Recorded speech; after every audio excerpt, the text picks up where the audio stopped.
Beneath the vast expanse of history, whether in love or in indifference, one remains merely a speck of dust. Regardless of who one is, the only certainty lies in the grasp of oneself. Pursuit 1. The blade pressed tightly against the throat, the body convulsed violently, releasing tremors that belied its diminutive size, as if striving to unleash every morsel of life contained within. Warm, iron-scented liquid gradually dripped into his mouth, the trembling of his fingers waning until it eventually ceased. Asa exerted every ounce of strength to extract the mountain mouse, indifferent as its stomach contents spilled forth.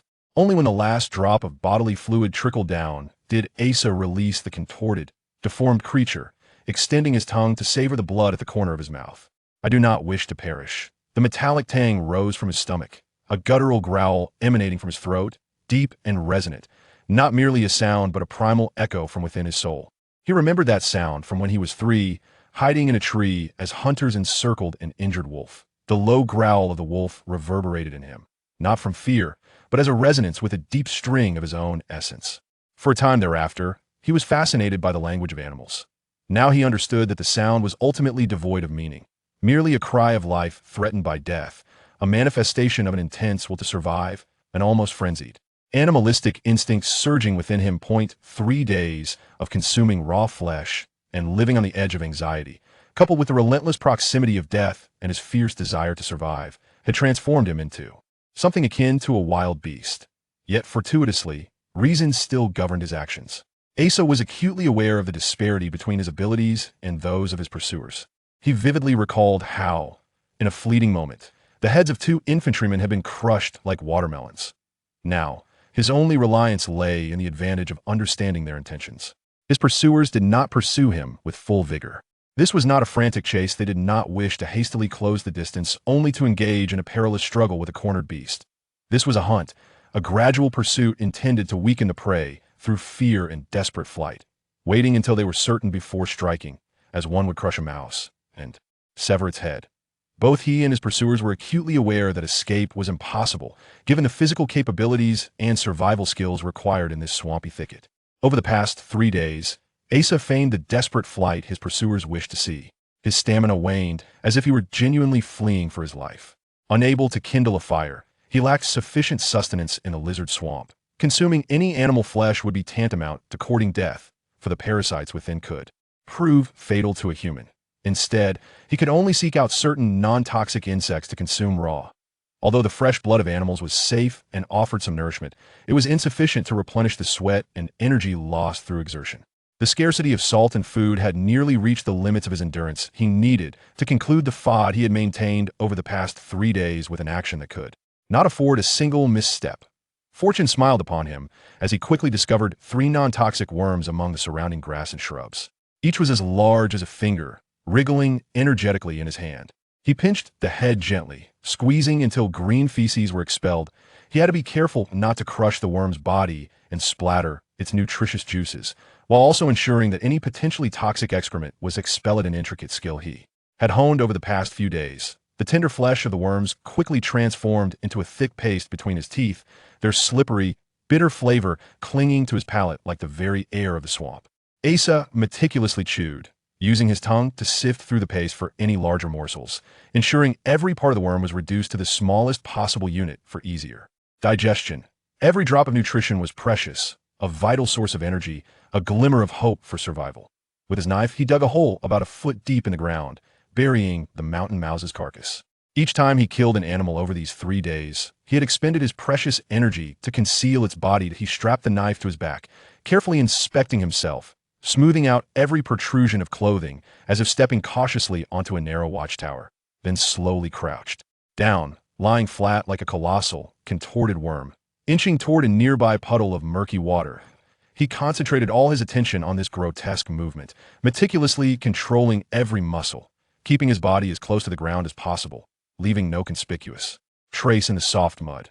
Any misstep or lack of coordination could render 3 days of cunning utterly futile. But he closed his eyes, inhaling deeply, and gradually slipped into the chest-deep murky water without causing a single splash. The weight of the knife prevented him from floating as he navigated through the silt toward the direction etched in his memory. This pool of murky water led to a temporary stream formed by the rainy season. He had intentionally come here, specifically choosing this terrain to conceal the body everything was. Part of the plan that a few spots on his body, stung, slightly leeches had latched onto him. Asa paid them no mind they would detach themselves once they had gorged enough blood. Attempting to pull them off would only leave their suckers embedded in his skin, risking infection to AT this moment. His primary concern was to swim as far away as possible before his next breath. He mentally reviewed every detail of his previous actions, finding no flaws, a surge of immense joy at the prospect of survival blossoming within him. The only remaining concern was the mountain mouse's carcass. It must decompose sufficiently before the pursuers arrived, emitting a scent strong enough to mask his own presence. I now require only the fortune of decay. In the mire formed from rotting matter, Asa moved like a carrion lizard, fervently praying for his survival. In the afternoon, the sun made a rare appearance in the lizard swamp. Sunlight filtered through the branches, casting fragmented rays upon the ground. The damp earth transformed the sun's essence into a veil that swirled and lingered between the trees and the ground. In this hot, humid shroud, all life in the swamp thrived, rapidly growing only to swiftly perish to nourish other lives, with even the swift decay seeming vibrant. The pursuer observed quietly as a large group of carrion lizards eagerly scrambled over the corpse of the mountain mouse. He detested the odor of the slimy scavengers, far too pungent for his sensitive nose. One larger lizard triumphantly seized the carcass and scurried away, the others quickly following, leaving behind a dug-up hole and a trail of evidence. For a human, this prey was quite impressive in terms of speed, agility, and strength. The pursuer found himself intrigued, confident in his ability to slay him in direct combat. However, mere confidence was insufficient. This was not a battlefield but a hunt, requiring a gradual evolution of confidence into certainty. Since yesterday, the tracks had begun to show signs of fatigue and frailty. Now, the pursuer felt he had gained sufficient assurance. Yet, this was an unusual quarry. Despite being pursued, the tracks did not display the disorder and panic typical of a hunted animal. The weary steps conveyed an odd sense of determination, not merely a frantic flight, but hinting at something more concealed beneath the surface. His efforts to disguise his trail over the past 3 days had been commendable, yet he had committed a foolish blunder by burying the drained carcass. This had backfired entirely. The lizards would follow the scent of decay to unearth and feast upon the body. The pursuer need only follow the noxious trail left by the multitude of lizards. An incomprehensible mindset and foolish errors seem to possess an elusive connection, a sentiment that leaves the hunter feeling rather peculiar. Yet, this peculiarity is merely transient. Once the prey is caught, slain, and decapitated, there remains nothing further to question.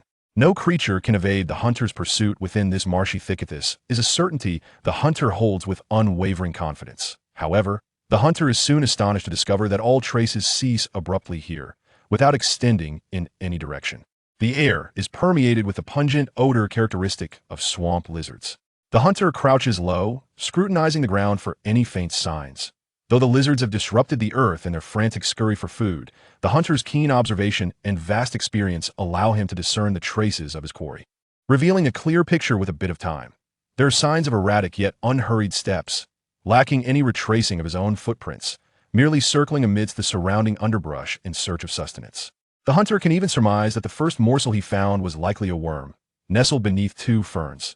The front halves of 2 footprints are slightly deeper, suggesting a shift in weight as the creature bent down. Beyond this, there is nothing more to uncover. The footprints halt abruptly before the pit that once concealed the body. This situation transcends the accumulated wisdom of the hunter's tribe, honed over many years. Flight, concealment, the gradual decline of stamina must rely solely on his intellect to connect these dots, hoping to unearth insights beyond mere experience. Yet, a mind lacking logical acuity struggles with this task, as he realizes that he is stepping into a bizarre trap. Just as the fugitive intended, an uncontrollable fury seizes his every thought. A lizard, bobbing its head, returns to sniff around the pit, hoping to find some remnant of benefit. It quickly becomes the target of the enraged hunter's wrath. The creature's massive form is sent soaring by a ferocious strike, crashing into the murky waters, sending a spray of foul sludge in all directions. Along with the muddy deluge comes several leeches, clumsily wriggling their engorged bodies, yearning to return to the water. The hunter notices one, picks it up for inspection, and with a swift motion, crushes it, savoring the liquid that oozes forth. That a grimace of savage delight, incomprehensible to other races, contorts his face. close to the ground, the most sensitive olfactory senses on the continent finally detect a hint of the desired aroma emanating from the lizard's viscous secretion and the decay of the earth. This scent leads toward the mire that sees the living heart, to rend that warm, pulsating entity with his teeth, to swallow it along with the freshest blood that flows, transforming the cunning within into his own strength. The skull must remain intact. The brain must be excavated and consumed, the flesh stripped away, and the finest artisans summoned to polish the cranium. This flawless trophy could be enshrined upon the tomb of his ancestors, a testament to the prowess of his tribe's hunting skills, a furtherance of their legacy. You are my worthy prey, a long-forgotten exhilaration courses through the hunter's veins, a sensation reminiscent of his youth when he pursued the most beautiful female of his tribe. Pursuit 2. Is it fortune or misfortune? Asa ponders while sipping the meat broth. The meat is exquisite, crafted from prime beef, dried and pounded into dense flakes. Just a small pouch suffices to contain the flesh of an entire cow. When boiled in water, it reconstitutes into a delectable dish. This is the staple of noble warriors on their expeditions. The broth is superb. Even the water from the lizard marsh, purified by a charm, rivals the clarity and sweetness of the purest mountain spring, perfect for simmering beef soup, enhanced with salt. No city chef could fault it. The efficacy of the purification charm certainly justifies its worth of a silver coin. Consuming such fine meat and savoring such rich broth revives even the most exhausted souls. Asa is acutely aware of his own condition. With one more night of proper rest, he could fell a cow with his bare hands. The campfire is a grand structure, meticulously stacked with robust dry and damp wood, ensuring it will burn through the night. The warmth radiating from the fire surpasses human body heat, rendering it undetectable to the two-legged dragons, allowing Asa to evade the cold confines of tree hollows and burrows. Other beasts and venomous creatures dare not approach. Besides such a fire, he can rest soundly, fully restoring his strength. Even if he could fell 5 cows barehanded, Asa remains uncertain about confronting the hunter directly. No amount of restored stamina could outpace the hunter's speed. The fire is warm, secure, and bright enough for any creature in the marsh to see clearly. You are truly remarkable. This is the first time I've seen someone brave enough to traverse the lizard marsh with only a single weapon, remarks a woman who identifies herself as an apothecary, her expression one of admiration. Asa feels no sense of pride in her compliment. He is oblivious to the fact that he continues to bleed from where the leech has detached, a few drops of blood nearly attracting the carnivorous fish from the depths of the marsh.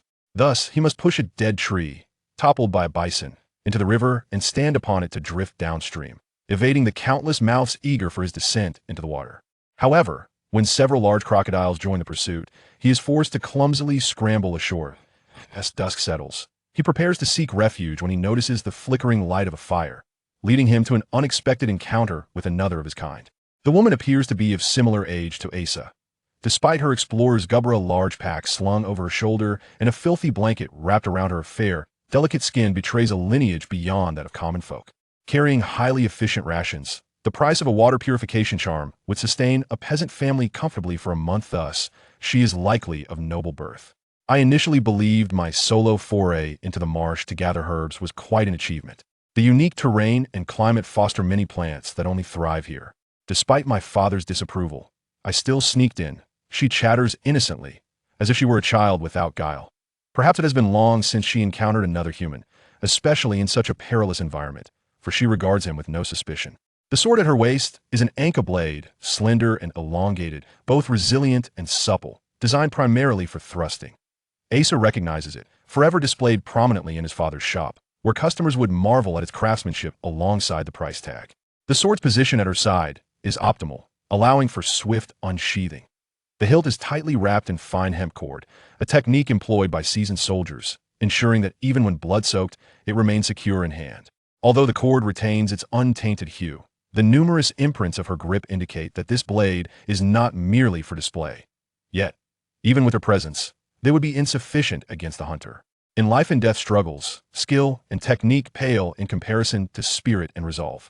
No matter how rigorously trained from a young age, one who has never heard the sickening crack of an axe-cleaving bone, who has not endured the wails of a half-severed victim, or felt the sharp pain of an enemy's weapon carving through flesh, remains merely a novice. When confronted with the imminent threat of death, the searing agony that threatens to engulf one's senses will evoke fear, retreat, and ultimately, the loss of fighting spirit that if only there were a wizard or a priest, even just the most rudimentary blessing or a few simple fireballs, Asa found himself somewhat lost in the comforting embrace of the unexpectedly warm stew and crackling campfire. Encountering fellow humans in the vast, dense forests and swamps surrounding him, while comfortably sipping stew and replenishing his strength by the fire, felt almost too good to be true. After chewing on a piece of adventurer's biscuit given by a woman, he washed it down with the stew and sighed contentedly, albeit with a hint of resignation, as he absorbed the warmth radiating from the flames. The hunter must be lurking in a tree hollow, observing the flickering light. Even he, while the wyvern roamed the night sky in search of prey, had to conceal himself. However, as soon as dawn broke in the east and the wyvern returned to its lair, the hunter would undoubtedly come racing towards this spot, guided by the fortune he sensed. Whether fate smiled or frowned upon him, now that events had unfolded, it was imperative to steer matters toward a hopeful outcome. How far is it to the Dono River? Asa inquired. The river, at its outset near the lizard swamp, flowed with such ferocity that even fish struggled to swim upstream. That it was there that Asa had been forced ashore, plunging into the swamp. However, once the river curved around the swamp, it gentled, and drifting downstream for a day would lead him to the small western town of Bracada in the Empire. I'm not quite sure, but it's not far, perhaps a day or two of walking, she replied. With a determined run, he could reach in half a day, but without a precise distance, there could be no definitive assurance. He was certain, however, that the hunter could catch up to him within that time frame. The chance of a clean escape was minimal. He resolved to reveal the truth to the woman, asking her to join him in confronting the hunter. Although the odds of victory were slim, waiting for the enemy to tire was far more prudent than any other strategy he could conceive. Asa contemplated how to phrase his request. May I be so bold as to ask for your company? I intend to venture deep into the swamp tomorrow in search of new herbs. This will be my first time exploring so far in. The woman suddenly proposed. Of course, I will compensate you. She brushed aside a few strands of her cascading black hair, which clung to her delicate lips, forming a slightly anxious arc. Her heels gently rubbed together, revealing feet somewhat large for a woman, akin to Asa's own, clad in the same sturdy leather boots favored by adventurers. In that moment, Asa realized he had stumbled upon a method of escaping an efficient and promising avenue. There was no need for traps or illusions, no exertion of strength, nor wasteful consumption of precious time. Merely by seizing this fleeting moment beside the campfire, he could compel the hunter to squander considerable time and energy. This revelation sent his heart racing. Is that acceptable? The woman blinked, her eyes not large but adorned with long lashes, the corners slightly drooping, suggesting that even in anger, a hint of amusement might linger within. The fire blazed brightly, casting a soft and warm glow, yet Asa dared not meet her gaze. He averted his eyes, inhaling deeply to steady his tone. I'm sorry, but I cannot. I have something very important and urgent to attend to. Oh, is that so? The woman's disappointment was palpable, betraying her efforts to mask it. About half a day's journey westward, there are several unique herbs native to this swamp, reputed to possess extraordinary healing properties. Asa stammered, his words twisting and faltering as he conjured an exceedingly malicious lie for the first time, directed at a kind stranger. Reputed? What do you mean? Well, I saw a bull. No, two bulls. They were fighting, and one was in Dorito. No, it seems to be its front leg. Or perhaps it was. In any case, it was badly hurt, lying on the ground on the brink of death. Then it consumed a few types of grass to apply to its wound, and after a while, it recovered. In his desperation, Asa recounted a story he had heard from an old adventurer about a dogfight, his words becoming increasingly incoherent, yet flowing more smoothly as he spoke. Oh, really? What kind of grass was it? The woman's eyes widened, a gaze that made Asa feel as if he were staring down the shaft of a crossbow, instinctively preparing to duck. She deftly retrieved paper and pen from her backpack, its pale yellow flowers. Asa haphazardly combined descriptions of various wild herbs. She diligently noted his words. If you venture deeper into the swamp, you must crush water mint and pyrethrum and apply them to your clothing and skin. Even if you have insect repellent, you must use them, as there are certain poisonous insects that fear the scent of these two herbs. Asa spoke with utmost seriousness. Just those two? They're everywhere, aren't they? The woman casually gathered some from around the campfire. Indeed, these herbs were effective against insects, and Asa had been applying them since entering the swamp. However, they were far less potent than the specialized insect repellent from the Adventurers Guild. Each morning, upon waking at dawn in the tree hollow, Oz's first task was to delicately extract centipedes and other pests from his armpits and groin, sometimes even from his hair. Naturally, the deeper parts of the swamp were not home to insects that feared those two herbs that it seemed that no matter the skill, it was cultivated through practice. Even the most difficult and unnatural tasks could be mastered with enough repetition until they became second nature. With previous rehearsals in mind, Asa delivered the most venomous portion of his malicious lie with surprising fluidity and calmness, though he still dared not look into her shining eyes, instead diverting his gaze to poke at the fire with a stick. "Thank you so much. If I can find these herbs and ascertain their properties, it would certainly put those old codgers at the apothecary in a bind." The woman appeared genuinely excited, perhaps feeling a burgeoning camaraderie between them, speaking to him with delightful familiarity. "I've always known that with such a vast world, there must be undiscovered remedies. Yet those old fools only rely on ancient texts." There was no guilt to be felt. Even if he didn't tell her, his gallant quest for death alone would yield no better outcome for her. Once the hunter discovered any trace of human presence in the swamp, he would not relent. Even if they fought together, the odds were still stacked against them, and she might hinder rather than help. This strategy merely rendered her demise more meaningful, affording him a greater chance of survival.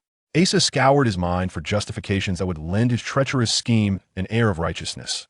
"Once my findings are recognized, not only will the apothecary take note, but the Academy of Magic might also regard me with favor. Who knows, perhaps even the bishop will personally inquire about these new herbs." The woman's round face flushed with excitement. She pointed to a nearby tree, declaring, "Look, this is one of my discoveries. There's no record of it in any book, but through inquiries with retired adventurers, I learned it's quite common in the swamp. Moreover, I discovered that its sap is highly irritating and toxic if it splashes into the eyes of a person or animal.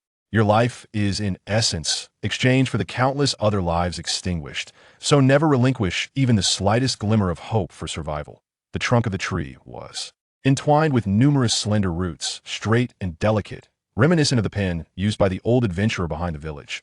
This suddenly evoked in Asa a profound saying he once heard, elevating the recent conspiracy to a philosophical depth. He felt justified in his thoughts. Yet, a wave of revulsion surged through him, leaving him utterly fatigued. Pursuit 3. The wyverns soared past the treetops, their passage stirring the air in the tree hollows. These colossal flying creatures held absolute dominion over the swamp at night, adding every warm-blooded animal to their menu, even the similarly sized wild bulls. A scent reminiscent of lizards wafted through the air, repulsing the hunter. He cared not for the connection between these two creatures, he simply found them distasteful. Were it not for these nightly intruders forcing him to wait in the hollows alongside his prey until dawn, he could have driven the quarry to madness in a single day and night. If not for the noxious odor that dulled his senses, he would not have been ensnared by the almost imperceptible trickery, nor would he be here, bewildered by the distant flicker of flames. What purpose does lighting a bonfire serve? To replenish strength through sustenance? Do you realize I have seen through your ruse? Or is this yet another trap? Are you provoking me? The hunter pondered furiously. Are you beckoning me, urging me to come closer so that I might extract your heart? Yet, he admonished himself to remain composed. Losing his cool against such a cunning quarry would lead him straight into a snare. Undoubtedly, this was a trap, perhaps a continuation of the one encountered during the day. The river lay not far off, and at dawn, he would pursue with all his might, concluding this hunt in a most satisfying manner. The hunter snorted in excitement, gripping tightly the formidable weapon in his hand, its surface coated with a thin shell of brain matter and blood, now an integral part of the instrument. "Do not become overly agitated, maintain your calm," he reminded himself. Every trace observed tomorrow must be scrutinized with care, lest he be deceived by any semblance of illusion. Remember to be wary of deceptions, tread carefully around them. Do you think I can be easily misled? Are you still proud of that mind, which I shall soon savor? The hunter felt a surge of satisfaction at his composed thoughts, exhaling sharply.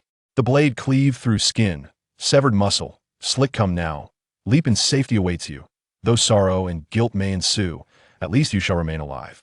After a few years, perhaps you will perceive this episode with indifference, even sharing it as trivial banter with friends over drinks. What cannot be forgotten in a few years might very well fade from memory in decades. Perhaps you could also harness this sorrow as a source of motivation, emerging years hence as a general, commanding an army to sweep across the continent, eradicating all the orcs. In vengeance for that woman, the third scream pierced the air, now so faint it seemed but a figment of worry. Asa uttered the most venomous curse he could muster, turning and racing back the way he came, exerting every ounce of his strength to emit a roar, signaling to his pursuers that his foolish trap had, as hoped, proven remarkably effective. In less than 10 minutes, Asa beheld his pursuer, along with the woman ensnared in his grip. Her neck-length black hair cascaded from her cloak, obscuring her anguished expression in disarray. Her right hand, a grotesque mass of flesh and blood, twisted like a gnarled vine. Not a single bone remained intact. Such devastation could not result from a single blow. It spoke of repeated fractures until there was naught left to break. Asa felt a flicker of relief apart from that hand. She appeared to have sustained no mortal wounds. She dangled like a lamb to the slaughter, issuing faint groans that were intermittent, as if the claws around her neck could snuff out her life at any moment. Following the enormous, fur-covered claw, Asa beheld, for the first time in broad daylight, the very beast that had hunted him for 3 days, towering a full foot above him and half again as wide. The creature was sheathed in brown fur, with prominent ears, yellow eyes, and an elongated snout resembling that of a wolf. Its proportions mirrored those of a human, yet the perfect curvature of its muscles and bones hinted at a power and agility beyond human capability. The werewolf donned especially crafted leather armor, and a meteor hammer on the ground, a weapon that had shattered the skulls of more than a dozen of Oz's comrades, was evidently custom-made, far too massive for humans or dwarves to wield. This formidable armament complemented its physique, sufficient to take on an entire battalion single-handedly. Yet, astonishingly, the werewolf did not exude an air of menace or authority. Rather, it appeared somewhat disheveled. Blood had matted the fur on its left arm, and the wound continued to bleed slowly. The slender blade of Anka, despite its inability to cleave, possessed lethal potential once embedded. Its unique edge would rend surrounding veins and tissues apart. Its slender form forged from the finest dwarven alloys, capable even of piercing bone. A charred patch marred the back of its left paw, revealing ruptured muscle beneath singed fur, evidence of a fireball spell. The singed tips of its fur indicated that this was a fireball that had been aimed at its face, which it had attempted to deflect with its hand in a moment too swift to evade. If he and the woman united against the pursuer, their chances of success would be considerably enhanced. Asa was overtaken by profound regret. All that remained was to stake everything in a final gamble. There was still hope, after all, for the pursuer's left arm was already. The pursuer emitted a low growl, parting its jaws to reveal sharp teeth, shifting its shoulders. Although Asa did not comprehend the significance of this expression, he clearly observed the muscles in the claw gripping the woman swell ominously. The prey had arrived. The objective achieved. The bait was now rendered unnecessary. Stop! Asa cried out, his voice hoarse, charging toward the pursuer. A crisp, cracking sound of bone echoed. Asa could not discern whether it emanated from the woman's neck or his own body. His legs, weary from exertion, lacked the strength to evade further, and Asa could only watch helplessly as the pursuer delivered a precise kick to his chest, sending him sprawling, like a rag doll against a tree, his knife embedding itself in the trunk. Asa curled into a ball, blood and saliva pooling from his mouth and nose. Several ribs had shattered, though fortunately, none had pierced his internal organs.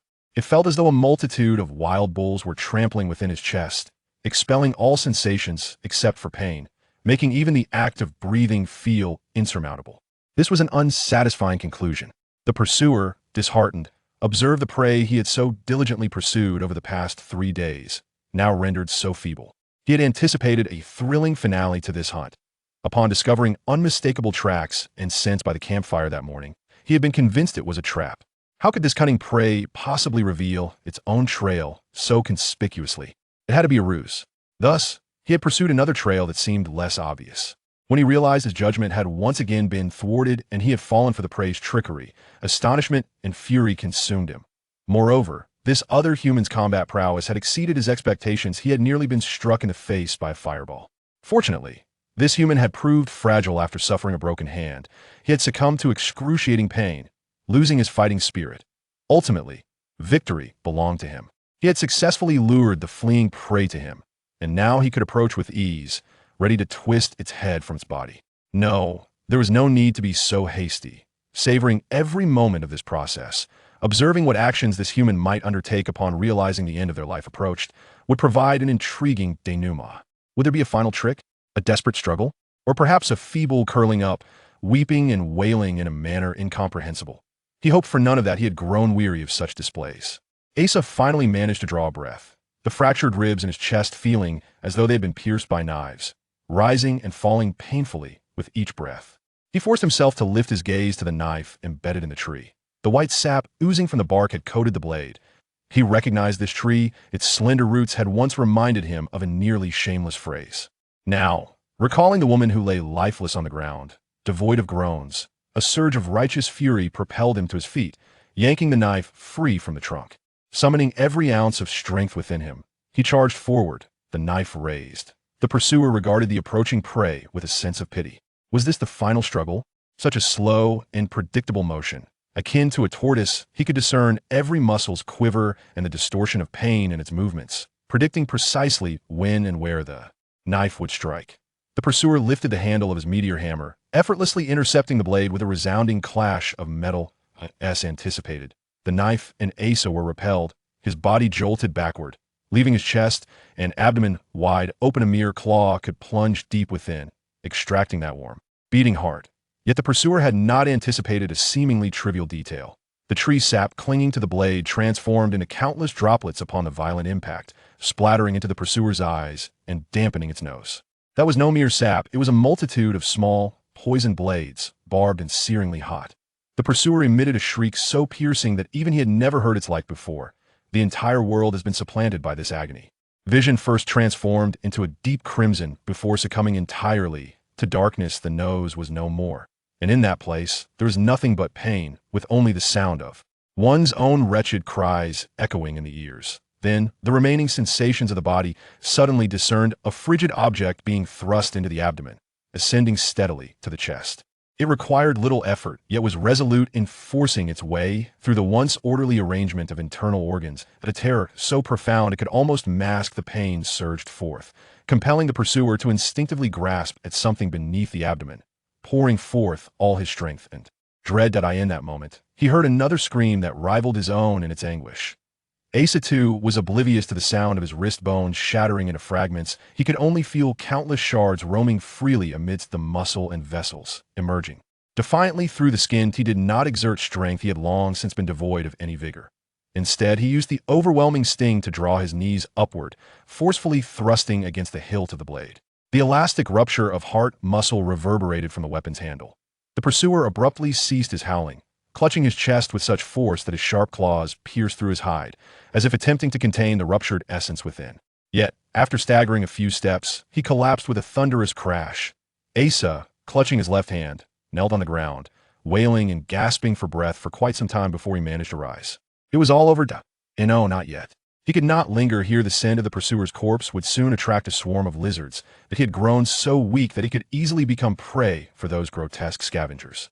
He hoped the woman's pack contained some useful healing remedies, or perhaps something as valuable as that purification talisman. Asa staggered toward her, gazing upon her pallid face, once illuminated by laughter that rendered her so beautiful, and in merely half a day, she would soon share the same fate as the corpse of the werewolf, becoming sustenance for those loathsome creatures. Forgive me, it is all my fault. Asa knelt before her in anguish. Suddenly, he noticed her lips seemingly stir. He thought it to be a mere figment of his imagination, but was soon met with a groan more potent than his own. Chapter 1. The calamity of misfortune. After listening to Asa recount the annihilation of his battalion on the mountaintop, the knight let out a long sigh. Bowing his head into deep contemplation, Asa sat in a velvet armchair, his fingers kneading the soft, smooth fabric, a material he had only ever glimpsed before. The old scholar in the village had a similar thin layer in the box where he kept the Holy Scriptures. When he was 3, he witnessed an older child pinch it with his hand, only to find that hand struck and unable to hold a spoon for 3 days thereafter. Such a noble, mysterious, and perilous entity now lay beneath him, evoking within Asa a curious blend of strangeness and delight.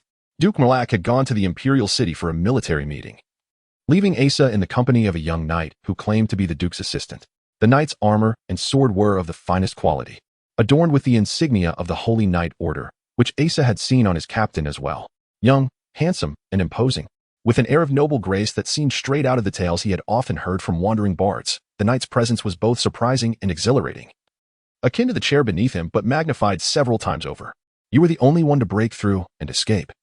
Pursued and battling enemies in the Lizard Marsh, the knight repeated Asa's account with clarity and deliberation, as if he feared others might mishear or misunderstand his words. Asa nodded in affirmation. The journey had left him parched, and he poured himself a cup from the pot on the table, discovering it contained milk tea. Are you certain you were the sole survivor? The knight furrowed his brow, regarding him with profound elegance, each word measured and deliberate. as if this were a matter of utmost importance. Though he had already confirmed it, Asa took a moment to recall before nodding again. Yes, just me. The milk tea was delightful, but the cup felt too small, prompting Asa to drink and refill repeatedly. He had considered drinking directly from the pot, but the opulence of the Duke's residence and the knight's gaze made him hesitate. The knight relaxed his brow slightly, only to furrow it again with greater intensity, asking with renewed seriousness, "Have you spoken of this matter to anyone else?" No, Asa affirmed with certainty. Since emerging from the marsh, he had not paused. Even now, his left wrist was bandaged, thanks to a few healing runes and potions in his pack. They had managed to escape the riverbank and float to Blakada on a dead tree. Once the local officials learned that the injured party was Duke Merlak's daughter, they summoned every priest and doctor within a 50-mile radius. Asa's ribs had healed under the effects of the healing spells, though they remained somewhat fragile. His left wrist had been shattered, requiring an entire day to piece together the fragments with the help of several butchers and coroner's assistants. Asa had fainted thrice from the pain, and though the agony had subsided thanks to an abundance of healing magic and medicine, he remained suspiciously disabled. Now, he placed his hopes in Duke Merlak's wealth and the priest of the capital. Then why not report this matter to your commanding officer? The knight continued to inquire patiently and meticulously, eager to grasp every detail. His focused demeanor resembled that of a child, carefully watching as if fearing the subject at hand might suddenly vanish. Because I was uncertain to whom my battalion reported, I simply saw a recruitment for temporary soldiers in Blakada and joined. Asa had intended to ask about his pay for those 10 days, over 10 coppers, but glancing at the silver cup in his hand, he felt too embarrassed to voice it. I asked Miss Xiaoyi whom I should report to, and she mentioned that the Duke is the imperial military minister. I thought it would be quicker to report directly. Oh, I see. Well, splendid. Excellent. The knight's brow cleared, his expression transforming into one of relief and joy. His smile was as radiant as his golden hair, a visage that could captivate the hearts of many young women. Suddenly recalling something, the knight asked, "And Miss Xiaoyi? She is well?" The town mayor arranged a convoy to escort her. She should arrive in the capital in about 20 days. Xiaoyi's cervical spine had fractured under the grip of a werewolf, and due to movement during their escape from the marsh, her condition had worsened, causing slight deformity in the bone. The priests of Blakada, hesitant to intervene, had only managed to stabilize her with healing spells and splints, transporting her back to the capital in a carriage. Indeed, the knight nodded. On behalf of Duke Merlak, I express my gratitude for your brave rescue of Miss Xiaoyi. After a pause, he fixed his gaze upon Asa, speaking in a slow and clear voice. Moreover, your decision to report this matter directly to the Duke's residence was indeed the right choice. I believe Duke Merlak will be most pleased to learn of it. His azure eyes shimmered with uncontainable delight. You are exceptionally fortunate, truly fortunate. He emphasized the last phrase, as if genuinely celebrating Asa's fortune. For reasons unknown, Asa felt a twinge of unease in the knight's bright gaze, sensing an undercurrent of malicious glee beneath the veneer of goodwill. Asa questioned, "Who exactly are you?" Baron Clovis Ernie, captain of the 2nd Division of the Holy Knight Order, assistant to Duke Merlak. The knight's gaze returned to calmness, his voice smooth and measured, perfectly befitting his noble titles. And Miss Xiaoyi's fiancé? Asa was taken aback by this last revelation. The knight stood, his brows arching, and his eyes gleaming with a predatory sharpness. His face bore no trace of a smile, exuding an aura of authority as if he had never known the softness of mirth. He bellowed, "Guards, seize him." A dozen fully armed guards seemed to emerge from the ground, rushing in to encircle Asa. Still reeling from the previous shock, Asa stood and protested, "You must be mistaken." Before he could finish, the knight's hand swiftly struck, landing accurately on Asa's carotid artery.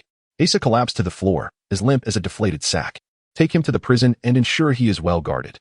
This is an important spy," the knight commanded, his voice more formidable than his gaze. The guards hurriedly hoisted Asa away. "Prepare the horses and the insignia. I have urgent military matters to discuss with the Duke." For Duke Merlak, this was a perilous stroke of fortune, though it was perilous for the knight as well. The knight lifted the cup from the table for a sip of tea, only to find it was the one Asa had just used. He grabbed the pot, only to discover it was empty. With a clang, the knight discarded the cup and pointed at the velvet chair Asa had occupied, ordering, "Dispose of this cup, the pot, and that chair." He added as he stepped through the door, "Do not let me see them upon my return." The Duke's residence was not only efficient in its service, but also swift in preparing steeds. In just over 10 minutes, the knight passed through numerous guards to arrive at the military conference hall, where he encountered Duke Merlak.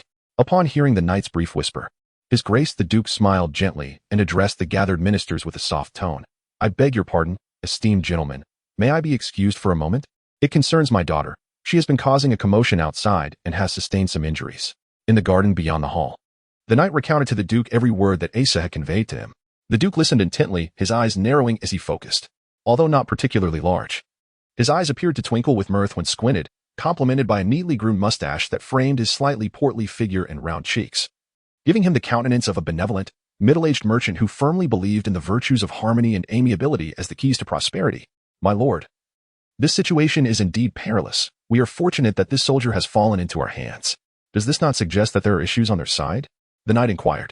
The duke's smile remained undiminished as he countered the knight's query. I recall you have encountered them.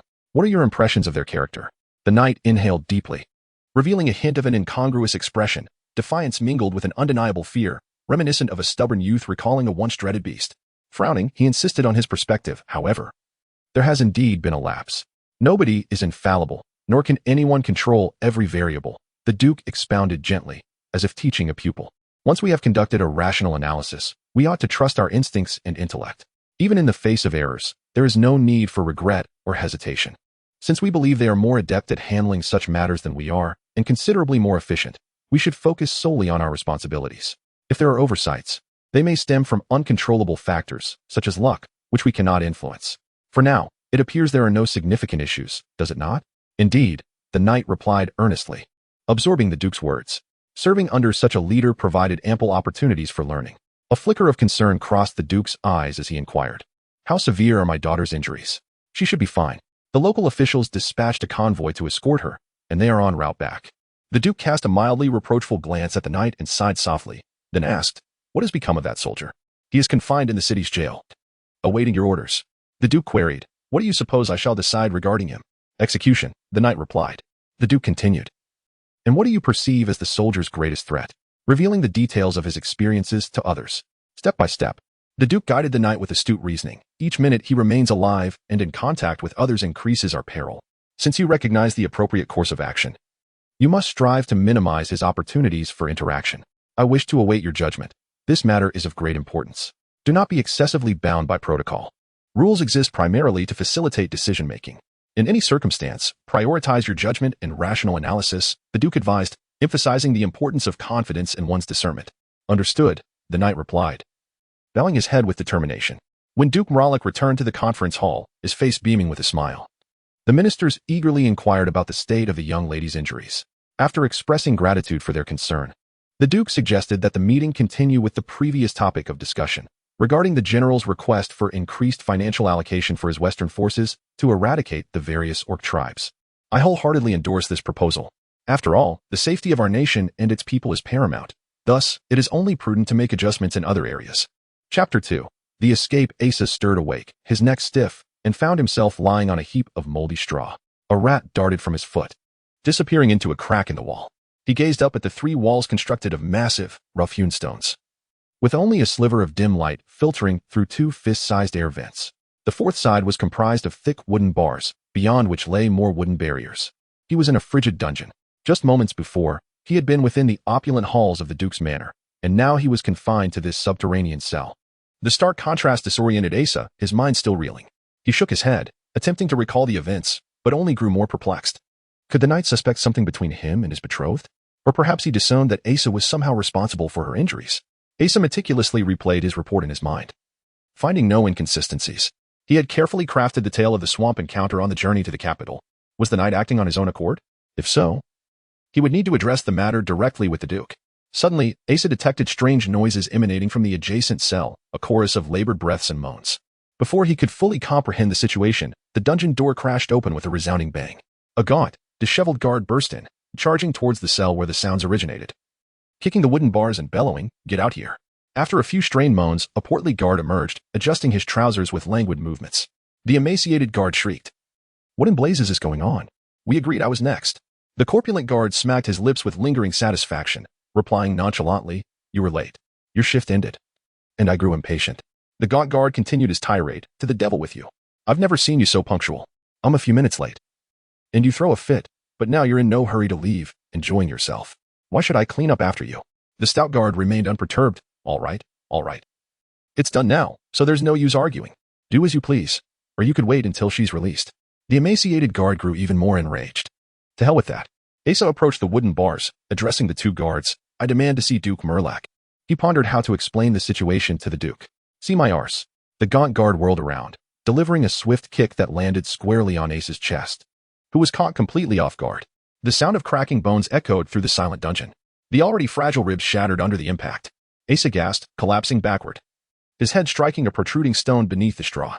Darkness enveloped him, and he lost consciousness. The two guards heard the sickening crack and saw the prisoner fall motionless. The stout guard frantically opened the cell, examined Asa, and checked for a pulse. Blast! He's dead, he exclaimed, feeling Asa's chest.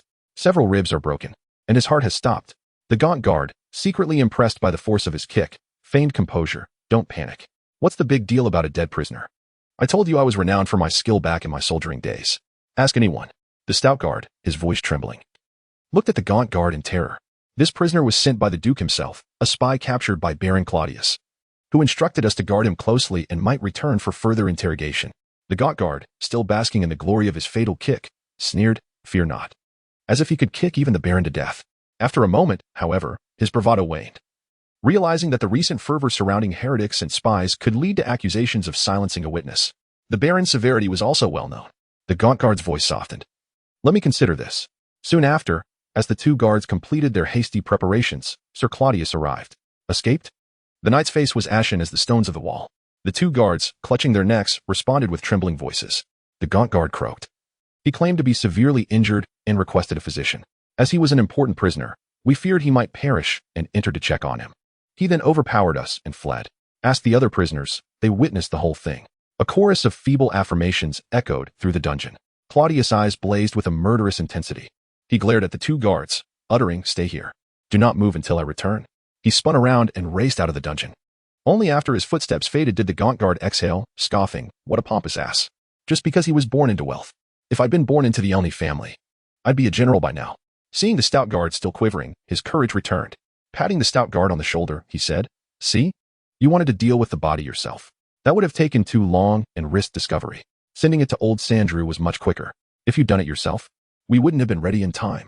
The stout guard remained shaken, his voice barely audible. His eyes were terrifying.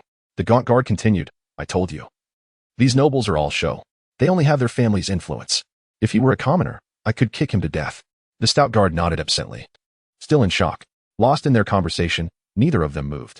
Before long, Claudius returned, having organized the royal guard's search efforts. Who did the prisoner speak with? Seemed like no one. The gaunt guard avoided Claudius' gaze, staring at the wall behind him. The stout guard trembled, eyes fixed on the floor. Seemed like? Claudius' tone was both inquisitive and introspective. The guards remained silent. Claudius appeared to have reached a decision, nodding slowly. Everyone makes mistakes. The important thing is to try to fix them. Regret and blame are useless. Don't you agree? The guards noticed that the knight's demeanor had softened. His face no longer ashen. There was even a hint of warmth in his eyes, as if he were forgiving and comforting them. They were relieved. The gaunt guard quickly replied, "Yes, yes, we'll do our best to make amends." Good, good. That's the right attitude." Claudius placed his hands on their shoulders, an act that overwhelmed them. The stout guard was no longer afraid, now viewing the handsome noble as more worthy of reverence than the statues in the cathedral. The gaunt guard, too, grudgingly admitted that this wealthy man might indeed be superior. A dull thud echoed through the dungeon. The two bodies slumped together, as if the best of friends, their blood and brains mingling, indistinguishable. From behind the nearby bars, those who had witnessed the scene cried out in horror. Sir Clovis furrowed his brows with an air of authority, addressing the cacophony of shrieks with a calm, deliberate tone reminiscent of an adult admonishing a child. "What is all this noise? They are merely fulfilling their responsibilities. You share in that responsibility as well." Upon returning to the Duke's residence, Duke Mralik displayed little outward change upon learning of the prisoner's escape. He merely instructed that the prisoner's belongings be brought forth for his inspection with an unruffled demeanor. Sir Clovis observed the Duke's tranquil expression with genuine admiration. This was a man who never revealed his thoughts, yet his squinting eyes, imbued with a hint of mirth, seemed capable of piercing into the most profound secrets of others' hearts. This was a quality Sir Clovis aspired to cultivate. Holding a knife, the Duke scrutinized it closely, his eyes narrowing even further. He traced his finger along the blade's edge, pondering for a time before suddenly inquiring of Clovis, "What manner of knife do you perceive this to be?" Clovis examined it carefully and replied, "It is not a weapon produced by a formal armory, but rather forged by an ordinary blacksmith." He scrutinized it further. Indeed, it is crafted by a skilled smith. The angles of the blade, its length, and the variations in thickness are all excellently executed. Can you discern the relationship between this blacksmith and the user of this knife? Clovis looked intently but could not ascertain the connection, ultimately responding, "I cannot tell." The knife was highly practical, each functional aspect meticulously crafted, yet devoid of any ornamental embellishments. not even the most minimal adornment. This suggested that the knife was not a trade item or even a gift among friends, but rather seemed intended for personal use. The Duke queried, "How old do you estimate this soldier to be?" "Approximately 20 years of age. If this knife were forged by him, he must have begun practicing blacksmithing while still in the womb. It is likely that an elder, perhaps his father, crafted this blade." The Duke's deduction left Clovis in awe. The iron used for this knife was of superior quality. How could a transient soldier, coming from a typical blacksmith family, possess such fine ore? Unless his family resided near a mine rich and precious ore, Clovis concluded. "I shall dispatch someone to Calindo for further investigation," he stated. "No need," the Duke replied. "Given that it has been less than an hour, he is undoubtedly still within the city. A diligent search will suffice." The Duke set the knife aside. "Where is the chair that soldier occupied, and the cup he used?" I ordered them to be discarded." "Discarded?" A rare expression of surprise flickered in the Duke's eyes. "Why? I deemed it a desecration to retain items used by such a person in the residence." The Duke regarded Clovis for a considerable time. Although aware that the Duke bore no anger or reproach, Clovis felt a chill run down his spine. "You are still quite young," the Duke concluded with a hint of resignation, retracting his gaze. He then issued a command. "Inform the commanders of the royal guard that this spy is exceedingly dangerous. Upon discovery, he is to be executed on the spot. And no conversation is to be permitted." "Understood," Clovis affirmed before departing. He had great faith in the efficiency of the royal guard. Perhaps that soldier was already dead.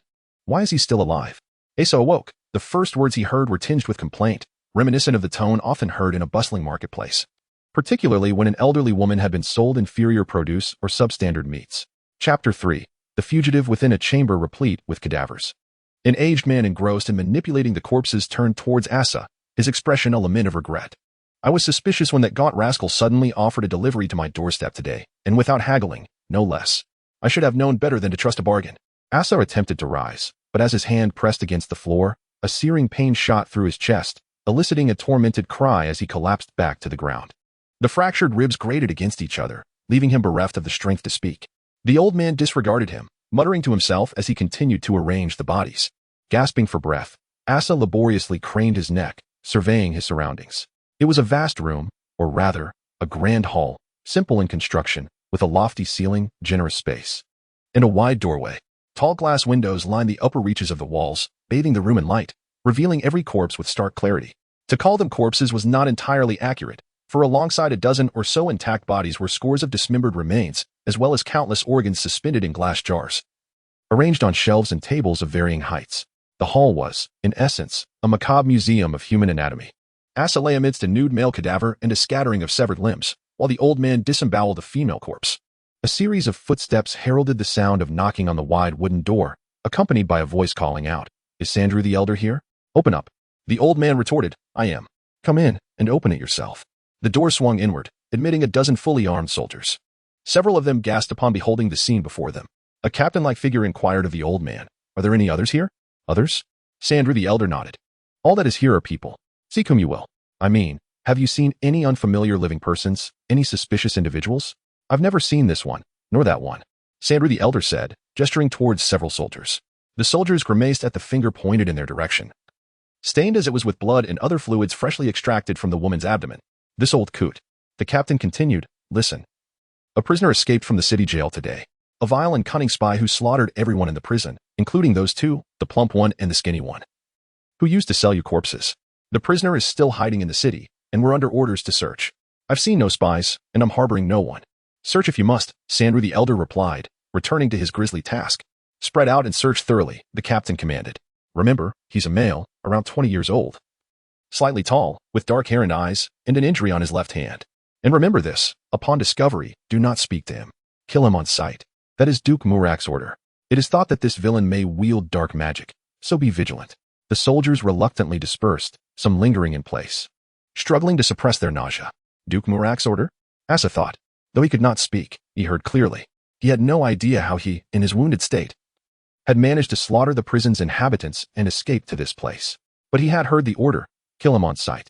Do not speak. His best course of action was to feign death, hoping to weather this crisis. But, unfortunately, the room was well lit, and his appearance was clearly visible, including the bandages on his hand. "Hey, come look at this," Sandru the elder exclaimed, withdrawing something from the woman's abdominal cavity. "I wager this woman has never given birth, but she has had an abortion. That such a thing should happen in the royal city. Ugh, gah." Two soldiers near the captain finally succumbed, vomiting. The sound proved contagious, and other soldiers joined in. Damn it, who brought the recruits? The captain, his boots splattered with vomit, jumped back, seeing the other soldiers retching. And casting another glance at the object in Sandru the Elder's hand, still connected to the woman's body by several sinews, he felt a wave of nausea wash over him. Fall back. Fall back. Let's go. The soldiers fled as if escaping a plague. Hey, clean up before you leave. Sandru the Elder shouted after them, cursing before returning to close the door. He then approached Asa, studying him with a peculiar gaze. I don't know how you managed to kill that skinny wretch after he dragged you here as a corpse. Asa now saw the old man clearly. He was a tall figure, clad in a monk's robe so soiled that its original color was indiscernible. His face was obscured by a tangled mass of gray hair and beard, allowing only glimpses of his features. The only clear detail was his eyes, sharp and alert, devoid of the dullness expected of his age. I don't know either.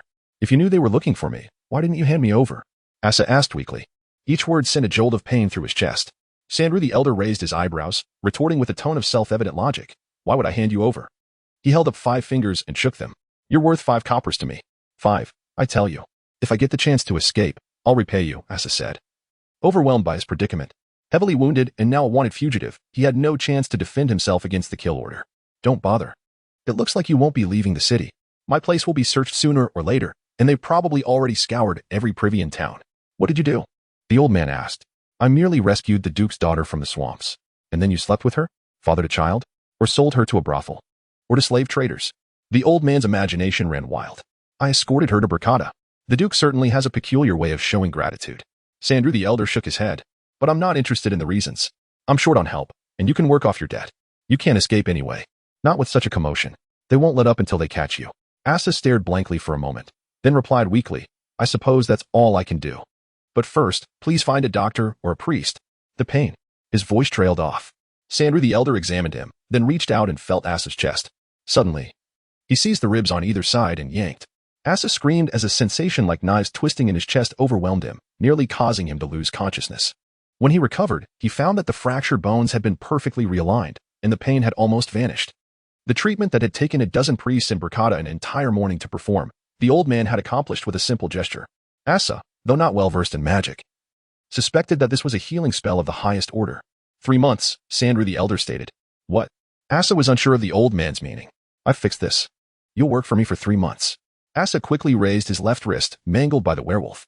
What about this? Sandru the Elder unwrapped the bandage and examined it closely, sighing as if he had found money in the street. At least 3 years. In Duke Murak's study, the Duke frowned. Listening to the Royal Guard's report of their fruitless search, Knight Clavi stood rigidly at attention, even in this state of furious agitation. He maintained an air of poise and nobility, embodying the very essence of a knight. Yet, as he cast his gaze downward upon the floor, flickers of suppressed wrath were evident in his eyes. The Duke did not reproach him. The Duke never blamed anyone nor lost his temper. However, Clovis could not absolve himself of the grave error he had committed, one that could jeopardize the entire scheme and even endanger both the Duke and his own safety. Suddenly, the Duke inquired, why did you feel the need to eliminate all the prisoners? Clovis replied, I feared that the soldier might divulge something within. When one is inexplicably confined, how can they find the leisure or inclination to converse with others? The Duke slowed his pace, his tone becoming more pronounced as he remarked, most importantly, you acted without fully understanding the situation. How did that soldier manage to lure the guard inside? How did he incapacitate him? How did he escape? If every detail were clear, it could lead to significant insights. The Duke concluded once more, you are too young and impulsive. Patience is essential. Contemplating matters from various perspectives will unveil more solutions. Indeed, I shall exhaust every effort to apprehend this soldier, Clovis responded. Consider the matter from multiple angles. The Duke reiterated with unwavering patience. We must avoid leaving any traces curiosity may arise. This task should be entrusted to the Royal Guard. After a moment of contemplation, the Duke assessed that the likelihood of complications was minimal. The soldier likely remained oblivious to why he was being pursued and would not dare report his predicament elsewhere. Let us focus on our responsibilities. You may return now, and remember to conceal any signs of your connection to the fugitive in front of others. Understood. Observing Clovis's retreating figure, the Duke's brow remained furrowed. This young man was undeniably ambitious, capable, diligent, and fiercely determined, a commendable aide, an excellent subordinate, and a valuable pawn. Yet, he was not destined for greatness. Excessive desire obscured rationality. Fixating on particular matters hindered one's ability to grasp the broader picture and its subtle shifts. When captivated by a single leaf, one fails to see the entire forest. An overwhelming ambition, coupled with ruthless determination, leaves no room for maneuver. There exists a formidable family behind this young man.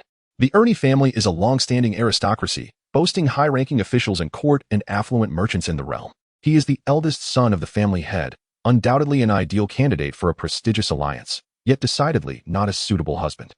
Living with someone who places undue importance on fame and fortune is profoundly burdensome. Such individuals see only themselves. In the solitude of his study, the Duke sighed, suddenly feeling a wave of fatigue wash over him. Chapter 4. Ordinary life. A month had passed, yet the hunt for the notorious criminal continued with fervor. Patrols of the royal guards could be seen scouring the streets at any moment. Posters displaying the criminal's likeness adorned every corner, sparking fervent discussions among the populace. Some speculated he was a spy sent from an enemy nation, others claimed him to be a new breed of beast man, while yet others believed him to be a cultist from the Necromancer's Guild. Asa stood by the butcher's shop, accompanied by the old man Sandrew and several vegetable vendors, listening intently as the butcher animatedly recounted tales of the cultist's dark rituals, claiming that with a mere incantation, he could sever the heads of prisoners, leaving a river of blood in his wake. The vendors whispered among themselves, planning to visit the church in search of holy water for protection, which they believed was most effective when sprinkled on intimate garments, as Sandrew had advised. A squad of patrolling guards brushed past Asa, a few casting curious glances in his direction, but it was merely a fleeting look. Asa himself dared not gaze too long at his reflection in mirrors. His visage resembled a grotesque wax mask, partially melted and then reformed, marred by grotesque lumps and an oily sheen. His features were distorted, his eyes askew. Even a half-beast or an oversized ear creature would appear more handsome in comparison. Of course, this was merely a mask, an expertly crafted one. With pores visible and veins faintly discernible beneath the surface, its texture mimicking that of real skin. Sandrew's craftsmanship was commendable, and wearing it was surprisingly comfortable, though Asa refrained from inquiring about the materials used in its creation. With a hunch in his back, a cushion slung over his shoulder, and a deliberate limp, Asa donned a tattered robe that concealed his form, perfectly suited to his altered appearance. After spending a couple of days wandering the streets alongside Sandrew, the locals had grown accustomed to him, recognizing him as the old man's hunchbacked assistant. Interestingly, Sandrew was associated with the Magic Academy, and the eerie house filled with corpses belonged to the institution as well, which took Asa by surprise. Even among the miners and blacksmiths of his rural homeland, who were often lost in their vices, the mention of the Magic Academy elicited respect. It was the church's most significant institution, nearly synonymous with its very heart, dedicated to the study of magic and the training of priests and sorcerers. Discussing royal matters or military affairs with the lower classes felt like grasping at wisps of smoke. Far more engaging were the street rumors. Yet, in times of injury or guilt, it was the priests from the Magic Academy who came to offer aid, rendering it a sacred and revered place in the eyes of the common folk. However, much like any seemingly divine woman, they were human, and humans had their needs. Since the Academy sought to study healing magic, it necessitated the examination of human anatomy, thus requiring a dedicated space for the storage of cadavers. Given the sanctity of the church, such research was conducted discreetly and was not housed within the academy itself. The house stood in a secluded corner on the western outskirts of the city, with only Asa and Sandrew as its living inhabitants. Sandrew's role primarily involved the preservation and categorization of various organs and limbs, leaving him ample free time to meander through the marketplace. His peculiar hobby involved reassembling the disparate parts of corpses into human forms, employing enigmatic spells, or meticulously slicing organs into numerous fragments, each steeped in a variety of potions. This morbid pastime fostered a solid rapport with the city's jailers and guards, who would readily sell him unclaimed or inconsequential corpses for a few copper coins. Asa's responsibilities revolved around transporting, assisting in the dissection of corpses, and procuring daily necessities, thereby ensuring sustenance for both. The house was typically deserted, save for the occasional visitor, a gaunt old man clad in black robes, his cheeks sunken and dark circles beneath his eyes betraying a life of sleeplessness. He would arrive under the cover of night to consult with Sandrew, who would then send Asa to the inner room to read. The two elderly men would light candles amid the clutter of corpses and organs, engaging in conversation until the early hours. 2 months prior, Asa had witnessed his battalion's annihilation from the heights of the western wilderness, narrowly escaping decapitation at the hands of beastmen during a harrowing flight through the Lizard Marsh.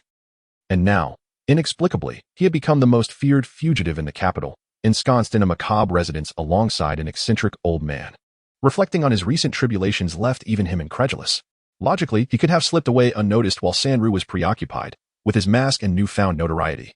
He would have encountered little resistance. Yet he had not chosen to flee. His reasons for staying were manifold. Foremost among them was his lifelong aspiration to learn magic. Sandrew's abode was replete with tomes on the subject, and he awaited the return of the caravan from Blakada, which would bring back his companion, Shawi. This seemed his only glimmer of hope in this dire predicament. The Duke's order for his immediate execution had stripped him of the chance to clear his name, and the reasons behind it remained a mystery.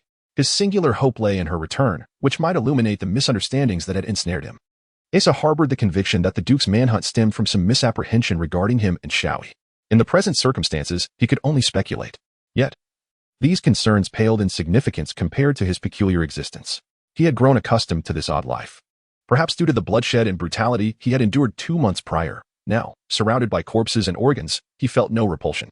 Having danced with death in the Lizard Marsh, he remained unfazed by the search parties that roamed the streets. In fact, he sometimes felt a strange kinship towards the young soldiers tirelessly scouring the city for him, wishing to beckon them to take a break at a street stall for nourishment, urging them not to waste their efforts. Perhaps it was Sandru's familiarity with death that rendered him indifferent towards Asa, making their interactions quite effortless. Sandru never pried into Asa's life, not even inquiring about his name. After all, there were only 2 living beings in the house, and any utterance was directed towards him. In contrast, Sandru had taken to naming the 3 stray cats that often visited in search of scraps. The 2 men seemed to have exhausted their curiosity about one another, resembling old friends who had long since settled into comfortable silence. More importantly, Asa found himself wholly captivated by his daily studies of magic and meditation. Each day brought a sense of progress, from mastering the basics of hemostasis to achieving genuine restoration spells. From igniting a candle with mere fingers to cooking fish over an open flame. He had also stumbled upon a dusty tome hidden behind Sandru's bookshelf, an ancient, well-preserved volume filled with an astonishing array of spells and skills related to magic. However, aside from the table of contents and an introductory chapter on meditation, the text was inscribed in a language unknown to him. Asa refrained from questioning Sandru and diligently practiced the meditation techniques outlined in the first chapter, immersing himself in a routine of study, practice, and contemplation each day. He has been entirely immersed in a life of continuous self-improvement since the age of 5, finding this way of existence to be the most tranquil and serene. Everything unfolds so naturally, devoid of any tension or artifice. Unbeknownst to him, Asa has spent an entire month in this mundane life, fraught with corpses and pursuits. Such simplicity invariably relaxes the spirit over time.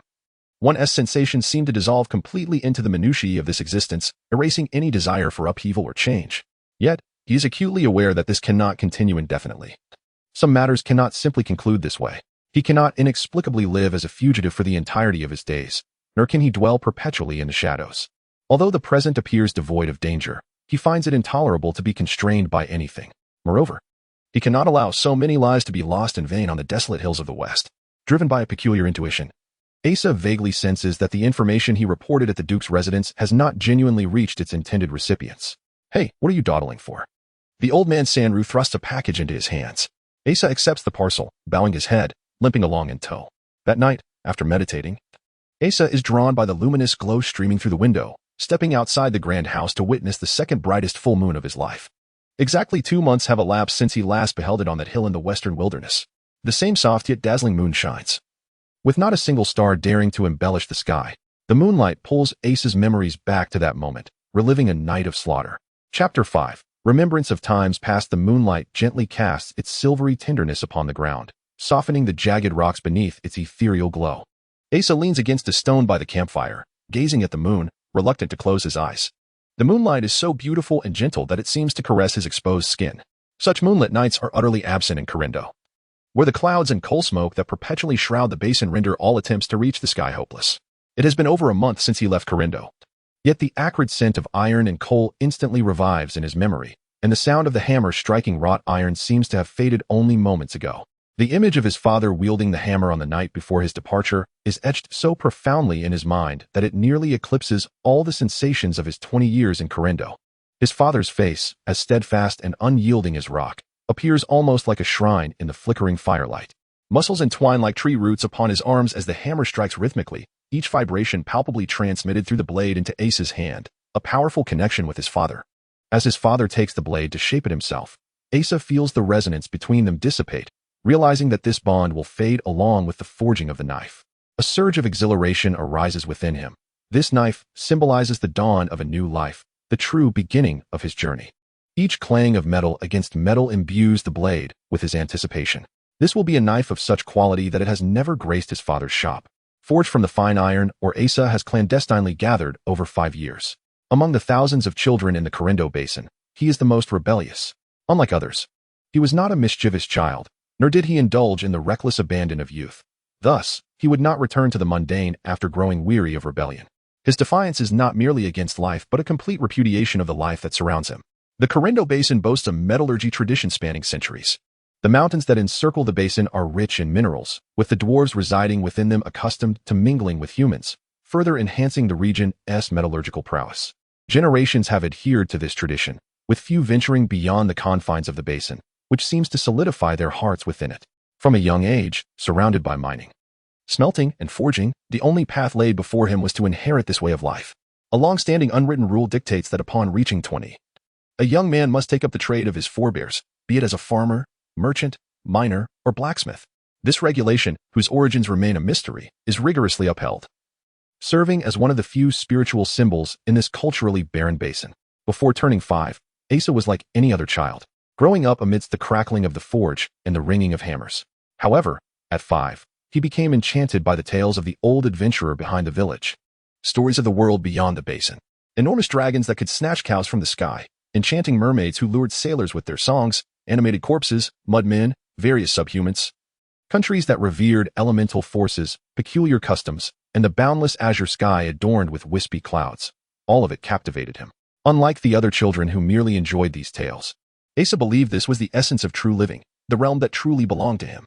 Thus, he began to learn everything he could about the outside world from the old adventurer, how to survive in swamps and deserts, identify various plants, understand the habits of subhumans, fight, and set traps.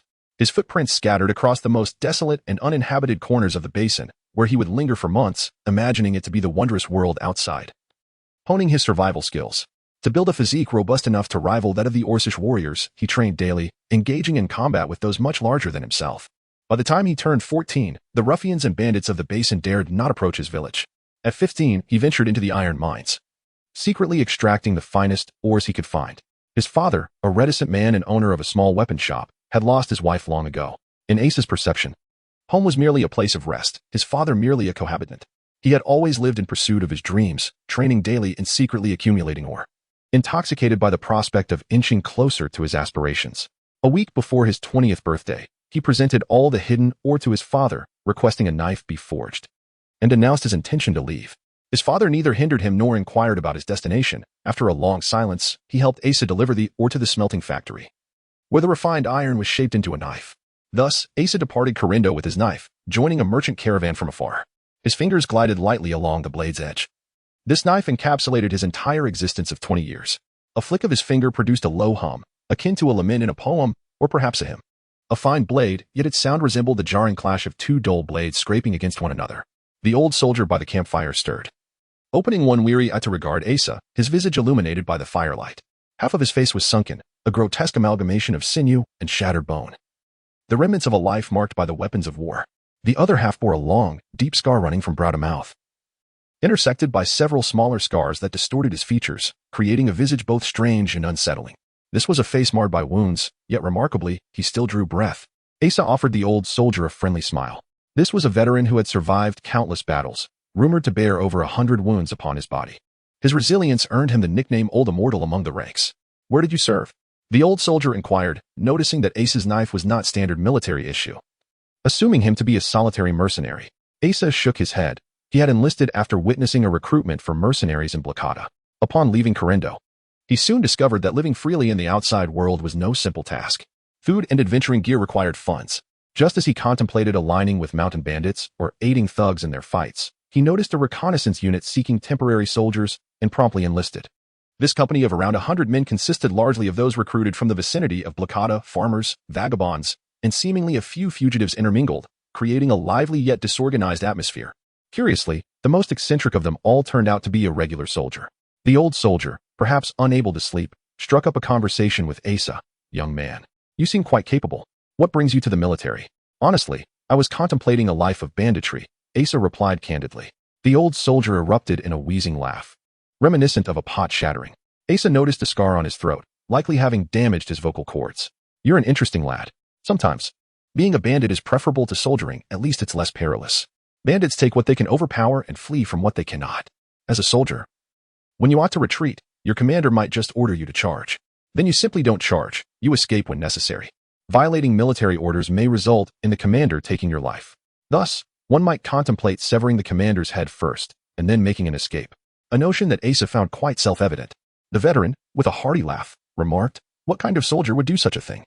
Knowing full well they are marching to their doom, yet still allowing others to command them? Who would behave in such a manner?" Asa, perplexed by this perspective, thought it only prudent to devise a way to survive. If ordered to face death, why wouldn't the commander first demonstrate the courage to face it himself? The veteran shook his head, his lone remaining eye reflecting a sense of bewilderment, his distorted features contorting into an expression that was utterly incomprehensible to others, murmuring, "Such is the life of a soldier." The clanking sound announced the arrival of Captain Sanders, the only one who would still be patrolling in full armor at this late hour. "Why are you still awake?" "We have a mission tomorrow," Asa mused.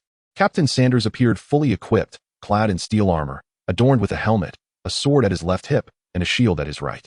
These items seemed to be an extension of him, never seen removed. The armor and shield bore the indented mark of the Holy Cross, a symbol of the Paladin Order. Renowned even in Asa's dreary homeland, recognized as the Empire's most formidable unit. "We were exchanging insights on our military experiences," Asa replied candidly. "Captain, why are you still awake? We will be resting soon." The veteran, fearing Asa might speak out of turn, quickly redirected the conversation. Sanders nodded, his demeanor affable, stating, "I am merely conducting a patrol." His tone and expression were amiable, even his appearance evoked an inexplicable sense of warmth. This young captain commanded considerable respect among the regular soldiers. While the others hired alongside Asa regarded him with mild skepticism, common folk typically harbored no fondness for nobility, and the absence of disdain indicated this young man possessed considerable charm. Nevertheless, Asa felt a measure of reverence for him, though he had never witnessed the captain in combat. It was clear that Sanders was far superior. Sanders regarded Asa and inquired, "Are you the recruit who defeated 4 infantrymen during the conscription?" During recruitment, candidates were pitted against several infantrymen to assess their stamina and combat prowess. Asa had effortlessly taken down several soldiers much larger than himself. "Yes," Asa affirmed. Sanders nodded, his tone imbued with approval. "Your skills are commendable. If you continue to exert yourself, you shall undoubtedly excel." Although Asa harbored significant doubts about the military vocation after conversing with the veteran, he could not help but nod vigorously. It seemed that not all nobility were insufferably arrogant. Receiving praise invariably elicits joy, especially since Asa had long forgotten the last time someone had commended him. Suddenly, the sharp sound of a sentry's call pierced the stillness of the wilderness night, shattering the tranquility that enveloped the camp. Chapter 6, Reminiscing the Time of Slaughter. 1. Asa closely followed Captain Sanders out of the camp. Despite being clad in heavy armor, Sanders moved with an agility that surpassed Asa, who wore only light gear. The other soldiers, startled by the whistle, hurriedly seized their weapons and rushed after them. The bright moonlight illuminated everything clearly. At the entrance beyond the camp, several figures of varying heights stood silently, their weapons casting an ominous aura that the gentle moonlight could not soften. The tallest among them was an ogre. Even among its kind, this creature was extraordinarily massive, towering at least twice the height of an average man and 5 times as robust. Clad entirely in specially crafted iron armor, it wielded 2 spiked maces, one large and one small, that were proportionate to its formidable physique. The moonlight reflected off its armor and weapons, creating a sharp, chilling glint. Beside it stood 2 werewolves, wearing only hardened leather armor to preserve their agility and speed, brandishing morning stars that, while not as terrifyingly large as the ogre's weapons, were sufficient to shatter any armor. 3 lizard men, similarly armored as the werewolves, gripped oversized blades that were as long as a person. On the far side, 2 half-orcs each held an oversized crossbow. Among this menacing assembly of beasts, there was a comparatively frail figure, devoid of armor or weapons, merely draped in a cloak that concealed its race and features. Sanders' face appeared more pallid than parchment under the moonlight. He had never anticipated the severity of the situation. Over a month ago, he had received orders from the commander of the Paladin Order to discreetly lead a unit of soldiers to scout the unusual movements of the orc tribes in the western wasteland. For years, the Western forces had relentlessly hunted down various orc tribes, nearly exterminating them all. Thus, although he had been cautioned to proceed with care, he had only expected to encounter sporadic skirmishes. Orcs lacked knowledge of metallurgy. Their tools and weapons were primarily rudimentary stone implements. Hence, despite their superior physical prowess and combat abilities, they would be no match for a well-equipped army. The different orc races never interacted with one another, preferring to cling to their ancestral ways and beliefs, waiting silently for the inevitable destruction wrought by human armies. Now, these assumptions were shattered by the grim reality before him, which promised to be steeped in bloodshed. This armed coalition of orcs was surely not merely present for a casual encounter. They stood upon the summit of a desolate mountain, surrounded by cliffs, and Sanders had chosen this position for its excellent visibility and defensibility. Even if the orcs intended a nighttime ambush, they could effectively defend this solitary approach, preventing any orc from ascending. Of course, holding this position meant that no one could escape either. Suddenly, the cloaked figure among the orcs stirred, seemingly nodding slightly and uttering a soft sound of agreement. The voice was unmistakably human, casual as if one were sipping tea under the sun while listening to a friend's idle chatter. The ogre, however, appeared to be ignited by this gentle sound, like a beast whose restraints had suddenly been loosened, unleashing a thunderous roar as it charged toward the crowd. Each of its colossal steps caused the ground to tremble, instilling fear in the hearts of the soldiers. Asa had already contemplated escape upon seeing the orcs. He understood the gravity of the situation. If the orcs could calmly approach and secure the entrance, they undoubtedly had the confidence to annihilate the 100+ soldiers before them. Moreover, he was acutely aware of what it signified when an ogre clad in heavy armor wielded such formidable weapons. Generally, a single ogre would suffice to challenge 20 well-equipped soldiers. The cliffs loomed high, and even though the Dano River lay below, the height was sufficient to turn anyone into a mere puddle of flesh upon impact with the rocks beneath. Yet, Asa remembered a tree nestled within the cliffs. He had even urinated on its branches in his youthful folly. He was familiar with the tree's position and the thickness of its branches, enough to cushion his fall to a safe extent. As the ogre charged towards him, he turned to flee but was startled by a figure leaping forth. It was Sanders, sword drawn and shield raised, charging directly at the ogre. The morale of the troops had plummeted, and he sought to rally them by confronting the beast alone. In a moment of chaos, the very mountain seemed to quake in response. The ogre's colossal mace struck the ground with a force that could have shattered 10 bulls. Yet Sanders' deft maneuvering allowed him to evade the blow, leaping onto the ogre's shoulder and thrusting his sword towards the narrow gap in its helmet. In a simultaneous motion, the ogre fell backward, swinging its smaller mace upward. Sanders' shield deflected the blow, propelling him backward, but his sword tip barely missed penetrating the ogre's eyes. With a clanging sound, Sanders discarded his now-deformed small shield, crafted from a full inch of steel designed to withstand heavy blows, which had proven futile against the ogre's might. By the moonlight, Asa could see that the fingers of Sanders' left hand, which had held the shield, were utterly mangled, unrecognizable as human fingers. Sanders drove his sword into the ground, grasping his twisted fingers with his right hand, one by one restoring them with the healing spell's light. The sound of cracking bones echoed, and beads of cold sweat formed on his brow, yet his expression remained impassive, his intense gaze fixed coldly on the rising ogre. Seeing Sanders' calm demeanor, Asa felt a surge of fiery resolve emanate from within him, tightening his grip around his knife. In that instant, he no longer wished to flee. Sanders cast aside his heavy armor. It had become meaningless, and only agility and speed remained as the true paths to victory. Gripping his sword, now infused with the essence of his spirit, he felt confident that he could pierce the ogre's defenses without aiming for any weak spots. He turned and shouted, "Bestow your blessings upon me." 2 priests, caught within the throng, began to chant incantations, a shimmering white light resonating around them and Sanders. Suddenly, 2 half-orcs leaped onto the shoulders of the nearby werewolves, aiming their crossbows at the 2 priests. One priest's head X beside another priest stood a seasoned warrior, who timely raised his wooden shield to protect the priest. Consequently, a shattered hand and fragments of the shield were driven into the priest's face by a spiked iron ball. The warrior let out a mournful cry, collapsing alongside the priest in a peculiar posture. Suddenly, Sanders surged towards the ogre, aware that he needed to eliminate this formidable beast as swiftly as possible, ideally before the 2 half-orcs could reload their crossbows. From beneath the cloak, a figure uttered a few words, prompting all the orcs, save the 2 half-orcs, to charge into the crowd. One of the werewolves advanced towards Sanders, who was rushing to confront the ogre. The distance of several dozen meters seemed trivial under the lizardman's astonishing burst of speed. Almost as soon as the soldiers began to perceive the orcs' movements, 3 lizardmen had already reached their forefront. The leading soldier crumpled like straw beneath the lizardman's long blade, falling with just one strike that took down 4. Chapter 7, Remembrance of the Time of Slaughter, 2. When Sanders beheld the approaching werewolf discard its weapon, he understood that this was no longer a battle but had devolved into a one-sided massacre. Thus, he bellowed his command with utmost urgency. "Retreat, everyone. Escape if you can, and return to report the situation here." However, the chaos left him no time to finish his sentence. The werewolf's relinquishment of its weapon was straightforward. Such implements were originally designed to combat armor and shields, and now that this opponent had forsaken all defense, none could rival the agility of its own claws, which ensnared its adversaries, rendering them helpless.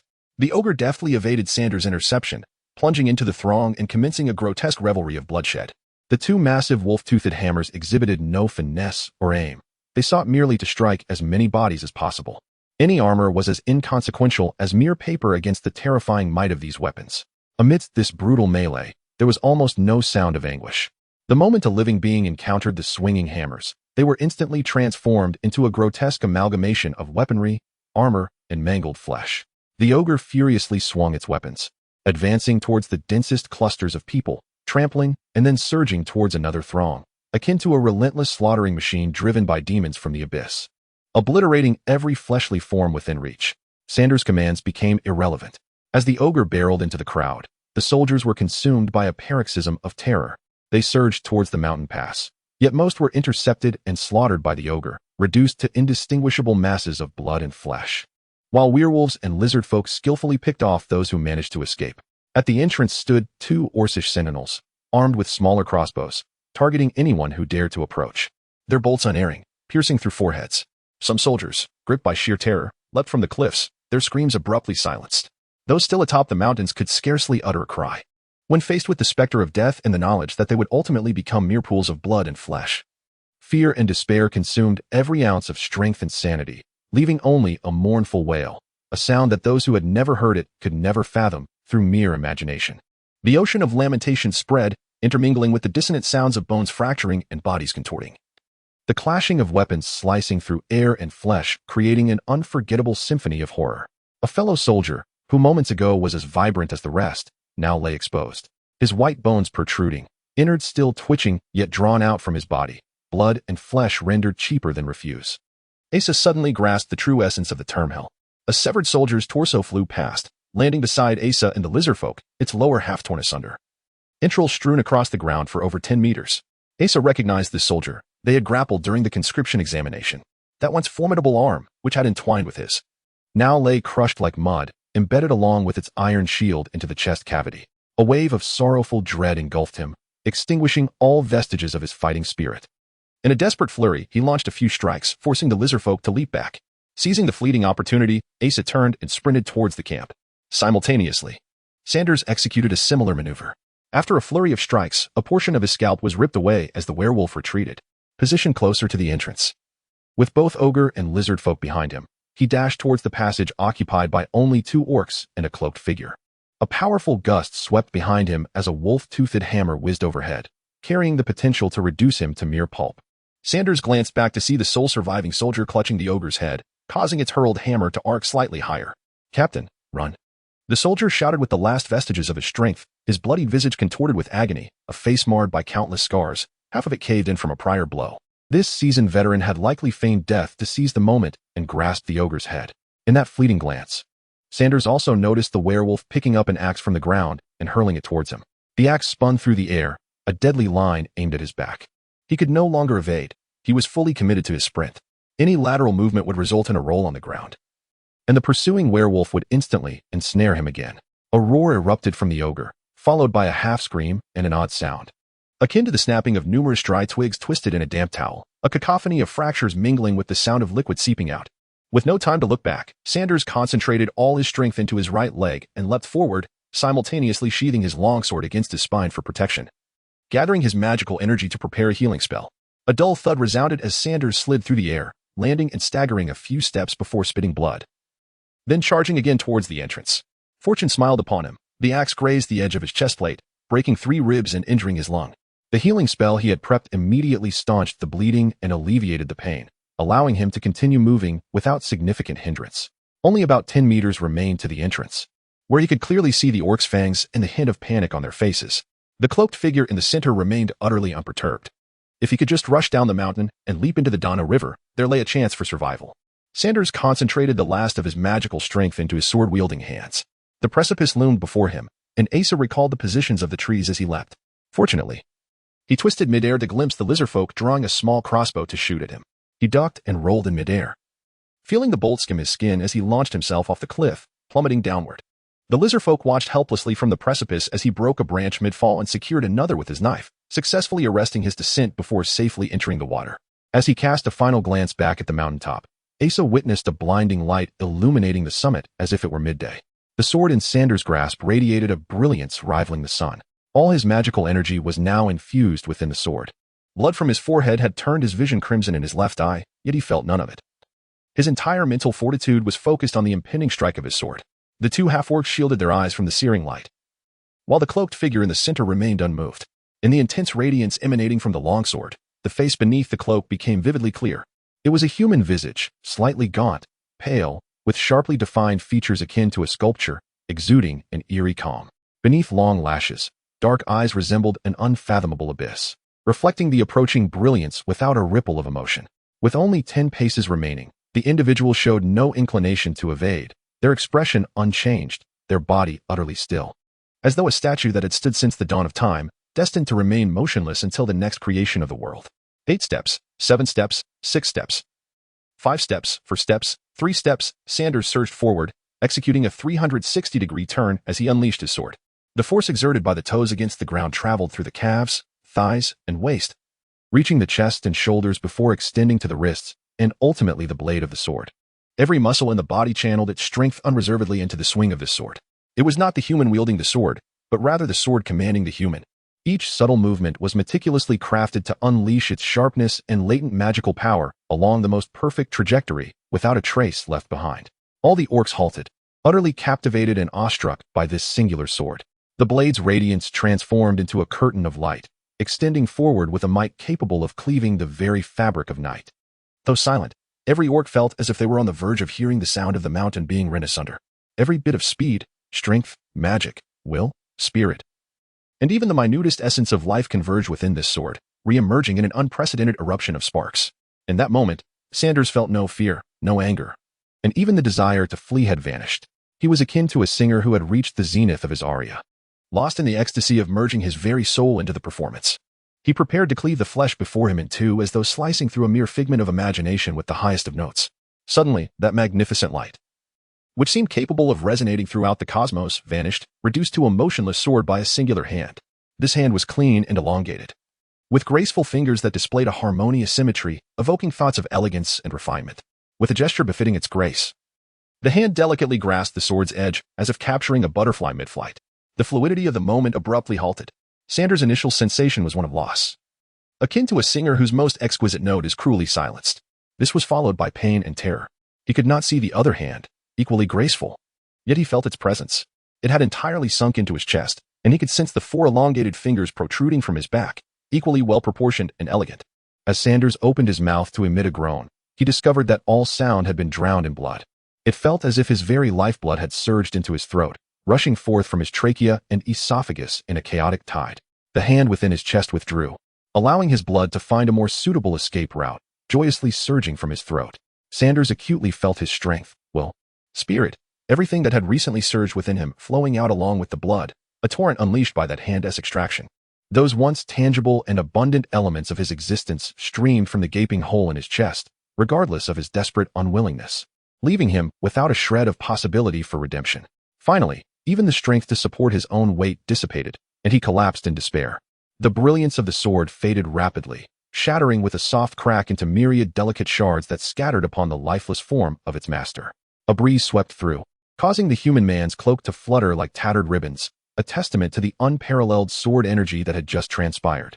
The man lifted the hand that had grasped the sword, inspecting it in the moonlight. A faint trace of blood lay across the center of his palm, resembling a newly formed lifeline. His visage remained as stoic as a statue, devoid of any emotion. Werewolves and lizardfolk scoured the pile of corpses, ensuring that even the more intact bodies received further blows until they were rendered beyond any semblance of life. The lizardfolk who had battled alongside Asar approached, reporting the situation in their predominantly consonantal tongue. The man pointed toward the river below the mountain with a gesture towards one of the werewolves, who immediately dashed down the mountain, disappearing into the night. An owl perched on a nearby dead branch, its large eyes gazing blankly at the bloody scene below, issuing an appropriately timed hoot. Suddenly, the man kicked a small stone, which struck the owl, shattering it like decayed cotton. The remnants of the owl fell, oozing a black liquid that released an overpowering stench, eclipsing the scent of blood that permeated the mountain. The half-orcs and werewolves emitted strange cries, hastily covering their noses. The man gazed at the foul-smelling black fragments on the ground, frowning slightly, as a flicker of concern broke through his otherwise impassive demeanor. In a dim chamber, the red-robed mage gently touched the now extinguished crystal sphere, sighing, "So many fresh corpses. Sandrew must be heartbroken at the sight." Chapter 8. Seeking death. Passers-by on both sides of the street paused to gawk, emitting murmurs of admiration for the knight atop the white steed. Young maidens whispered amongst themselves, their eyes sparkling with a blend of reverence and enchantment, the very expression men yearn to see in women's gazes, one of adoration, intoxication, and longing. The horse was a rare gem, and its rider was a paragon among men. The knight's shimmering armor seemed less an article of clothing and more a natural extension of his noble essence, exuding an imposing grandeur that was solely attributed to his presence. His hair, a dazzling golden mane, appeared to carry the very brilliance of the sun, willingly becoming a part of him. With sword-like brows, a straight nose, and a countenance that was both handsome and robust, he embodied a masculine vigor. Sunlight danced upon his armor and golden locks, casting reflections that misled onlookers into believing they beheld his innate radiance.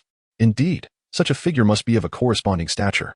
Among the crowd, a few knowledgeable individuals whispered. This was Ernie, the eldest son of Duke Ernie, captain of the Royal Order of Knights, and son-in-law to Duke Mralik. Some young women in the audience could not help but fantasize about their mother's past entanglements with Sir Mralik. Clovis, however, paid little heed to the admiring throng around him. To him, these foolish commoners were no different from ants. Their astonishment at his towering presence was a matter of course, unworthy of his concern. He was in a foul mood, having been troubled for over a month now, and the thought of wasting time here irked him further. If it were within his power, he would unsheath his sword and eliminate every lowly wretch impeding his procession. The notion that a soldier had managed to escape from the capital and might still be lurking somewhere within its shadows plagued him, robbing him of restful nights. The mere thought of that contemptible bastard potentially hiding in a dark crevice, reveling in his evasion from a knight, filled him with rage. He swore that upon capturing the soldier, he would methodically extract every sensitive part of his being, allowing him to howl like a dog in a pool of his own blood for 3 days and nights, begging for a swift end to his suffering. The only solace he found was that, for now, the soldier had not divulged any information. Perhaps he remained oblivious to the gravity of the situation, burying it forever in obscurity. Meanwhile, the progress of the orcs to the west was surprisingly favorable. In about 6 months, all would be well. Yet, the soldier remained an unpredictable variable, akin to an unexploded bomb, potentially dampened and rendered ineffective, or poised to reveal himself at any moment, unraveling the delicate web of plans. Today, his injured fiancée was finally returned, and he had no choice but to abandon his affairs to escort her back to the Duke's residence. He loathed the thought of squandering time on such matters. Time was precious. Every minute should be spent productively, contributing to his quest for greater power and elevated status. Life was meant for relentless advancement, a creed he took pride in, looking down on those commoners who lived day to day like insects. Thus, he harbored an intense disdain for anything that infringed upon his proud tenets. He was acutely aware that she, too, was disinclined to see him. Her disdain was not overt. Rather, it manifested as a dispassionate aversion. This attitude incensed Clovis, even igniting his fury. He was accustomed to admiration, reverence, and fear from others, and even accepted hatred, for it signified his formidable presence. However, he could not abide indifference, nor could he tolerate being regarded as a mere cockroach scuttling past the corner. Only one person regarded him in such a manner, a fact that gnawed at him. Were it anyone else, he would go to any lengths to show them the folly of their disdain, tearing apart anyone who dared belittle him. Yet, this individual was his fiancée, the one who would accompany him with such eyes for the rest of her life. Now, he found himself wasting precious time to protect her, a most irksome predicament he wished to avoid. Yet, he understood that the perceptions of onlookers were crucial. They lent meaning to the situation. The daughter of Duke Mralik had been injured, and given the Duke's relationship with the Ernie family, the eldest son, as her betrothed, would undoubtedly hasten to the outskirts of the city to escort her back to the Duke's estate with utmost care. Since people expected it, he had no choice but to comply. Upon their reunion, an unspoken understanding passed between them. Neither exchanged glances nor uttered a word. Instead, she immediately inquired in a feeble voice about the young man who had reported to the Duke's residence a month prior. In her mind, that soldier held a significance 100-fold greater than her betrothed. This realization only fueled Clovis's anger, though it was not born of jealousy. To him, his fiancée, or any woman for that matter, was merely a tool. Her attitude indicated that, in some regard, she valued that soldier more than him, a notion he refused to tolerate. He would not permit a lowly peasant to overshadow him in any aspect. He was the strongest, the most perfect, the most formidable, the pinnacle of existence. This belief was deeply ingrained within him, a source of pride that often made him irritable and quick to anger. Perhaps that insufferable soldier would seize this opportunity to approach her. Then he could methodically dismember the fool before her eyes, demonstrating who was truly worthy of attention. Clovis entertained this thought, attempting to imbue meaning into this tiresome endeavor that soured his mood. Yet, he knew well that such musings were mere self-soothing. For that soldier was not foolish enough to act in such a manner. "Brother-in-law, did you notice the way those girls looked at you?" Chris remarked, her eyes sparkling with excitement as she observed Clovis. Indeed, Clovis replied, lost in his thoughts. "Don't always be so aloof," Chris pressed, her gaze deepening. She was the 17-year-old sister of his fiancée, E, possessing a beauty that rivaled her sister's, and was one of the few fairest maidens in the capital, characterized by the typical frivolity and naivete of noble girls. Like many youngest daughters, she was favored by her father, and after her birth, the Duke had little time left for educating his children. Growing up in a similar environment as other noble scions, she exhibited a correspondingly shallow character. Recently, she had expressed a desire to study ancient texts at the Magic Academy, though it seemed merely an attempt to adorn herself with an air of nobility without any genuine purpose. Clovis occasionally pondered why the Duke did not consider marrying off this daughter to him. Such a naive and superficial girl would be easy to manipulate, and it would be far more convenient for both the Duke and himself. Suddenly, commotion erupted from the rear of the procession. Someone attempted to climb into the young lady's carriage, but we apprehended him, a soldier reported. This announcement jolted Clovis's memory, igniting a sense of fortuitous anticipation within him as he galloped forward. Several soldiers had captured a figure shrouded in a cloak, struggling against their grasp. In the dim light, a hunchback, seemingly also a cripple, donned a cloak that appeared as if it had not been washed for centuries. It was easy to envision this individual as someone engaged in peculiar activities within the shadows of a basement. Clovis scrutinized him carefully, suddenly realizing that the cloak was well-fitted, adeptly concealing every part of the man's form. Even from across the way, discerning his face was a formidable task, and the figure's silhouette was rendered vague under the drapery. Dismounting his horse, Clovis fixed his gaze upon the visage obscured by the cloak's shadow, as if intent on piercing through the darkness to unveil every detail. He advanced step by step towards the man, each movement deliberate and measured, as though he were confronting a ghost that had only just emerged from the crevices of time, ready to vanish into thin air at any moment. His hand gradually clasped the hilt of his sword, commanding each word with precision, reveal what lies upon his head. At this proximity, he was confident that no one would escape his grasp. As the cloak was drawn back, the first to react was the soldier who had pulled it, startled into a backward leap. The face that emerged was woefully ill-suited for the light of day. Its features seemed as if they had been grotesquely reshaped after being scalded by boiling water, resembling a poor sculptor's failed attempt at refinement. The skin bore clusters of purplish-red tumors, glistening and swollen as if they might burst forth, spilling forth foul ichor. It was the hunchbacked assistant of the old man Sandrew. Some of the guards recognized him immediately. Clovis meticulously examined the face from top to bottom, but found not a single element that aligned with his expectations. Only a wave of nausea washed over him. He turned to the soldier who had spoken, his eyes radiating indignation and disgust so palpable that even the dullest ox would sense it. He demanded, "Do you recognize him?" The soldier, trembling, clarified, "It's not just me. Many are aware. This man is Sandra's assistant, the one who deals with corpses in the west of the city." Several onlookers echoed his words, with one calling out, "Hunchback. Do you think this is a cart for transporting bodies? Bow and admit your wrongs. Could it be merely a coincidence? Even in the event of a grave mistake, it seemed inconsequential. He could not overlook any slight possibility. Clovis felt the veins on the back of his hand throb. However, upon casting another glance at that repugnant face, he finally relinquished his grip on the sword's hilt. So vile was he, engaged in such sordid deeds, that his blood must be as filthy and foul as the water from a sewer. What if it sullied his own garments or skin? What if it splattered upon his face? This thought churned his stomach. He turned back to mount his horse and ordered, "Drive him away." Scram. The guard, fearful of soiling his shoes, hesitated to kick him, merely lifting his foot in a mock gesture and hissing as if shooing away a dog. The crowd burst into laughter, mocking the ghastly appearance of the man as he draped the cloak over himself again, limping away, burdened by his own deformities. Cloris clung to Clovis's arm, feigning fear. "Who was that?" a frail voice inquired from the carriage.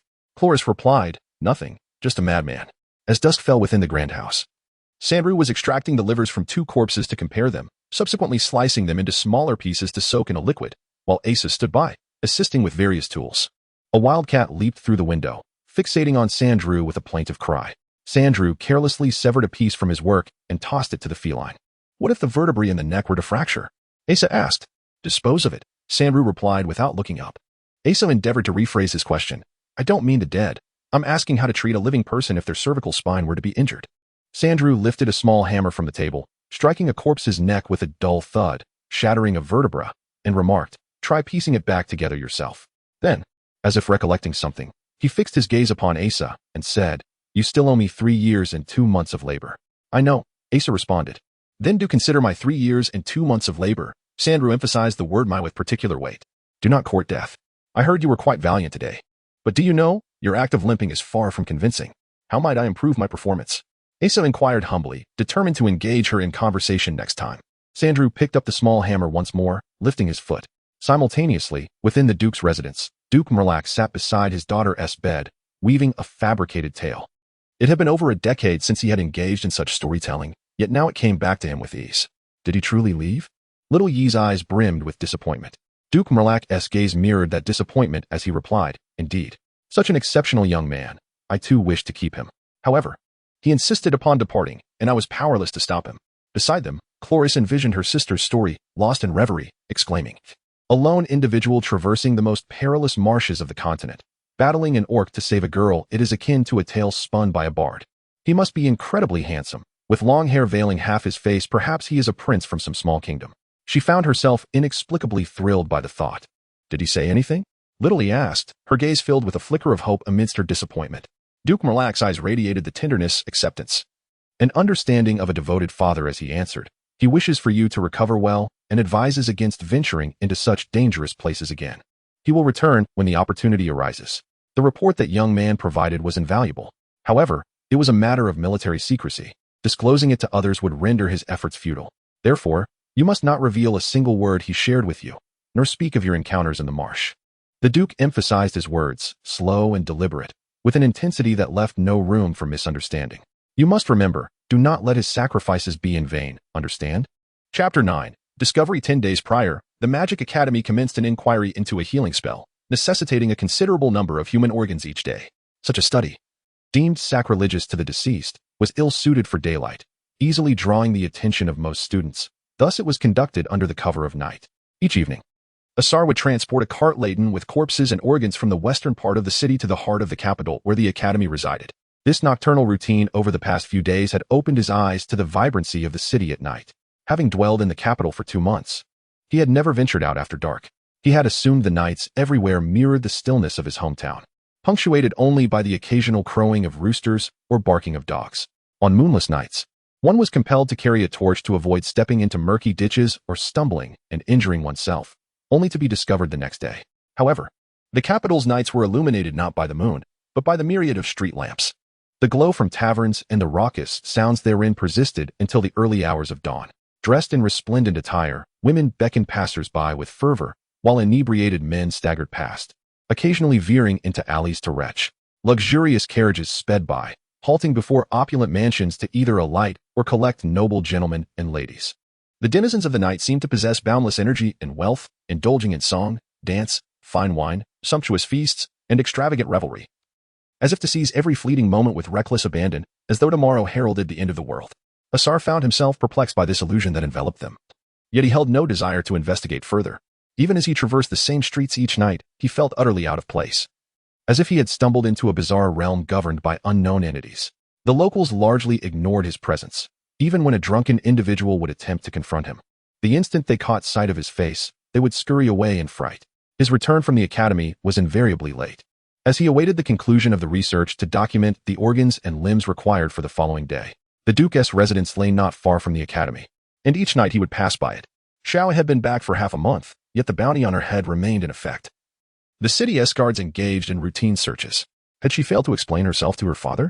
Or did she believe he deserved this fate? Did she realize that her injuries were a consequence of his actions?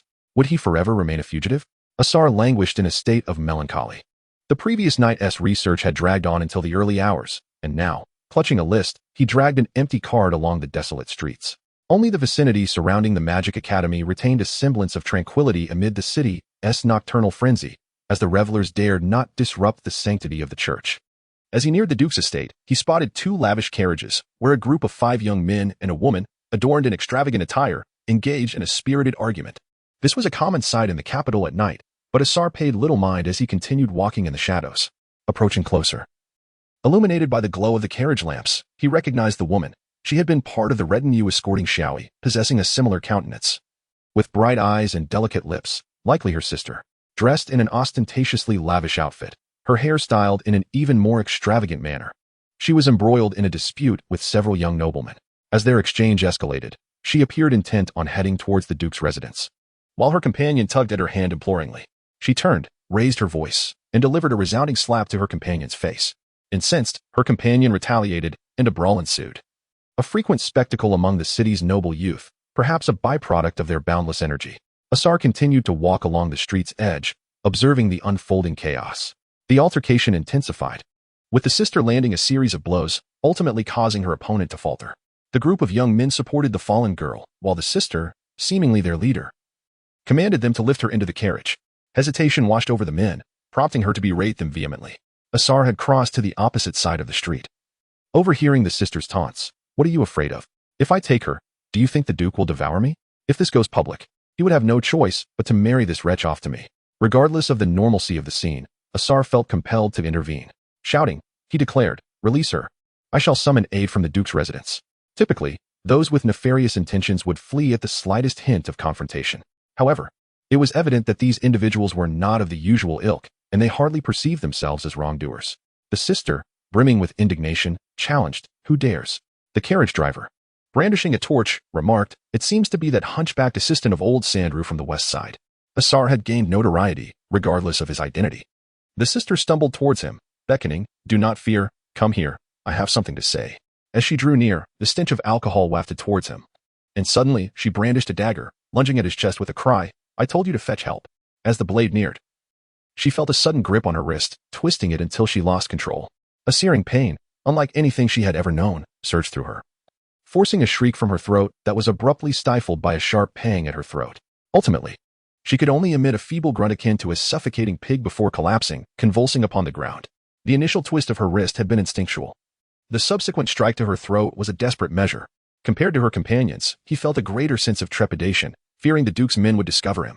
As the remaining young men attempted to intervene, they were halted by the drivers of the carriages, warning, "You are no match for him. Do not approach." Drawing swords from their waists, the two drivers advanced. Asar recognized their stance. They were no ordinary drivers. Dodging their strikes, he abandoned his pretense, abandoning his limp and evading with all his might. These two were formidable swordsmen, likely bodyguards for the sister. At last, he seized an opportunity, rolling away from their encirclement, tearing off a piece of his cloak and throwing it towards one of the swordsmen. The swordsman effortlessly sliced the cloak in two, demonstrating his seasoned combat experience by refusing to retreat. In such advantageous situations, it was crucial to press the attack, denying the opponent any chance to recover. Upon severing the cloak, the swordsman was met with a burst of crimson light. Before he could comprehend its nature, the fireball erupted against his nose. Though it was merely a novice-s fireball, a force akin to several large firecrackers bound together, it was unlikely to cause severe injury, perhaps only mangling his nasal bone. With a resounding crack, the spark of flame illuminated the darkness, and the swordsman fell back, his body stiffening. Seizing the remaining piece of his cloak, Asar hurled it at the other swordsman while simultaneously raising his hand and chanting a spell, though it was merely a crude expletive from his homeland-s dialect. Given his skill level, he could not cast spells in quick succession. The swordsman ducked and rolled away, but upon rising, he was met by the half-cloak flying towards him, its fabric suddenly swelling against his chin. A distinct sound of bone fracturing echoed through the night, accompanied by a piercing scream as he crumpled to the ground. It was quite astonishing that Asa managed to fell two swordsmen so effortlessly, after such a long period of inactivity. He was surprised to find that his agility had not diminished in the slightest. He approached the carriage, and as the flames illuminated his face, a few young men shrieked in terror, exclaiming, "A monster!" and scattered in all directions. Suddenly, a girl leaped from the carriage, fleeing towards the Duke's residence. It turned out she was not rendered unconscious but had been observing the entire scene, fearing that someone might come to investigate the commotion. Asa hastily picked up the cloak from the ground, seized the empty cart, and vanished into the shadows. The following morning, at the Duke's residence, Chris completely deviated from her usual habit of sleeping until the afternoon and rose early to have breakfast with her father. She had scarcely slept, her mind replaying the bizarre events of the previous night, more exhilarating than any intoxicating drink. Despite her bruised eye, which still bore the marks of the encounter, it did nothing to dampen her exuberant spirit as she animatedly recounted her strange experience to her father. "Daddy, you know those two bodyguards were exceptionally skilled. Yet under that person's command, they were like mere children." With a mere wave of his hand, he unleashed magic that sent them flying. She straightened her posture, dramatically mimicking the fallen swordsman. Duke Morak furrowed his brow. He had always disapproved of his daughter's association with that group of idle young men who engaged in reckless behavior. And this time, it had nearly resulted in a calamity. Yet, he found himself unable to devote the time to properly educate her, often resorting to occasional admonishments. However, given her age and temperament, it was apparent that reason alone would not suffice. Chris gestured animatedly. Then that person approached, and with just one punch. The other fellow was down. Just one punch. The last time that guy helped us, he took several blows and was still fine. But when that person came closer, and we saw his face, the others fled in terror, and I was startled as well, somehow finding the strength to run back. It was simply because he was so ugly, so very ugly. Her tone shifted to disappointment as she lamented the fact that the one who saved her was not a dashing young man clad in golden armor with flowing locks. The Duke swallowed a piece of bread and raised a glass of milk. It was essential for his daughter to venture outside, to experience the world and savor the bittersweet flavors of life. Only through such experiences could one truly mature. That very ugly individual is indeed quite peculiar. When my sister first returned, he was the one peering into her carriage. Back then he was a hunchback. But last night, he suddenly stood upright, appearing quite tall. Though regrettably, he remains exceedingly unattractive. With a sudden crack, the Duke's cup shattered in his hand. He slowly turned to fix his gaze upon Chris, inquiring, "What did you say? How was that individual when your sister returned?" Chris perceived a look in her father's eyes that she had never encountered before, and a wave of fear washed over her. In a hushed tone, she replied, "That person tried to climb onto my sister's carriage, and her husband nearly killed him." "Why did he not act then?" The Duke's voice seemed to drift into contemplation. "I do not know. I have heard many say that the grotesque fellow is an assistant to an old man named Sandrew from the west side of town. I overheard them say as much last night." Duke Morak rose from his seat, stating, "Go keep your sister company. I need to step out for a while." Chris carefully asked, "But the doctor for my sister is arriving shortly. Where are you going?" Duke Morak wiped his mouth and, without looking back, strode out of the dining room, leaving behind the words, "I must personally express my gratitude to the hero who saved my daughter." Chapter 10. Not dead. Sandrew pushed aside the female corpse and extracted a large cloth that had been used to cover the body, shaking off the dust and tossing it to Asa, remarking, "This garment must be worth at least another 6 months of your labor." Upon inspection, it revealed itself to be a very old cloak. 6 months? You truly would be a loss to the entire realm of brigands if you didn't pursue that profession. Asa shook his head, surveying the thick, odorous, and dusty cloth, stained with congealed blood and other fluids, long since fused with the fabric. Sandrew's eyes widened as he declared, "This is a cherished treasure from my youth, imbued with sentimental value." Suddenly, a rhythmic knock echoed at the door, 3 deliberate raps that conveyed the knocker's refinement and poise. The sound, neither too soft nor too loud, was perfectly calibrated to ensure it reached the ears of those inside, without causing any disturbance. Even the most sensitive or irritable of hosts would find such a visit to be anything but intrusive. Whoever had arrived surely understood the nature of this place. Where a room filled with corpses and an elderly man manipulating them, alongside a disabled assistant, would hardly be a conventional setting for a courteous call. Curious to see the polite visitor, Sandrew approached the door, while Asa hastily donned a mask. Upon opening the door, a distinguished middle-aged gentleman stood before him. His slightly portly figure, typical of a man leading a contented life, was adorned with a lavish sword that seemed more ornamental than functional, complemented by a well-tailored suit, a top hat, and a neatly groomed beard, all framed by his squinting eyes and warm, courteous smile. Indeed, this was a gentleman who would exhibit politeness at any threshold. The gentleman bowed gracefully, addressing Sandrew with respect. "Might I inquire if you are the esteemed Mr. Sandrew?" "Yes, that is indeed me," Sandrew responded hastily, as though fearing someone might suddenly contest his title. "I am Duke Morak." The amiable gentleman introduced himself. "Would you permit me entry? I seek a particular individual." "Certainly. Please come in." Sandrew gestured hospitably, welcoming the Duke into the expansive room, then gestured toward the multitude of bodies and organs scattered about. "There are many here. May I ask whom you are looking for?" "I seek him," the Duke replied, his eyes, filled with warmth, fixated upon Asa, who was momentarily obscured beneath the corpse cloth. The Duke approached Asa slowly, hands clasped behind his back. Asa instinctively took a step back, unsure why he felt compelled to retreat. The Duke exuded an irresistible charm, and the mention of his title stirred a desire within Asa to engage in conversation. Yet, as the Duke drew near, he found himself involuntarily stepping back, halting after a single step. The Duke stood before him, and Asa realized that the man, shorter by half a head, was neither feigning a hunch nor limping. He had unconsciously adopted a habit of bending and limping in the presence of others over the past 2 months, but at this moment, as their gazes met, he lost awareness of his posture. No, Asa quickly discerned. It was not forgetfulness but rather a subconscious transition into a state of heightened vigilance. He resembled a beast sensing imminent danger, his entire being tensed and ready for action. His mind drifted into the tranquil emptiness cultivated during months of meditation. His muscles attuned to every subtle movement around him, acutely aware of the air currents brushing against his skin. He could feel the magical energy and spirit coalescing within him, primed to erupt at any moment. His single step back was not born of a lack of necessity, but rather of an instinctive response to an unspoken boundary. Any further retreat would signify the threshold of a predator pursuing its prey. He understood that the moment he shifted again, this seemingly affable Duke would strike with the swiftness of a leopard and the ferocity of a lion. The Duke's gaze pierced through Asa, scrutinizing him down to the minutest detail, as though he could perceive every facet of his existence. A smile curled at the corners of the Duke's mouth, carrying a mixture of admiration, regret, and mockery. With an air of composure, he stated, "This young man rescued my youngest daughter from some nefarious individuals last night. I am also aware that he saved my eldest daughter 2 months prior. I am quite eager to express my gratitude to him." However, the Duke's right hand emerged from behind him, a seemingly casual gesture, resting upon his belt where that ostentatious sword lay. Asa could not hear the Duke's words. All his focus fixated on the Duke's right hand and the sword nearby. He felt an instinctive certainty that even if that ornate blade were merely a piece of charcoal, its extraction would sever him as easily as a fragile carrot. Asa's strength and magical power coalesced, entwined with his spirit and resolve, forming a latent point ready to explode. Even if there existed but a 1 in a million chance, he resolved to unleash every ounce of his power before his own demise. He felt a phantom sensation akin to being hunted in a swamp, cornered with no escape. The primal urge to fight surged within him. Asa remained still, his emotions surprisingly tranquil, enveloped in the meditative void, yet he sensed a wolf within his soul baring its teeth in a feral howl. "Are you here to kill me? Come on, try me," he thought defiantly.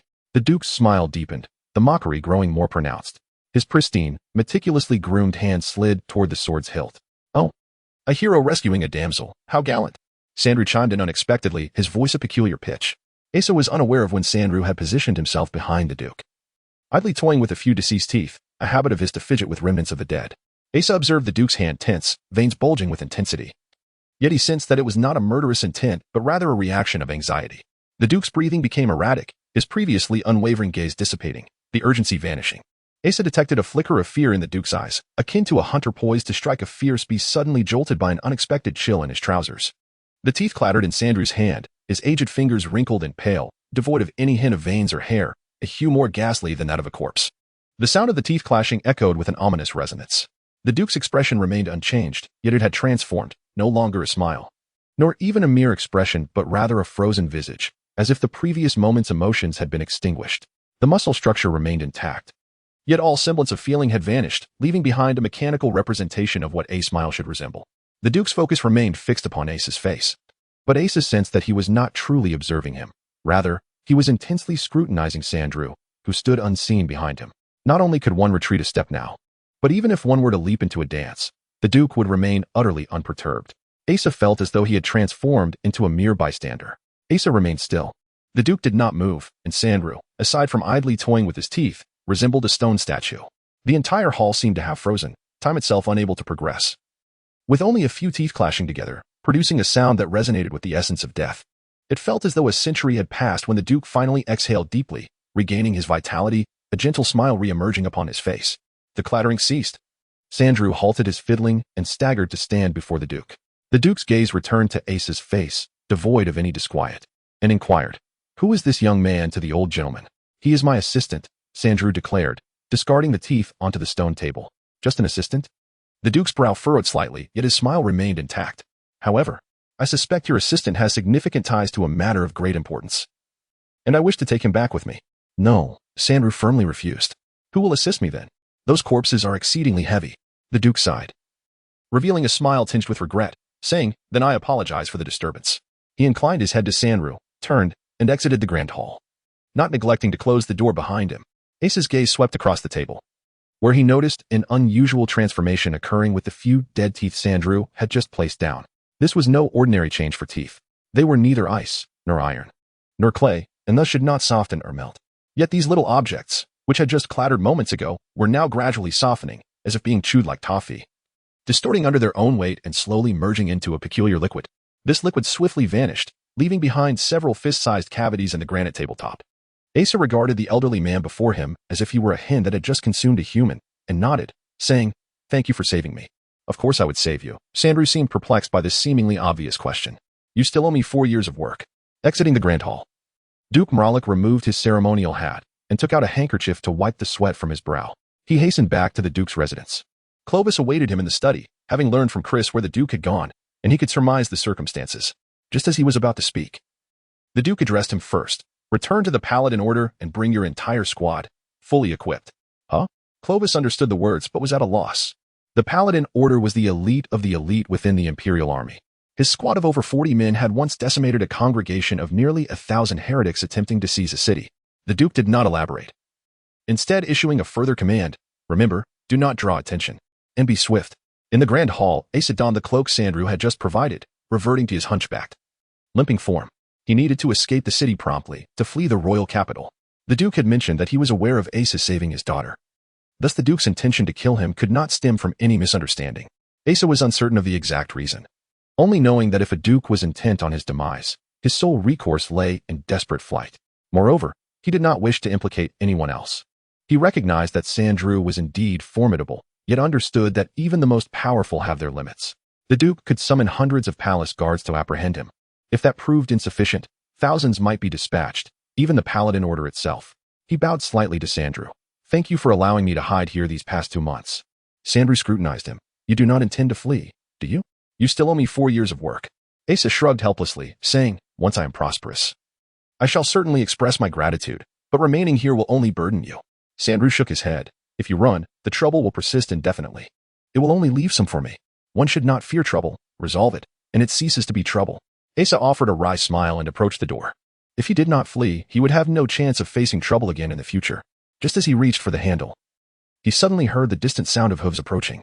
Asa's expression shifted, and he turned, lunging towards the window, but Sandrew raised his hand and said, "Do not panic. The one who resolves troubles has arrived." Chapter 11. Immortal Clovis's hands were drenched in sweat, and he began to worry that he might not be able to grip his sword firmly. He had never felt such tension before and was astonished to discover that his palms would sweat when he was anxious.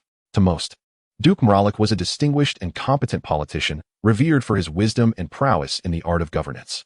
However, Clovis understood that in the heat of battle, the Duke would not lag behind any general in the empire. In terms of skill, the Duke undoubtedly ranked among the top 5 within the empire. The Duke had just given him and his subordinates a peculiar order to disregard the actual target they were meant to capture and to focus their efforts entirely on the individual the Duke engaged. Clovis did not question the Duke regarding the identity of this person who warranted such elaborate measures. He had complete faith in the Duke's judgment. This must be an opponent of unparalleled caliber. This was the first time Clovis faced a colossal, unknown, and potentially unimaginable threat, far beyond the stable and illustrious life experience he had known since birth. Thus, he felt nervous. There came a distinct series of 3 knocks at the door. The Duke called out warmly, "Mr. Sandrew, I have returned." Clovis tightened his grip on the hilt of his sword, which now felt like a slick, perspiring eel rather than a familiar companion. He feared it might slip from his grasp at the moment of attack. The Duke turned to him and, in a calm tone, said, "Relax." It was then that Clovis realized his forehead was drenched in cold sweat. "Do not be anxious. Do not be anxious," Clovis repeatedly reminded himself. In front of so many subordinates, how could he display anything less than excellence, strength, and capability? It was merely a matter of apprehending a soldier. There was no reason for such trepidation.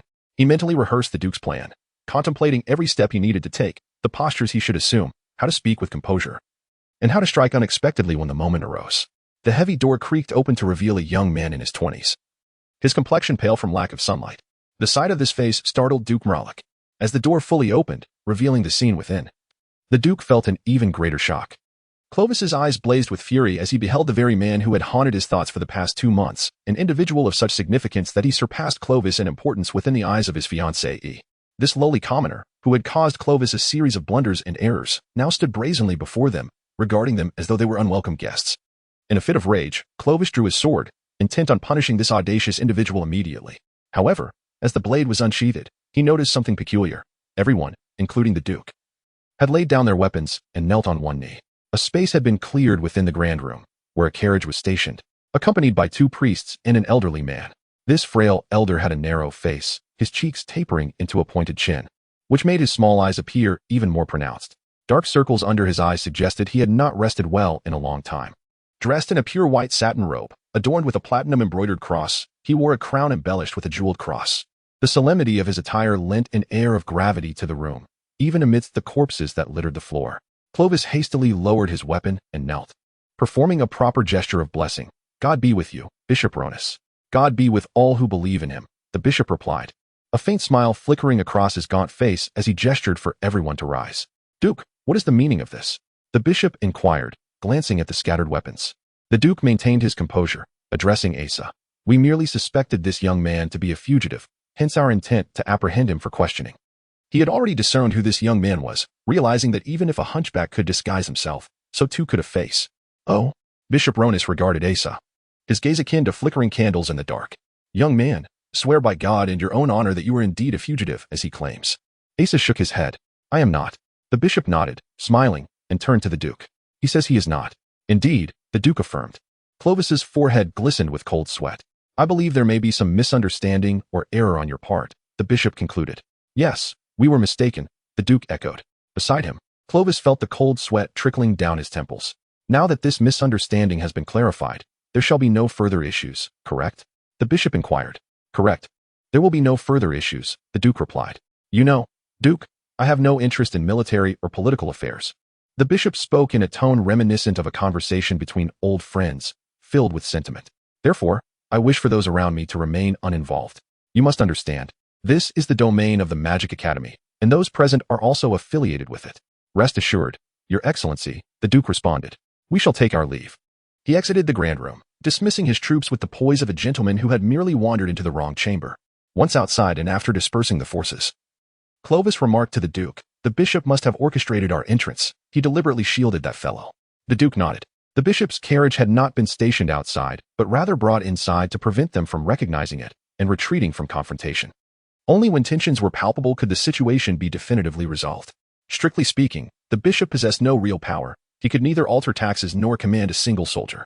Yet even an emperor would think twice before attempting to deceive him. Since he expressed a desire for that soldier to remain untroubled, then indeed, he could not be. Clovis felt as though the situation had reached an impasse. The Duke inquired, Do you believe that soldier will inform the bishop of everything? Clovis shook his head. I do not know. What do you think? The Duke also shook his head. I do not know either. It seems we must ask him directly. How should we inquire? Clovis asked, perplexed. Simply ask, the Duke replied nonchalantly, though Clovis remained somewhat puzzled. Observing the Duke's calm demeanor instilled in him a sense of hope that the situation might yet take a favorable turn. The Duke continued, from a certain perspective. There are only 3 types of people in this world. One type consists of those who are of no consequence to you. Such individuals require neither your concern nor attention. The second type comprises your enemies. There should not be many of these, and once they appear, they must be eradicated without mercy. He turned his gaze towards Clovis. But what if you encounter an enemy you cannot defeat? Then I will utilize all my strength and every means at my disposal to vanquish him, Clovis declared resolutely.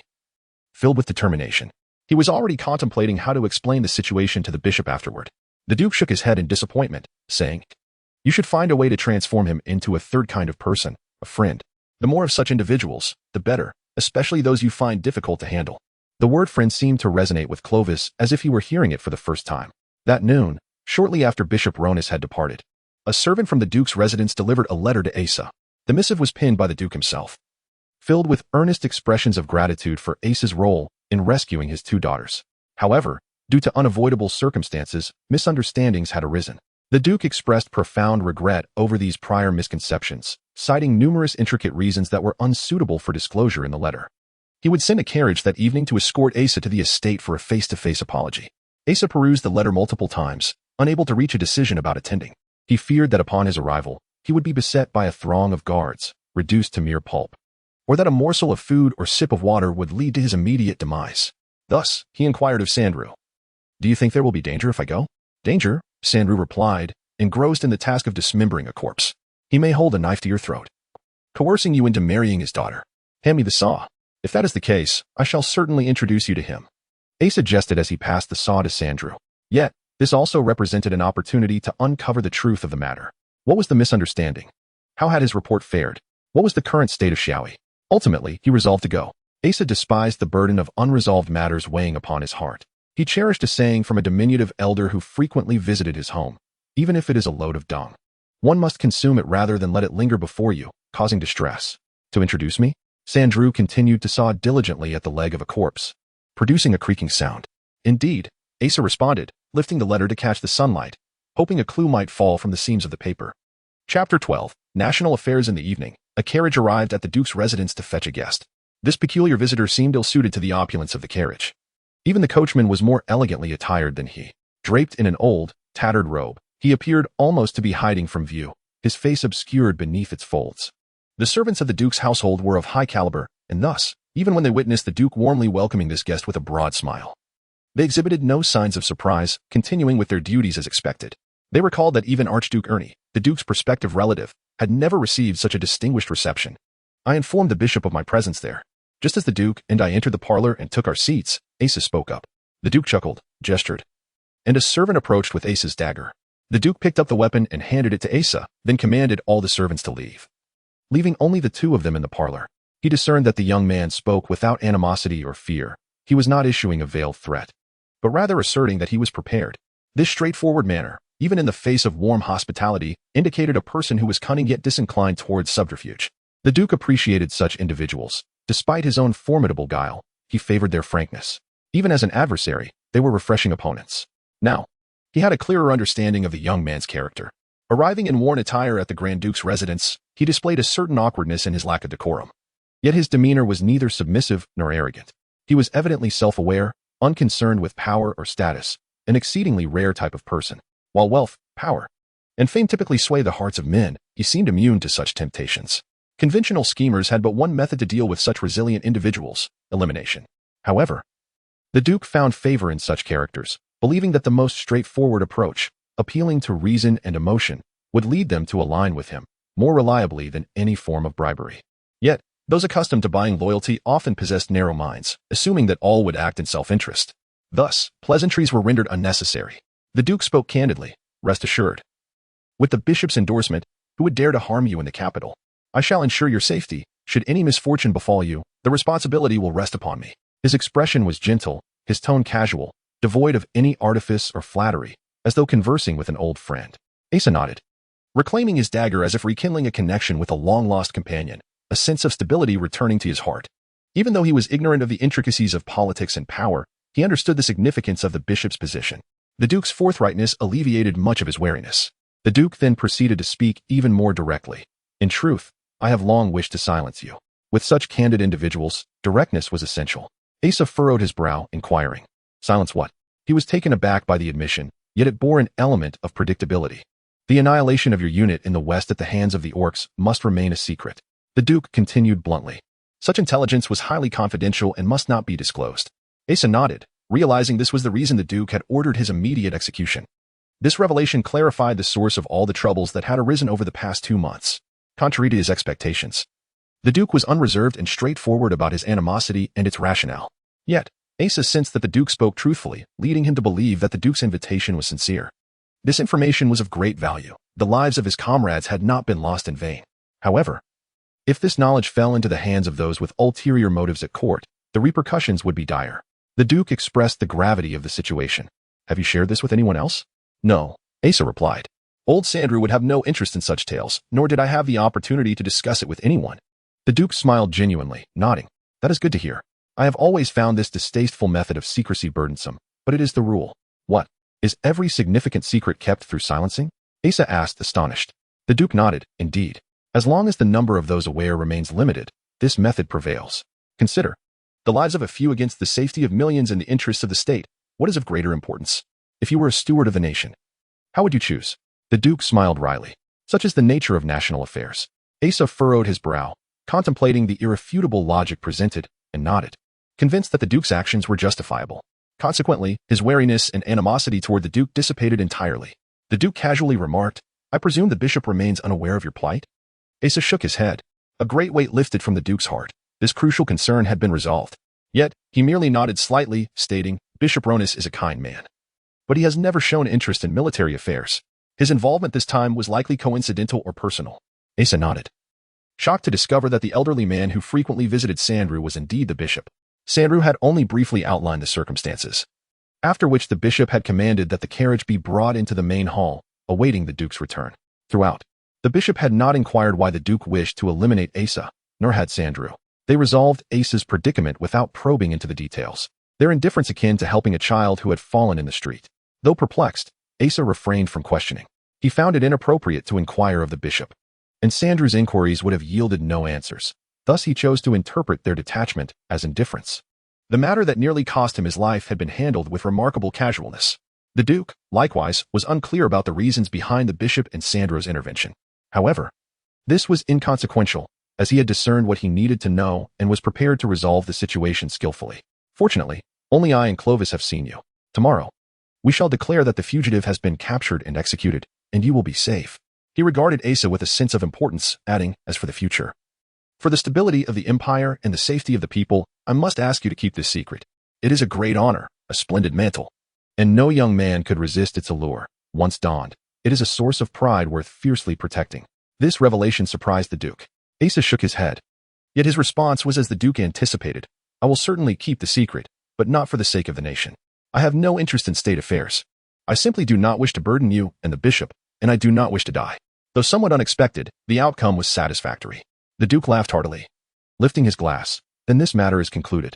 I sincerely apologize for the troubles I have caused you over these past 2 months. I ask for your forgiveness." His smile grew even brighter. "Moreover, I wish to express my gratitude for your discretion regarding this secret." Asa raised his glass as well, offering a faint smile, and remarked, "You have merely performed your duty, just as I have done mine." The two clinked their glasses and drank heartily. "From my personal perspective, I have always been deeply appreciative of your support." After discussing certain confidential details and other matters, the Duke patted Asa on the shoulder, gazing into his eyes, and said, "I am truly grateful to you for saving my daughter." His tone bore no artifice, perfectly conveying a father's heartfelt gratitude. Asa, however, felt a twinge of guilt and inquired, "Is Xiaoi's injury healed now? Where is she?" These two questions had lingered in his mind for 2 long months. The Duke's expression darkened as he shook his head slightly. "After injuring her cervical spine and enduring a tumultuous journey, her life is not in danger, but her limbs will never." "May I see her?" Asa asked eagerly. In the bedroom, upon seeing Asa, Duke Milak realized it had been far too long since he had witnessed his daughter's smile. This discovery left him feeling somewhat melancholic. "Why have you come so late? Did we not agree to wait for me here?" Xiaoi's previously pale face flushed with excitement. Yet, this was the only way she could express her emotions. Even moving a finger was beyond her capability now. Asa approached her bedside, crouching down, and said, "I apologize. I had urgent matters to attend to. But now, I am here. Am I not?" He had already communicated with the Duke in the corridor, ensuring their stories aligned. Xiaoi gave a sorrowful, self-deprecating smile, saying, "It is a pity I cannot move now. Otherwise, I would certainly prepare my finest dessert for you." She had lost considerable weight. Her complexion was ghostly pale. The enduring torment of her injuries was compounded by the harsh reality she had to face, that she could only lie motionless in bed for the foreseeable future. This was a burden few could bear, especially for someone so young, beautiful, and full of dreams. Her body lay still beneath the covers, lifeless like the corpses draped in cloth upon Sandrew's table. Only her head and neck retained a semblance of life, barely hinting at her existence. "It is all my fault." Asa felt a tightness in his eyes, as though he had just yawned. It was he who had caused her this suffering, and he recalled his own clumsy and malevolent lie. For the first time in his life, he experienced what it meant to feel heartache. It was a blend of helplessness and remorse, a torment that he knew could have been avoided. "How can you say that? Without you, I would have been dead long ago, unable to return home, to see my father and sister," Xiaoi replied softly, appearing far stronger than before. Perhaps she had endured so much pain during this time that she had come to accept her reality. "It is just unfortunate that my notes fell into the swamp. They contained 2 years' worth of medicinal research and documentation. Also, I regret that I have yet to find the 2 herbs you mentioned. If it were not for me, you would not have been harmed. If it were not for my trap, you would not be in this condition." He could not voice these thoughts, which only deepened his distress. Asa had seen in Sandrew's books that magical healing was nearly impossible for brain and spinal cord injuries. And having spent so long in Sandrew's company, he understood that the spinal cord was an extension of the brain. "There must be a way.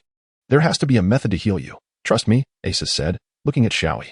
He remembered the book that had taught him meditation and recalled seeing many wondrous tales and strange items related to magic in its table of contents. Even encountering the term resurrection. If he could return and study the book closely, translating those mystical words would surely reveal clues, offering hope for a cure. "Thank you for comforting me. Honestly, I would be very happy if you could visit often and chat with me," Xiaoi replied with a feeble smile. "This is not mere consolation," Asa asserted with unusual conviction, emphasizing each word with gravitas. "I will find a way to heal you, no matter the method or the time it takes." Xiaoi looked at him in astonishment before slowly turning her head away to face the wall. Asa could not see her face, only hearing her voice choke with emotion. "Do not say such things. I have resolved not to cry anymore." Even after leaving the Duke's estate and walking through the rain-soaked streets, he remained enveloped in an overwhelming sense of responsibility. The Duke thanked him sincerely, assuring him that he need not worry about the situation, expressing his gratitude for Asa's intentions. After all, this was not his fault. Yet, Asa could not bring himself to voice that it indeed was his mistake. He resolved to atone for this error. The thought of how his momentary cowardice and weakness had left a beautiful, gentle, vibrant woman incapacitated, lying in bed like a mere corpse, waiting for death, filled him with seething anguish. He could not allow this guilt to haunt him, nor could he bear to envision her lifeless limbs, still as a corpse. The final glimpse of Xiaoyi's tear-filled eyes deeply unsettled him. When she finally managed to regain her composure and turn towards him, he saw a face marked by tear stains. Her face, excessively gaunt, bore a radiance that seemed incongruous with her appearance. It was a haunting beauty, a tragic fulfillment. He discerned that it was not sorrow but a different emotion he could not quite grasp, although he did not fully understand it. An inexplicable feeling began to blossom within him, spreading through every corner of his thoughts. It was as though an innate string in an unknown recess of his heart had been plucked, resonating with her enigmatic emotions. This feeling intertwined with his sorrowful sense of responsibility, merging into a complex blend of both sorrow and joy, filling him with boundless courage. Even if faced with a sea of fire or a mountain of blades, he would press on undeterred. He was entirely absorbed in his thoughts until he heard a loud shout, "Stop!" It was then he realized he had been surrounded by several individuals. Four armored swordsmen enclosed him from 4 directions, while a group of young nobles stood outside, led by an individual with a small braid. Asa recognized him as the very person he had injured the previous night. The passers-by on the street noticed the escalating tension and quickly moved away. The braided youth, illuminated by the firelight, glared at Asa and shouted, "That's him. You thought that after disguising yourself last night, no one would recognize you today? I was tipped off long ago. Playing the hero, are we? Well, tonight I shall take your head as a trophy." His bravado suggested that the royal city's clerical healing techniques were indeed impressive. "Get lost," Asa replied dismissively, pushing past him. The braided youth yelled, "Stop him." 2 armored swordsmen closed in on him, shoving Asa back. The young noble, like a dog whose tail had been stepped on, leapt up and cried, "Do you dare to look down on me? You think you can just toss around a few spells and be impressive? Do you know who I am? Do not think that just because you can manage a few tricks, you are formidable." He pointed to the armored swordsmen as if to flaunt, "Look at their equipment. They are palace guards. They will not fear you. I could summon hundreds of men to deal with you at any moment." I said, "Get lost." Asa disregarded his words entirely, glaring as he charged toward the 2 swordsmen. "Take him down. Kill him now." The little braid leaped up, shrieking loudly. The 2 armored swordsmen in front raised their shields and drew their longswords, charging towards Asa. "Damn it!" Asa roared, drawing a dagger from beneath his robe and striking forcefully against the swordsmen's shields. A tremendous crash echoed as the 2 armored swordsmen were sent sprawling backward, clutching their hands and emitting cries of agony. The deformed shields flew back, one striking the little braid squarely in the face, while the other hit him in the chest, producing 2 dull thuds followed by several sickening cracks. This time, the little braid was rendered completely silent as he collapsed. Young master," Those nearby immediately rushed to his side, while the 2 swordsmen behind were utterly paralyzed by the ferocity of the blow, rooted to the spot in fear. Asa pushed past the crowd, making his way toward the large house. It wasn't until he had walked quite a distance that he realized he had exerted too much force, dislocating his own wrist in the process. He rejoined the joint with a grimace, beads of cold sweat forming on his brow. With a tentative hope, Asa inquired of Sandru whether there was any way to restore mobility to someone with a spinal injury. The response was as expected. Sandru yawned and replied, "Sure. Take the person to the Valley of Dea to find the Necromancer Guild. They'll ensure he can run about freely, perhaps even fly." Is there a way for him to live? Asa felt his question was somewhat redundant. However, the subsequent answer filled him with unexpected joy. "Of course there is. You could search the Whispering Woods for a leaf from the World Tree." "Hey, what is that? Where can I find it? How do I?" Asa hurriedly pressed for more information. "I'm going to sleep," Sandru replied, shutting his eyes and curling up on the bed. Chapter 13. A personal matter. After the capital's city guard had expended considerable effort, the fugitive terrorist, who had been on the run for 2 months, was finally apprehended and scheduled to be burned at the stake in the central plaza this morning. The populace rejoiced, believing the capital was finally safe. Asa mingled within the throng of onlookers, observing as the prisoner was dragged from the prison wagon by several soldiers and bound to a stake surrounded by kindling. The individual was barely recognizable as human. Their emaciated frame and disheveled hair obscured a face already marred by wounds and grime. As the crowd erupted in a cacophony of cheers, the pyre was ignited. In mere moments, flames engulfed the figure entirely, seemingly without eliciting a single cry. The expeditious nature of the execution offered Asa a modicum of solace. In a sense, the individual had sacrificed themselves for the nation, to conceal a secret that could jeopardize it. Such a demise, a dedication to the state, could be considered a form of redemption. However, Asa was certain the person had not desired this fate. National affairs, Asa mused, recalling the words of Duke Murlock from the previous evening. While perhaps no one harbored genuine animosity towards the condemned, a complex calculus of values had dictated that they be reduced to ashes. A visceral popping sound emanated from the prisoner's abdomen as the superheated air caused it to rupture, eliciting a frenzied roar from the crowd, rife with morbid delight. Asa realized he could have easily been the one facing the flames. A wave of oppressive heat washed over him, prompting a sudden shiver. He extricated himself from the crowd and departed, uninterested in the intricacies of national affairs, preoccupied with a more personal matter. The previous night, he had meticulously scoured Xander's bookshelf, seeking information regarding the leaves of the world tree, but to no avail. The only mention was a single page in his meditation manual, bearing the title Leaves of the World Tree, but filled with indecipherable script. Upon inquiring with Xander that morning, he found the mage uncharacteristically flustered, claiming an urgent trip out of the city to meet a girlfriend, before hastily departing with a package. Asa found the situation peculiar. He had gleaned extensive knowledge of the continent's most perilous locales and enigmatic phenomena from the old adventurer, possessing a comprehensive understanding of even the lizard marsh without ever having ventured there. Yet, he had never encountered any mention of a world tree or the Whispering Woods. Nevertheless, with this being the only lead, he resolved to pursue it. Asa recalled the Magic Academy's library, which might contain relevant information. Upon arriving at the Magic Academy, he entered the library. Due to the early hour, the library was sparsely populated. The vast edifice was divided into numerous large rooms, each labeled with subjects such as geography, history, and military, indicating the nature of the books within. Each room contained dozens of towering bookshelves, densely packed with volumes. Asa initially searched the botany section, meticulously examining the catalog, but found no mention of a world tree. After a fruitless search, he proceeded to the linguistics section, hoping to discover a dictionary capable of translating the script in his book. However, the sheer volume of books proved overwhelming, especially since he did not recognize the language. Asa wandered through the stacks, seeking someone to consult, but found no one. Finally, near the last two bookshelves, he encountered a figure. The individual, clad in the white robes of a Magic Academy student, was crouched on the floor, meticulously stacking books. Asa, in his youth, had engaged in a similar game, competing with friends to build the tallest tower. "Hello," Asa called out. The person startled, leaping to their feet and causing the book tower to collapse. Turning around, Asa recognized the girl he had rescued the other night, Xiaoyi's sister, Chris, sporting a bruise around her left eye. "I wasn't playing," she stammered, flustered. "I was just tidying up the books." "It's you?" Asa exclaimed, surprised. "Perfect timing. You're a student here, right? You can help me." "You're not a librarian?" she asked, relieved. Then added suspiciously, "Who are you? Do I know you?" "I'm a friend of your sister," Asa replied, producing the book. "Can you help me with this?" "Nonsense," she retorted, skeptical. "My sister doesn't have friends like you.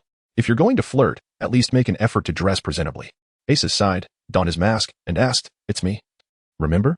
Her eyes widened in alarm. Asa removed the mask and stowed it away. "It's you?" "That face was just a mask." Chris stared, then shook her head. "Still no use. Your hair is too short and you're too scruffy." Asa, oblivious to her remarks, opened the book to the relevant page and handed it to her. "Can you tell me what language this is? Where can I find a translation?" She completely ignored the book, regarding Asa with disdain. "Don't you know basic manners? You should at least address someone politely when asking for help." "Miss Murlock, would you please tell me what language this is and where I can find a translation tool?" "Forget the formalities. I owe you for saving me. Just call me Chris." "What's your name?" Chris took the book. "Asa," he replied. "Strange name. Sounds like idiot." Chris examined the book, then declared triumphantly, "Lucky for you. This is ancient script from before the dynasty. I happen to be an expert in this field." "Perfect," Asa replied, elated. "Could you please tell me what it says?" Chris's heart sank. The language was archaic and the grammar convoluted. She had never studied diligently and could only decipher about a quarter of it. However, she had already boasted of her expertise and could not admit her limitations. She pieced together what she could, feigning confidence. "It says that the leaf is in a forest that is hard to describe forest? That's a strange name, stranger than yours. Is it the Whispering Woods?" Asa inquired. Chris, adopting an expert's tone, replied, "That's an inaccurate translation. It should be a forest that is hard to describe. It says the forest is southeast of the Empire, south of Erie City. And the tree was planted by someone called Fama. It's a leaf with great power. That's all. Is that it?" Asa asked, surprised. "It's a whole page." "Surely there's more?" Chris retorted. "It's full of useless information, which is why it was discarded." "Really?" Asa asked, skeptical. "Translate it yourself if you don't believe me." "I told you, don't pretend to know what you don't." Chris spoke in a scolding tone.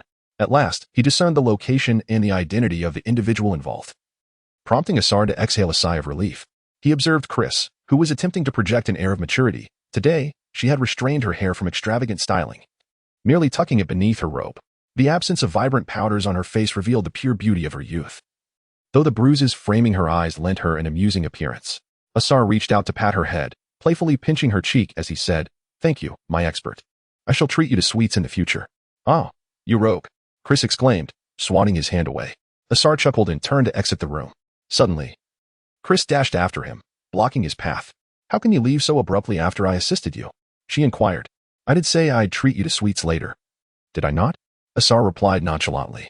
Chris's language bore the roughness of a tavern mercenary, likely influenced by some acquaintance with braids. I am dreadfully bored. Do keep me company. However, I shan't engage in make-believe games with books, she added. Intrigued by the girl's spirited nature and feeling considerably more at ease now that he had a lead, Asar acquiesced to her request to converse in the library. Or perhaps he merely listened to her vent her frustrations. Duke Mylark had instructed her to travel with a merchant caravan to various parts of the mainland starting next month, ostensibly to broaden her horizons. Yet, it was evident that she was already enamored with the opulence of the royal capital, showing little inclination to explore the outside world, and lacking the courage to defy her father's wishes. May I borrow that book you had earlier? If it piques my interest, I shall take it along for the journey. The books here are rather uninspiring, Chris remarked, flipping through the pages before suddenly furrowing her brow upon reaching the first page. This signature, Akbar Griffithon? Is that not a royal surname? And here, a royal seal. This is a royal book. Where did you pilfer it from? It appears rather peculiar as well, seemingly made from some kind of skin. It is human skin. This belongs to someone else. I must return it. Asar teased her. Really? You think you can frighten me? Chris retorted dismissively. I could easily part with some coin. She regarded him with disdain. Surmising that a person in such ragged attire must be impoverished, easily placated with a mere handful of coins, Asar realized her words rang true. He possessed neither money nor a horse, and traveling such a distance on foot would take months. Then, could you lend me some coin? He asked hurriedly. Although the book belonged to Sanru and lay neglected in a dusty corner, it likely held little significance, perhaps even forgotten by its owner. Besides, he only needed to borrow it to secure necessary travel expenses, intending to return it later. Alas, he was unaware of the book's true value, had he known. Not even the promise of riches would persuade him to part with it. Chris scornfully produced a handful of silver coins, tossing them to Asar. Indeed, she perceived him as a pauper, easily dispatched with a trivial amount of money. Yet, she too was oblivious to the book's significance, had she known. Even the offer of a mountain of gold would not tempt her to accept it. Asar stared in astonishment at the gleaming coins in his palm. He had not anticipated Chris would so casually bestow such wealth upon him. It was his first encounter with silver coins. In his homeland, a single silver coin sufficed to sustain a family of 3 comfortably for a month. The fact that such a tattered volume could be exchanged for such a sum was truly astonishing. A sudden fear gripped him, the anxiety that Chris might retract her generosity, prompting him to offer a few perfunctory words before hastily departing. It was only after exiting the magical academy that he remembered he had neglected to investigate the specifics of the Whispering Woods. Fortunately, he had a general sense of its location and could inquire upon reaching Airy City. Returning to the grand residence, he found Sandru had yet to return.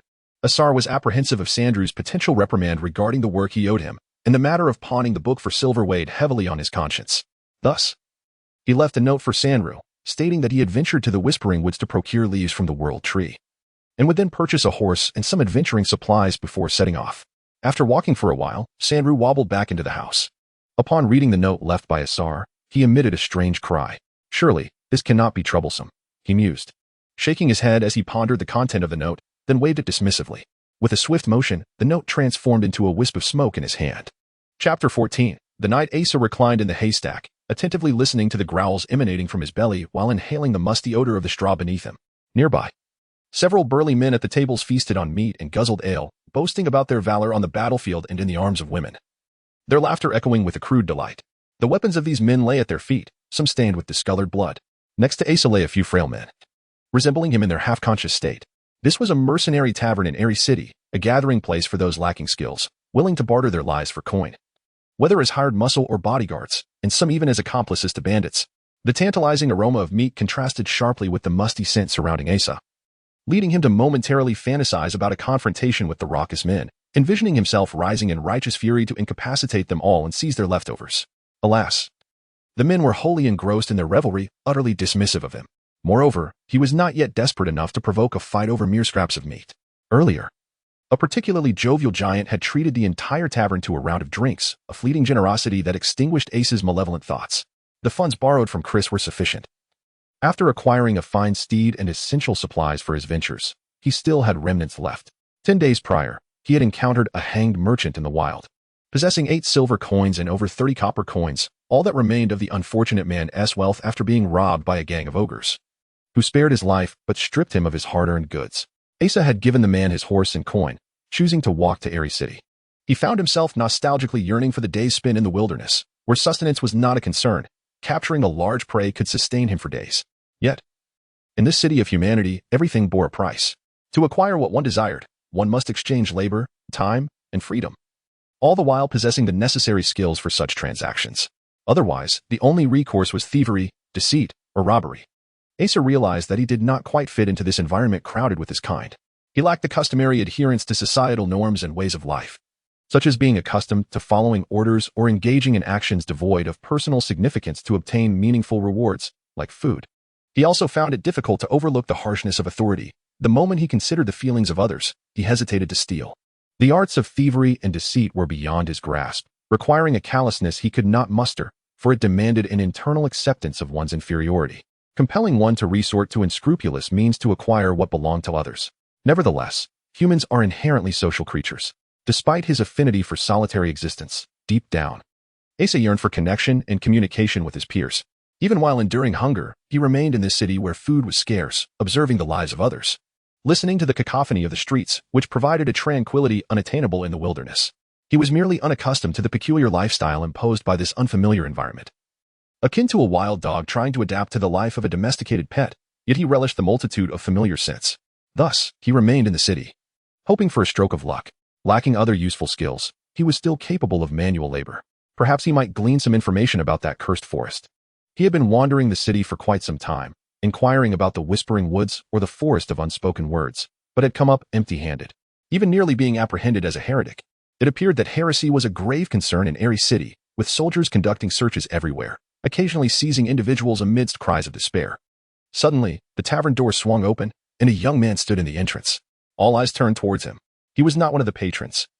Clad in a worn yet meticulously maintained suit of armor, with a decorative cloak draped over his shoulders, he bore a youthful countenance, his hair neatly styled to match his attire. He was likely a patron of distinction, prompting those near Asa to perk up with renewed interest. With a hint of nervousness, the young man surveyed the tavern filled with rough and rowdy patrons. He spoke in a voice that was as steady and elevated as possible. "I am Sir Rodhart, here to summon a brave soul to serve as my squire." The tavern erupted in laughter and jeers, the men continuing their revelry as Asa's neighbors slumped back into their despondency. Standing at the threshold, the young man declared, as if reciting a proclamation, "I seek one of steadfast faith, a kind heart, and unwavering loyalty to both lord and chivalry." This declaration only elicited a more fervent wave of mockery and insults, as someone from the haystack inquired, "How much do you pay per day?" "I possess no gold. What I offer to those who follow me is of greater value than mere coin, noble spirit, and grand honor. Their name shall be etched alongside mine, celebrated by bards for eternity." The young man continued to deliver his proclamation with fervor. The tavern erupted into uproarious laughter, the burly men thumping their tables in raucous delight, as if they had just witnessed the most famous comedic performance on the continent. Even those lying in the haystack joined in the mirth, a spark of life igniting within them. One giant, laughing heartily, called out to the bartender, "Where did you find such a jester? Give him a tip." The bartender shook his head with a smile, approaching the now flushed young man. "You've wandered into the wrong establishment, my friend. Here, we are men who sell our strength for coin. Best to head to the countryside." The young man pressed on. "I am embarking on a perilous, yet noble quest into the forest south of the city. Is there a courageous soul willing to accompany me?" A drunken giant stood up, squinting as he approached the young man, pointing a finger at his face. "This little fool talks nonsense, but he is a handsome lad. If he were a woman, I might be tempted to take him out for a night." The young knight, already flustered, clenched his fists, glaring at the giant, though he tried to maintain his composure. The tremor in his voice betrayed his fury. "I swear by the gods, should you dare to insult a knight again, you shall pay with your blood." The giant's eyes widened as he shoved the young knight's chest. "What? Looking for a fight? Come at me." Asa observed the knight's shoulders slump, sensing that he was about to retaliate. With a dull thud, the young knight's right fist struck the giant's abdomen with great force. The giant doubled over, collapsing to his knees, his recent meal spilling forth in a chaotic torrent. The other four giants at the table immediately brandished their weapons and charged forward. With a deft maneuver, the knight sidestepped, delivering an elbow strike to one giant's ribs, producing a resounding thud as the giant staggered to the side, inadvertently blocking the weapons of two others. As the two giants hesitated, the knight swiftly countered with a powerful uppercut to the first giant's jaw. The sound of cracking bone resonating throughout the tavern, clear for all to hear. Asa could discern that he had likely lost 5 or 6 teeth. He rose, delivered a knee strike to the chest of the nearest assailant, and with a twist of his right hand, severed the neck with a swift motion. The young knight displayed commendable agility. Asa felt his perception and intellect sharpening. a stark contrast to his previous inability to accurately anticipate the movements of others, a transformation perhaps resulting from extensive meditation practice. Despite having pawned his book, he had long memorized the meditation techniques, diligently practicing them each day. The knight had successfully restrained the last burly man, who howled in agony like a slaughtered pig. Observing the moaning figures on the ground, the knight, in a mix of frustration and anger, released his grip. Though he had proclaimed a desire for bloodshed, he seemed reluctant to follow through.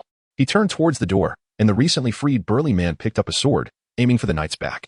Mid-strike, a hand seized the man's wrist, crushing it until the sword clattered to the ground, and employing the same technique as the knight, twisted the man's arm, prompting another series of pain cries.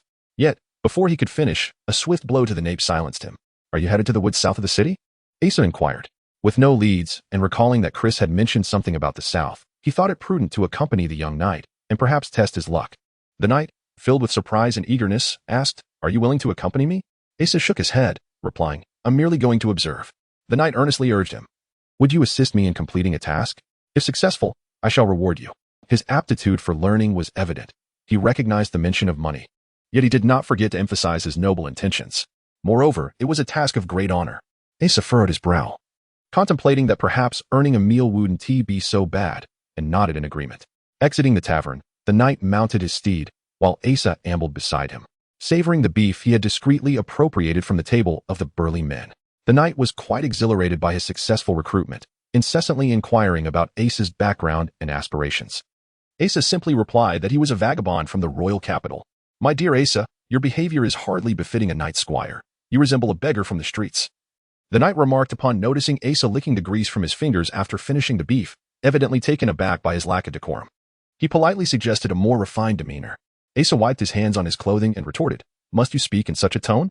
The knight paused, then replied, "Knights are expected to speak this way." Now, he adopted a more casual tone. "Have you encountered other knights?" "I have," Asa answered. His former captain, Sanders, and the detestable Clovis were both knights. "Is that so?" The knight responded with surprise. "I have yet to meet one. I have only heard tales and read that knights are supposed to be like that." "Were the knights you met not like this?" "Where are they from?" "Leaders of the Holy Knight Order," Asa replied. This revelation sparked a significant reaction in the mounted knight, who leaned forward, peering at Asa with astonishment and reverence, asking, "Is that true? What are they like? How do they speak?" Asa glanced at him, concerned for the angle at which he bent, and said, "They are quite similar to you, though their speech lacks your ostentation." "Really?" The knight straightened up, sighing with a mix of delight and disappointment, gazing ahead with a wistful expression. "Indeed, it is preferable to speak casually. That reflects a knight's grace. Only great heroes can remain true to themselves." As they conversed while exiting the city, Asa learned that this young knight, Rodhart, was not a true knight, but rather a recent graduate from a knight academy in Eurasia, his homeland. His only relative was his grandfather, a local gentleman who aspired to knightly life. Having exhausted his fortune to send his grandson to a knight school traditionally reserved for the nobility, hoping he would become a true knight. Alas, he passed away last year in dire poverty, and Rodhart only learned of this upon graduation, hastily returning to bury his grandfather. Outside the city, Rodhart glanced around to ensure no one was watching and said to Asa, "My friend Asa, let us embark on this noble quest. Have you heard of the incident involving the envoy?"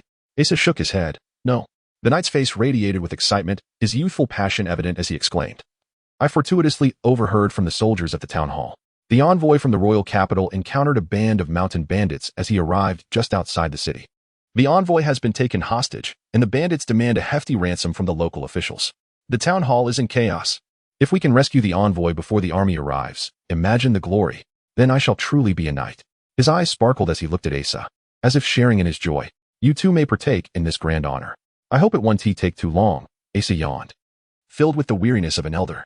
Chapter 15. No thieves in the world. As a knight, one should confront enemies head-on to achieve victory. Any indirect approach is an affront to one's character and the chivalric code. Rodhart's face bore an expression of unparalleled bravery. However, tactically, I feared they might use the imperial envoy to threaten us, suggesting we should proceed stealthily. "What do you think we should do?"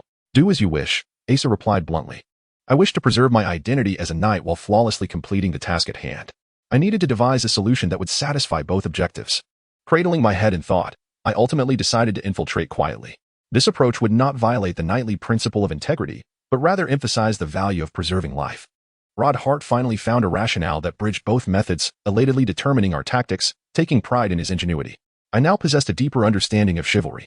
He led Asa to the site where the Imperial envoy was reportedly ambushed. It was a thicket, naturally trampled into a shortcut by the passage of carts and people. Such an environment was indeed conducive to the presence of bandits. The envoy had foolishly ventured here with only 2 or 3 attendants, clearly overestimating local security.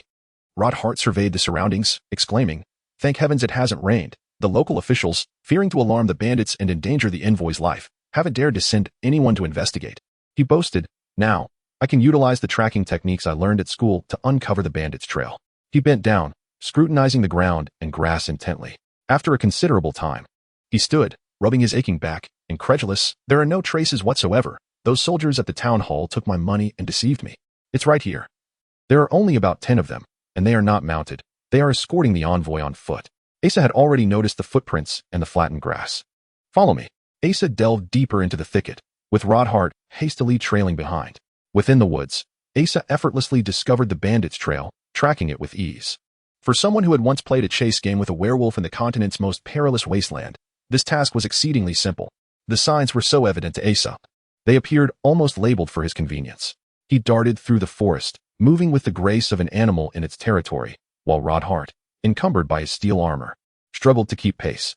Asa suddenly halted, reaching back to grasp Rodhart's arm. For seemingly natural vines extended from 4 trees to the treetops, blending inconspicuously with other native vines.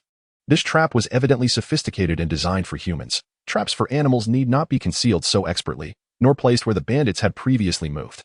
This was merely a net trap, lacking lethal mechanisms. Such traps, which do not inflict immediate harm, are typically ineffective against humans. As long as one possesses a blade or similar weapon, one would not be ensnared for long.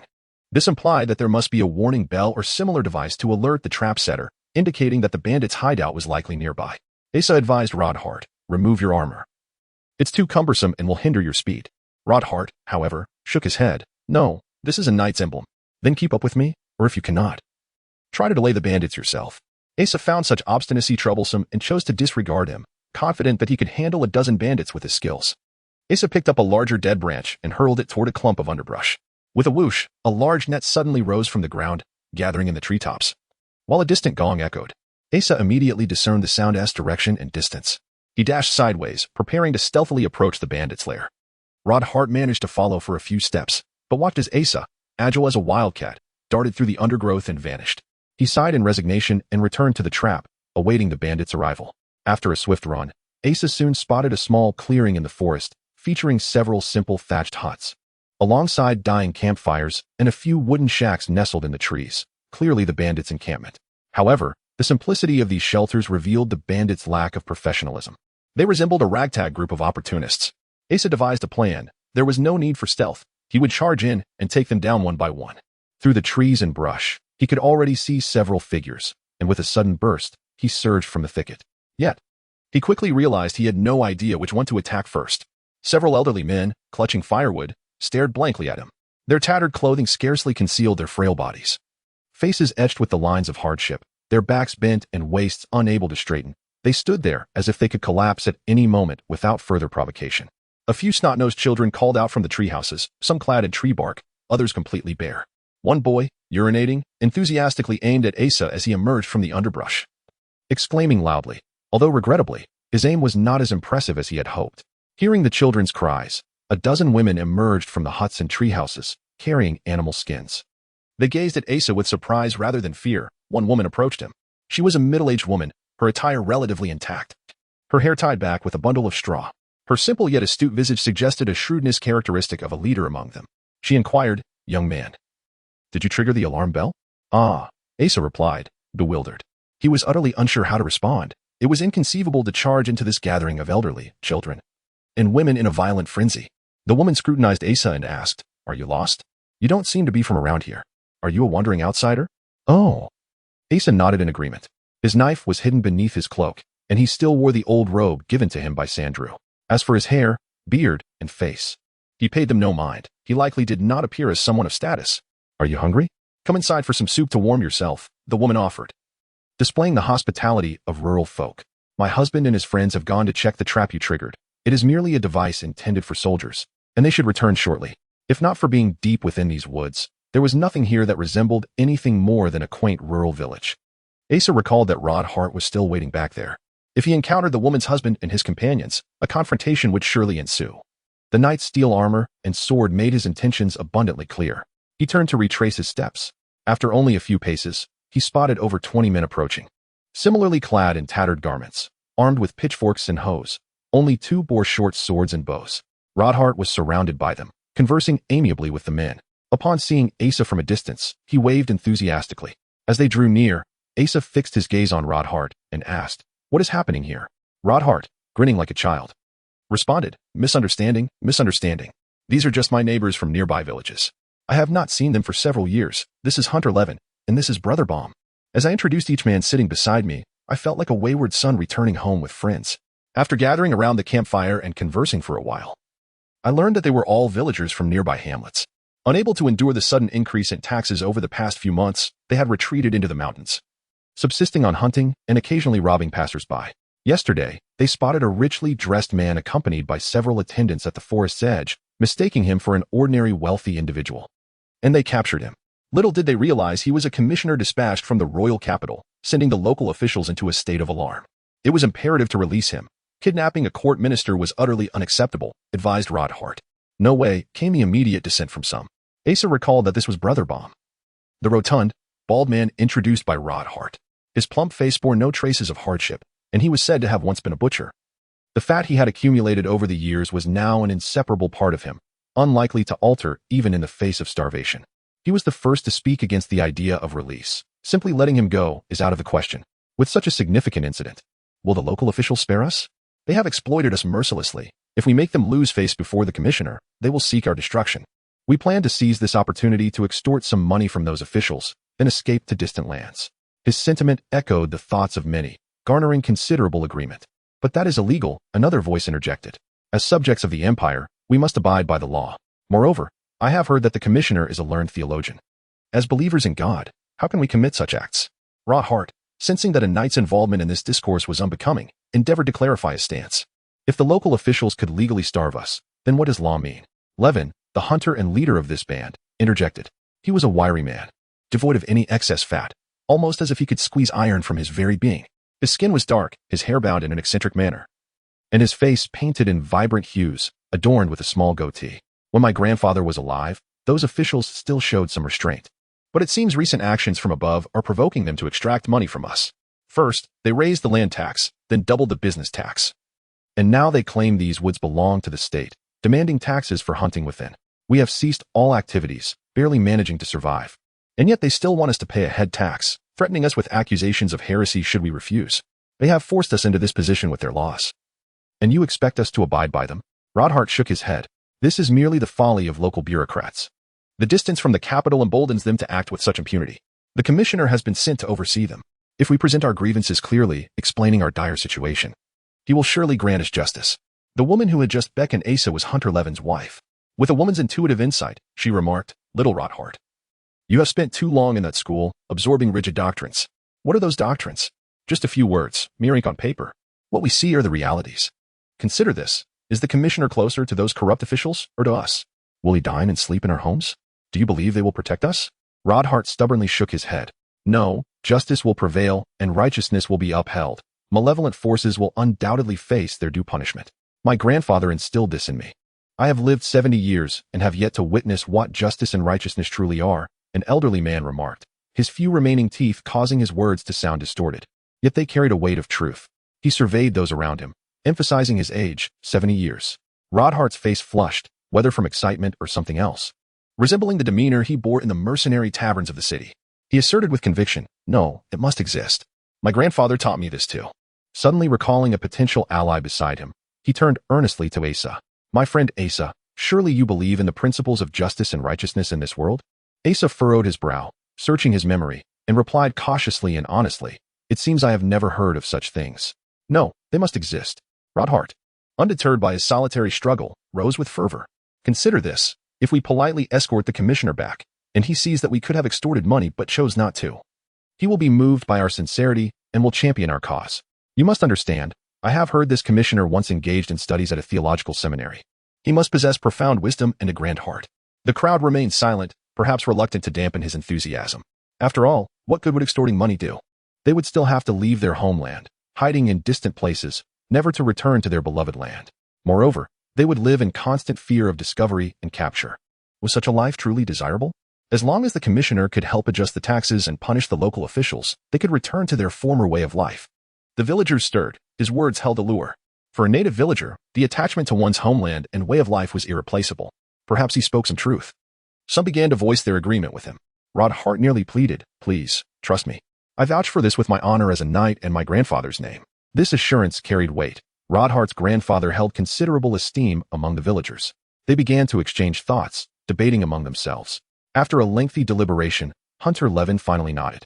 "Very well. Since you say so, and since the outcome will ultimately be to release him, we shall heed your counsel and take a gamble." Rodhart responded with unwavering confidence. "This is not a gamble, it is a certainty. Let us not cast this world in shadows. Just as I have heard townsfolk speak of a band of ruthless mountain bandits, do you not consider yourselves good people? If we maintain a heart of light, we shall see that this world is not filled with malevolence." Chapter 16. After discussing with the villagers the matter to report to the envoy, Lord Rodhart, accompanied by Asa, arrived at the small wooden cabin where the envoy was detained and met the envoy himself. "Sir, I pay my respects to you," Sir Rodhart said as he entered the room, half kneeling in a knightly greeting, his tone melodious, reminiscent of a theatrical performance. The envoy was a middle-aged man with fair skin and a tidy appearance, exuding a delicate nobility. This type of person was common in the royal capital during the night, often seen embracing women or men, sometimes reversed, as they entered luxurious carriages and illuminated mansions. Such individuals typically possessed a peculiar trait. Even when their hands were draped over a woman's body, their expressions remained steadfastly devoted to their state duties. The envoy, however, was even more devout. He knelt in the center of the cabin, eyes closed in prayer. It seemed that his status as a captive did not fluster him. His attire remained pristine, his demeanor solemn, as if he were within a grand cathedral. He did not react to Sir Rodhart's words, remaining focused on his prayer. While Rodhart knelt in stillness, Asa stood by the door, bewildered by the scene. Finally, the envoy slowly opened his eyes, as if concluding his prayer. "We have come to rescue you," Sir Rodhart said, still kneeling. He was entirely captivated by the envoy's demeanor. To remain so composed and devoted in such dire circumstances spoke volumes of his unwavering faith and extraordinary character. Indeed, a dignified figure of great stature. "I am aware," the envoy replied, gazing compassionately at the kneeling Rodhart, like a prophetic sage. "As a servant of the divine, I have always believed that I would not suffer harm from those despicable brigands. The divine shall surely deliver salvation to those who have faith in him." He rose and assisted Rodhart to his feet, saying, "Brave knight, you have been guided here by the divine. You must possess an infinite sense of justice and a sincere devotion to the divine. Am I correct?" Rodhart eagerly nodded. "Indeed. I am prepared to dedicate my life to light and justice. What is the situation outside? Have you eradicated those brigands?" The envoy regarded him with approving eyes, akin to an admiring hero. "The matter is as follows." Rodhart, feeling the weight of the envoy's attention, was both excited and embarrassed. "They are not brigands. They are." Upon hearing Rodhart's account, the envoy appeared taken aback, but after a moment's contemplation, his expression softened, and he nodded, saying, "Very well. I shall thoroughly investigate everything you have mentioned upon my return to the city. Thank you, Your Excellency." In the eyes of the populace, "You are truly akin to a divine messenger," Rodhart expressed, nearly overcome with gratitude. "That is only natural," the envoy replied gracefully, accepting the praise with composure. "As the emperor's envoy and a servant of the divine, it is my duty to uphold justice. During my inspections, I spare no mercy for heretical blasphemers and brigands who disturb the peace of the empire. However, should any pious believers or law-abiding citizens suffer injustice, I shall ensure they receive their due recompense." "You are truly magnificent." Rodhart thought he had found his idol. "I shall escort you back to the city." The envoy nodded in agreement, as if acquiescing to a request. Rodhart promptly bent forward to lead him out of the cabin where he had been confined. Throughout this exchange, the envoy did not cast a single glance at Asa, who remained by the side. Outside, upon seeing the envoy emerge, the villagers collectively knelt in reverence. This was a suggestion strongly advocated by Rodhart, and the villagers, thinking of their safe return to their homes, displayed an air of utmost respect. The envoy acknowledged them with a nod befitting his status, accompanied by a benevolent smile. Rodhart had already prepared his horse and invited the envoy to mount, guiding him back toward the city. The villagers watched, filled with excitement at the sight of Rodhart and the envoy departing, their hearts buoyed by the envoy's gracious smile. Hopeful for their own aspirations. For Asa, the entire affair remained utterly incomprehensible. However, he was relieved that the matter seemed resolved. And there were many familiar faces in the forest. He sought out the hunter, Levin, the most knowledgeable of the woods. Yet, after hearing his question, Laven shook his head in confusion. Despair began to wash over Asa. A futile anger surged within him. If only Chris were to appear before him now. He would surely deliver 2 punches to her eyes, berating her for her ignorance and for complicating matters further with her misunderstanding. The crux of the issue was that she had taken that book and followed the merchant caravan designated by her father, vanishing without a trace, leaving Asa unable to seek out another translator. Reflecting on his earlier fright at the sight of a mere handful of silver coins, he felt a wave of regret. Had he not been so hasty and spent more time researching in the library, perhaps he would have uncovered some clues. Greed for wealth is the root of all evil. He recalled a saying often repeated by an old pastor from his hometown. A strange sense of identification dawned upon him. There is only the turning back forest here. Not the so-called talking forest you mentioned. A voice, barely audible, interrupted his thoughts. Asa turned to see the old man who claimed to have never witnessed justice in his lifetime. The old man, with few teeth, spoke with a wheezy tone. Deep in the southern part of this forest lies a place known as the Turning Back Forest. Upon seeing it, one yearns to turn back. There is no such thing as a talking forest. Hunter Laven seemed to recall something, nodding. Indeed, I remember there is a peculiar grove there. Even wild beasts avoid it, which is why I have never ventured inside. However, it seems that of late, soldiers from the city have been using the grasslands outside that forest as a burial ground.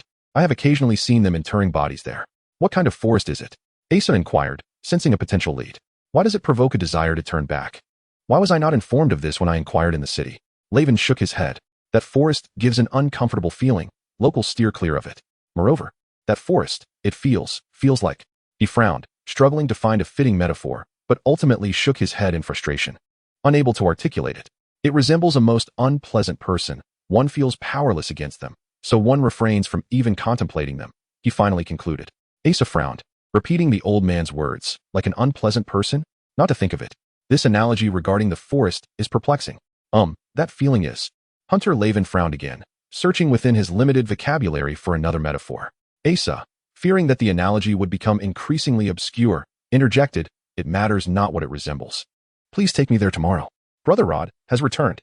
A child's voice called from outside. The villagers rushed out to hear the news he had brought back from the city.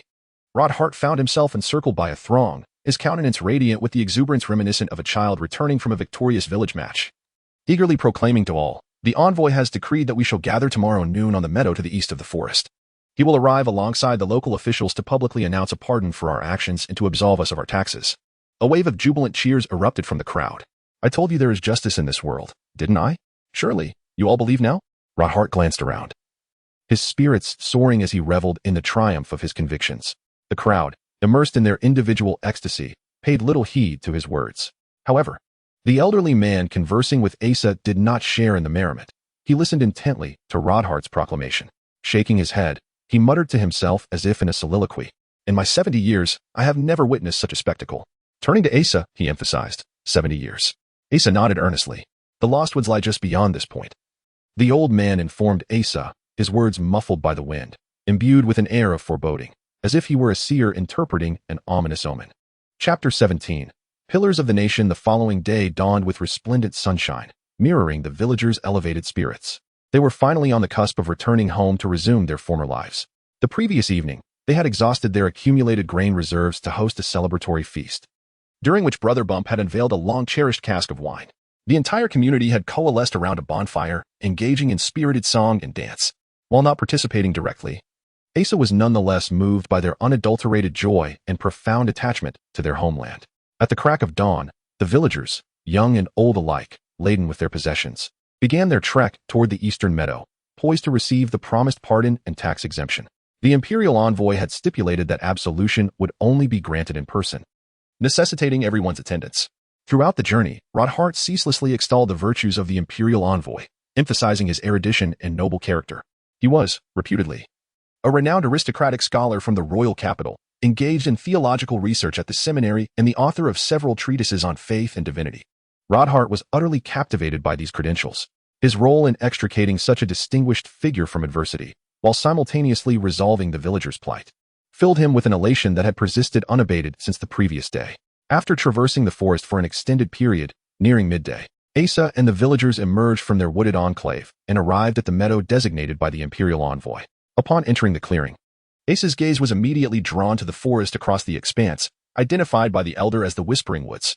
At first glance, he was convinced that this was his destination. The forest possessed an undeniably unique aura. The trees were exceptionally tall, exuding an ancient grandeur. The surrounding flora seemed to deferentially cede space to this woodland, creating a clearing in its midst. An unusual, heavy atmosphere permeated the forest, inspiring a sense of awe. As Asa drew nearer, this sensation intensified. He felt as though the forest itself was rejecting his presence, not with malice, but with a weighty, authoritative presence. He could almost perceive the entire forest dissuading him from approaching.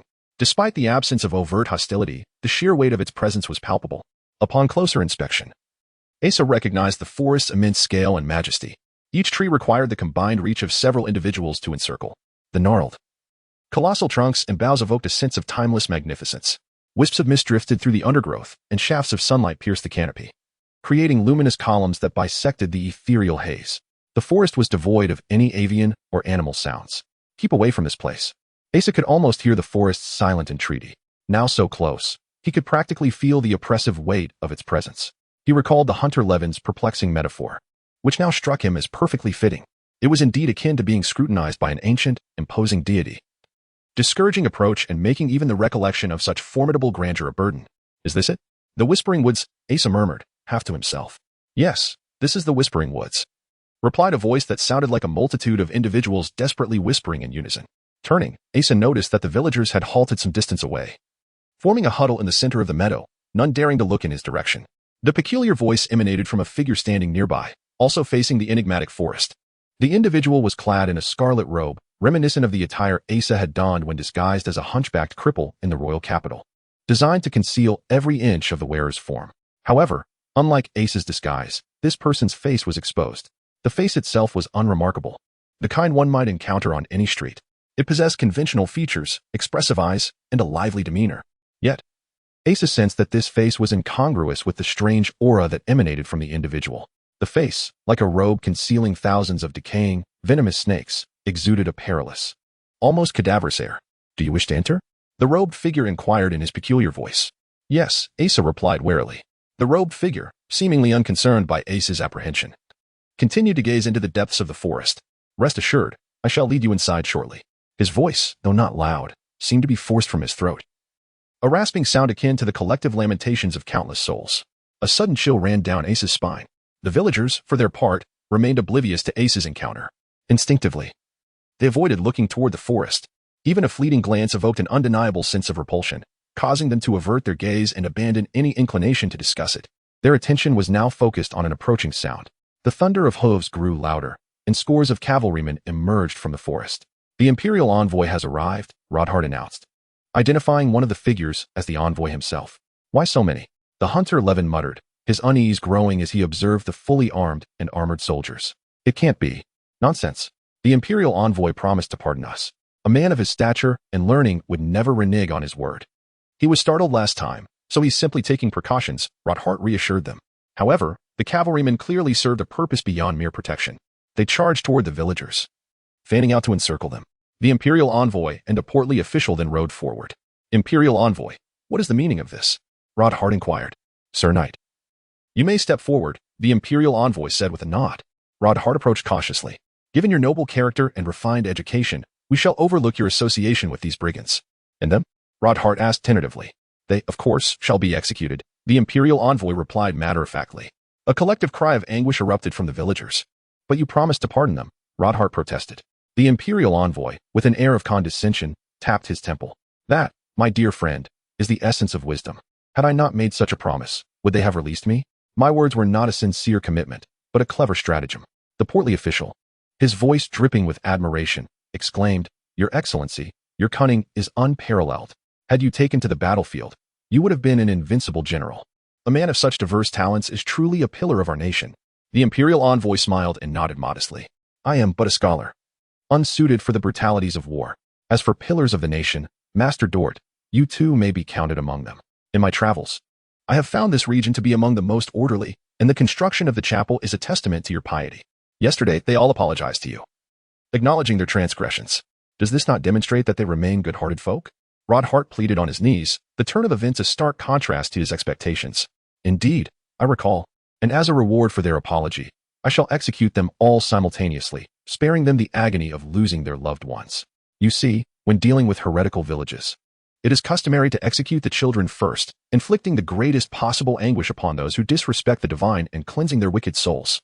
I have heard that this method is of your invention, Your Excellency, the portly official inquired reverently. The imperial envoy's face beamed with pride. It occurred to me while studying at the seminary. Let the souls of those heretics experience this excruciating baptism while they still draw breath, that they may swiftly atone for their sins in the depths of hell. The rotund man contorted his fleshy visage into a sycophantic smile and exclaimed, "You are truly benevolent and sagacious." Rodhart's voice trembled with a hint of sorrow. "But they are not heretics, are they? Did I not elucidate the true situation for you yesterday?" The envoy was beginning to show signs of impatience. "They may not be heretics now, but what of the future? Their audacity to abduct a minister for mere wealth and sustenance is a blatant disregard for law and order." He pointed imperiously at the corpulent figure beside him. "They are wholly maligning this upright local official, Dote. The slight taxes imposed by Dote upon the populace were meant to fund the construction of a chapel, a noble endeavor for the divine. Not only do they refuse to pay this honorable tax, but they also slander this devout official, indicating a total absence of divine guidance and gratitude in their hearts. As a theologian, I discern that such souls are most susceptible to demonic temptation. To execute them before they succumb to the service of the devil is indeed the most merciful course of action." He turned to the rotund Dote and inquired, "But why do you insist on executing them here? Would it not serve as a greater deterrent to burn them within the city?" Dote replied, "This is due to a benevolent gentleman who visited me over 10 days ago. He expressed concern that our burial grounds were insufficient, and that it would be improper for heretics to be interred alongside the faithful. He suggested we bury them here, offering 1 silver coin for each corpse. Hence, I proposed executing this band of ruffians in this location. Transporting so many bodies would require considerable effort." The envoy, a look of concern etched upon his face, asked, "Such a peculiar circumstance. Are you certain he is not a heretic?" The local official Dote hastily shook his head, his flesh jiggling in response. "No. He provided funds that I have already allocated to the construction of our chapel. A man who invests in such a meaningful cause must possess a noble spirit. Would you not agree?"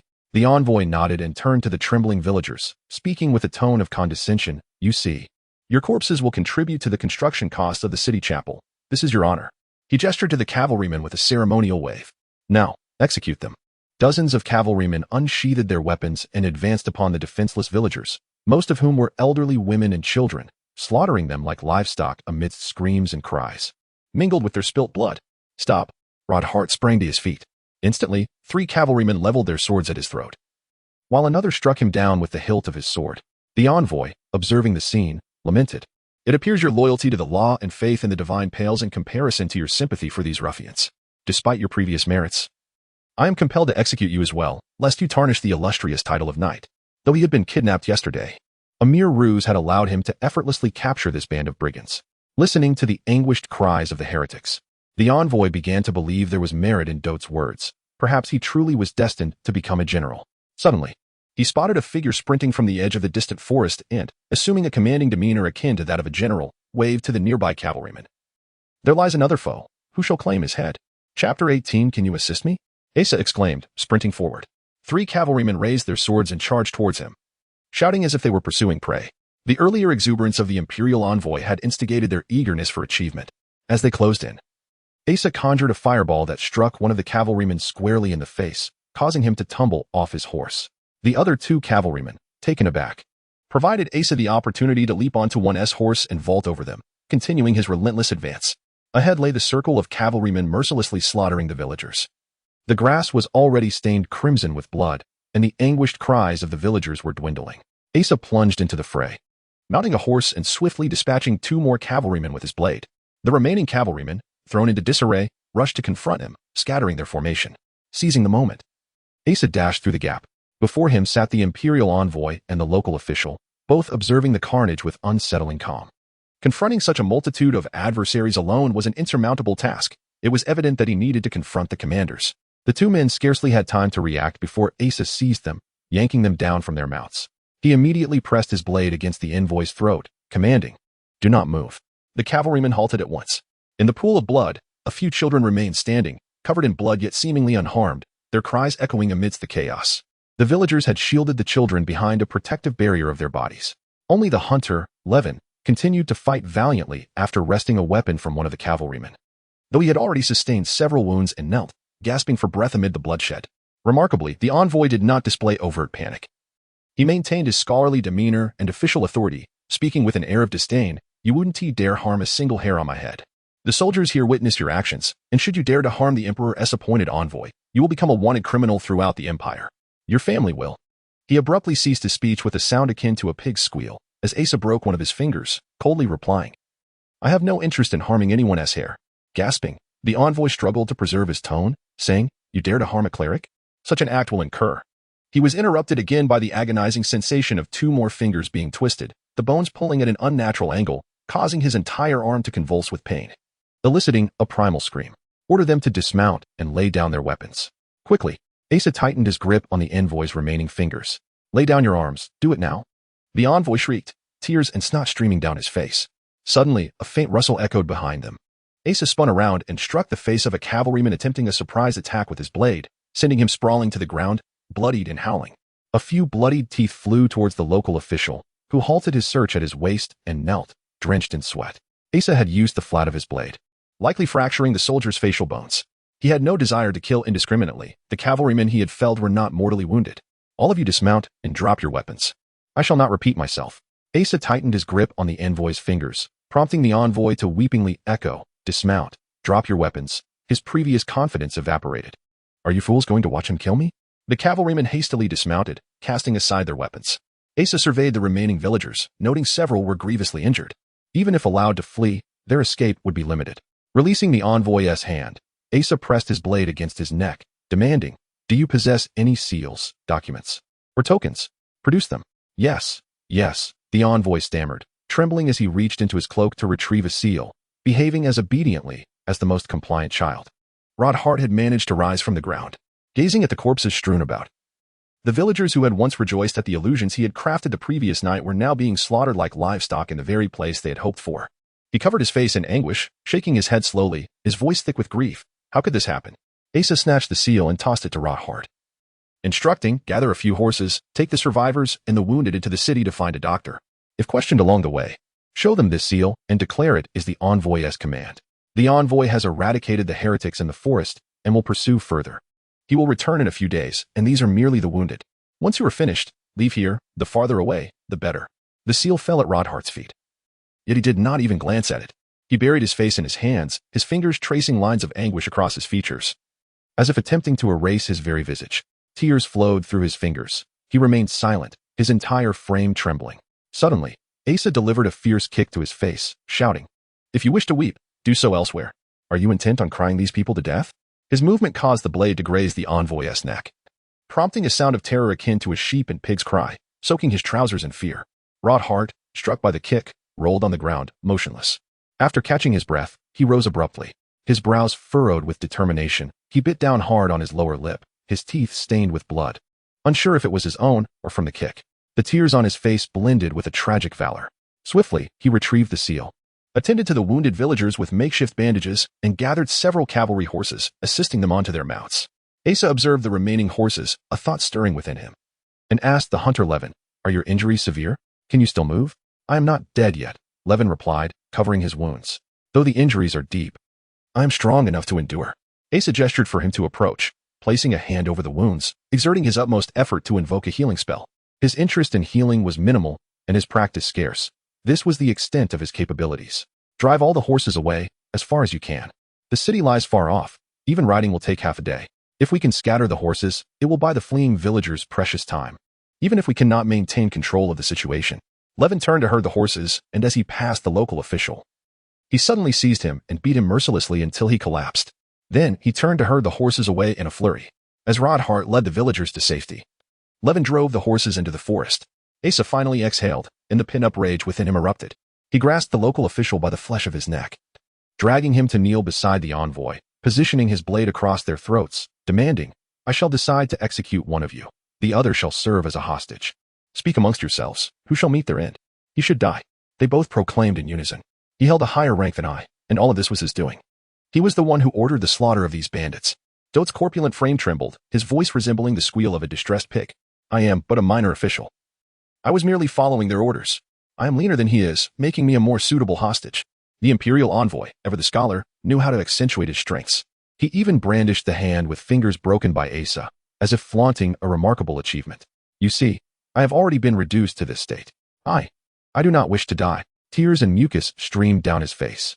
Their pleas and pathetic displays seemed to register not at all with Asa. Sometime earlier, the crimson-robed figure who had been lingering near the Whispering Woods had silently approached and now knelt among the corpses of the villagers. The cavalryman, bereft of leadership, paid him no heed. Dote, who had been kneeling on the ground, mustered some unknown reserve of courage and strength and abruptly lunged toward the red-robed man. He scrambled to his side, prostrating himself as he spoke. "Esteemed sir, I have done as you requested, executing the city's condemned prisoners and burying them here." The red-robed man rose to his feet, nodding in acknowledgement. "Indeed, I have received the bodies. You have done well." Dote pleaded, "I know you are a sorcerer. I have witnessed your wondrous magic. Please, I implore you, rescue the Imperial envoy from that brute." He knew that even if he were to be saved, he would not survive the death of the Imperial envoy, as the accusations of his attempts to shirk responsibility had been heard by everyone present. The red-robed man ignored him, instead gazing skyward. Dote grasped the red-robed man's hand, begging, "I beseech you, however many more bodies you require." He suddenly fell silent as he beheld the hand that emerged from the crimson robe. It was undoubtedly not the hand of a living person. Indeed, it scarcely resembled a hand at all. It appeared to be a tattered, aged leather glove covering a skeletal human hand. Through the rents and tears, bone was visible, not white but a morbid, deep gray reminiscent of the eyes of a dead fish. "Forgive me, I am quite occupied," the red-robed man murmured, his gaze fixed on the heavens. Yet his hand, so unlike a hand, had already seized Dote's, its desiccated knuckles sinking into Dote's plump, pale flesh as if grasping a mass of overproof dough. Dote stared, his eyes widening to an unprecedented extent. It was clear to all that he was not in pain but in the throes of abject terror. His once voluptuous, pristine hand withered, shriveling and discoloring with the rapidity of a lettuce leaf on a scorching stove. He likely attempted to cry out, perhaps to scream, but only a strange exhalation escaped his throat, the sound of air being forced from his lungs as they collapsed. His entire being began to contract, like a punctured balloon. All could plainly see how the fleshy abundance of his face gradually contorted, shrinking until it clung to the bone. Yet his eyes remained active, darting from side to side, up and down. The muscles of his face had completely atrophied, and the isolated movements of his eyes conveyed no discernible emotion, serving only to indicate that he was alive, aware of his gradual demise. Finally, his eyes stilled. In a mere handful of breaths, the once corpulent Dote had been reduced to a desiccated husk. The red-robed man released his grip, sighing as if he had just consumed a cup of particularly unpleasant tea. He continued to gaze heavenward. In the firmament, the sun shone with its customary brilliance, showering the earth with light and warmth, showing no partiality even to the suddenly macabre meadow. Abruptly, a shadow appeared on the sun's periphery. The red-robed man lowered his head and, in a voice still raspy and peculiar but now unmistakably tinged with excitement, proclaimed, "It has arrived. The gate that opens but once a century is finally ajar." He casually raised his hand, so unlike a hand, as if beckoning a pet. "Arise, all, and let us set to work." The villagers who lay in pools of blood around him abruptly began to stir, then slowly, laboriously, rose to their feet. Some with gaping wounds in their chests, others with their heads and necks held together by mere strips of skin, retaining the appearance they had at the moment of their demise. Witnessing this spectacle, the cavalrymen emitted sounds usually associated with the throats of women, several collapsing to the ground immediately, the majority turning and fleeing. However, as they turned, they beheld the earth of the meadow cracking, revealing a multitude of decaying corpses crawling forth. These were the heretics whom Dote had diligently interred in this very spot over the past fortnight. At a silver coin apiece, Dote had been a zealous executioner, driven by his avarice, burying over 200 bodies in this relatively small meadow. Now that you have arrived, there is no need to depart. Lend me your aid, all of you. The red-robed man turned to Asa, a smile playing on his lips. "Young man, would you also be so kind as to assist me?" Chapter 19. A date with a zombie. The Imperial envoy's legs and back had become completely weak. Every bone had been rendered into noodles by fear, leaving him utterly powerless. The stench emanating from his crotch was even discernible to himself, yet regrettably, it couldn't repel the elder before him. A significant portion of the elder's head was gone, diagonally cleaved from the crown to the brow. With each sluggish, deliberate step, the exposed grayish-white brain matter wobbled slightly. His eyes, now a blurred, ashen mix of black and white, stared ahead as he advanced towards the Imperial envoy with a slow but resolute gait. The Imperial envoy, trembling, used his hands to support himself as he retreated, uttering sounds he himself couldn't comprehend. Nearby, several cavalrymen were pinned down by over a dozen corpses. As if they were delectable feasts, the corpses, though moving slowly, eagerly pulled and gnawed. The cavalrymen emitted screams that reached the very limits of human vocal capacity, their limbs flailing. But flesh and entrails were already being passed between the corpses' hands and mouths. The elder slowly approached the Imperial envoy, extending his stiffened hands as if to express camaraderie and trust to a dear friend. He placed them on the envoy's shoulders, opened his mouth, revealing the few teeth within. The imperial envoy summoned every ounce of courage and composure he possessed. He retrieved an ornate crucifix from his bosom, closed his eyes, and tremulously recited, "In the name of the celestial God, thou impure entity, depart from the faithful servant of God, less justice." What followed was merely a hysterical shriek. He distinctly felt the elder's teeth sink into his scalp, reaching the skull, eliciting a sharp pain. Crunch. It was the crisp, clean sound akin to biting into a fresh apple. It was the last sound he heard in this world. Asa felt goosebumps erupt across his back and scalp. The hunter Levin's wife. The woman who had once hospitably welcomed him. Her once intelligent face was nearly cleaved in two, revealing the pale bone beneath the upturned flesh. One eyeball had been severed by the same stroke, a dangling strand of tissue connecting it to her cheek. She was devouring a cavalryman alongside other villagers' corpses. Her other eye, bulging like that of a dead fish, stared blankly into the cavalryman's abdominal cavity. She reached in, extracted a still pulsating organ, and brought it to her mouth, producing a wet, smacking sound as dark red fluid dripped down her chin.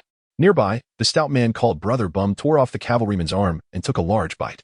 His neck was almost severed, the blood likely long since drained, leaving his skin a chalky, deathly white that contrasted starkly with the crimson liquid still flowing from his mouth. A sight that was both shocking and unsettling. Screams were now the most melodious sounds on the grassland, for at least they signified life. The only other sounds were the rustling of hundreds of shambling corpses. Some had gaping holes in their chests, exposing their entrails. Others held their heads in their hands like weapons. Still others were bloated and decayed, losing an arm as they walked, or expelling rotting, slurry-like viscera from their mouths, as if vomiting. Yet, their completely clouded eyes remained fixed forward. Asa had seen many corpses before. He had even slept beside them in Sandrew's domain. But it was one thing for them to lie still, and another for them to rise and walk toward you. The crimson-robed figure still stood several paces away, watching him with keen interest, as if anticipating a long-awaited rendezvous.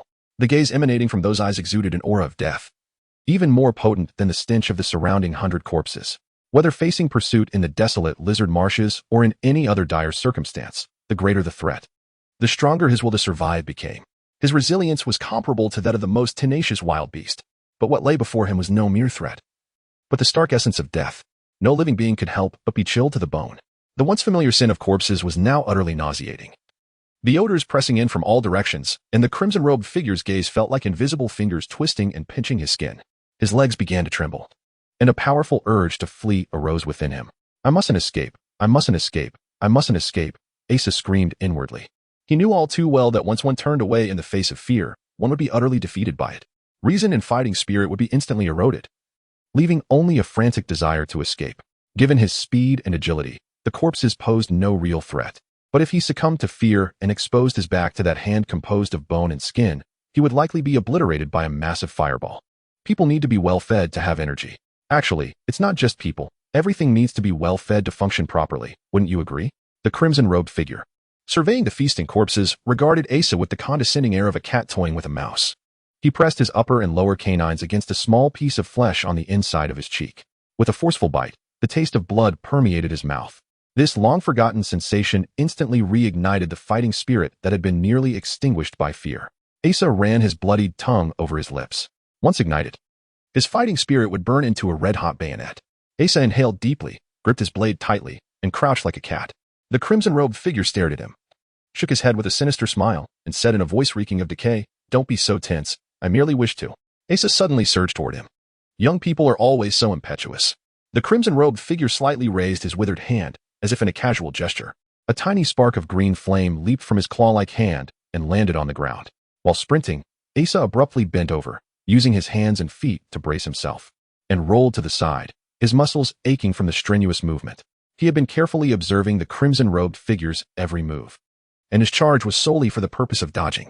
The small green flame that landed on the ground suddenly erupted into a pillar of green fire more than a man's height, rapidly spreading in a straight line in the direction Asa had been charging, narrowly missing the rolling Asa. The pillar of fire surged toward the corpses behind him. Upon contact with a corpse, the flames grew wildly. The soaring pillar of fire carried several corpses high into the air, but only halfway up. The corpses were completely melted into the green light, leaving no trace behind. Asa didn't look back. He was already leaping with all his might toward the crimson-robed figure. He, too, could wield magic. He knew that casting spells required time for accumulation and preparation. The gap between two spells was the only opportunity for attack. Unfortunately, He had miscalculated this time, and gravely so. The crimson-robed figure raised his other hand, another hand that seemed to be composed of bones wrapped in tattered leather gloves. But this hand, utterly devoid of fat, was burning, and burning more intensely than any torch, as if it were purely fashioned from hellish oil and volcanic sulfur. Asa knew he was wrong. He shouldn't have jumped. Suspended in midair, he had no room to maneuver, and could only watch as the flame in the crimson-robed figure's hand transformed into a massive firebird, spreading its wings and swooping toward him. Asa condensed all his magical power into a fireball and hurled it at the firebird. The fireball was almost silently engulfed in the radiant brilliance of the firebird. In an instant, his vision was filled with a sun-like golden hue. The great bird, conjured from fierce flames, swooped in with an embracing gesture, threatening to melt him in its intensely fervent embrace. Utterly helpless, he was reduced to animal instinct, huddling into a ball, arms over his head, knees drawn up.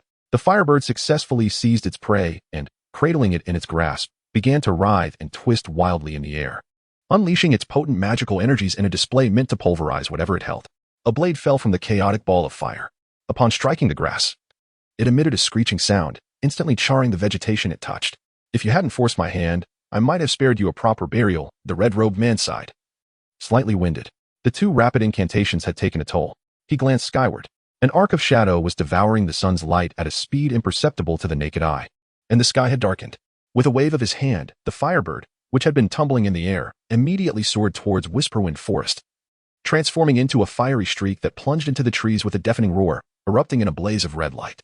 The red-robed man nodded and, with a wave towards the corpses behind him, said, "The gate is open. Let us enter." Asa had encountered many strange occurrences, but none struck him as so utterly baffling as this. He was not dead. Not only was he alive, but not a single hair was singed. Instead, the hand that had gripped the sword was scalded. When he had curled into a ball and been snatched up by the firebird, the blade had become searingly hot, forcing him to drop it.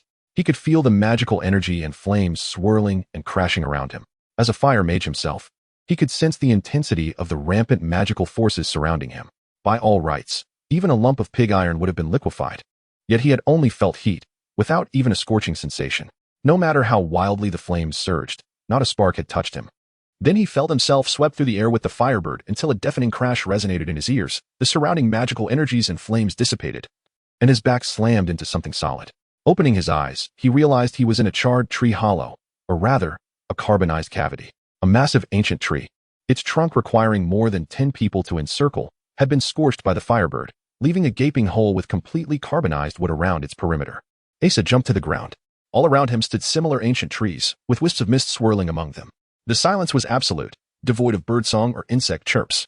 This was indeed Whisperwind Forest, which he had observed from afar. The majestic ancient trees and ethereal mists remained as he remembered them. Yet the awe-inspiring sense of foreboding that had once gripped him had vanished, leaving only a quiet sense of mystery. Asa ventured deeper into the forest. He could not fathom how he had survived the terrifying fire magic unscathed.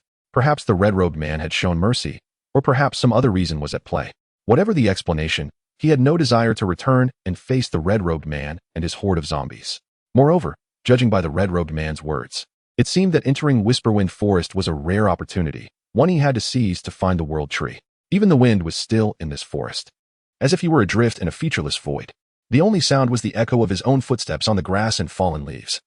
With not a trace of living creatures to be found, the silence was eerily unsettling. Asa followed the tracks on the ground deeper into the forest. These traces had been left by the few cavalrymen who had escaped into the woods ahead of the zombies. By following in their wake, he might be forewarned of any danger that lay ahead. But before long, he realized that something was indeed amiss.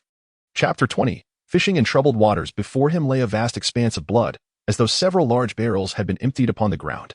Amongst the crimson pool were several corpses, so mangled they were unrecognizable, interspersed with fragments of weapons and armor that had clearly belonged to the cavalry pursuing him. These bodies were either flattened like rodents crushed by countless chariots in a bustling marketplace, or torn apart like scraps of paper, reduced to a pulpy mass. The blood had been squeezed out of the contorted forms, splattering across the ground to create a large, sanguine stain. This bizarre manner of death exceeded Asa's understanding. He could not fathom how these soldiers had met such an end. Cautiously scanning his surroundings, he noted the absence of any trace left by animals or humans, save for a few bloodstains on some desiccated trees. Such withered trees were common in this forest, standing at a modest height of 5 or 6 men. Devoid of leaves but entwined with numerous vines, their thick branches resembling arms and legs. Upon closer inspection, Asa discerned that these skeletal trees bore an uncanny resemblance to human forms. Despite their varying lengths, each possessed 4 primary branches that appeared to have hands and feet. Silently standing there, smeared with blood, exuding an eerie, sanguinary aura. Yet, they were merely trees, and Asa felt no presence of life in the surrounding silence. Surely, trees could not move or kill, could they? He furrowed his brow and shook his head, squatting down to examine the twisted corpses for any clues. In the stillness, Asa suddenly sensed a disturbance in the air behind him, but before he could turn to look, a sharp pain gripped his side, lifting him off the ground. He glanced down to see thick, branch-like arms coiling around his waist, stained with still-drying blood. The tree behind him had ensnared him with its limb-like branches, lifting him up, while another branch formed a clap, closing inwards. In a panic, Asa grasped the 2 branches at his waist and pulled with all his might, breaking free. He pushed against the branches and managed to leap to the ground just in time to avoid the clapping limb, which struck the earth with a dull thud, sending splinters flying. Had he hesitated even a moment longer, he too would have been rendered into one of those incomprehensible corpses. A mixture of fear and astonishment gripped Asa as he beheld this colossal entity that transcended human understanding. It was undoubtedly a mere tree, yet it was undeniably animate. Rather than a humanoid tree, it resembled a giant draped in bark. The scattered remains of soldiers having been crushed and mangled by these enormous wooden appendages as if they were mere scraps of paper. The roots of the tree were also smeared with blood, and Asa now understood how those intact corpses had been so flattened. Turning to flee, Asa realized he was encircled by 3 of these tree-like beings. He had unwittingly walked into their midst. A distant, thunderous sound shattered the forest as silence, causing the tree creatures to freeze in their movements. A flickering green flame flickered in the shadows of the forest. Though it was midday, the sky had darkened to a twilight hue, casting an eerie gloom. Several blood-stained trees stood amidst the thickening darkness, creating a scene of unsettling stillness. Asa looked up. The once radiant sun now appeared merely as a golden ring, a shadow obscuring most of its light, a rare solar eclipse. Another explosive sound resonated, and several tree beings emitted a low, rumbling cry from unknown parts, and together they moved their root-like feet toward the source of the noise, disregarding Asa entirely. Asa stood motionless, watching the tree beings depart, when a sudden realization dawned upon him. This could be an opportune moment. The sounds and green flames likely heralded the work of the red-robed man, who was perhaps confronting these creatures himself. Although he was unsure of the red-robed man's intentions within this forest, they must have some connection to Asa's own quest. Perhaps even related to the leaf of the world tree. This forest was surely more than just a site of trepidation. The hidden leaf of the world tree could not be plucked like fruit from an orchard. Rather than meandering aimlessly, Asa decided to follow the commotion, hoping to seize the opportunity amid the chaos. Resolute, Asa pursued the direction taken by the tree beings. After a few strides, he noticed that these wooden giants seemed wholly indifferent to him. Gathering his courage, he approached closer, still receiving no reaction. Though the tree beings moved slowly, their strides were immense, and keeping pace with them was arduous. Asa, emboldened, clung to one of the tree being's legs, which showed no sign of awareness. Seizing the moment, he leaped atop its head, allowing it to carry him toward the source of the disturbance. Riding this peculiar steed, the most bizarre mount imaginable, Asa soon beheld the charred remains of tree beings and the shattered fragments of wood, alongside a few flattened zombies. Indeed, the work of the red-robed man. The surrounding area began to teem with new tree beings, all advancing toward the same destination. The congregation of these wooden giants only grew, creating the illusion that the entire forest was in motion. Not far off, Asa could see wood shavings scattering in the air amidst the explosive sounds, as vibrant green flames erupted, as though a grand fireworks display was underway. The forest's erstwhile silence had long since vanished, replaced by a cacophony of chaos. As the tree beings continued their colossal strides, Asa soon spotted a throng of zombies encircling the red-robed man. The red-robed man was undeniably the focal point of this spectacle, with the battle revolving around him. Hundreds of zombies surrounded him, while he occasionally unleashed small bursts of green fire that engulfed the tree beings in violent flames, reducing them to charred remnants. At times, he hurled luminous orbs that detonated with deafening explosions, shattering the tree beings into fragments. Beneath the towering figures of the tree beings were white horses and long-eared, fair-haired beings, likely elves, joining the fray against the zombies and the red-robed man. The white horses bore sharp, spiraled horns at their foreheads, unicorns, as Asa had heard from seasoned adventurers. Creatures found only in the most pristine and untouched forests. The elven warriors, agile and swift, leapt among the tree beings, wielding longbows to fire arrows at the red-robed man, some even casting spells. Yet, the zombies surrounding the red-robed man eagerly absorbed these arrows and spells, none striking their intended target. The red-robed man, while attempting to retaliate, found the elves deftly evading his strikes as they leapt from one tree being to another. The unicorns utilized their gleaming horns to impale the zombies. Once a zombie was struck and cast aside, it fell to the ground like a tattered puppet, disintegrating upon impact. The tree beings utilized their immense limbs to crush and pulverize the zombies. The number of zombies dwindled rapidly, while the reinforcements for the elves continued to multiply. And more tree beings surged forth. The red-robed man's efforts intensified, explosions and flames becoming increasingly frequent, yet the influx of tree beings surpassed the number being felt. The red-robed man was now completely encircled by tree beings, as victory appeared imminent. Amidst the fierce battle, Asa suddenly noticed an incongruous sight at the forefront of the fray. Several moss-covered stones jutted from the ground, arranged in an orderly circle, at the center of which lay a crystal-clear spring. Floating upon the water's surface were 3 vibrant green leaves. And at the heart of the spring stood a naked elven maiden. A maiden stood motionless in the water, her arms crossed over her chest, eyes closed in serene repose. Her long, silver hair cascaded down, mingling with the ethereal glow emanating from her exquisite form, inspiring reverence rather than earthly desires. His attention was immediately captivated by 3 leaves floating on the water's surface. Though distant, he could discern their vibrant green hue. A verdant essence so profound it seemed to embody the vitality of the entire world. It was a tableau of otherworldly serenity, seemingly oblivious to the fierce battle raging nearby. Serenely displaying its tranquil beauty, a deafening roar jolted Asa from his reverie. A tramp beside him was struck by a sphere of light, the explosive force sending splinters of wood stinging across his face. He realized with a start that his Tran had joined the fray. As he prepared to descend, he felt a sudden constriction around his waist. Vines from the Tran had ensnared him, tethering him to its crown. The incessant explosions and roaring flames abruptly ceased, replaced by the red-robed figure's voice, a cacophony akin to a legion of demons unleashed, yet delivered in a poetic cadence. Oh, dark dragon slumbering within the rifts of time. Asa frantically tugged at the vines binding him, but they were both pliant and resilient, proving impossible to break. The remaining zombies, numbering 30 or 40, huddled around the red-robed figure. As he raised his skeletal hands and began chanting, the zombies pressed closer, some even clambering onto their comrades' shoulders, forming a protective bulwark. The elves below intensified their assault, showering the red-robed figure with a barrage of magic and arrows, only to be thwarted by the zombies' bodies, which were sent flying in putrid fragments. In the name of darkness and destruction, I summon thee. The red-robed figure intoned from behind the zombie barricade. As a faint, colossal shadow began to coalesce in the air, the vines tightened around Asa's waist, seemingly growing ever more constricting. Panic seized him. He was ignorant of the precise nature of the red-robed figure's spell, but he knew that the casting speed was inversely proportional to the caster's level and the spell's potency. Since the red-robed figure was compelled to chant at length, it was clearly not a mere flame capable of incinerating a treant. And to make matters worse, the treant beneath him was steadily advancing toward the unfolding incantation. Unleash thy power upon this world, the red-robed figure concluded. The shadow solidified into a colossal, lizard-like form covered in verdant scales, with a pair of immense wings. It was the spectral manifestation of a green dragon. It was merely an illusion. Yet its immense form did not deter the treant's assault. They continued to flail their limbs beneath the apparition, while the ranks of the zombies dwindled. But as the illusory dragon craned its neck, raised its head, and inhaled, the surrounding air rushed toward the apparent void, the turbulent currents even stirring the wood chips on the ground. Asa unleashed a fireball at the vines binding his waist, willing to endure injury to break free. Below, the elves had abandoned their offensive and gathered together, collectively erecting a shimmering white barrier. The unicorns scattered in panicked flight.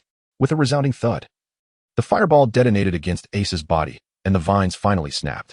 To his surprise, he realized that the treant's relentless advance had carried him directly beneath the dragon's jaws. He could feel the concentrated air swirling within, imbued with immense magical power. Escape was no longer an option. He decided to gamble. The dragon's head reached its zenith, and the inhalation ceased. The air stilled. The once clamorous battlefield suddenly reverted to the forest's natural silence, broken only by the rhythmic thud of the treant's limbs striking the zombie wall erected to protect the red-robed figure, creating an ominous prelude. With a graceful flourish, the dragon swung its head, and a torrent of deathly green flames, reminiscent of centuries of accumulated decay, erupted from its maw like a cataclysmic flood. In an instant, everything was engulfed by the surging ocean of magical fire. The towering treants, upon contact with the enchanted flames, vanished like wax exposed to molten metal, leaving no trace behind.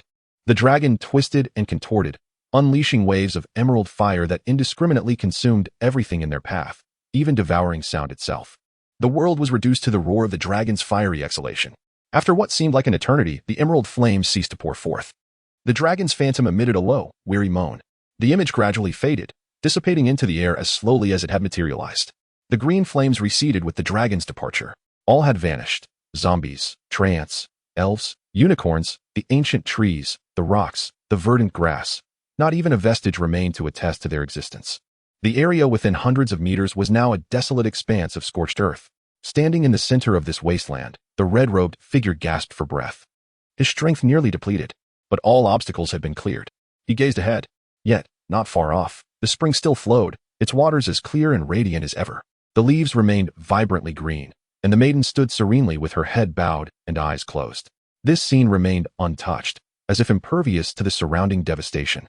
Standing alone in the lifeless wasteland, the all-consuming magical flames had failed to harm it in the slightest. The red-robed figure showed no surprise, as if this outcome was anticipated, even desired. He cackled triumphantly, a sound akin to the collective groans of hundreds of dying wolves. The spring began to shimmer with a golden light. The red-robed figure looked up at the sky. The eclipse was almost over, and the sun was gradually regaining its radiant glory. The red-robed figure approached the spring. He had won. His goal was within reach. He would seize the beautiful form within and drain its essence, just as he had done to the human, a being he envied. Suddenly, the scorched earth beside him stirred, and a figure emerged, snatching up a unicorn's horn from the ground and charging toward the red-robed figure. Chapter 21. Fishing in Troubled Waters. 2. The long robe was given to him by Sandrew. It was filthy and reeked, originally discarded as a shroud for bodies. Yet he was expected to pledge 6 months of labor for it. At first, Asa thought Sandrew was merely speaking nonsense and did not take it to heart. However, he had never cared much about his attire. As long as he was warm, that sufficed. Though the robe had become so dirty that its color was indiscernible, he had worn it continuously without changing. Fortunately, he had not discarded it, for he now realized that this robe was worth far more than the 6 months of hard labor he had pledged. When he had unleashed a fireball from the vines at his waist, he had prepared for injury, yet when the fireball exploded, the robe showed no signs of damage. He quickly understood why he had emerged unscathed from the magic he had faced outside the forest. When the dragon exhaled its green flames, he had withdrawn his limbs into the robe, curling up as tightly as he could. Just as in the forest, he felt the devastating magical force raging around him. Yet he remained unharmed, merely tumbling from the lofty shoulder of the treant, subsequently buried beneath the rising ashes. Hearing the unpleasant laughter of the men in the red robe, he slightly lifted his head from the ashes and saw the red-robed figure approaching the spring. He recognized that the 3 leaves in the water were precisely what he had been searching for. To suddenly leap out and seize the leaves before fleeing? Absolutely unfeasible. Before he could escape the barren wasteland, a luminous sphere would detonate upon his back. The only viable option remaining was to strike first. The red-robed figure had already dispatched all the obstructive trants and elves. Now, if he could just rush out and eliminate the red-robed man, the fish in this murky water would ultimately belong to him. He discerned that the magic just unleashed had drained considerable energy from the red-robed figure. Now was the perfect opportunity to confront him. The dagger had fallen onto the grass outside the forest, and Asa noticed a unicorn's horn on the ground. The earlier green flames had obliterated the unicorn's bones into ashes, yet this horn remained entirely unscathed. Therefore, he sprang from the ashes, seizing the horn and charging towards the red-robed figure. When the red-robed man beheld Asa springing forth from the ashes, he was even more astonished than when the cavalry had witnessed a corpse rise. However, his gaze immediately fell upon the robe Asa wore, and comprehension dawned upon him. Thus, he shouted, "Wait." Asa dared not pause. This robe could withstand magical flames, perhaps even other forms of sorcery, but it was still merely a soft garment, not impervious to blades. He had seen how the luminous spheres conjured by the red-robed man had obliterated massive trants. Such magic did not need to strike him directly. An explosion nearby would suffice to rend him asunder. He could not afford to wait for the red-robed man to gather his magical energy for another strike. The red-robed man's movements were not swift. Yet he barely evaded Asa's initial attack, only to have the sharp horn graze his chin, tearing away skin but not drawing blood. Exposing his darkened teeth and skeletal API call failed with status code 429. Error. Code. 429. Message. Resource has been exhausted, e.g. check quota. Status. Resource exhausted. Chapter 22. None of my concern. Asa harbored no belief in realms such as heaven or hell. Immersed in tales of wondrous lands spun by seasoned adventurers since the tender age of 7 or 8, he had naively presumed that the oft-mentioned heaven and hell were akin, novel worlds ripe for exploration. Thus, during sermons by the village's aged priest, he inquired with innocent curiosity. Initially, the priest welcomed the child's apparent interest in theology. However, Asa's relentless, probing questions, akin to dissecting animal behavior, soon left the cleric dumbfounded. When he questioned why God consumed without defecating, and why the divine beings, after eons in the heavens, had not procreated more deities, inquiring if they, like the village's boars, had been castrated, he was promptly chased away by the adults present. He had never encountered tangible evidence of these realms. No one, unlike the old adventurer who traversed the vast world, had ventured to heaven or hell and returned to recount their experiences in detail. Consequently, upon awakening, Ace's immediate realization was that he had not perished. He palpated his abdomen. It was unscathed. His muscles remained taut against his skin, and his internal organs resided where they should, functioning with normalcy. Indeed, he felt more invigorated than ever before. Was he dreaming? Yet, the sensation of being hurled through the air by the crimson-robed figure, the violent expulsion of blood as he plunged into the spring, felt undeniably real. Moreover, it seamlessly integrated with his preceding memories, devoid of the hazy ambiguity of dreams. Asa rose from the ground. He found himself in an odd enclosure, resembling both a hollow tree and a dwelling. Twisted branches and vines intertwined to form the surrounding walls, with branches artfully diverting to create windows and a doorway. Tendrils extended from the walls, intertwining overhead to form what appeared to be a bed, while strangely shaped trees served as makeshift tables and stools. This must be an elven abode. Asa recognized such peculiar dwellings, having learned of elves from dwarves during his time in his homeland. Elves dwelled in secluded forests. Though resembling humans, they could not be relegated to the inferior category of subhumans like orcs. They, like dwarves, possessed a distinct culture and way of life. It seemed that dwarves and elves shared some ancestral connection. Dwarves held this kindred race in contempt, often employing elves as metaphors when deriding or mocking others. In their estimation, elves were rigid, self-righteous simpletons, lifeless, emotionless automatons. Footsteps echoed outside the wooden structure, and two elves entered. A male and a female, the former with raven hair, the latter with silver. Outwardly, they bore no resemblance to the wooden figures of dwarven lore. Both possessed a striking, ethereal beauty, with tall statures and elongated ears protruding from shoulder-length hair, lending them an air of refined elegance. It was difficult to imagine they were related to the stocky, robust dwarfs. The male elf addressed Asa in a calm, measured tone. "Greetings, human. Allow me to introduce myself. I am Clan, elder of the most noble and pure elven race on this continent." Like dwarfs, their age could not be discerned from their appearance. Asa had seen dwarves younger than himself sporting copious beards. This elf, appearing as a young man, was, as an elder of his race, perhaps centuries old. Elder Clan gestured toward the elven maiden beside him. "This is LTN. Asa realized she was the elven maiden he had seen bathing in the spring.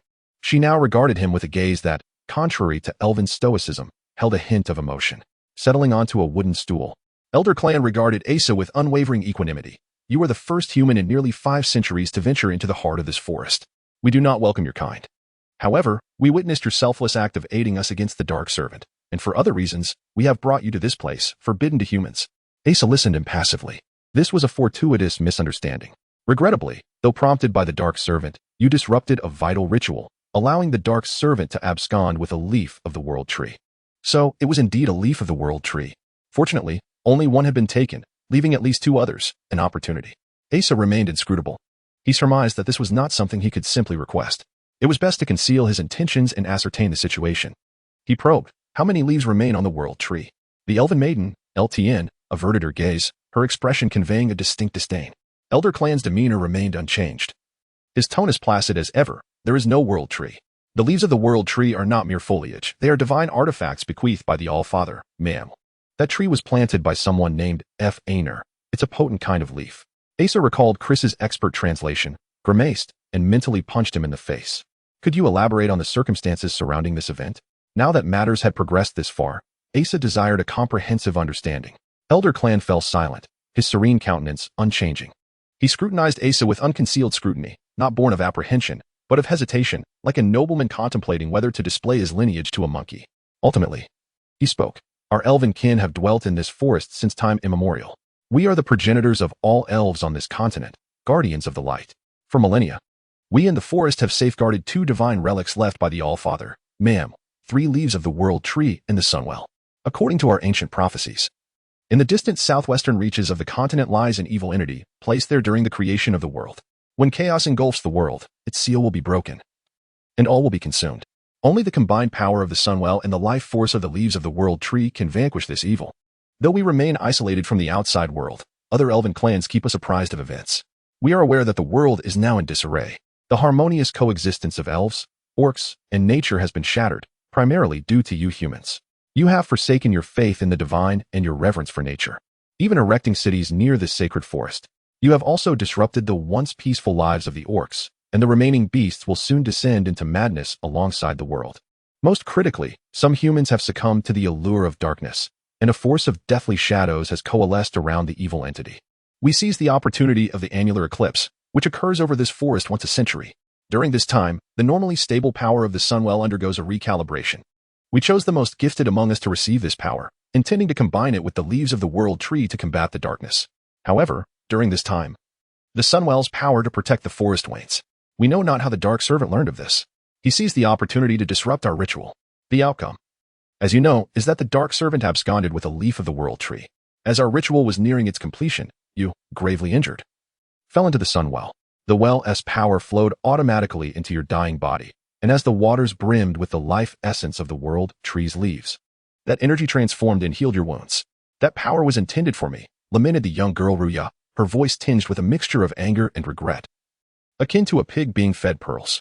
Had I not fallen in, the red-robed man would have pulled you out, likely treating you as he did that portly local official. Asa cast a glance at her, recalling her ethereal form standing in the well, and found it hard to fathom how such beauty could be reduced to a grotesque, lifeless husk. Although the ritual was disrupted, it was not yet beyond redemption. The power of the sunwell had not been entirely expended, it lingered within your body. Such divine energy could not be harnessed by your impure humanity. Only we, of noble bloodlines imbued with divine might, could integrate with it. We must devise a means to extract this power and merge it with the remaining 2 leaves of the world tree. This is our sole hope against the encroaching darkness. Elder Clan's demeanor and tone remained calm and composed throughout, though it seemed merely an air of pretentious elegance that masked a blatant disdain for Ace's human identity. Before anything else, you must remain here. Confronting darkness and death is your duty as one blessed with life by the sun. Furthermore, as a lowly human, you should consider it an honor to partake in this sacred endeavor. Asa remained impassive, envisioning a gesture commonly employed by street ruffians directed at the self-important elf. Did you believe yourself to be remarkable? This grandiloquent rhetoric failed to penetrate the fabric of his thoughts, as though he were merely listening to a bard recounting a tale.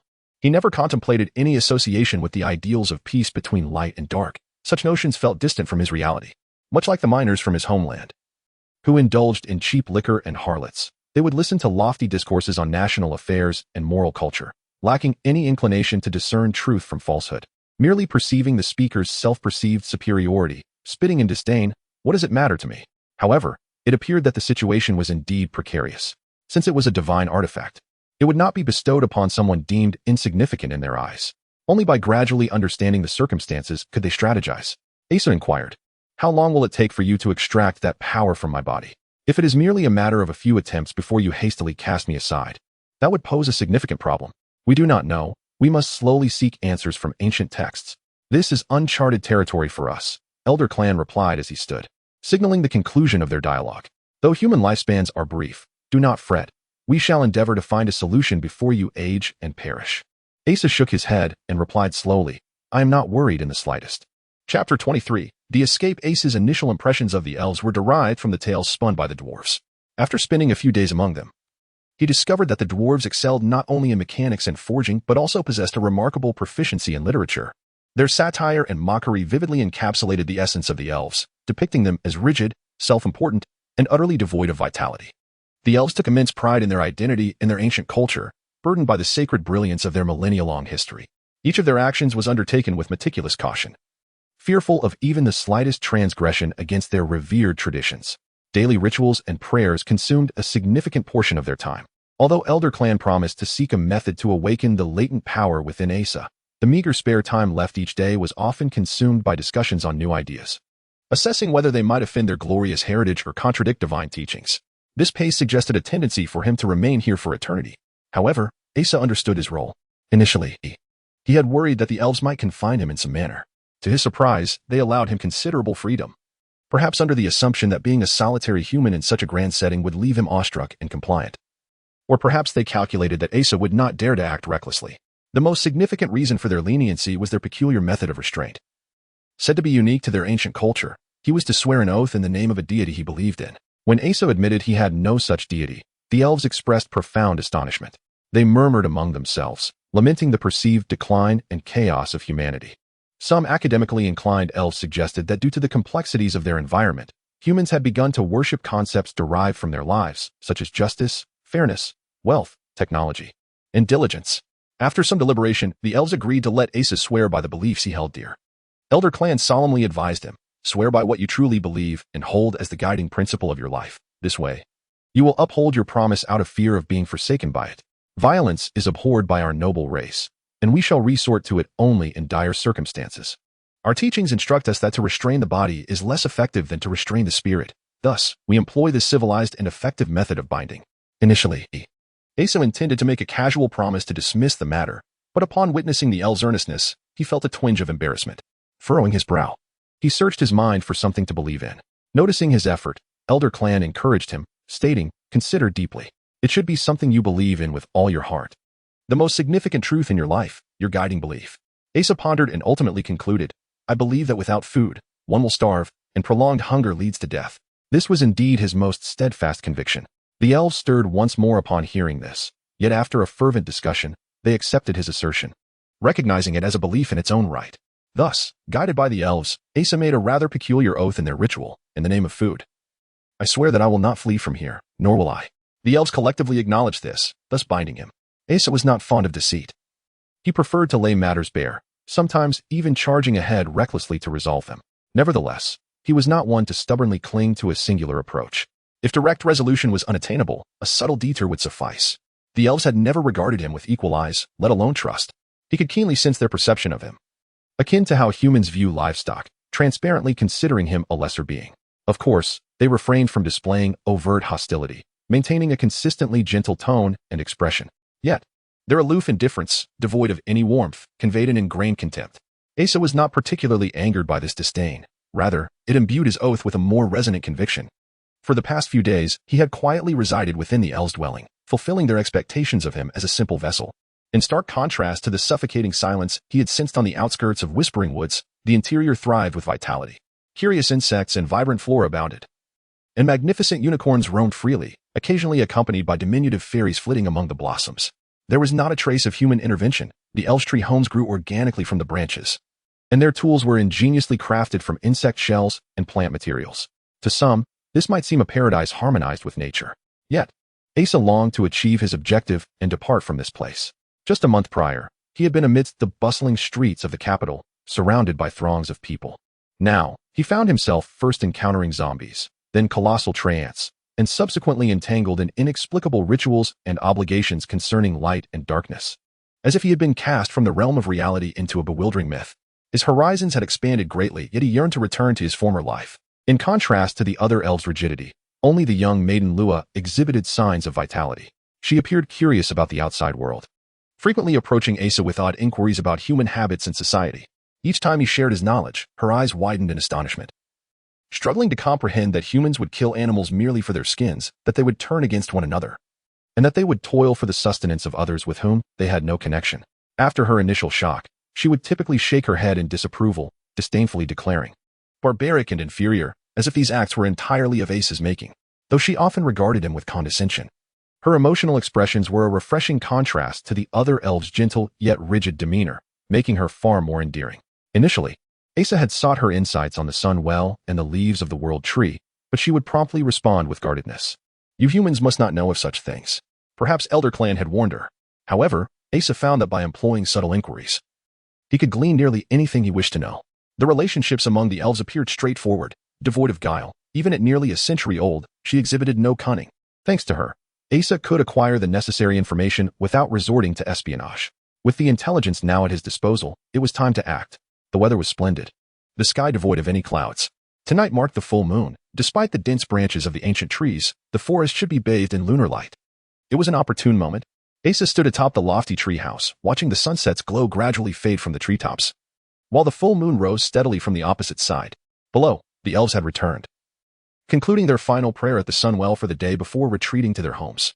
They did not fell trees, nor did they understand how to create alternative fuels. To them, sunset merely signified the day's end, and they awaited the arrival of the next day within their tree abodes. The unicorns of the forest, too, made their way to their nests, these sentient creatures not domesticated by the elves, but rather guardians of the forest, just like the elves themselves, possessing no habit of nocturnal activity. As Asa stepped into the treehouse, he settled cross-legged and commenced his meditation. This marked his inaugural attempt at meditation since entering the Whispering Woods. He needed to elevate both his physical and mental states to their utmost peak. While the elves and unicorns slumbered, the withered wood guardians remained vigilant.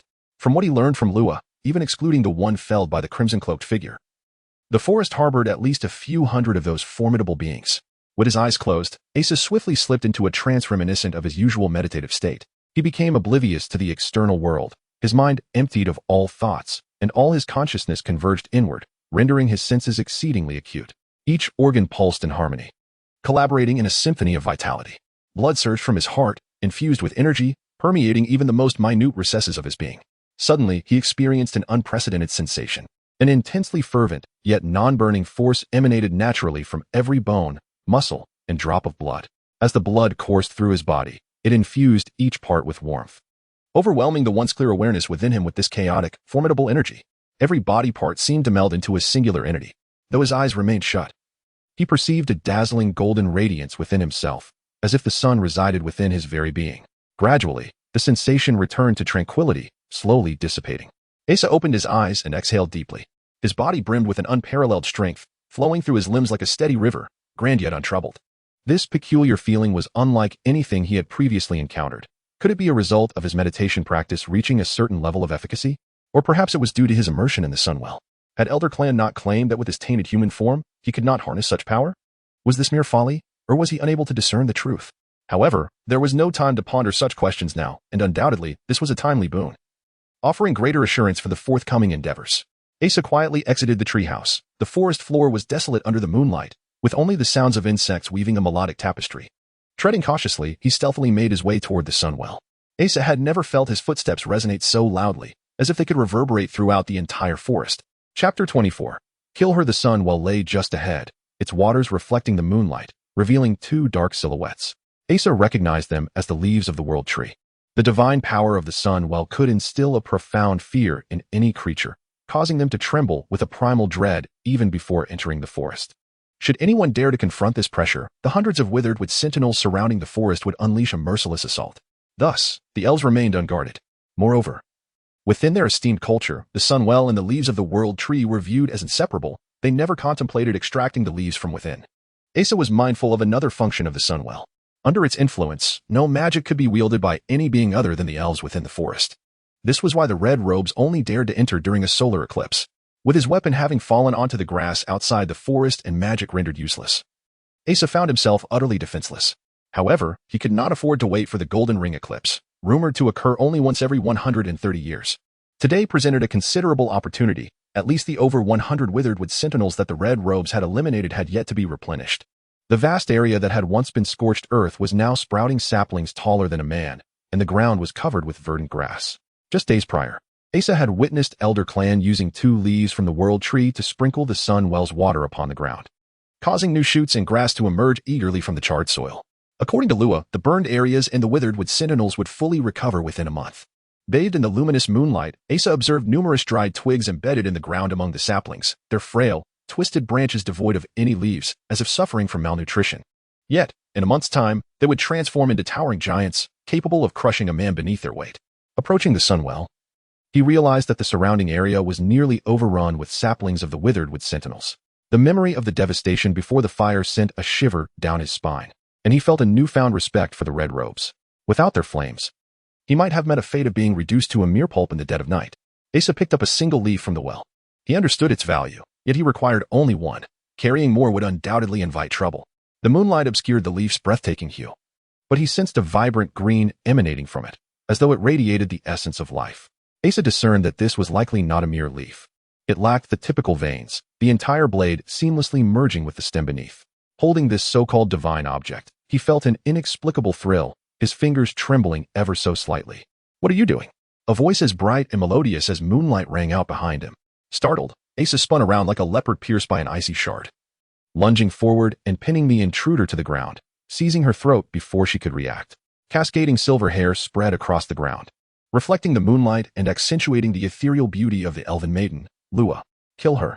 This thought immediately flashed through Asa's mind. The tension in the air thickened with a metallic scent of blood. Her pale neck lay within his grasp, delicate and slender, seeming as though it could be easily snapped with a mere exertion of force. Her treehouse was not far from where Asa had just passed. She must have followed him.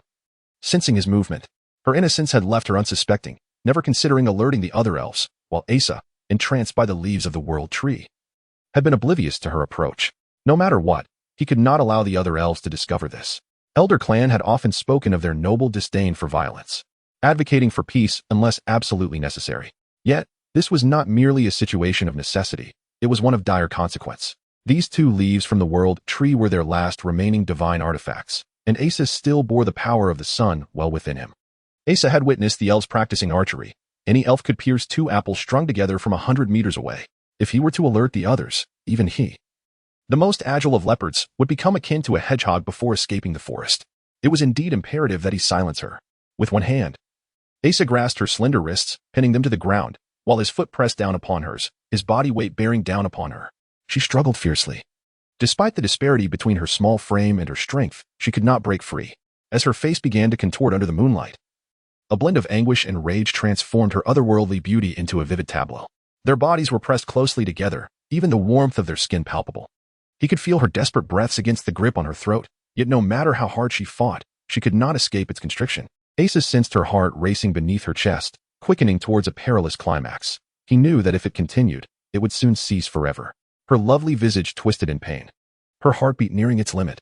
Suddenly, Asa felt an overwhelming urge to relent. He could not release her. Her exhalations would surely summon every elf within the vicinity. Her slender body convulsed violently, almost breaking free from his hold, then slumped down like a mechanism that had snapped its most vital string. Asa recoiled as if struck by an electric shock, leaping away from her. She lay motionless, the vitality of her earlier struggles now extinguished, her skin illuminated by the moonlight to reveal a ghastly pallor. Asa was overcome with nausea. No, she could not be dead. Perhaps she was merely unconscious. He exhaled deeply, attempting to regain his composure. For safety's sake, he should verify. Asa shook his head vigorously. There was no need, given her fragile form. It would likely take time for her to awaken, and she might very well be. He seized a leaf from the ground and dashed towards the forest's edge. But as he traversed the open space, Lua's voice echoed from behind. Everyone, come quickly. That human has stolen the leaves of the world tree. Her constitution was evidently far more robust than Asa had anticipated. With mixed emotions, Asa cursed under his breath and quickened his pace. The depths of the forest erupted with the cries of unicorns, and the elven dwellings began to stir. In the stillness of the woods, every sound traveled far, including the sound of his hurried footsteps. His leg muscles strained to their limits, threatening to throw him off balance at any moment. Asa sprinted through the forest, nearing the outer edge. Just over 2 more miles, and he would be free. Ahead, a withered wood sentinel raised its massive foot, poised to crush him beneath its weight. Asa did not veer away, did not halt, nor did he alter his trajectory, continuing to charge forward, head down, directly towards the descending branch that threatened to reduce him to a mere puddle of flesh. He could not stop. He could already hear the pounding of hooves behind him. With a resounding thud, he felt the rush of wind as the sentinel's foot struck the ground, and splashes of mud hit his back. Yet, his speed surpassed that of the wooden behemoth's reaction, allowing him just enough time to dash past it before it could strike. However, Asa felt no joy in this narrow escape. The moonlight cast an ethereal glow, illuminating the scene where a line of withered wood sentinels stood guard. The approaching hoofbeats grew louder, yet no matter how swift he was, 2 legs could never outpace 4 hoofs. The foremost sentinel languidly raised its branch-like hand, arching its form to strike. A fleeting chance presented itself. Asa, in full sprint, dropped to his knees, bracing himself with his hands before executing a roll, halting his momentum just as the immense palm descended. The blow landed mere inches from him, the tips of the twigs grazing his face, causing a stinging sensation. The thunder of hooves resonated close behind. Asa dared not look back. Instead, he lunged forward, grasping the sentinel's hand. The sentinel lifted its hand, raising Asa with it. The adjacent sentinels converged, their massive palms aimed at Asa suspended in midair. With nimble movements, Asa scaled the sentinel, reaching its shoulder. A series of muffled thuds echoed as the sentinel's hand was battered by its brethren, splintering branches scattering in all directions. Before he could catch his breath, a barrage of branch-like hands descended from all sides. Reacting instinctively, Asa leaped backward, plunging behind the sentinel. A cacophony of splintering would erupted as the sentinel's head was shattered by its companions. Upon landing, he found his path blocked by several unicorns. These creatures, possessing a keen sense, had anticipated his escape and moved to intercept him. Knowing that further delay would allow the elves to encircle him, Asa charged towards the unicorns. The unicorns lowered their heads, their sharp horns aimed at him. Refusing to yield or evade, Asa focused his mind, achieving the clarity akin to meditation. He became acutely aware of every muscle, perceiving even the lead unicorns advance with precision. He pressed on, and at the moment of contact, he placed his hand on the unicorn's brow, simultaneously leaping upward with all his might. He tucked his waist, leveraging the unicorn's momentum to execute a front flip. As his body arced through the air, his face a mere half-meter from the unicorn's horn, a blinding white light erupted from the horn. Asa cried out, completing his aerial maneuver over the unicorns, but landed heavily on the ground. After a searing white flash, darkness enveloped his vision. Though blinded, he scrambled to his feet and charged forward. However, after only a few steps, he stumbled into a wooden enclosure and was hoisted into the air. Elder Krantz and the elves had arrived.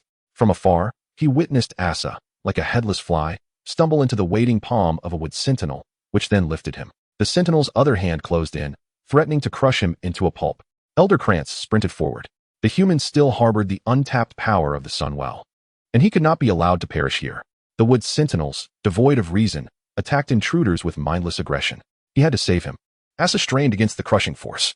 The muscles in his shoulders and chest swelled as if on the verge of explosion, and the skin on his thighs stretched to its limit. Yet, he managed to gradually pry apart the sentinel's wooden hands. Suddenly, the pressure intensified, exceeding the limits of his endurance. His arms and legs were forced inward, the branches pressing against his body, expelling the air from his lungs. He could not even utter a sound. Elder Krantz watched as the wood sentinels converged, vying for the chance to squeeze the object in the central hand with unrestrained force. Chapter 25. Escape. He heard the lament of his bones for the first time. His contorted limbs could no longer muster the strength to support his muscles, leaving him at the mercy of the encroaching branches. Every space between his body parts was obliterated, yet the surrounding pressure persisted. His blood, unable to endure the torment, sought an outlet through the fragile vessels in his nasal cavity, erupting forth in a triumphant surge. His eyes, emboldened by the spectacle, strained to break free from their sockets. His lungs, having expelled their last vestige of air, desperately sought to follow suit. He sensed his physical distortion transcending the limits of mere flesh. In this predicament, valor and determination were rendered futile. Regardless of his thoughts or impulses, his limbs remained immovably fixed. The surrounding pressure intensified, not only compressing inward but also twisting and grinding in every direction. The muscles and bones of his body began to experience excruciating pain. Visions of the mangled corpses of soldiers he had witnessed days prior flashed through his mind. He knew he was on the precipice of sharing their fate. A wave of hysterical terror surged through his consciousness like wildfire, intertwining with the agony and concentrating every ounce of available energy, culminating in a desperate, instinctive burst of flame. It was too late. Elder Crane watched as the withered guardian's hands coalesced into a massive sphere of branches. The grating sound of wood grinding against wood echoed through the silent forest with jarring intensity. He halted, disheartened. Even the most robust bull would be reduced to shattered bones and shredded flesh within this arboreal maelstrom. Suddenly, a deafening roar reverberated through the forest. The guardian's intertwined hands exploded, sending burning branches scattering in all directions. Two of the guardians themselves were engulfed in flames, casting an incandescent glow upon the woodland. Asa plummeted from the epicenter of the explosion, landing heavily on the ground. Yet, he swiftly regained his footing, staggering forward in a desperate, lopsided sprint. "Impossible," Elder Crane muttered. Transfixed as the guardians, flailing their severed limbs, pursued the fleeing Asa. This forest was imbued with the divine power of the Sunwell. No one, save for the elves who thrived around it, could wield magic within its borders. He observed Asa's flight. Initially faltering, he soon emitted a radiant aura of restorative magic, gradually accelerating until he was running with remarkable speed and agility. Elder Crane understood. Though loath to admit it, the human had merged with the residual power of the Sunwell. This not only allowed him to wield magic within the forest, but also amplified its potency exponentially, thanks to the pervasive divine energy. He must not escape with the world tree leaf, he thought. It is the last hope against the encroaching darkness, the sacred mission of our noble race. We must stop him at all costs, even if it requires violence. Elder Crane raised his bow, selecting an arrow from his quiver. He drew back the string, and the flint arrowhead began to glow with a fiery yellow light. The bow was fully drawn, the arrowhead now a blinding sphere of yellow energy. Almost as soon as he released it, the sphere transformed into a beam of light, hurtling toward Ace's back and detonating with immense force. The sheer power of the explosion forced the pursuing unicorns to swerve, and the shockwave even toppled a nearby guardian. The fleeing human was sent flying like a withered leaf. Yet, upon landing, he merely knelt for a moment before leaping back to his feet, rejuvenated, and resumed his escape. Witnessing the utter ineffectiveness of his full-powered attack, Elder Crane, in a moment of uncharacteristic agitation, cried out, "Kill him!" The wind roared in his ears as the scenery blurred past. Asa felt an almost irrepressible urge to shout and dance as he ran. More guardians appeared ahead. Undeterred, he extended his hands and charged forward. A searing surge of energy, larger than his own body, coalesced in his palms, unleashing a torrent of heat that seemed to tear through the forest, obliterating the air in its path as it hurtled toward the guardians. The entire forest shuddered and trembled at the force of the blast. and Asa himself was thrown to the ground. The guardians were reduced to smoldering remains, resembling grotesque torches amidst the scattered, burning debris. Asa rose to his feet, surveyed the devastation, and let out a triumphant cry before continuing his flight. The golden energy within him resonated with the forest, and he could clearly sense the pulsations emanating from the distant sun well, pervading the air. Each time he invoked magic, this resonance amplified its effects tenfold. The blow to his back had been grievous, but the healing magic had swiftly restored his vitality. An arrow whizzed past his ear, and the elves began their assault. Asa quickly pulled his cloak over his head for protection. Arrows rained down upon him, and dozens pierced his cloak within moments. Yet, none could penetrate the fabric. The sound of hooves thundered behind him, and Asa hurled a fireball in response. Unicorns shrieked amidst the explosion, some thrown into the air, others staggered by the concussive force. With a flourish, he unleashed another fireball, obliterating a guardian to his side. He reveled in the cacophony of explosions and the maelstrom of fire, oblivious to the torrent of arrows raining down upon him. He felt as though he had become the master of the forest. Asa almost anticipated the appearance of more guardians. The once terrifying wooden behemoths now seemed as fragile as paper. He had never felt so empowered. Of course, he had to continue his escape. He dared not expose his face to the elves' arrows, nor could he afford to wait for the entire forest to converge upon him. He still remembered the sheer number of enemies the red-robed mage had commanded days prior. Judging the distance, he surmised that he was nearing the edge of the forest. Suddenly, he was confronted by a wall of dozens of guardians. Though seemingly devoid of individual thought, they possessed a collective awareness, converging from all directions to form a barricade. Beyond them, he could see the meadow where he had entered the forest. Asa nearly cried out in elation. If he could only destroy these remaining guardians, he could escape. He unleashed another fireball, but this time it was only half the size, merely decapitating one guardian while leaving the others unscathed. Asa halted in astonishment, realizing that the magic surging through him had begun to wane. The resonance with the sun well had diminished, gradually weakening as he distanced himself from its source. He had been so intoxicated by his own power that he had failed to notice. His hesitation allowed the unicorns to overtake him, spreading out to either side. The elves ceased their barrage, presumably to avoid harming their steeds. He stood encircled, the unicorns brandishing their sharp horns in a menacing display. These astute creatures were not in haste to attack him. Instead, they cautiously encircled him from a distance of more than 10 meters, biding their time for the approaching elven allies. Meanwhile, the Deadwood Guardians began to advance towards him. He could neither wait for these guardians to trample him into oblivion nor remain idle while the elves closed in. Even if they were rigid and adhered strictly to their disdain for violence, they would never grant him another opportunity to flee.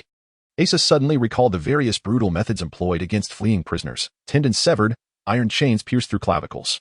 And then he would be condemned to a life akin to that of a maggot, writhing in a damp, dark dungeon until death. The abrupt shift from an overwhelming sense of invincibility to being ensnared left him in a state of panic, and the prospect of freedom, now so tantalizingly close, felt like a multitude of cats clawing at his heart. Just a few dozen meters ahead lay the grassy expanse, reflecting the moonlight of liberation. From Loya, he learned that these Deadwood Guardians were animated by the power of the sun well and could not venture beyond the forest. As soon as he escaped the confines of this woodland, his chances of evasion would significantly increase. How could he cover those few dozen meters? Asa scrutinized his surroundings, warily observing the unicorns. He realized that the trick he had employed to bypass them previously would no longer suffice. In this scenario, being blinded by their blinding light would equate to certain death, and he could not blindly charge at the perilous horn of one of those creatures. Moreover, there were still dozens of towering Deadwood Guardians before him, now appearing even more formidable and intimidating. Asa meticulously gathered every ounce of remaining magical energy from within. Yet despite his efforts, he was left with merely 2 or 3 fireballs worth of magic. It was impossible to obliterate the Guardians, and he doubted he could even contend with the unicorns before him. How to explode? Where to strike? Asa's mind raced, envisioning ways to break free from the encirclement. Yet no matter how he calculated, the outcome seemed to lead either to blinding death at the unicorn's hands or being trampled into a pulp by the Guardians. What to do? What to do? What to do? The elves were drawing near, and he pondered where to detonate and whom to target. Suddenly, an almost absurd and perilous idea struck him. Yet, in this dire moment, even the most ludicrous of plans was better than having no plan at all. With a mere 1% chance of success, he realized that doing nothing would yield a 0% chance. He bent low, crouched down, and unleashed a fireball towards the ground, simultaneously leaping upwards with all his might. With a deafening explosion, the force of the fireball's blast combined with his jump propelled him over the encircling unicorns. His gluteal and thigh muscles numbed from the impact. Asa found himself soaring directly toward the face of a Deadwood Guardian. He knew that upon collision, it would be over, even if he survived the impact. He would only fall to be crushed beneath their weight. In midair, he calculated his angle and extended his hand towards his rear, channeling all remaining magical energy into a fireball. He had no time to register the deafening sound assaulting his ears. The arm casting the fireball suffered dislocation at every joint from shoulder to elbow to wrist, nearly flinging his limb away. His gluteal and thigh muscles felt utterly exhausted. Devoid of pain, like a projectile, he spiraled through the air, trailing sparks as he soared over the heads of the Deadwood Guardians, finally escaping the forest and landing upon the grassy expanse of freedom. The impact upon landing felt as if every bone in his body shattered, and he rolled a considerable distance across the grass before coming to a halt, dazed, resembling a lifeless form, with scarcely any strength left to exhale. Nearby lay the remnants of a corpse, left over from the day of the zombies. This place seemed untouched, with the stench of the zombies' leftovers permeating the air. Asa knew he had succeeded, yet he had also failed. He had indeed escaped, but was now utterly devoid of the strength to run further. He could only move one hand. Should the elves approach, they could easily drag him back like a lifeless pig. Suddenly, he spotted his knife not far ahead. And with every ounce of energy he could muster, he made an effort to drag himself closer. Although he knew retrieving it would be of little use, he still yearned to hold it in his grasp. He no longer harbored hopes of fleeing. It was merely a desperate statement of defiance. He could not resign himself to being prey. However, after a considerable while, amidst the sounds of unicorns whinnying and the elves' chatter, there was no sign of movement. Asa strained to look back and saw the elves and unicorns lingering at the forest's edge, yet they did not advance to capture him. A few unicorns ventured a few steps out of the forest, seemingly repulsed by the strong stench of the grass, before retreating. Asa erupted into laughter, which quickly turned into a cough. He recalled hearing from Loya that the elves had not stepped beyond this forest for millennia, bound by their ancestral code. Yet he could hardly fathom their rigidity to such an extent. Those unicorns were, after all, mere beasts. Once they stepped outside the comforting shadow of the sun well, they would feel alienated and fearful. They had been so valiant in combating the zombies within the forest, yet now, faced with the hesitant elven allies, they were deterred by the very scent. A figure of an elf attempted to break free, seemingly Loya, but Elder Clan seized her and reprimanded her sharply. Asa made an effort to calm himself, gradually gathering a modicum of magical energy to cast a healing spell on his legs, free from the Sunwell's influence. The effectiveness of his spell returned to its previously meager level. Fortunately, the injuries to his legs were not severe. After casting the spell, he could manage to move them again. The elves gazed, wide-eyed, as Asa, laughing heartily, rolled and crawled toward the opposite forest. They began to fervently debate whether to violate their pristine ancestral code that had endured for thousands of years. After a considerable time, a decision was finally reached, and Loya led a few elves in pursuit toward the opposite forest, but by then, Asa had long vanished from sight. Chapter 1. I have returned. The journey back to the royal capital was surprisingly smooth. In Ailey City, chaos reigned. The envoy and local officials, accompanied by a troop of cavalry, had been missing for several days. Rumors swirled of a large band of mountain bandits nearby, and whispers of cannibalistic cults circulated as well. Consequently, wealthy families and merchant caravans sought to recruit bodyguards and escorts. Asa returned with a caravan heading to the royal capital. Standing once more before that grand residence, Asa couldn't help but exhale in relief. There had been numerous occasions when he feared he would never return. As he pushed open the wooden doors and heard the familiar creak, a sense of home washed over him. He involuntarily exclaimed, "I have returned." Yet, returning was merely returning. What was so remarkable about it? Sandrew emerged from a small room inside, unchanged, draped in a long robe so filthy that its color was unrecognizable. His beard and hair mingled with the threads at the hem of his robe, nearly obscuring his face, which seemed to meld with the surrounding corpses and organs. Despite Sandrew's demeanor, Asa discerned a flicker of amusement in his eyes.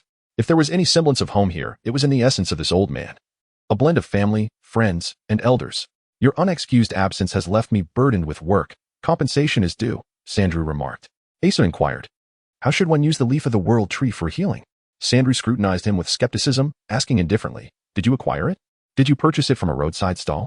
With a hint of pride, Asa produced the leaf from his cloak and placed it on the table before Sandrew.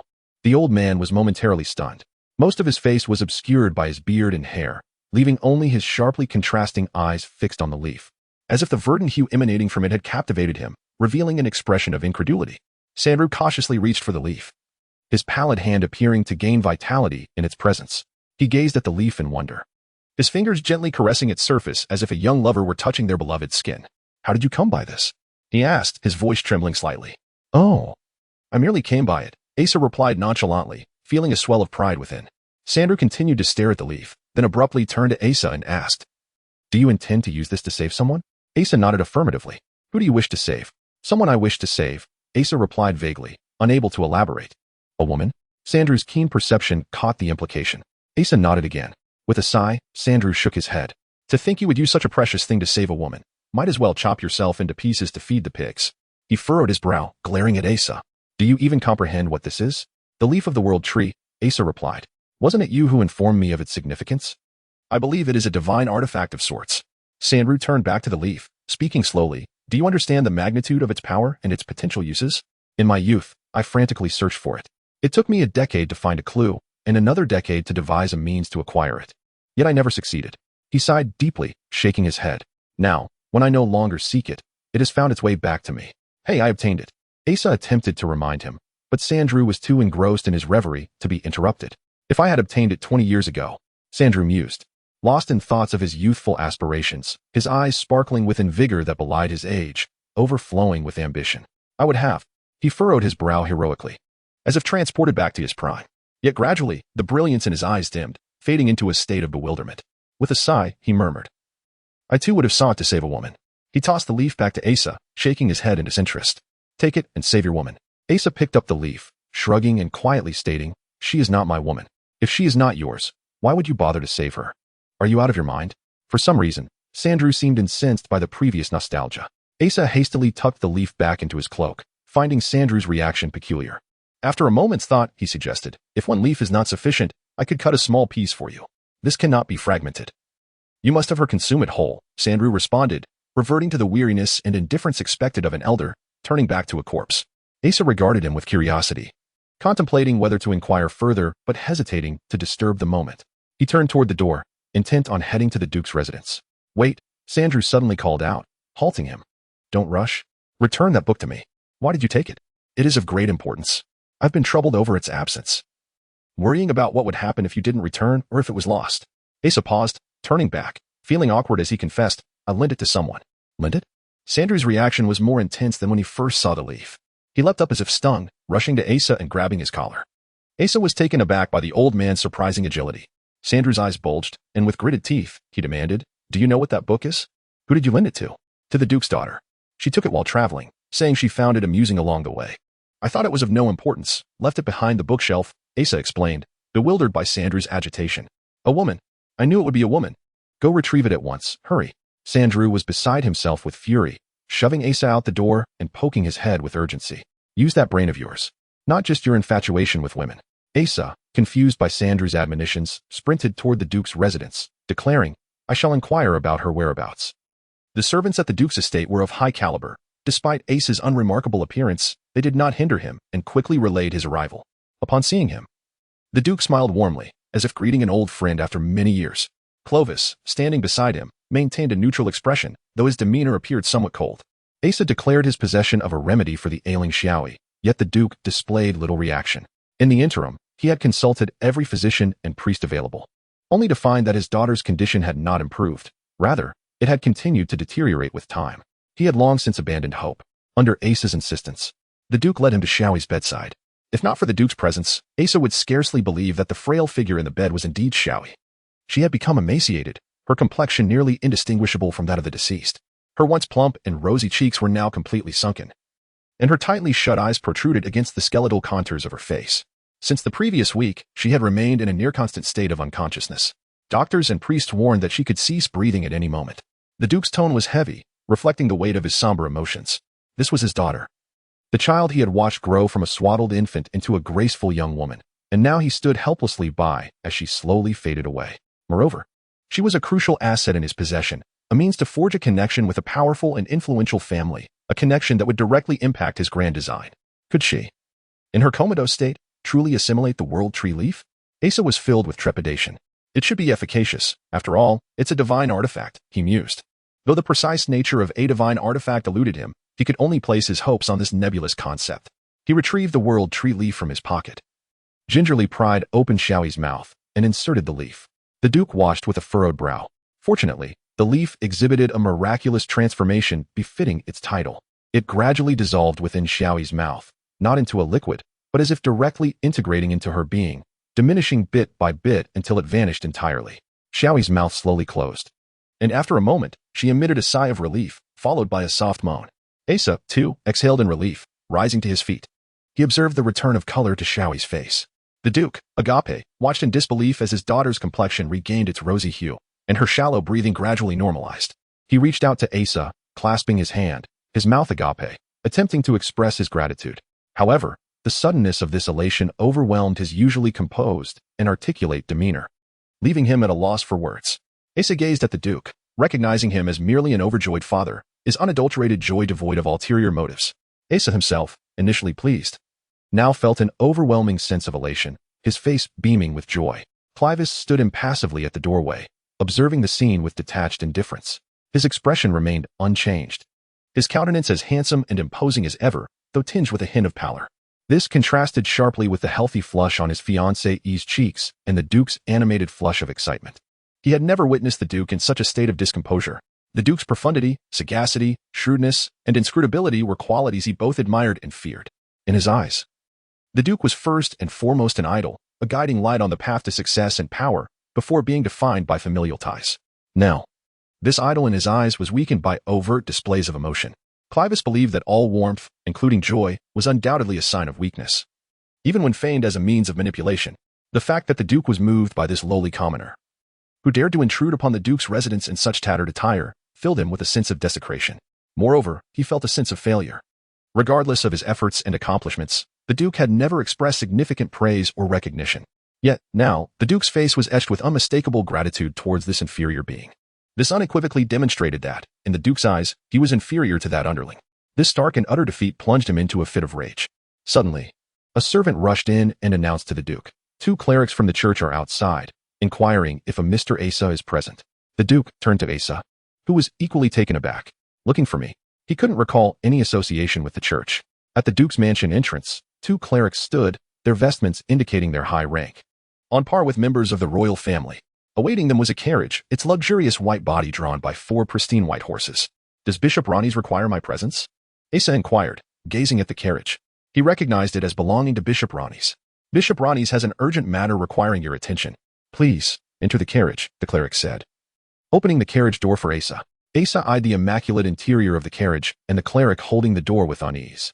This level of deference made him feel awkward and apprehensive as he stepped into the carriage. The cleric closed the door, leaped onto the driver's seat, and with a flick of the reins, the 4 white horses reared up, their hooves striking the ground as they pulled the carriage away at speed. Throughout the entire exchange, the two clerics did not so much as glance at anyone else, including the Duke. The Duke watched the carriage disappear into the distance, a slight crease forming between his finely arched eyebrows. He waved his hand and said, "Prepare the horses." Chapter 2. Unexpectedly. This is the cathedral of the Magic Academy. Asa had never entered before. He seldom approached this place, as the majestic structure emanated an air of solemnity that made him uncomfortable. Standing within this towering edifice, he fully grasped the unique power of religion. Even though he had never believed in any deities, he felt the profound reverence that surrounded him. The soaring ceiling and vast interior created a sense of boundless depth and grandeur, with sunlight streaming through the stained glass windows, transforming into ethereal shadows that danced in the air. The imposing murals on the walls vividly portrayed the majesty of the divine. The sound of the organ filled the air, its deep, raspy tones indistinguishable in origin, as if it were an intrinsic aspect of the weighty atmosphere, a natural illusion born from this commanding environment. Asa suspected that the 2 priests leading him had undergone specialized training, striding through this solemn space in complete silence, as if they were accustomed to blending into the grandeur around them, leaving only the soft echo of their footsteps, accentuating the surrounding majesty. Asa felt a sense of being overwhelmed by the gravity of this environment, as if he were an inconsequential presence. The 2 priests guided him through the worship hall and into a long corridor. Upon reaching the corridor's end, one of the priests opened the door and respectfully announced, "Your Excellency, the bishop, the individual has been brought in." It was a modest room, furnished with a small table and 2 chairs, surrounded by bookshelves. Compared to the grandeur of the cathedral outside, this space felt somewhat isolated in its simplicity, with only a few high windows allowing light to filter in. Bishop Ronus was beside the bookshelf, returning a book to its place, and nodded at the 2 priests, saying, "Good. You may leave now. Close the door and ensure no one else enters." "Yes," the 2 priests replied and exited, shutting the door behind them. All external sounds in the atmosphere abruptly ceased. Asa stood at the door, feeling somewhat anxious. He knew he was in the presence of someone revered throughout the empire. "Do not be nervous. Please, take a seat," Bishop Ronus said kindly, smiling as he gestured to the chair. His pure white silk robe and slender visage gave him the appearance of an unworldly hermit, harmonizing with the room's simplicity, instilling no sense of pressure. Asa felt a bit reassured and sat down. Little did he know that, according to etiquette, when the bishop stood to speak, only the emperor was entitled to sit. This is a room I had specially constructed, Bishop Ronis indicated the walls.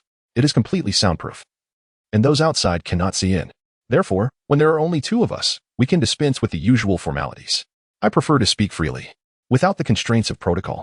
When there are too many rules, people often pay more attention to them than to what truly needs to be done. His demeanor was affable, and his tone neither haughty nor patronizing. This casual elegance, intertwined with his exalted status, only served to deepen the respect he inspired. I have heard you obtained a leaf from the world tree? Bishop Ronis casually inquired, pouring a cup of tea, as if asking if someone had bought vegetables. And then you went on to save a person? It seemed that Sandru's gossip traveled swiftly. Asa nodded, feeling a mix of anxiety and anticipation. Although he was certain the bishop would not mock him as Sandru did, he was still reluctant to face any disapproval from such a venerable elder. Fortunately, Bishop Ronis merely smiled wryly and shook his head, as if acknowledging Asa's goodness. I can see you are a kind-hearted person, he remarked, extending the cup of tea to Asa. Try this, I brewed it myself. Asa took a sip and shook his head. I don't know. I don't drink this kind of tea. It just tastes very bitter. Bishop Ronis chuckled softly. I have heard that brewing tea is considered an art in certain lands. To master it would certainly indicate a leisurely lifestyle. He settled into the chair beside Asa. Now, tell me how you came by that leaf from the world tree. Be specific. I am certain it will be a captivating tale. His expression was one of eagerness, as if he were truly waiting for a good story. At first glance, Bishop Ronis's eyes appeared weary and unfocused, but once they met Asa's gaze, one could discern the flicker of two candle flames deep within, small lights yet imbued with a piercing brilliance. Under the scrutiny of such eyes, it was difficult to respond with anything less than sincerity. Asa recounted the events that began with his encounter with the red-robed man, omitting the more sensitive details of how he had captured the envoy and local officials. He briefly mentioned that the elves had forbidden him to leave the forest due to their strange, ancient traditions, which he deemed mere folly. Having little regard for their antiquated customs, Bishop Ronis seemed unconcerned with this, appearing more interested in the story of the red-robed man, frequently asking about every detail. His expression was often animated, occasionally deepening into a bittersweet smile as he took a breath, his slender face alive with emotion. Yet, whether it was an illusion created by his stature or an inherent quality he possessed, his calmness and smile did not invite closeness. Rather, they carried an indistinguishable air of authority. After Asa finished his narrative, Bishop Ronis withdrew his gaze, staring thoughtfully at the bookshelf opposite, as if to mentally reorganize what he had just heard. Asa dared not interrupt, simply observing him. Finally, Bishop Ronis returned his focus to Asa, asking, Have you heard of the Necromancer Guild? Asa nodded. Almost no one had not heard of this name. It was an association of black mages who worshipped death, located in a valley called Dea in the southernmost part of the continent. Legends spoke of their cannibalistic practices, drinking blood, and controlling zombies and ghosts, rendering them synonymous with terror. The mage you mentioned encountering in the Whispering Woods belonged to the Necromancer Guild, Bishop Ronis continued. Asa nodded again, having suspected as much. Sandru was also a member of the Necromancer Guild, at least he was a long time ago. What? Asa exclaimed, struggling to reconcile the old man he had known, who had wandered the streets with him, with the terrifying figure rumored to devour flesh and drink blood. It was an inconceivable connection. For a long time, due to the absence of a true leader, they had gradually evolved into a loose organization of mages, with some completely severing ties, like Sandru. However, a small faction remained, fervently intent on shrouding the world in darkness and death. For years, they had secretly stirred unrest within the empire, inciting discord and undermining the people's faith. This kind of subversion was the most perilous. Once faith crumbles, an entire nation can spiral into chaos. History is rife with conflicts and tragedies born from the madness of faith. Do you know what kind of book you lent to Duchess Morak's daughter? Bishop Ronis suddenly redirected the conversation to Asa's concerns. I don't know. Asa found himself feeling somewhat guilty, akin to a child who has committed a misdeed and awaits judgment from an adult. Unbeknownst to him, he had been entirely captivated by the understated yet profound authority of Bishop Ronis. The notes he held were left behind by Akabard, the founder of the Necromancer Guild, chronicling various arcane matters in ancient script. More crucially, it contained a dark meditation technique purportedly created for the leader of the Necromancer Guild. Asa swallowed hard, beads of cold sweat forming on his brow, though Bishop Ronis remained oblivious to his distress. Fortunately, for centuries, no one had truly succeeded in mastering this meditation. Those who dared to attempt it typically succumbed to the backlash of dark magical forces within themselves before reaching completion. 20 years prior, Sandru had stolen this tome. I had initially suggested to Sandru that it be destroyed, yet he stubbornly insisted it was a great work deserving preservation. Reluctantly, I acquiesced. trusting Sandrew when he claimed to have hidden it in a secure and secret location. I had no cause for concern until you stumbled upon it and unwittingly loaned it out. I am deeply troubled by the notion of the dark sorcerer you mentioned seeking the leaves of the world tree. If his intent is to harness its life force to counteract the backlash of the dark magic within the meditation, and this tome has fallen into their hands. The implication could be dire. A true necromancer king may arise, endangering not only the empire but the entire world with the threat of encroaching darkness. This time, Asa did not silently dismiss the matter as irrelevant. The situation was personal, intertwining his fate with that of the esteemed bishop and Sandrew. He held the bishop in high regard and wished to avoid Sandrew's ire, particularly since this predicament was indeed of his own making. However, he also hesitated to openly seek out the book, suspecting that the capital was rife with informants from the Necromancer Guild, possibly including individuals of considerable influence. Should they learn of the book's whereabouts, they might reach it before him. Thus, I must implore you to assist me in recovering it, or perhaps even to destroy it. I have faith in your capabilities, young man, Bishop Ronus remarked, patting Asa on the shoulder. I believe you can accomplish this task. I trust you will. Indeed, I shall retrieve it, Asa declared, rising with resolute determination. He detested being commanded, but found it difficult to resist a plea, especially one from the bishop. Ronus smiled and nodded at Asa, but then paused, as if he had discerned something peculiar in Asa's expression. This moment of curiosity was fleeting. He quickly regained his composed demeanor and inquired, "Young man, where do you hail from?" "The Calindo Basin, the mining region in the southwest of the empire," Asa replied, oblivious to the bishop's subtle change in demeanor. "Ah," Ronus acknowledged with a smile, his demeanor remaining unperturbed. Duke Mralik observed this astonishing scene, inhaling deeply before setting down the cylindrical iron tube he held. It was a long, slender tube, wider at one end than the other, each fitted with glass. An extraordinary invention, likely crafted by some dwarven artisan. It possessed no magical properties, yet when one peered through the smaller end, they could see distant events with remarkable clarity. Presently, he stood beside a window in a lofty building at a distance from the Magic Academy, allowing him to observe the bishop's study clearly through this curious device. The Duke was well versed in the preferences, personalities, and habits of the powerful within the capital, yet the bishop remained an enigma. The bishop seemed devoid of particular tastes or distinctive traits, making it impossible to discern his likes or dislikes, or even what he was currently engaged in, complicating any efforts to curry favor or devise strategies against him. Despite his apparent neutrality in political matters, the bishop remained a pivotal figure within the power dynamics of the capital. Rumors suggested the bishop possessed a private chamber of particular significance, prompting the Duke to spend a fortune, equivalent to that required to purchase a small town, acquiring this remarkable tube from a dwarven relic dealer. He then devoted several days seeking a suitable location within the city to utilize it effectively. Now, the Duke would willingly part with half his fortune for a device that could allow him to overhear distant conversations. Alas, such a thing did not exist. He could only rely on his imagination. What manner of individual could engage with the bishop without bowing? What relationship could allow for the bishop to pour him tea and share such intimate camaraderie as to pat his shoulder? The Duke found himself at a loss, inhaling sharply in disbelief. Chapter 3 means Asa walked towards the Duke's residence, clutching the appointment document handed to him by Bishop Ronus. Although still clad in the tattered robe bestowed upon him by Sandrew, he was now officially the bishop's authorized inspector. However, this title bore no real significance within the empire's bureaucratic system, for such a position did not exist. In blunt terms, he was merely a cleric dispatched by the bishop to conduct inspections across various locales. To visualize it more vividly, he could be likened to the bishop's envoy, endowed with the authority to oversee all ecclesiastical matters in his presence.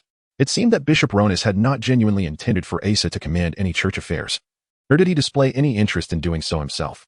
Rather, he hoped that the mere weight of the title would facilitate Asa's endeavors in the field. Asa pondered the advantages of such a position. He had never aspired to wield authority over others, nor had he envisioned himself embarking on a political career. It was not that he lacked the courage to hope. Rather, he found himself indifferent, much like cattle disinterestedly observing a dog gnawing on a bone. No matter how much others coveted power, it was of no consequence to him. When Bishop Ronus offered him the title, he longed to confess his disbelief in the divine and his reluctance to embrace the clerical life, yet the words remained unspoken. Now that he possessed this newfound power, he had to contemplate the implications it brought. Even if it was merely a clerical role, it would likely carry considerable influence in practical application. Surely, he would no longer need to worry about sustenance upon arriving in the local towns. He could find refuge within the church and avoid the hunger he had experienced in Iri, where he lay starving in taverns. After much reflection, Asa concluded that this title might not be entirely devoid of merit. He resolved to visit the Duke's residence to inquire about Chris's whereabouts and set off immediately. He wondered where that wretched woman had vanished to. If she had traveled too far, it would pose a significant challenge, especially since he had no funds for travel. He had also forgotten to mention his financial difficulties to the bishop, and it was hardly feasible to return for assistance. Recalling the bishop's trusting gaze and demeanor, Asa felt an overwhelming determination to crawl to Chris if necessary to retrieve the book. Should he seek a loan from the Duke? How could he broach such a subject? He had nothing left to pawn. Lost in thought, Asa found himself back at the Duke's residence. The atmosphere there, even among the servants, exuded a composed demeanor reminiscent of the Duke's own unflappable temperament. Although they had witnessed Asa being taken away by the bishop's carriage, they were not perturbed by the implications of such treatment and requested that he wait at the entrance. The Duke emerged personally to greet him. His countenance bore a serene smile, devoid of any hint of insincerity, whether perceptive or not. Asa did not rush to inquire about Chris. The bishop had advised him that this matter must be handled with utmost discretion, without revealing the slightest trace of urgency.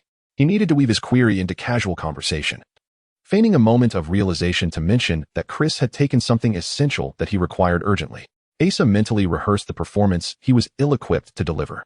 Is Xiaoyi feeling better? He began. Though still not fully awake, her complexion had improved considerably, suggesting she was merely in a deep slumber. I think it's best to let her rest. She will awaken when she is ready. After a brief silence, Asa realized he was at a loss for words in this social exchange. He felt a twinge of anxiety. The Duke, now certain that Asa did not possess any mysterious background, recognized him as a novice unaccustomed to the nuances of power and protocol. As a master of the political arena, the Duke's ability to discern the subtleties of speech, demeanor, and every minute gesture was unparalleled, akin to an experienced butcher knowing precisely where to strike. This young man's behavior confirmed the Duke's earlier assessment.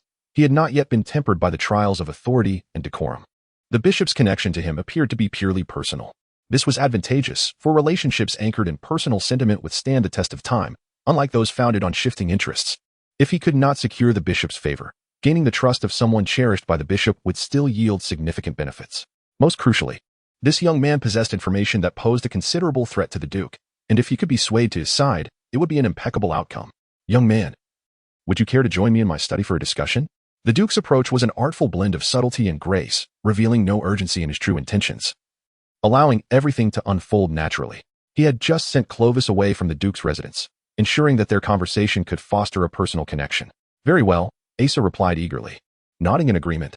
Upon entering the Duke's study, Asa was taken aback by the numerous bookshelves and volumes that filled the room, instilling within him a sense of admiration for the Duke. Those who rarely read often harbor an inexplicable respect for those who do.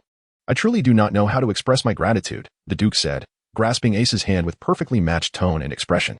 You have saved my daughter on multiple occasions. This kindness is one I must repay.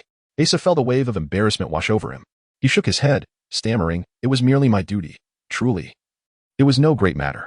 Xiaoyi is my friend. Speak freely. Whatever the matter, I shall do my utmost to assist you within my means. The Duke sincerely conveyed his appreciation. If you seek to advance in your career, I will offer my full support. With your talents, you could easily ascend the ranks. He acknowledged that such expressions of gratitude might seem trite, yet he found no alternative means to convey his feelings. That's unnecessary. I have no interest in such pursuits. This response was entirely anticipated. The Duke had long understood the young man's character. He feigned a sigh and remarked, Young man, you have yet to truly experience life in this world. In the realm shaped by human relationships and systems, power is the most valuable and indispensable asset. Perhaps you are still too young, brimming with energy and eager to carve your own path, dismissing worldly fame and fortune, much like I did in my youth. The Duke shared a heartfelt chuckle, patting Asa's shoulder. I admire your spirit. To be regarded as a friend by others, one must first extend friendship towards them. It seemed the Duke engaged Asa in conversation purely out of immediate interest. His words bore no trace of ulterior motives, yet they conveyed warmth and wit in perfect balance. The nuances of expression, tone, and content melded into a subtle momentum, effectively communicating the Duke's intentions. Engaging in conversation with such an individual was undeniably a pleasurable experience. This is merely a prelude. Once one has garnered a favorable impression, one can gradually delve deeper, uncovering the other's personality, preferences, and even secrets, thereby creating an opportunity to forge a more profound emotional connection. Everything must unfold organically. If others perceive your intentions, it will only yield counterproductive results. This is a nuanced art, yet it is the Duke's forte. However, Asher remained preoccupied with how to broach the subject of Miss Chris with the Duke. Just as the Duke prepared to deepen the conversation, a sudden commotion of hurried footsteps interrupted his thoughts. A servant rushed into the study. The Duke was acutely aware of the caliber of his household staff. He had previously issued orders prohibiting anyone from approaching the study. For this servant to enter in such a fluster signaled a matter of great significance. He frowned and inquired, "What has happened?" The servant attempted to whisper the information into the Duke's ear, but the Duke waved his hand. "Speak plainly."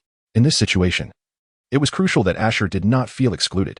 News had just arrived that the caravan transporting Miss Chris had been ambushed at the western border, and she had been taken hostage for ransom. The Duke's expression shifted markedly, a blend of shock and elation, upon hearing of his daughter's kidnapping. Anyone would be taken aback. Yet, he immediately noticed Asher's face had paled even more, nearly to the point of terror. This realization brought him a flicker of joy. The ruffians involved were merely opportunistic cowards that would likely not dare harm a duke's daughter. This evident panic, however, indicated a more valuable sentiment. His astonishment revealed that he cared, and where there is care, there exists potential leverage. This was indeed a fortuitous turn of events. At that moment, Clovis found himself at his uncle, the Chancellor's, residence. He generally detested being here, although the head of the Elney family had always been his father. Ever since the new emperor ascended the throne and appointed his uncle as Chancellor 2 years prior, rumors had circulated within the clan of a potential re-election for the family head. Just moments ago, the Duke had hurried back on horseback and instructed him to temporarily withdraw. Clovis understood the implication. He had seen Asher leave in the bishop's carriage, and the Duke clearly harbored disdain for Asher. Hence the request for him to step aside to avoid any inconvenience. He recognized this as a necessary social maneuver and accepted that he should indeed leave. Yet he remained exceedingly irate. This indicated to him that, in the Duke's eyes, he was deemed less significant than the other. His feelings towards Asher escalated from mere dislike to outright hostility. He entered a room and immediately noticed the grand bed at its center, conspicuously placed as if to ensure that no one could mistake the purpose of the room. This bed was large enough to accommodate 10 individuals, and the luxurious fabric covering it would require 100 ordinary workers toiling for a year to afford. It was stuffed with cotton and goose down, promising a sumptuous slumber. Clovis would never deign to rest upon such a bed.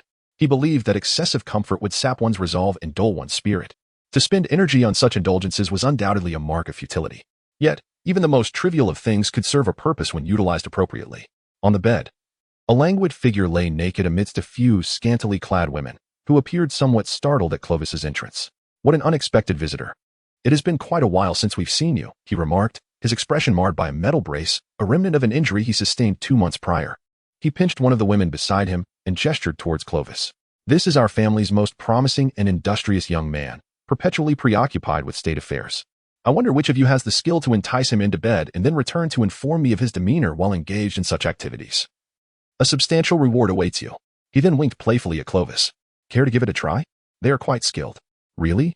He is so handsome." The women gazed at Clovis as though he were a ripe apple, giggling flirtatiously. Clovis did not afford them even a glance, to him. Their forms were as dull as meat on a butcher's block.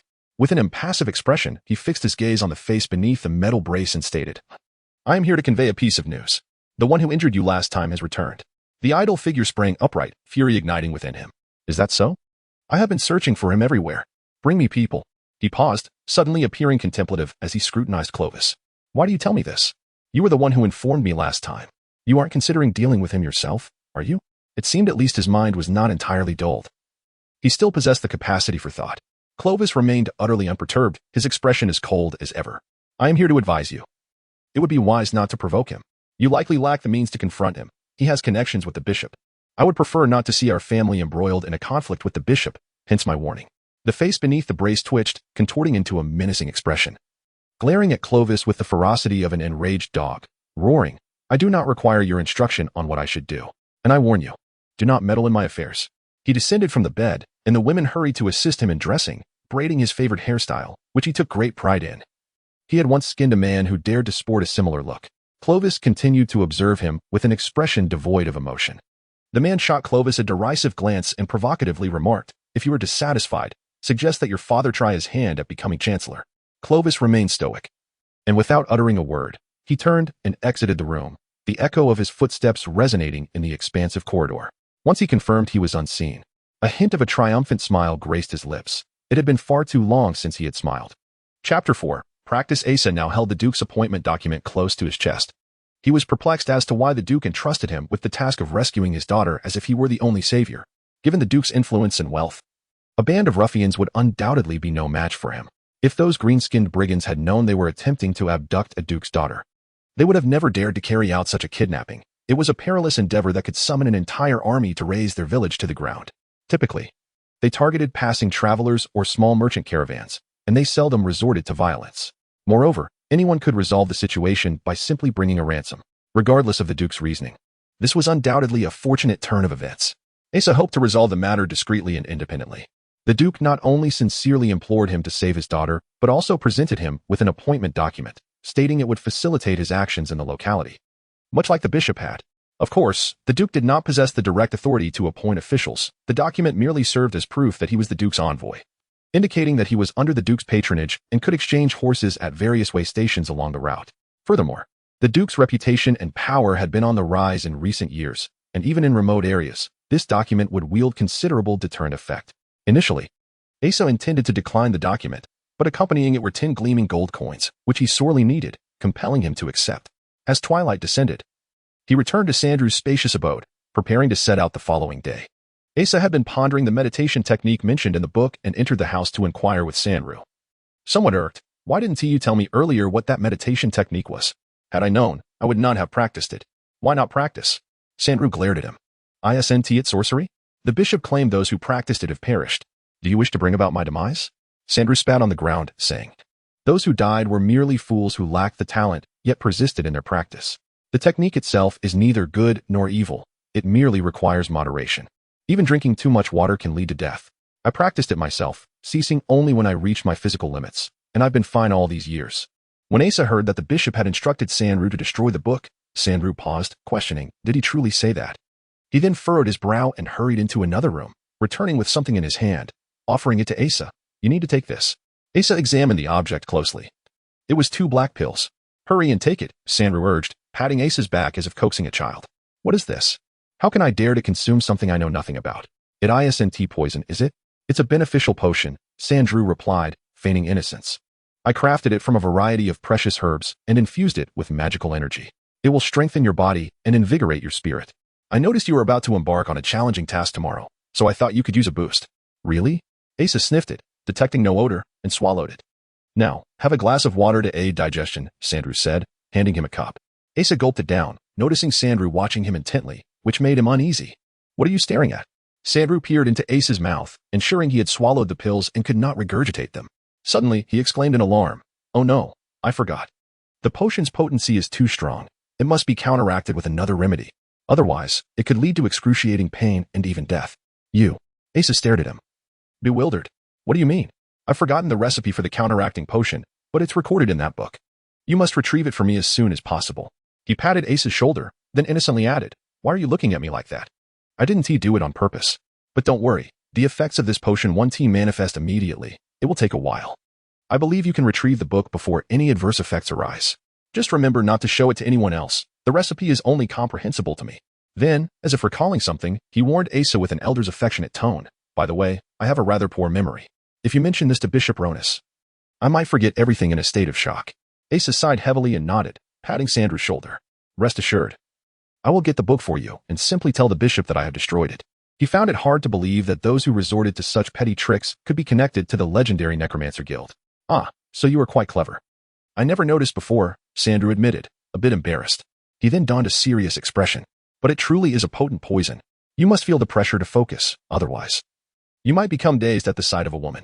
If that woman cuddles up to you and begs you to destroy the book, wouldn't you be putting your life at risk?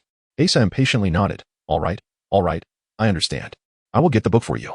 With a sudden crash, 2 wooden doors were violently kicked open. A group of burly men, mostly armed, surged in. Among them stood a scrawny individual with a sharp nose, who scrutinized Asa before declaring to the others, this is the guy. The young master wants him alive, but breaking a few limbs is acceptable. The first one to take him down will earn 5 gold coins. No sooner had he finished speaking than the crowd lunged toward Asa, eager for the reward. Looks like they're after you. Take your time, Sandru said, turning to leave. Asa was bewildered as to why these strangers were targeting him, but he was clear on how to handle the armed approach. Rather than retreating, he advanced, conjuring a fireball aimed at the first assailant, unleashing nearly all his power. Asa was well aware of the figure brandishing a longsword charge from the side, and Asagon boldly stepped forward to block the blade with his arm, subsequently using the hilt to shatter the assailant's jaw. In a swift motion, he conjured a fireball, sending another attacker, who attempted a sneak assault from behind, crashing into a shelf filled with glass jars containing various organs, scattering viscera and potions across the floor amidst the shattering glass. Sandru, witnessing the fray, cursed under his breath. Observing Asigan's formidable combat style, the remaining few finally felt a twinge of fear, standing their ground yet no longer daring to advance. "Stop!" came a commanding shout. The wiry leader, having stealthily approached, pressed a knife against Sandru's throat. "Do not move, or I shall sever this old man's head." The gaunt figure proclaimed with an air of authority, clearly believing he had the upper hand. His confidence stemmed from his limited experience in combat. He was primarily a strategist, rarely given opportunities under a master who preferred bloodshed. This time, he had been summoned due to a prior encounter with the man who had injured his master. Believing fate had bestowed upon him a chance to prove himself. "Do not move. If you do, blood will spurt from this old man's throat." Imagine the scene. Have you ever heard the sound of a throat being slit? It is a dreadful sound, especially when it comes from loved ones. The thin man elaborated, attempting to instill further fear. Noticing his adversary's stillness, he grew even more self-satisfied, convinced of his control over the situation. He had a disdain for those who relied on brute force, priding himself on his cunning intellect. After all, every human has family, friends, and those they cherish. Rather than engaging in exhausting combat, it is far simpler to exploit vulnerabilities and compel submission without shedding blood. He chuckled at the thought, envisioning how his master would regard him with newfound respect, bestowing greater responsibilities upon him, ultimately elevating him to the status of a chief advisor. With grand ambition, he ordered his companions, approach him and sever his limbs. "Remember, ensure you cut through the sinews but avoid vital arteries. My master desires him alive." He turned to Asigan. "Do not move. My blade is swift." Two burly men advanced, weapons raised, aiming for Asigan's feet. A scream pierced the air, but it was the attackers who fell. As Asigan not only moved, but did so with remarkable agility. He suddenly leaped aside, grasping the two men and pulling them together, their weapons clashing against each other. And their heads collided with a resounding thud, rendering them unconscious. The wiry leader, both astonished and furious, resolved to demonstrate his ruthlessness. He swung his knife toward the old man's face, confident in his intimidation tactics. He had encountered such situations before, by disfiguring hostages. He knew the resulting terror would quell any resistance. Yet, as he raised his hand, he suddenly found himself frozen in place. The old man's aged, wrinkled hand merely brushed against his, and his body became rigid, as if turned to wood. The elder turned, reminiscing. "It has been long since I felt a blade pressed against me." Observing the knife in his hand, he noted the improper grip. Then methodically pried the man's fingers from the weapon, reorienting it before forcing it back into the leader's grasp, directing the blade toward his own face. Every sensation in the wiry man's body remained acute and clear, his joints still flexible, yet all his muscles had become stiff. He watched in horror as the knife sliced into his left cheek, the agony tearing through his flesh, blood pooling and cascading down his chin. He could not even blink. Only tears streamed from his wide-open eyes, mingling with the blood. The knife exited through his ear, nearly severing half of his face. His trousers were soaked. Yet he remained in the stance of a man poised to strike, his expression still one of malice. Sandru, with a tone reminiscent of teaching a child, remarked, "Look at the precision of the cut. One must hold a blade this way. Oh, I forgot, you cannot see. Next time you attempt to kill, remember this grip. Oh, forgive me, I seem to have forgotten. You likely won't have a next time." Meanwhile, the remaining thugs began to retreat toward the exit.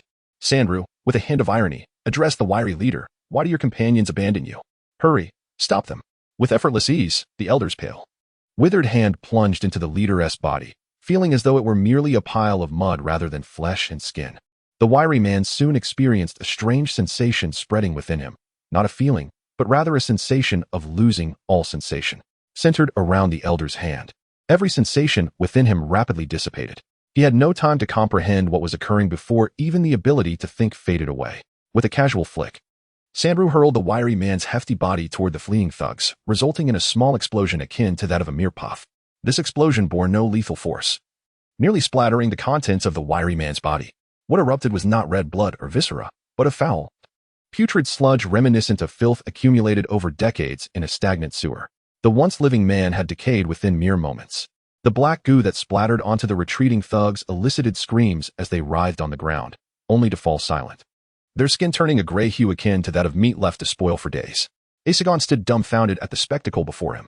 He had anticipated that Sandru would not require his assistance, yet he had not foreseen such a scene. Sandru clapped his hands lightly, his pallid skin unmarked by the recent carnage, appearing as though he had merely stepped away for a drink. Turning to Asigan, he remarked with an unusual seriousness, "Do you realize that you should have perished several times over just now?" Sandru's tone shifted to one of gravity. "I understand that taking a life is no simple task. It is far more challenging than the boastful claims of those who have never laid a hand on another. After my first kill, I vomited for an entire day and could not eat for 3 days. He spoke as if imparting wisdom to a student. However, if you wish to avoid being slain, you must acclimate to the sensation of killing. When others seek your life, do you truly believe you can afford to show mercy? I ask you again, had I genuinely been defenseless just now, would you have hesitated? Perhaps. It might be, Asa replied honestly. And then you just wait for others to sever your limbs, dragging you away like a butchered pig? You no longer pose a threat. How do you think others will treat those who dare to intimidate you? It was only when Sandru spoke seriously that Asa realized he was a man of considerable authority. A commanding presence, even exuding a hint of menace. Asa remained silent. The implications of these matters were readily apparent. Sandru shook his head as if he wished to speak, but ultimately said only, "You will come to understand in due time." He then approached a large man lying on the ground, moaning in agony, his collarbone shattered by Asa's blade. Sandru bent down and gently touched the man's face. Upon releasing a sigh of apparent relief, the man ceased his moaning, his previously curled-up limbs now slackened, revealing that he had succumbed completely to his fate. It was evident to all that he had found an unsettling peace. Sandru moved on to another man sprawled on the ground, and Asa quickly stepped forward to obstruct him. Enough. They are no longer capable of resistance. Sandru inquired, "Do you recall the boastful butcher?" Asa was taken aback, unsure of Sandru's intent in raising this subject. His daughter was raped last month. He sought justice only to receive a blade across his face, and now he lies half dead at home. Sandru gestured to his own face, indicating the very spot where he had just cut the thin man, and pointed to a large pool of dark, congealed liquid. Fragments of bone could still be discerned within, utterly unrecognizable as remnants of a former human. It was his doing. These men appear to be mere house slaves nurtured by some high-ranking official. I assure you, each one of them frequently engages in such acts, and few on the streets are unaware of their identities or fail to fear them. Do you pity them? Or do you feel compassion for those they have oppressed? Asa silently watched as Sandru approached the moaning men on the ground, touching them one by one. These robust men seemed less than ants beneath the frail elder's hand, quietly succumbing to their fate. Upon returning, Sandru spoke in a tone of admonishment. Let me be clear, even if they were undeserving of death, I would still act thusly. Should I release them, they would return to their masters, leading to an influx of more adversaries, perhaps even the royal guards or the clergy. Am I to slay them all? Moreover, if word spreads that a necromancer from the Magic Academy collaborated with a bishop, what troubles might arise? How should this be dealt with? Asa nodded silently, recognizing the complexity of the situation.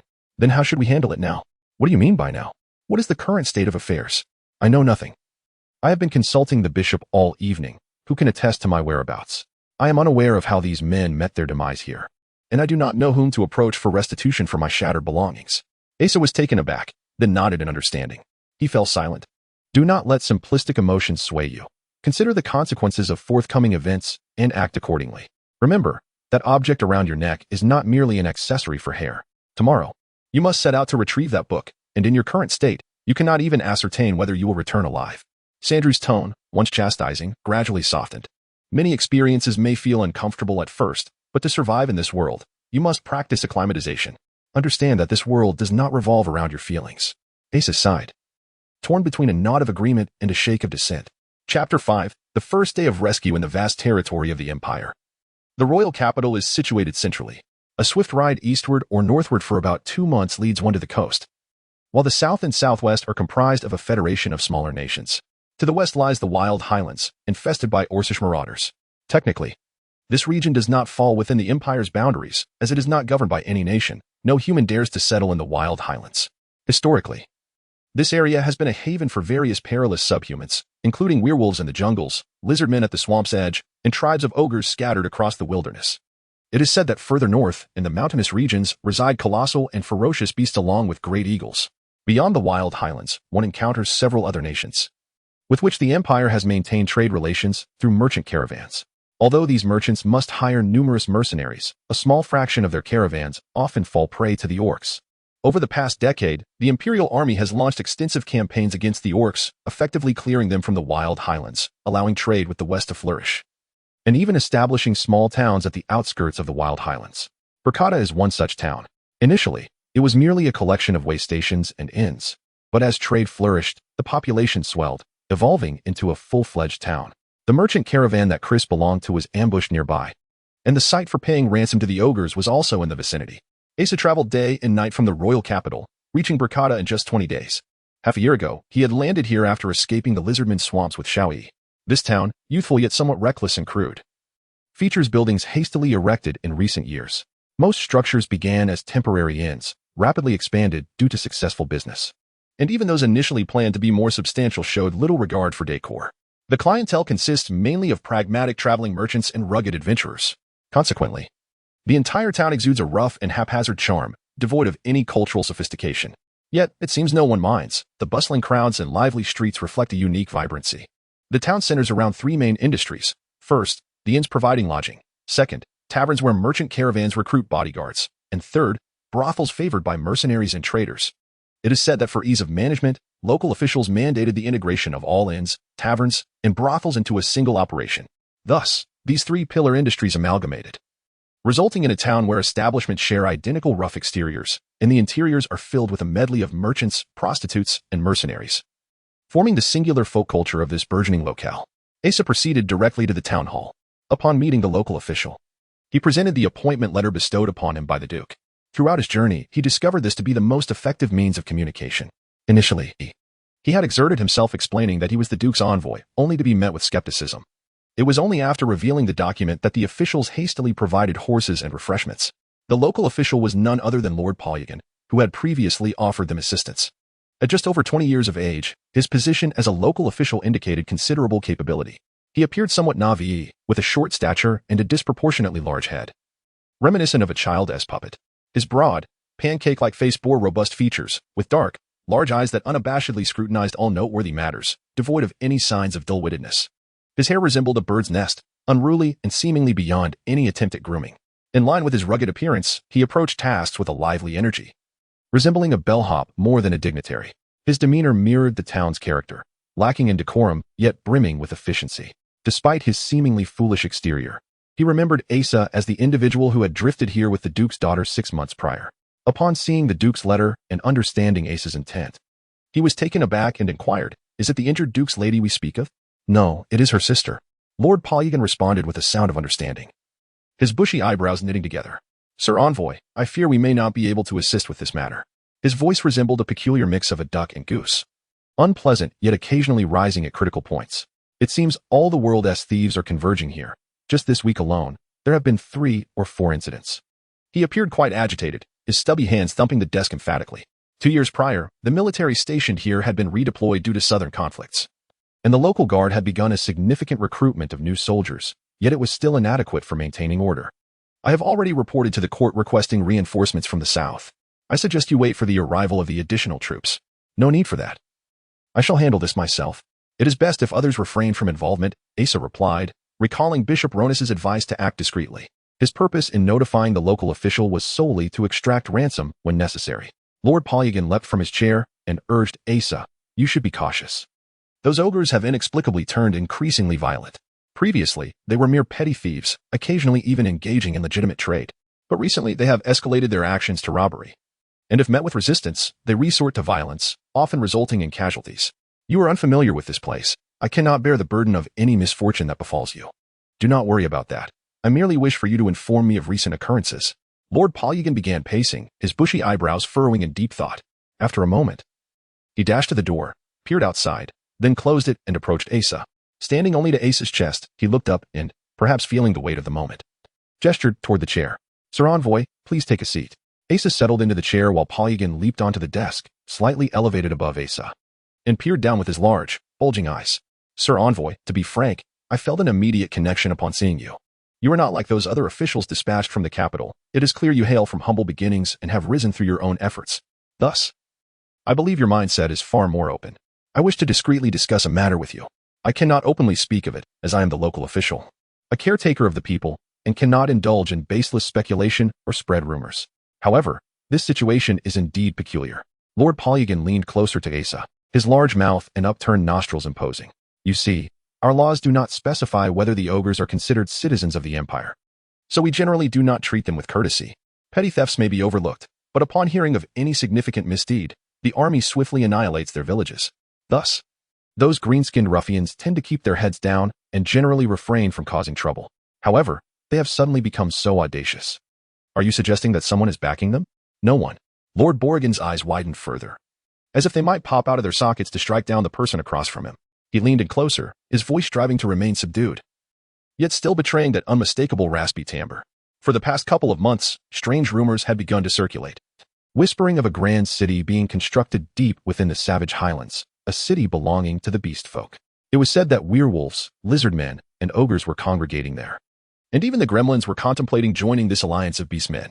They had resolved to no longer dwell in the shadows of human society, shedding all inhibitions, thus emboldening themselves to seize a substantial fortune before their departure. Furthermore, I have heard that they have been transporting their plundered goods and riches deep into the wastelands. Having spoken his piece, he finally withdrew his head, only to suddenly exhale a sigh. I recognized the absurdity of this news, and even I found it hard to believe. Initially, these rumors were mere whispers, but now they had escalated into a tempest of speculation. "Oh, why does your complexion appear so grim?" Asa cleared his throat and adjusted his expression, seemingly indifferent as he remarked, "Surely, nothing of the sort could be true. Regardless of its veracity, should it indeed hold any truth, one must consider the weight of such intelligence." I had previously reported these rumors, yet the higher-ups showed no concern. When I personally approached the officials sent for inspection, they scolded me, questioning my sanity. With insufficient manpower at my disposal, I cannot send anyone to probe the depths of the wastelands. For now, I can only share this news with you, so that you might discuss it with the Duke upon returning with the Duchess and contemplate the possibility of dispatching troops. Suddenly, a frantic knocking interrupted, accompanied by shouts from outside. "Lord Borrigan, trouble!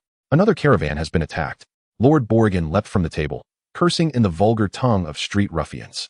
He opened the door and turned to Asa, saying, "My apologies, esteemed envoy. Please make yourself comfortable. I must attend to this matter and shall return shortly." With that, he dashed off after the others. Asa sat there, lost in thought. The spectacle of the beast folk he had witnessed 6 months prior could very well be true. If the gremlins had indeed transported the goods there, and if that book had unfortunately been among them.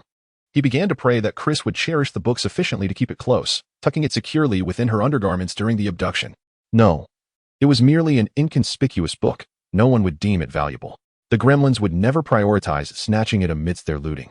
Perhaps it still lay in the possession of the caravan members. If only he could rescue Chris, he could retrieve it easily. This thought lightened Asa's heart considerably. Yet mere contemplation would never resolve the issue. Asa resolved to first follow the map left by the gremlins, heading to the designated location for the ransom negotiations to assess the situation. Chapter 6. The Goblins, the most ubiquitous of subhuman races, are found virtually everywhere on the continent. Roughly the size of humans, they are characterized by their green skin, generally unpleasant appearance, and, most notably, the large ears protruding from the back of their heads. Strictly speaking, they could be considered a type of orc, though their intellect is somewhat inferior to that of humans, whose language they employ. It is rumored they possess a language of their own, and that a goblin nation once existed long ago, though it mysteriously dissolved. As they are the only race with even a modicum of contact with human society, they are not regarded as mere beasts like other orcs, but rather as a lowly race. They typically subsist in the margins of human society, adept at petty theft and engaging in menial labor. Such an act of hostage-taking was previously unheard of. Following the map left by the goblins, Asa anticipated a concealed and heavily guarded lair. Instead, he found a blatant stronghold erected on a mountain a mere dozen leagues outside of Burkata. The ramshackle fortress built outside the cave was conspicuously visible from afar. After Asa announced his identity and purpose, the goblins ushered him into the stronghold, numbering over 100. They chattered excitedly and pointed at him from a distance upon learning he was there to ransom the hostage. Asa observed that this was not a meticulously fortified lair, but rather a makeshift encampment, with dwellings hastily constructed from planks and thatch. The goblins had not initially demanded a specific ransom amount from the messenger, merely requesting that the Duke send someone. It seemed they had not anticipated such a valuable prize and needed time to deliberate on the sum they could extract. "Where is she?" Asa's primary concern was the book. He needed to see Chris first. After a flurry of jabbering amongst themselves, several goblins led him to a cave. The cave entrance was barricaded with a wooden fence, forming a makeshift prison. Judging by the remaining food inside, the goblins had not mistreated their valuable captive. Chris, however, was visibly shaken and appeared haggard. Upon hearing that her father had sent someone to ransom her, she collapsed beside the wooden fence, weeping with relief. She was taken aback when she recognized Asa. "It's you? Where's the book?" Asa inquired. "The book? What book?" Chris's response sent a chill down his spine. "The one I borrowed to you, the one from the Magic Academy's library. You said you wanted to read it on the way. I've been imprisoned here for so long, terrified for my life. And the first thing you do is ask about a book, showing no concern for me at all?" Chris burst into tears. Asa struggled to maintain his composure, employing the gentlest, most reassuring tone he could muster. "Don't worry. Now that I'm here, you're safe. Seeing you unharmed and spirited makes me very happy. But that book is of paramount importance. Do you remember where it is? I put it in my luggage, and those creatures stole it." These words caused Asa to nearly leap with alarm. However, he reasoned that the goblins would likely have inspected the luggage before transporting it. If they had seen the book, they might have discarded it somewhere. Good girl, wait here. I'll negotiate with them and rescue you immediately. Asa reached through the bars to pat Chris's head reassuringly. Turning to the goblins behind him, he said, I wish to speak with your leader. With a grunt, a goblin led him away. In the center of a makeshift wooden hut sat a lavish table, clearly stolen. A goblin who seemed to be the chief sat stiffly at the table as if trying to appear dignified, with several other goblins standing behind him. Asa was about to inquire about the book, but remembered that he was there to ransom Chris, so he decided to settle that matter first. He sat down at the table and asked, How much do you want? The goblin leader cleared his throat with a guttural sound and, in a nasal voice thick with goblin accent, said, You humans have always looked down on us, oppressing us and denigrating us as a barbaric race. But we too have a long and rich culture. As you can see, we have not mistreated the hostage, and we have tried to minimize injuries during the abduction. His unsightly face contorted in an attempt to project the composed demeanor of a diplomat. Asa said impatiently, Get to the point. What do you want? How much ransom? The goblin leader slammed the table, seemingly offended, and said, Do you think we are an inferior race? Let me tell you, the time for our resurgence has come, and we will no longer tolerate your human oppression. His ugly face was set in a stern expression. Asa nodded and waved his hand dismissively. How much do you want? The goblin leader turned his head to exchange glances with his companions before turning back and saying, Don't underestimate us. We know she is the daughter of a duke named Murak, and we have investigated his power and wealth. He extended 5 fingers before quickly retracting them to 1. We want 1,000 gold coins. His beady eyes darted about nervously as he watched Asa. Fine, Asa agreed without hesitation. The goblin leader was taken aback, not expecting such a swift agreement. One of the goblins behind him seemed to nudge him with his foot, and he immediately raised another finger. No, 2,000 gold coins. Fine, Asa said even more readily. He just wanted to settle the price quickly so he could ask about the book. Even the goblins behind the leader were visibly moved. This time, the leader, without waiting for their prompting, stood up and said with some excitement, No, I misspoke. We want 5,000 gold coins. Asa frowned. He could see that these fellows were playing it by ear. If he had only a few silver coins in front of him, he might have clearly discerned the precise value they represented. But once the amount exceeded his experience, he became completely disoriented. In his mind, 100 gold coins and 10,000 gold coins shared the same simple concept of a lot. Thinking of the duke's status and wealth, he assumed that money was no object and nodded. It's decided, we want 10,000. Asa's acquiescence fueled the leader's ambition and resolve, and he boldly made a demand. Asa slammed the table and stood up, now enraged. The leader immediately assumed a conciliatory posture, raising his hands and waving them. That's the price. We won't raise it again. We won't raise it again. Seeing that Asa had sat back down, he added, Who doesn't care about their children? Think about it. Every animal loves its offspring. And if something happened to my children, I would spare no expense to rescue them. The duke must feel the same way. Compared to gold coins, his daughter is more important. He will definitely pay the price. Asa frowned and said, All right, that's settled. I'll bring the money the day after tomorrow, and you'll release her. The leader's eyes gleamed with excitement as he said powerfully, Good. Oh, one more thing. Asa broached his true purpose, saying casually, Our young lady had a book with her. I hope you can return it to me. A book? I don't know where it is. The leader and the goblins behind him exchanged glances and shook their heads. It's of no use to you. It's worthless. It just has some sentimental value. Within our mistress's luggage, I implore you to search there for me. Asa regarded the goblins with cautious scrutiny. Luggage? All the merchandise has long since been disposed of. The goblin spoke with veiled ambiguity, yet confirming Asa's gravest apprehension. Where, in truth, is the tome now? Asa inquired, clinging to a vestige of hope. The chieftain, with sudden indignation, slammed his hand upon the table, rising to his feet. We are not so easily deceived. Do not attempt to extract information from us. He gestured dismissively towards Asa. Depart now, and remember to bring the coin by the morrow, lest your mistress meet her demise. Asa was all but ejected by the goblins. Several times he nearly succumbed to the urge to pulverize the grotesque visage of the goblin shoving him from behind, but he restrained himself. As he feared, the book had been delivered to the Orcish city. How was he to retrieve it? Asa was consumed with vexation. A fire kindled within him such as he had never known. Had not Krista been in their clutches, he would have turned and annihilated the green-skinned imbeciles. This simmering rage persisted until he arrived at Bracada's city hall, where he intended to apprise Lord Borrigan of the ransom. 10,000 gold coins? Lord Borrigan recoiled as if struck, leaping from his chair, his mouth agape, his bulbous eyes fixed upon Asa. Was this some sanction by the Duke envoy? Observing Lord Borrigan's reaction, Asa realized his miscalculation. He shook his head. Do you comprehend what 10,000 gold coins could procure? Lord Borrigan's countenance was utterly blank. Asa shook his head again, for he had no such conception. A single silver coin can sustain a destitute family for a month. Did you know? Asa nodded, recalling his days as a mercenary for a handful of copper coins. A single gold coin is sufficient for a common family to subsist for a decade. 5. For a lifetime. 10,000 could provide for 2,000 families for a lifetime, 2,000 families, over 10,000 souls for an entire lifetime. Lord Borrigan's features remained immobile, save for the occasional squawk that escaped his lips, conveying the gravity of the situation to Asa. Even if I were to seize every merchant caravan in the city, confiscate their possessions, and liquidate all holdings, coupled with the city's treasury and the sale of every edifice, I might amass 10,000, perhaps. And even that is implausible. Asa swallowed hard. After a prolonged silence, Lord Borrigan vaulted onto the table and addressed Asa. Envoy, be seated and recount to me the entirety of this affair. Having listened to Asa's narrative, Lord Borrigan shook his head. I suspect the Duke has dispatched the wrong emissary. You are ill-suited for such matters. Asa flushed with embarrassment. Those goblins are evidently accustomed to penury, possessing no concept of monetary value. How could they conceive of such a sum? Do they believe the Duke commands the national treasury? Lord Borrigan's bushy eyebrows drew together, oblivious to Asa's deepening blush. I was unaware they had established their lair in such a location. Were not the garrison stationed here deployed to the south? And were not my men preoccupied with quelling the city's thieves and other brigands, I would have crushed them long ago. As it stands, this appears to be their maiden voyage into kidnapping, hence their reckless and haphazard approach. To capitulate to their demands is untenable. Perhaps we can devise our own methods. Asa paid scant attention, preoccupied with his anger, frustration, and shame. He had never experienced such emotions, having always acted on impulse, redoubling his efforts when thwarted, summoning his ferocity when necessary, driven by instinct.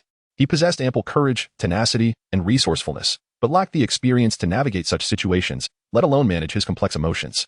Yet, amidst his reverie, a phrase from Lord Borrigan seized his attention. Upon further reflection, clarity dawned. Yes, that is it. That is how it should have been from the start. With newfound direction, his pent-up fury transformed into resolve and strength.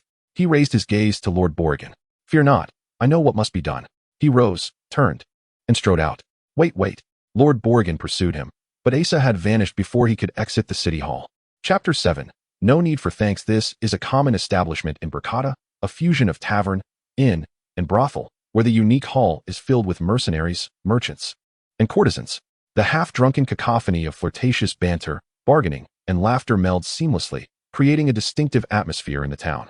Suddenly, the door of the tavern bursts open with a loud bang. A young man strides in, clad in tattered robes that obscure half of his face, the visible portion marred by the marks of dust and grime.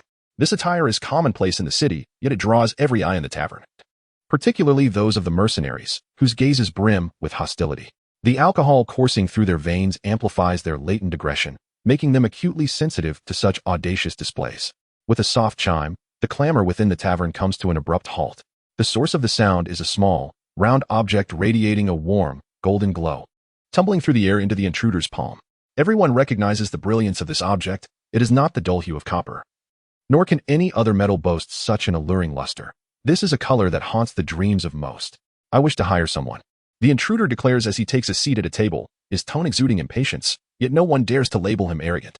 The object in his fingers serves as a passport to any establishment, any endeavor. Choose your strongest among you. If he can withstand my hand, I shall employ him. 1 day, 1 gold coin. Just 1 day, at a rate 100 times the usual monthly wage. At this proclamation, a portion of the patrons rises, weapons in hand, scanning the room with lethal intent, sizing up their competitors. After a brief assessment, some individuals, looking defeated, slowly resume their seats. Put down your weapons. I do not wish to trouble the local magistrate further. Come unarmed, the intruder insists, lifting a cup to his lips and taking a sip, not deigning to glance at the assembled crowd. Merchants and courtesans hastily retreat upstairs, while the bartender and the owner watch, paralyzed by indecision. The remaining contenders begin to clear tables and chairs, creating a space for conflict. It is unclear who strikes first, but chaos erupts swiftly, a tumultuous melee of bodies colliding. The sounds of flesh meeting flesh are punctuated by the occasional snap of bone and cries of agony, accompanied by shouts of encouragement. Fists, feet, elbows, knees, heads, and teeth fly in a frenzied display, each participant striving to leave their mark on the flesh of their opponent. It is an extraordinary spectacle. Yet the orchestrator of this mayhem appears disinterested, seated at a table near the entrance, sipping slowly from his cup, occasionally glancing up with a frown of dissatisfaction. This marks the 13th establishment he has visited, each echoing the same refrain. Since the 4th tavern, he has ordered a beer, and now he finds himself slightly inebriated. Doubts begin to creep in. Could his actions potentially undermine Burkata's mercenary industry? Just as these thoughts plague him, he notices an intriguing development. The cacophony of combat gradually diminishes. And, as in the previous 12 taverns, a battered champion stands, swaying amidst the sprawled bodies of his adversaries. "I'm the strongest," he proclaims, wiping the incessant flow of blood from his nose, a sense of triumph evident in his voice. "Why do you claim that?" A voice questions, drawn out in skepticism. "Because I am the last one standing. All my opponents have fallen, thus I am the strongest," the champion boasts, pride swelling within him. His bloodied nose a testament to his glory. "Is that so?" The voice drags on with a note of disbelief. "Indeed." The champion's final word is cut short by a sharp crack as his jaw meets a powerful strike, 5 teeth flying from his mouth, 3 of which find their way into his stomach. Pain crashes over him, plunging him into unconsciousness. "Looks like you are the strongest," muses the inebriated announcer, who has been observing the victor from the start, noting how he had been knocked down with the very first punch. His fall was fortuitous, landing in a position that avoided trampling, allowing him to spring up and deliver his most formidable blow. "I'm the strongest. If only I weren't so famished and weak, I would not have to resort to such despicable tactics," the so-called victor mutters, his voice feeble, his body swaying unsteadily. He is a thin, disheveled figure, hair obscuring half of his face, clad in ragged garments that reveal a slender, yet well-defined physique. "Now, if I bring you down, will I secure this position?" The supposed champion lunges toward his target. "Why not employ such tactics? The outcome seems to suggest you are indeed the strongest," the inebriated observer chuckles, watching him. The victor remains silent, inching closer, gathering his strength and resolve with each deliberate step. As he approaches, he recognizes that his chance to become the true victor hinges solely on this strike. He has no strength left to spare. The drunken man continues to watch him, a bemused smile lingering on his lips. With a swift motion, the victor steps forward, his left shoulder leaning in, his left foot advancing, and with a right fist charged with energy, he swings. The resounding crash echoes as his fist shatters the fine tavern table, sending splinters flying. Yet, at that precise moment, his powerful strike is caught, the momentum of the blow dissipating as it is deftly redirected. He realizes he has lost. Even in peak condition, he doubts he would have been a match for this opponent. After days of aimlessly wandering this unfamiliar city, hunger gnaws at him, and he has poured his last hopes into this opportunity. A wave of despondency washes over him, weakening his limbs and nearly causing him to collapse. Yet, just then, he feels the warm, golden object pressed into his palm. "You've passed. Now, I want you to eat well, take a bath, and rest comfortably tonight to regain your strength." These words, akin to a celestial melody, fill him with elation. He turns to face the speaker. In that moment, their eyes meet, and both are taken aback by the recognition.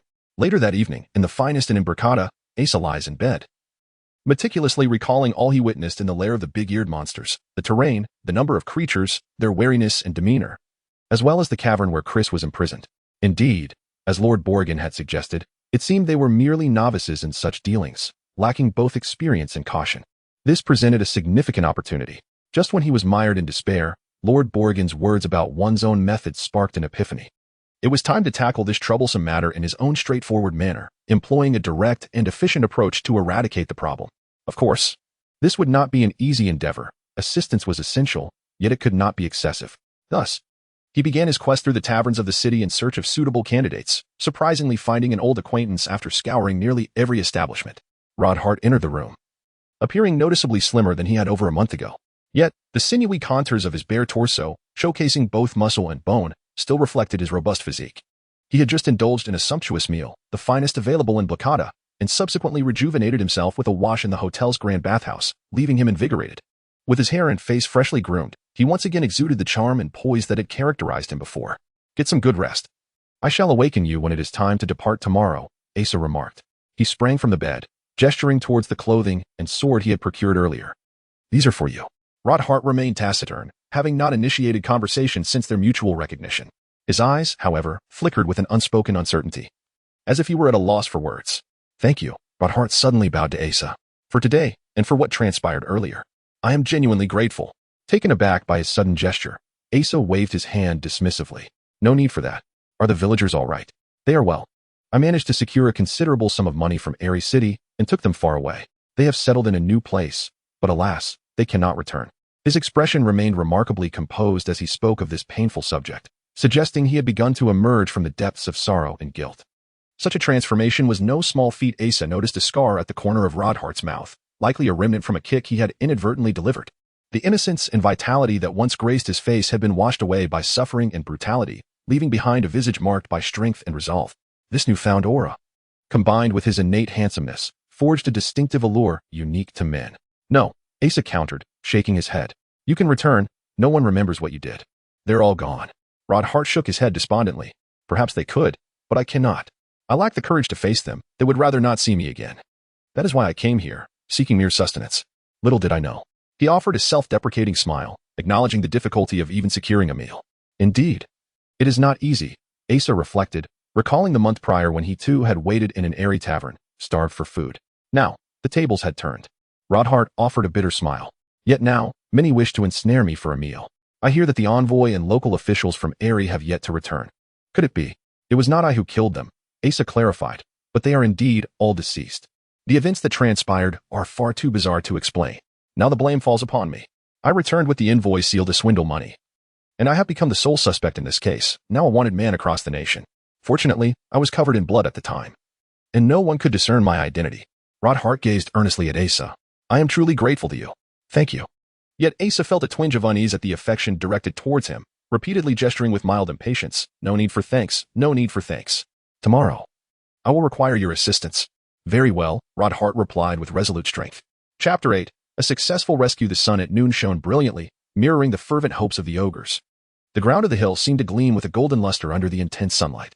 As the ogres spotted their mark from the previous day approaching their stronghold, they erupted in cheers, as if celebrating a grand festival. The chieftain stood at the forefront, legs spread wide and hands on his hips, exuding an air of imposing authority. Despite a sleepless night, his spirit was vibrant, radiating from his eyes with a golden glow. He reveled in his recent triumph. His tribe's accumulated wealth over the past decade amounted to a mere 10 gold coins. Yet, in a brief moment yesterday, his shrewd diplomacy had yielded riches 1,000-fold greater. His accomplishment dwarfed that of any historical figure. He had spent the previous night contemplating his imminent fortune. A myriad of gold coins defied comprehension. 1 gold coin equaled 100 silver coins, and 100 silver coins equaled 100 copper coins. Thus, 1 gold coin was equivalent to 10,000 copper coins. But what did 10,000 truly mean? A handful of copper coins numbered around 30. 10,000 would be over 300 handfuls. Enough to blanket the entire stronghold. And then, imagine adding another 9,999 handfuls, a veritable ocean of currency. One could frolic in it with eyes closed, without fear of sinking. Such wealth would provide for countless years of feasting on beef. Perhaps even with a generous supply of ale. However, there was no sign of a cavalcade bearing an ocean of riches. The chieftain felt a flicker of unease. Where's the gold? He inquired impatiently as the two figures drew near. It's too much to carry all at once. This response aligned perfectly with the chieftain's vision of a mountain of coins, assuaging his doubts. The human, who had visited the day before, glanced around. Where is she? She's being held securely, unharmed. Rest assured, the chieftain replied eagerly. You should at least bring some to show us first. We can help carry the rest. She is still in the same place? The human seemed particularly concerned about that. The chieftain nodded hastily. Excellent. The human seemed pleasantly surprised. Turning to his companion and heading directly towards the cave. Wait, you must take us to the gold first, the chieftain exclaimed. But the two ignored him, quickening their pace. As they approached the cave entrance, the chieftain sensed something amiss and bellowed, "Seize them." The surrounding ogres surged towards the pair, but a deafening explosion sent several ogres flying, while others were knocked off their feet. The blast stunned the entire mob, halting their advance. It's just a mage. Fear not, brothers, attack, the chieftain roared, drawing his short sword and charging forward. He aimed directly for the one who had unleashed the spell, the same human who had readily agreed to the exorbitant ransom. His actions now betrayed that the promise that had fueled his excitement all night was nothing more than a ruse. Disappointment plunged the chieftain's inflated ego into despair. Enraged, he resolved to kill the deceiver. With a roar, the chieftain lunged, slashing at the human. But his hand was suddenly gripped, his vision blurred, and his body was sent hurtling through the air, crashing against the cliff face with bone-jarring force. There were only 2 of them. Undeterred, the ogres brandished their weapons and charged. Some raced back to their huts for more arms, while others attacked with bare hands. Asa had anticipated the ogres' lack of caution and was familiar with the terrain and knew that defending the cave entrance would be enough. The disparity in combat prowess between the ogres and themselves was also within his expectations, but his own reaction caught him off guard. This was a genuine struggle for survival. And he showed no mercy. His blade was soon drenched in ogre blood. The carnage of battle was unlike any mere skirmish. Weapons flashed from all directions. Enemies pressed in relentlessly, leaving no time to ponder tactics or techniques. He relied solely on instinct, dodging attacks and cleaving his blade into every approaching form. The sensation of the blade tearing through muscle and cleaving bone, combined with the sight of crimson, the stench of blood, and the cacophony of screams, coalesced into a primal, bloodthirsty instinct that banished all reason. A surge of exhilaration coursed through his veins. He was completely consumed by the madness of the slaughter. deviating from the plan and charging into the ogre ranks instead of heading towards the cave. Blows rained down on his body, but Asa remained unfazed. His mind strangely clear amidst the chaos. This clarity fueled his bloodlust, and he reveled in the surge of bestial energy within him. Suddenly, a sensation different from the brutal impact of the weapons touched his back, a touch of warmth and steadiness. Move towards the cave entrance. A voice cried behind him. He snapped out of his daze and realized his predicament. Roderick had reached the cave entrance, but seeing him charge back into the ogre horde, he had followed. Asa regained his composure and hurled another fireball. The ensuing explosion sent several ogres flying, creating a gap in the encirclement. The two dashed through the opening and positioned themselves at the entrance to the cave where Chris was being held, their backs against the cliff face. Chris had heard the commotion and peered through the wooden bars. Seeing the two men covered in blood, she recoiled in terror. Asa, with no time to spare, surveyed the slowly closing ogres. Over 30 lay dead, and the rest now regarded the pair with caution, keeping their distance. What now? Roderick panted, his wounds slowing him down. His daring charge into the fray had been a risky maneuver. Asa licked his lips. He had intended for Roderick to guard the entrance, preventing the ogres from taking Chris hostage and avoiding a siege. He, in turn, would rely on his robe to charge into the ogre ranks, unleashing spells and wreaking havoc, thus breaking their morale. But with Roderick wounded, a new strategy was needed. But what strategy? Asa's mind raced, but no effective solution presented itself. Several ogres had retrieved bows and crossbows from their huts, preparing to use them as targets. Suddenly, the sound of approaching hooves filled the air. A troop of horsemen appeared at the entrance to the stronghold. The cavalry charged into the ogre ranks, armed with lances and swords. They cut down the ogres in their path. The remaining ogres, witnessing the onslaught, scattered in disarray. Asa observed that the leader was Lord Borrigan. He was without weapons or armor, and his stature appeared even more diminutive atop a tall steed. Yet, he commanded the cavalry with surprising competence, directing their movements with tactical acumen. Lord Borrigan merely directed the cavalry to scatter and eliminate the ogres, refraining from pursuit. He then rode over to Asa, remarking, "Envoy, you should have informed me. Such an audacious entry is rather perilous." "Indeed, it was somewhat risky," Asa conceded with a nod. "Fortunately, yesterday I overheard your quest to enlist assistance, which involved demolishing nearly every tavern in the city. I surmised your intentions and positioned the entire city guard nearby, dispatching scouts. Upon witnessing your arrival, I promptly led the charge. As anticipated, everything unfolded as planned." "Is the Duchess unharmed?" Lord Borrigan inquired, his large head bobbing with self-satisfaction. Asa turned and severed the lock on the wooden fence with a single stroke. Chris emerged from within, observing that the situation was entirely under control. She suddenly scanned her surroundings until she spotted the fallen ogre chieftain. She rushed over, kicking and stomping, exclaiming, "How dare you abduct me, imprisoning me for so long? Do you even know who I am?" This was merely childish antics, and no one paid it any mind. Suddenly, the ogre chieftain leaped to his feet, seizing Chris and holding a blade to her throat. This unexpected turn of events caught everyone off guard. Asa and Rodhart were too far away to intervene. "Everyone, stand back," the chieftain roared. Hearing this command, the ogres, who had initially scattered, observed that their leader appeared to have regained the upper hand. Cautiously, a few of the bolder ones returned. On the other side, the humans exchanged perplexed glances, unsure of what to do. "You humans have ensnared us with your deceitful schemes," the chieftain bellowed in fury, his green skin turning a grotesque purplish-black hue. Chris, her throat constricted, was unable to cry out. Her already slender and delicate features were now dominated by terror, and coupled with the green, gnarled arm around her, she resembled a canary awaiting vivisection. "Someone, sever that cur's head," the chieftain bellowed, pointing at Asa. His face, already unsightly, was contorted with rage, resembling a decaying papaya festering in a sewer. "I shall return his head to the Duke, informing these humans that we are not to be scorned or trifled with. Then, demand that he personally deliver 2,000 gold coins, or we shall deliver his daughter's head instead." An ogre grunted and advanced toward Asa, brandishing a blade. Rodhart took a step forward, but the chieftain immediately roared, "Halt." The blade pressed against Chris's neck, the yellow, serrated edge slightly piercing her flesh.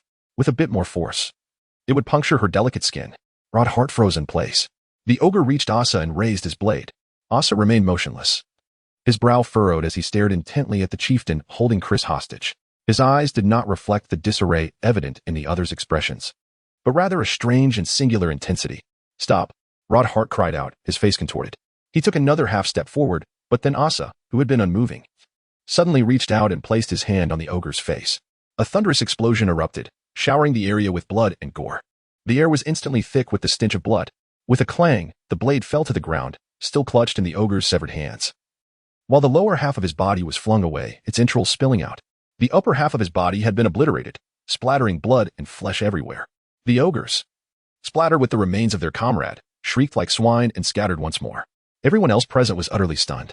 Asa, his gaze unwavering, stared directly at the chieftain, enunciating each word with deliberate slowness. Now, we hold the advantage. It is not your turn to speak. The ogre's remains were still slowly descending from the air. A solitary eye landed at the chieftain's feet, trailing strands of sinew. The chieftain stared at the eye at his feet, then at Asa's eyes, which were fixed on his face, and began to tremble. The blade in his hand wavered, and Chris began to quiver as well. Asa's voice was as cold as a stiletto forged from decades-old ice. Let me pose another query. If you harm the hostage, what do you believe I will do to you? The chieftain's voice trembled as he repeatedly cried, Don't move. Don't move. I offer you two paths, Asa continued. His eyes locked on the chieftain's, his tone measured. Make your choice. First, you may slay the hostage, and then we shall seize you and carve off every piece of flesh from your body, piece by piece. I shall personally ensure that you endure over 100 cuts and witness your own entrails being pulled out before you finally expire. Asa gestured, and the chieftain looked at the entrails and blood on the ground. Second, release the hostage and flee immediately. I shall grant you a path to survival.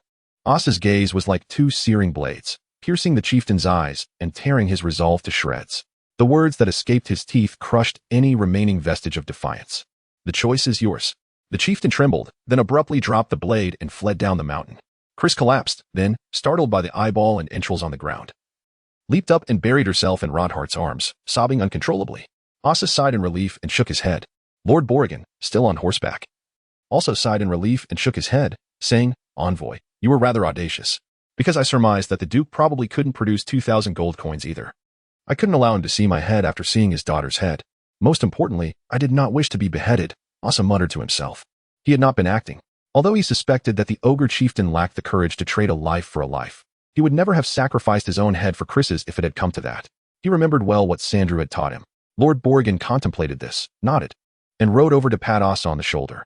He wrinkled his garlic-like nose and said in his duck-like voice, I never imagined that you were so adept at handling matters in this manner. Chapter 9, The Spoils That Evening. Asa was roused from his slumber by the acrid scent of blood that clung to him. Although he had bathed and changed his attire, as he lay in bed, gradually drifting into a hazy state of half-sleep, the potent odor of blood resurfaced, reminiscent of the day's events. The sounds of bones cracking and muscles tearing, along with the dying cries of the large-eared creatures, echoed faintly in his ears. A wave of sensations washed over him. The visceral feeling of plunging a knife into flesh merging with the stench of blood, flooding his mind.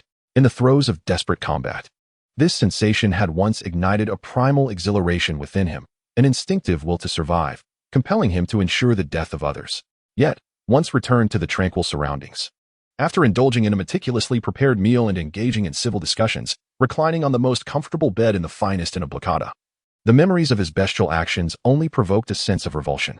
The dichotomy between human sentiment and animalistic instinct clashed within him, their mutual repulsion inducing a wave of nausea. Stepping out into the inn's garden, Asa sought the refreshing caress of the evening breeze to clear his mind.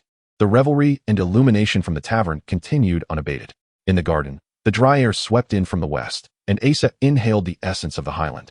Feeling a modicum of clarity returned to his thoughts as he exhaled contentedly. However, the tranquility was abruptly shattered by the sound of retching nearby. Not far ahead, a figure hunched over, one hand braced against the wall while the other clutched at his abdomen, heaving violently. He seemed to exert every ounce of strength to expel the remnants of his insides, even as dry heaves racked his body, tears and mucus mingling with the spittle that dripped down his chin. Finally, he appeared to exhaust himself, swaying unsteadily before rising. The tavern's flickering light cast a dim red hue across his face, rendering his previously robust demeanor pitiable. Asa recognized him as Rodhart. Rodhart, noticing Asa, splashed some water from a nearby trough onto his face and wiped it with his sleeve, appearing to regain a semblance of vitality. Is this your first kill? Asa inquired, aware that many warriors experience turmoil after their initial taste of bloodshed. He felt uncomfortable himself, yet far better than Rodhart. Strictly speaking, those were not even humans, Asa thought. Rodhart took a deep breath, shaking his head. I had never even killed a chicken before today. He had personally slain over a dozen large-eared creatures. After a moment of silence, he continued, I grew up listening to legends of heroes battling valiantly, yearning for the thrill of the battlefield, where blades gleam and blood flows. While training in the Knight Academy, I fantasized about striking down foes, picturing myself beheading enemy generals in a single stroke. For years, these notions were mere abstractions in my mind, and I had grown accustomed to treating killing as just a word. Today, I finally did it myself, His pallor deepened. These were not merely enemies. They were large-eared creatures that, upon reflection, can speak and coexist with humans in many places. I didn't realize it at the moment of tension, but since returning, sleep eludes me as I vividly recall the moment my sword pierced their flesh, blood gushing forth. Knowing I had taken the life of a being capable of speech. His expression contorted in pain, as if the act were about to overwhelm him again. Killing is not a trivial matter, Asa said, moving closer to pat his shoulder. You will grow accustomed to it. Moreover, you must adapt if you wish to avoid being killed yourself. Unconsciously, he echoed the words of others who had once admonished him. Thank you for your wisdom. Rodhart replied earnestly, which made Asa uncomfortable. I had only imagined concepts of justice, heroism, and combat in abstraction. It is only now, in reality, that I see these notions are merely romanticized tales. I naively believed in justice and righteousness, yet it cost the lives of those in my village. I thought I would be a hero in battle, only to discover that taking a life is far more challenging than I ever anticipated. He gazed sincerely at Asa. From you, I learned what the right attitude should be in reality. You saved my life and those of my fellow villagers. Your approach today resolved what I perceived as a dire predicament. I truly admire you. You are the hero of reality. Asa felt the tavern's light was too intense, its warmth searing his face. He longed to express humility but realized there was little to be modest about, so he simply said, in truth, I merely do what I wish to do. Suddenly, he recalled the boisterous dwarves he often encountered in Karandu, and imitating their manner, extended his hand, saying, No need for further words. Let us be friends, if you do not mind. Rodhart paused, then smiled, clasping Asa's hand in return. Could you do me a favor? Asa asked. I would walk through fire for you, Rodhart replied earnestly. The next day, Asa entrusted Rodhart with escorting Chris back to the capital. He remained in Bakata, where more pressing matters awaited his attention. The crux of the issue lay in how to proceed, a conundrum that plagued him. Was he to single-handedly infiltrate the orc fortress and reclaim the book? He vividly recalled how, half a year prior, a group of orcs had decimated their entire squad on the mountain. The difference between ogres, werewolves, and large-eared creatures was akin to that between lions and mongrels. Should he charge recklessly, even 100 lives would not suffice to stave off death. Despite racking his brain, no solutions emerged. Asa contemplated seeking the assistance of Lord Borrigan, whose sizable head seemed to harbor some wisdom. Yet, he knew the truth could not be revealed. Instead, he presented the bishop's appointment document, claiming the book was a significant ecclesiastical text that needed retrieval. Unlike officials elsewhere, the church's authorities seemed to hold little sway over this practical-minded individual. This was evident in Blakata's urban landscape, where only a crude chapel, akin to those taverns, stood. Some priests were forced to reside in tavern rooms, contending with the raucous revelry of drunks and harlots while performing their sacred duties. Nevertheless, Lord Borrigan endeavored to assist Asa, for he too had a vested interest in the news regarding the orc city-state. They had captured several large-eared creatures, yet their secret interrogations yielded little valuable intelligence. These ordinary large-eared creatures were not privy to the specifics of the orc city-state. Such knowledge seemed reserved for the leaders of their clans, who indeed planned to seize wealth here before retreating to evade the pursuit of human armies. The plundered treasures had already been consolidated and secretly dispatched to that location. Upon concluding the interrogations and returning to the municipal office, Lord Borrigan furrowed his brow, pacing restlessly. His broom-like eyebrows bristled above eyes that appeared to glare fiercely, rendering his troubled contemplation a rather grim spectacle. The seemingly absurd rumors about the orc city-state appeared to have some basis in reality. If such a bizarre occurrence could manifest, why not boldly conjecture and extrapolate based on the information at hand, perhaps illuminating the broader picture? He suddenly turned to Asa and inquired, What do you suppose they intend to do with the money they steal? Of course, they will use it, Asa replied, feeling it was an obvious statement. Well said. They will indeed use it. Lord Borrigan commended Asa for his seemingly trivial observation. Before the confirmation of this news, we did not delve deeply into the matter, merely assuming that their motives for robbery and extortion were akin to those of other brigands, merely the pursuit of wealth. Yet, we overlooked the fact that these were intended to be the last transactions to escape human society. They no longer dared to reappear within the empire. Thus, their persistent interest in material possessions can only be explained by the reality that, in their Orcish city-state, commerce also relies on the circulation of gold and silver currency, much like our own human society. Moreover, it becomes evident that the city-states they construct are not the chaotic lairs of wild beasts as we might envision, but rather orderly communities that resemble our own. The general populace is too accustomed to perceiving orcs as mindless brutes. In truth, from many perspectives, they are a race endowed with considerable intelligence. It is merely the difference in cultural forms that fosters such misconceptions. Therefore, the establishment of an orderly city-state, while it may sound fantastical, is indeed a plausible endeavor. Asa nodded in agreement, having witnessed several orcs of different tribes equipped with remarkably sophisticated weapons and armor. Such craftsmanship could not have been produced by them. It must have involved trade with humans skilled in their manufacture. This implies that plans for such a vast undertaking had been in motion for at least 6 months. The sheer scale of this scheme, one that could entirely elude the Empire's notice. No, not entirely. At the very least, Duke Darren and Asa were aware. The Duke had previously mentioned that it was a military secret, already being addressed by the Empire, and should not be disclosed to others lightly. However, given the current circumstances, it is clear that the outcome was not orchestrated by the Empire. A peculiar, vague unease began to swell within him. Yet it soon clashed with the favorable impression the Duke had left him, creating a disquieting conflict that stifled his thoughts.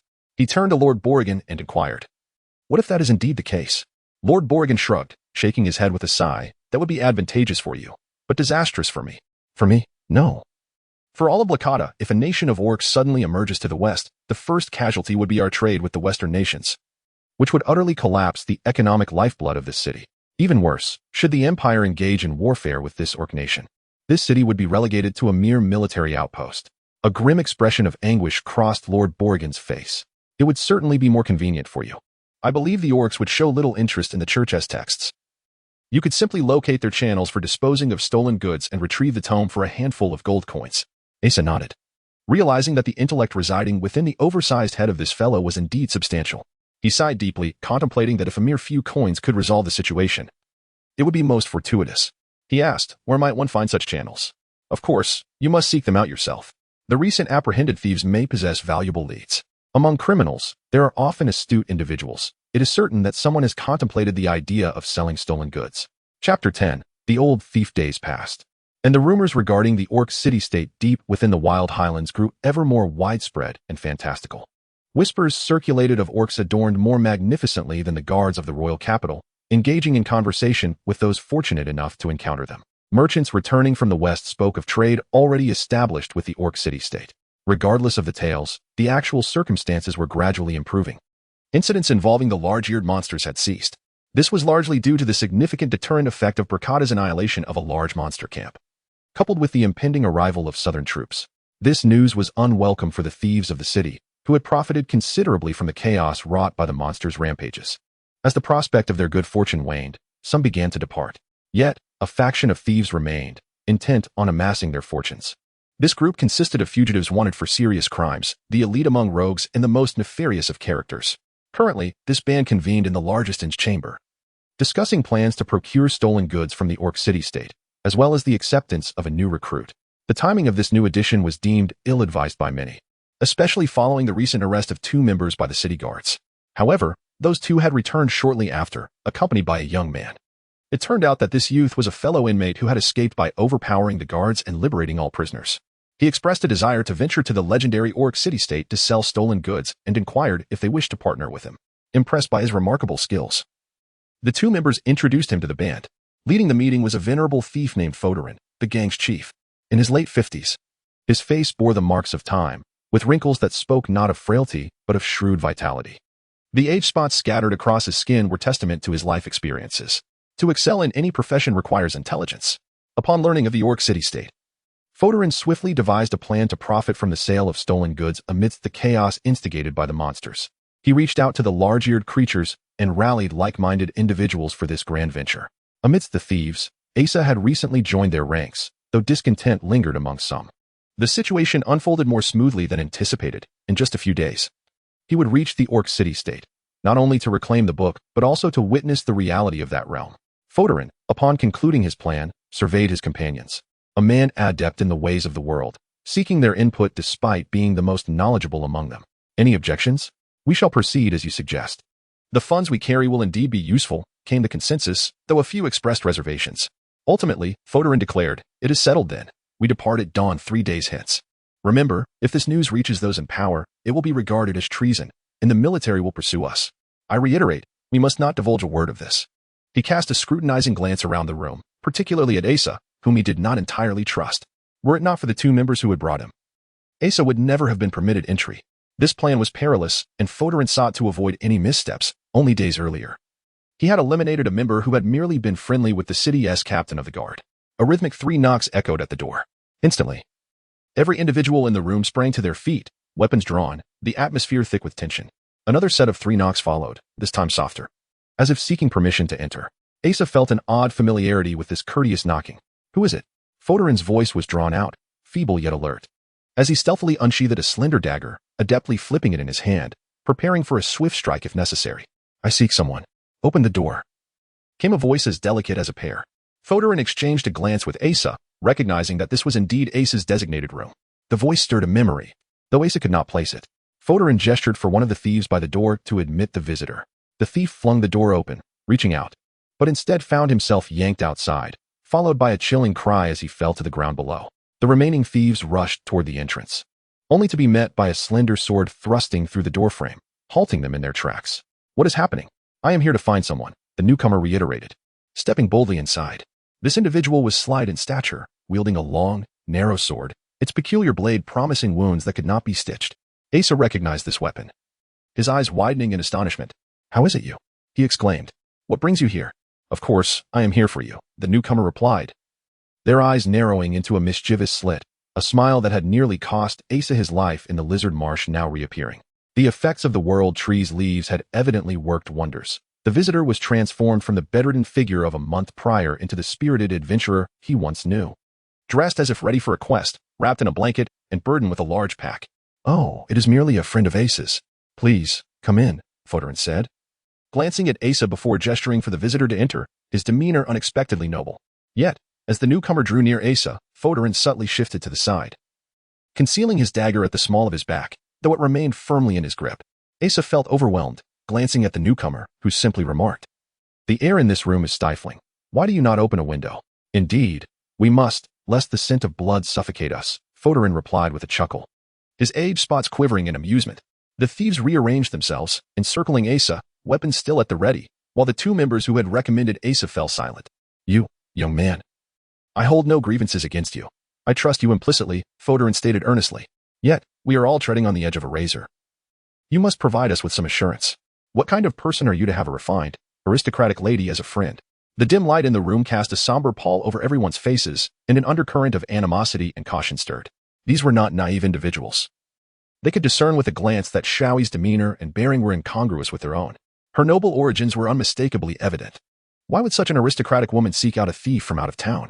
They needed to investigate the reasons behind this, as any hint of disharmony would trigger their oversensitive vigilance. Of course, Asa was confident in his ability to extricate himself unscathed. But that would render a month's worth of effort futile, and the book might remain unattainable indefinitely, if too much time elapsed. Others might usurp the acquisition of the stolen goods. You claim to have fled here after committing murder elsewhere, a matter we have not pressed. Now, we implore you to recount your deeds. Where do you hail from, and what transgressions have you committed? Our comrades hail from diverse locales and may possess knowledge of the veracity of your claims. The old thief sought to expose Asa's deceit, convinced that he was an infiltrator, perhaps an underling of a noble. Asa demurred, I fear you might seek a reward for my head. Fear not. At most, it is merely a matter of a few lives taken. Each of us here has spilled blood, the old thief grinned, revealing sharp canines. Asa stated nonchalantly 2 months prior. In Erie, I slew the imperial envoy and the local officials. The key to deception lies in uttering 9/10 of the truth, with the falsehood being audaciously sensational, overwhelming others with its audacity, thereby inducing greater credulity. This was the counsel Baron Polygon imparted to him before his infiltration of this band. A murmur rippled through the assembly of thieves as this incident had reverberated throughout the nation. An investigative force dispatched by the capital had scoured Erie, seeking a young man. This recent high-profile case in the capital carried a reward exceeding 100 gold coins, transforming the fugitive into a legend among thieves. They could scarcely fathom that such a figure stood before them. Is this true? But it was rumored that over a dozen cavalrymen vanished as well. Surely, you are not responsible for all of them? The old thief questioned skeptically, his eyes darting furtively. 2 thieves abruptly reached out to seize Asa and Xiaoyi by the neck, their other hands already brandishing daggers. Without turning, Asa's elbow struck one of the thieves in the solar plexus, causing him to collapse soundlessly. As he prepared to confront the other assailant, he witnessed Xiaoyi seize the thief's wrist and, with practiced ease, twist it, felling him to the ground. It was the first time Asa had witnessed her in action, and her movements were remarkably swift and precise, demonstrating considerable skill. The thieves bared their fangs, the atmosphere reaching a critical threshold, poised to erupt. Asa produced an object from his bosom and tossed it to the old thief. The item Rodhart had returned to him. The old thief examined it closely under the light. It was a seal carved entirely from agate, clearly displaying the official rank and imperial insignia. It was indeed a seal bestowed upon the imperial envoy by the emperor, its craftsmanship, reserved for the imperial family, beyond the capabilities of ordinary artisans. The old thief was confident in his judgment. Furthermore, no one would fabricate such an item using agate. He had also heard that the wanted young man had become the sole lead in this sensational case by using the imperial envoy seal to fraudulently obtain funds. This is... The old thief coughed, his face contorting into a grimace. Observing his expression, the other thieves grasped the situation, their guarded gazes morphing into awe and astonishment.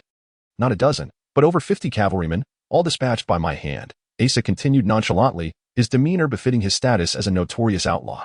If it pleases you, we could stage a demonstration here. However, I see no necessity. I merely seek companions to amass wealth. Asa's gaze swept over the thieves in the room.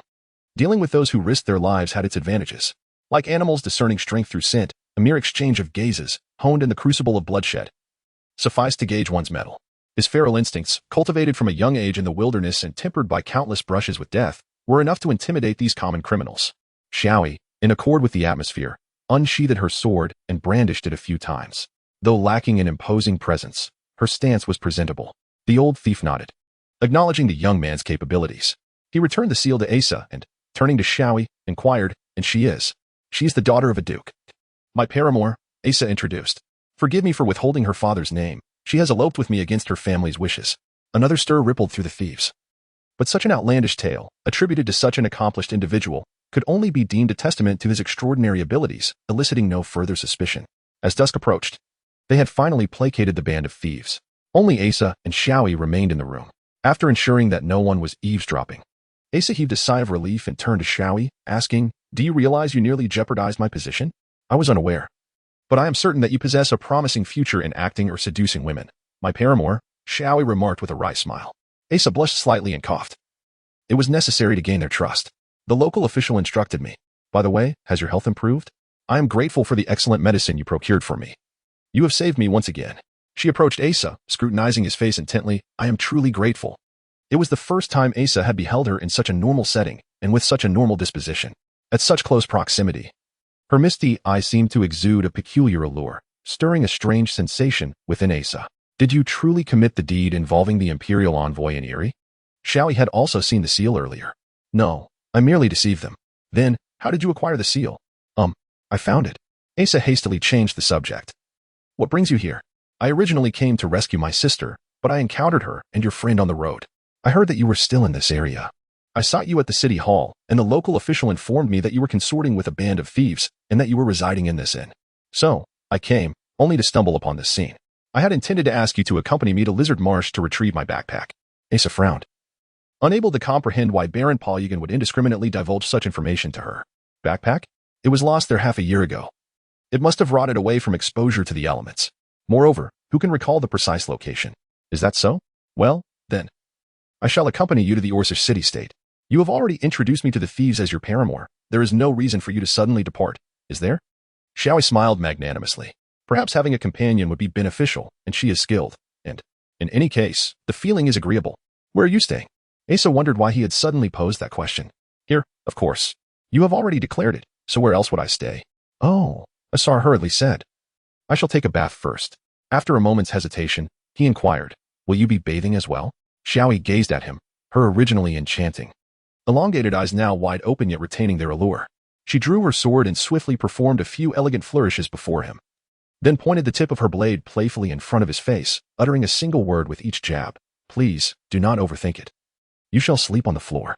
Chapter 11. Lord Balyagan is not merely referred to as Lord in honorific form. Rather, his full name is indeed Lord Balyagan. He seems inherently suited for this title. Previously, Burkata was merely a small outpost on the frontier, yet under his governance, it remarkably transformed into a sizable town within a few short years. He has ascended from a lowly official, akin to a mere feather, to the esteemed administrator of this thriving settlement. Presently, Lord Balyagan finds himself in a state of vexation, seated in his grand chair. He rests his hands upon his sizable head, lost in contemplation. It has been a month since the merchant caravan, disguised by thieves, set off.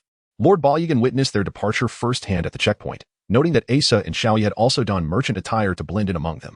To traverse the wilderness and highlands westward from Burkata takes approximately 20 days, though this is merely the narrowest segment at the southern end of the highlands. To the north, vast tracts of land remain enveloped by the lizard marshes and the sand-fist mountains. However, There are few resources or relics worthy of exploration in that desolate expanse, which is littered with forests and hills inhabited by roaming beasts. Since the Imperial Army sweep against the Orc tribes years prior, the area has seen little human presence. If the Orcs indeed aim to establish a city-state, that would likely be their chosen location. Time-wise, they should be nearing their destination. What might the situation be like there? Is it truly a realm of reason? How will the Orcs perceive the empire that has long ravaged their kin? He hopes Asa will return soon, though it is unlikely. With news that might turn the tide in the impending war, footsteps echo down the corridor, multiple individuals, as shouts can be heard. Yet only one pair of footsteps resonates above the rest. This singular sound commands authority, overshadowing all others with its imposing presence. The footsteps are heavy and resounding, suggesting the formidable stature and demeanor of the individual approaching. Lord Balyagan sighs, what must come will inevitably arrive, though he did not anticipate such swiftness. The door bursts open, or rather, slams against the wall with a resounding thud, revealing a colossal figure within the room. If someone were unaware of the meaning of the word formidable, a glance at this individual would impart immediate understanding. This person seems to embody the very essence of might, with every inch of him exuding a warrior's fierce and commanding aura. Golden hair spills from beneath his helmet, merging with a similarly hued beard, while weathered lines and scars mark his face, as if it were war, not time, that has aged him. Towering a head above the average man, his broad shoulders are clad in modified steel armor that protects vital areas while leaving other parts exposed, revealing rock-like muscles adorned with scars of battle. At his waist hang two double-headed axes, each so heavy that the average person would struggle to lift them. Lord Balyagan gestures for the officials from the municipal hall to exit. This man has entered without so much as a word, and they were unable to impede his advance. Standing, Lord Balyagan nods and greets, "Good day, General Sanders." "I am not well," General Sanders bluntly replies, fixing his gaze upon Lord Balyagan. "I rode 2,000 miles from the southern frontier, exhausting 10 swift steeds. I am weary and in a foul mood, thus, I am not well." "And where are your troops? Would you not prefer to rest first?" Although the general appears indeed fatigued, even the most exhausted lion retains its ferocity and presence. "I have already informed you. I am not well," he emphasizes, indicating his desire to avoid pleasantries. Nodding, Lord Balyagan acknowledges that since taking over the outpost a decade ago, he has been familiar with the general's temperament and knows it best to heed his words in such circumstances. "Do you know why I rushed here with such urgency?" the general inquires. "I do not," Lord Balyagan admits. "Because I have heard strange rumors regarding the Western Highlands, rumors of an Orc city-state being constructed there. I am aware. And do you know about Captain Sanders of the Paladin Order recruiting mercenaries in your town 6 months ago?" "I am aware." "Do you know why he sought to recruit mercenaries?" The general's voice grows deeper with each question. "I do not," Lord Balyagan responds, seemingly limited to this few words. "Have you heard anything about him or his troops since then?" "Nothing." "Nothing?" The general's fiery brows knit together, his voice resembling a low growl. "Do you know what that troop was intended for?" "I do not." "That was a secret mission assigned by the Paladin Order's leader and myself to scout the Orc movements in the West. Yet, I have received no word from them in 6 months, and now I hear that the Orcs have established a city-state in the Highlands." The general's voice echoes like a lion's roar. "In the last letter I received, it merely stated that you refused to lend your soldiers to him, forcing him to recruit mercenaries here. And now, a company has vanished around your town, and you know nothing of it." The general fixes an intense gaze upon Lord Balyagan, demanding an explanation. "Clarify the situation for me." Taking a deep breath, Lord Balyagan slowly articulates, "General Sanders did not inform me of any specific mission. He simply requested the town's guard. However, he lacked the necessary documentation, and thus I could not comply. He gathered his soldiers and the recruited mercenaries and ventured deep into the wilderness, far beyond our reach. I assumed they had returned to the Empire from elsewhere, so I paid it no mind. As for the Orc city-state, I only learned of it recently." The general remains silent for a moment, then asks, "Is it merely the absence of documentation that led you to withhold your troops? You must understand that the Paladin Order's leader holds a rank far superior to yours. What could be more significant than a military operation concerning the nation's safety?" Lord Balyagan responds, regardless of the mission he claims to undertake, without proper documentation. "It is merely a private request. I cannot arbitrarily assign troops to another, irrespective of rank. I must uphold local security. I am the local official of this town." With a thunderous crash, the axe that hung at the general's waist cleaves the desk in two, the well-crafted wooden table collapsing completely. "You are a mere bureaucrat," the general bellows, as if intending to rend Lord Balyagan apart with his voice. "If it were not for soldiers like us risking our lives on the front lines, you would have no power to wield in the rear. Thanks to us, the people along the border are spared from the Orcs' incursions, and the trade routes to the west remain open. Do you understand that your wealth and privilege are bought with the lives of soldiers? It is your kind of bureaucratic obstruction that has tethered me to that cursed south, preventing me from coming sooner." He was forced to recruit mercenaries to scout, Yet for 6 months, we have received no word, while the orcs erect a city-state beside our empire. The axe has struck the desk center. Yet the entire piece has splintered, as if it were merely a fade fashioned from flour. Lord Borrigan gazed at the axe poised before his nose, acutely aware that if its point were to advance just a foot further, he would be mingled with the wood shavings strewn about the ground. Sweat trickled down his chin. The general's eyes, swirling with murderous intent and deep-seated indignation, finally settled into a profound stillness. Slowly, he withdrew his hand and reattached the axe to his belt, producing a document from his breast pocket and flinging it at Lord Borrigan's face. This is the decree you desired. The Empire has now entered a state of war, and I shall oversee all matters along the border front lines. Trade to the west is to be immediately halted. Bracada is to serve as a military stronghold. You are no longer the governor of this town. An envoy from Duke Moralik has already set forth to gather intelligence in that city-state. If we await their report, perhaps we can avoid conflict. Lord Borrigan began. I do not repeat my orders. The general's eye twitched, a clear indication that his patience had reached its limit. I tell you for the last time, I am in a foul mood. Depart at once. Silently, Lord Borrigan collected the scattered sheets of paper from the floor, turning to pause at the door, murmuring, I deeply regret the circumstances surrounding your son. However, I must act accordingly, for it is my duty. The general remained rooted in the center of the room, like a statue of stone, as Borrigan's footsteps faded down the corridor. He called out to the other officials of the municipal hall. The general gradually sank into a chair, burying his face in his hands. The weariness of travel and the tumult of emotions had aged him by a decade in an instant. Everything had begun 2 years ago when the current emperor ascended the throne and replaced the chancellor. Following the new emperor's decree, it was announced that the western territories had been pacified, and thus no large garrisons were required. Meanwhile, the southern nations were stirring, and orders were issued to relocate all troops southward, leaving this place, which did not share borders with other nations, adequately defended by local guards. Upon receiving this order, he recognized it as the influence of the new chancellor. Many in that family had long coveted the lucrative trade routes to the west, and he had always been at odds with them, often scrutinizing their caravans. Naturally, they would not allow him to maintain his post there. Yet, he had never been particularly interested in politics. Since the imperial edict dictated the transfer of troops to the south, he complied. 6 months prior, the son of the captain of the Holy Knights had brought a confidential letter from Captain Roland, indicating that there seemed to be renewed orc activity in the wild highlands along the western borders, urging him to investigate. However, due to deteriorating relations with the southern nations and the imminent threat of war, the court had issued a command forbidding any troop movements. He had petitioned the court multiple times for increased funding to bolster forces in the west, yet received no response, clearly indicating that someone was playing foul. This infuriated him towards those politicians. Nevertheless, as a soldier, he knew he could not act without orders. The Holy Knights were the Empire's most elite force, requiring simultaneous consent from both the Emperor and the Church to mobilize. Consequently, Captain Roland could only discreetly send scouts, but these efforts either yielded no news or were inconclusive, as the vast and perilous highlands necessitated a significant military presence for thorough reconnaissance. The faction of politicians led by the Elney family had long sought to meddle with the military, employing every political maneuver against him and leaders like Roland. The rumors of orcs had reached Roland through unofficial channels, lacking any substantiation. If they were to mobilize troops and publicize the matter, it would provide ammunition for their adversaries. Though he was skeptical that the orcs he had nearly exterminated could still pose a threat, he acknowledged that Roland was not one to exaggerate. Thus, he discreetly reassigned soldiers from his own ranks to accompany his son westward in a joint reconnaissance effort. However, that endeavor had vanished into silence. With no word for half a year, bearing the heavy responsibility of defending the border, he could not abandon his post, persistently seeking information to no avail, until finally, Roland acquired concrete evidence to report to the court. A subsequent imperial decree ordered the immediate mobilization of troops to the western highlands, where orcs had established a city-state. Upon receiving this news, he comprehended that his youngest and last son had perished at the hands of the orcs. No matter the cost, he vowed to eradicate every last one of them. This had been a vow he made over 20 years ago, silently invoking the divine as his witness. This time, he sought no favor, believing even the devil could serve as his ally. The news of war descended upon the residents of Bracada like a sudden summer storm. Yet, the people swiftly adapted from their shock and disbelief, gathering their belongings to abandon the place. Their brief stay of a few years was insufficient to kindle any sentiment of attachment. In just 3 days, the once thriving town had been stripped of its vibrancy.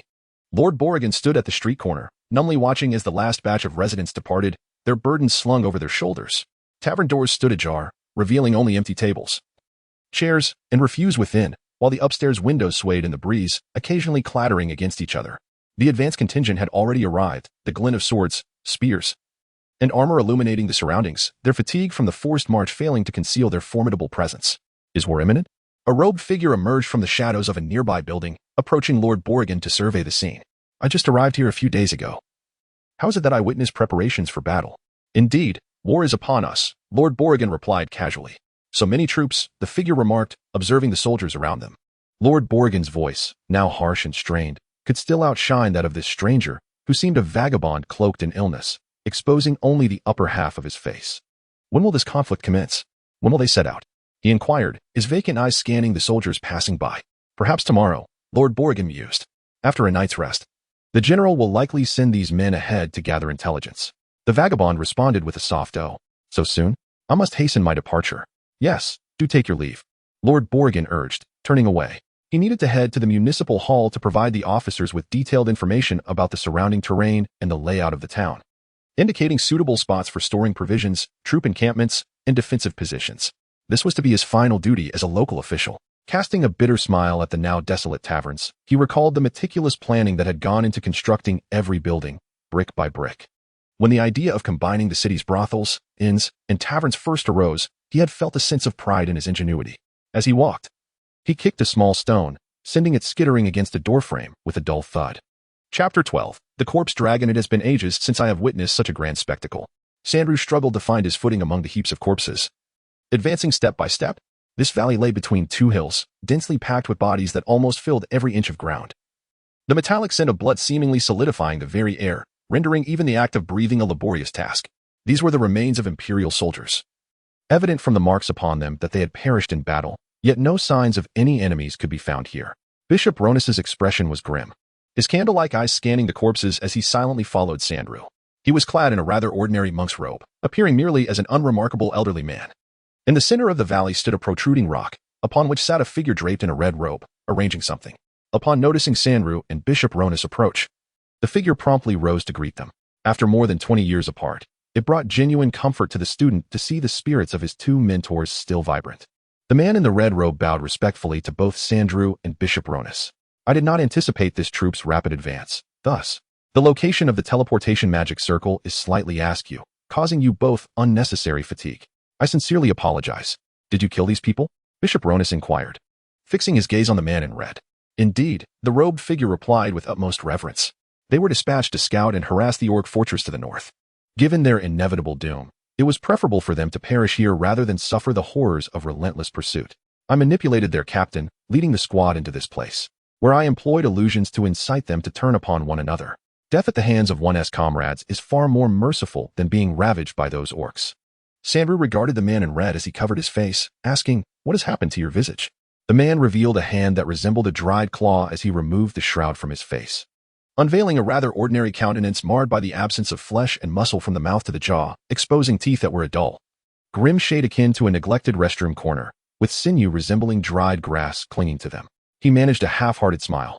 "It seems my negligence has led to the destruction of the mask that Master Sandrew painstakingly crafted for me. Ironically, it was your own student who caused this damage, so he could be considered my junior. This scar was acquired during the conflict with Asa in the Whispering Woods." After a moment's contemplation, Sandrew shook his head, stating, "He is not my student. At least Asa has never referred to him as such." The man in red replied, "Yet I have seen him clad in the very robe you took with you, and the exposed parts of his body, untouched by my magic as searing, suggest that only one who has practiced true meditation could fully harness the protective qualities of the Spirit King's robe. You took that true meditation over 20 years ago. How could he have practiced it without being your student?" Bishop Ronus glanced at Sandrew, who feigned ignorance. "He is not your student. Could he be your son?" The man in red queried. "Not long ago, I had to injure him under dire circumstances. I hope you will not hold it against me," Sandrew replied, shaking his head. "No, he is my student, though he cannot articulate it. I shall concede to that for now. Indeed, he is a remarkably spirited young man. It is no wonder that you favor him, though I have harmed him. He has fallen into the sun well and should be unharmed," the man in red remarked. Bishop Ronus frowned. "Did you go to such lengths to send us 2 teleportation scrolls merely to engage in this trivial conversation?" "Certainly not. Esteemed mentors, please direct your attention to that area." He gestured towards the rock where he had been seated. At the center of a magical circle drawn upon the stone lay a vibrant green leaf, its life force radiating vitality, undeterred by the stench of death permeating the valley. "I seek to harness your powers to execute an unprecedented magical ritual." The man in red's voice shifted, though still hoarse and peculiar, it now brimmed with fervor. Using the life force of the world tree's leaf as the core, we shall mold a magical entity from these corpses. This will be the most formidable creature known throughout history. The distinctly different magical essences of the three of us can intertwine around the life force of the world tree's leaf, creating a perpetual cycle of life and rebirth. Especially with the leaf's power, we can even utilize the legendary ultimate white magic, resurrection. Oh, Sandru's eyes widened. This magical ceremony could even surpass the powers of the ancient deities. It will represent the pinnacle of magic, a testament to humanity's challenge against the Creator, an unparalleled masterpiece. This monumental endeavor will be executed by the three most powerful mages of our continent. The man in red's voice grew even more hoarse with excitement, and Sandru seemed to be caught up in his fervor, a strange, fervent light igniting in his gaze. Do you truly believe I would acquiesce? Bishop Ronus's voice was as frigid as ice water. I wish for you to fulfill the promise made 23 years ago. Please assist me. I only recall promising a student named Vidanina that I would do my utmost to help her fulfill a wish, but alas, I never had the chance. For she is no longer here. Bishop Ronus's tone grew peculiar with nostalgia and regret, shifting into a resolute disdain. However, I have no recollection of making any such promise to a lich. He turned to retrace his steps. Do you not have the heart to witness countless innocent civilians perish? Entire towns and villages reduced to ruins? The man in red called hoarsely from behind. What do you imply? Bishop Ronus halted, turning back. The gaunt visage of the man in red glimmered with a light reminiscent of flames burning within his eyes.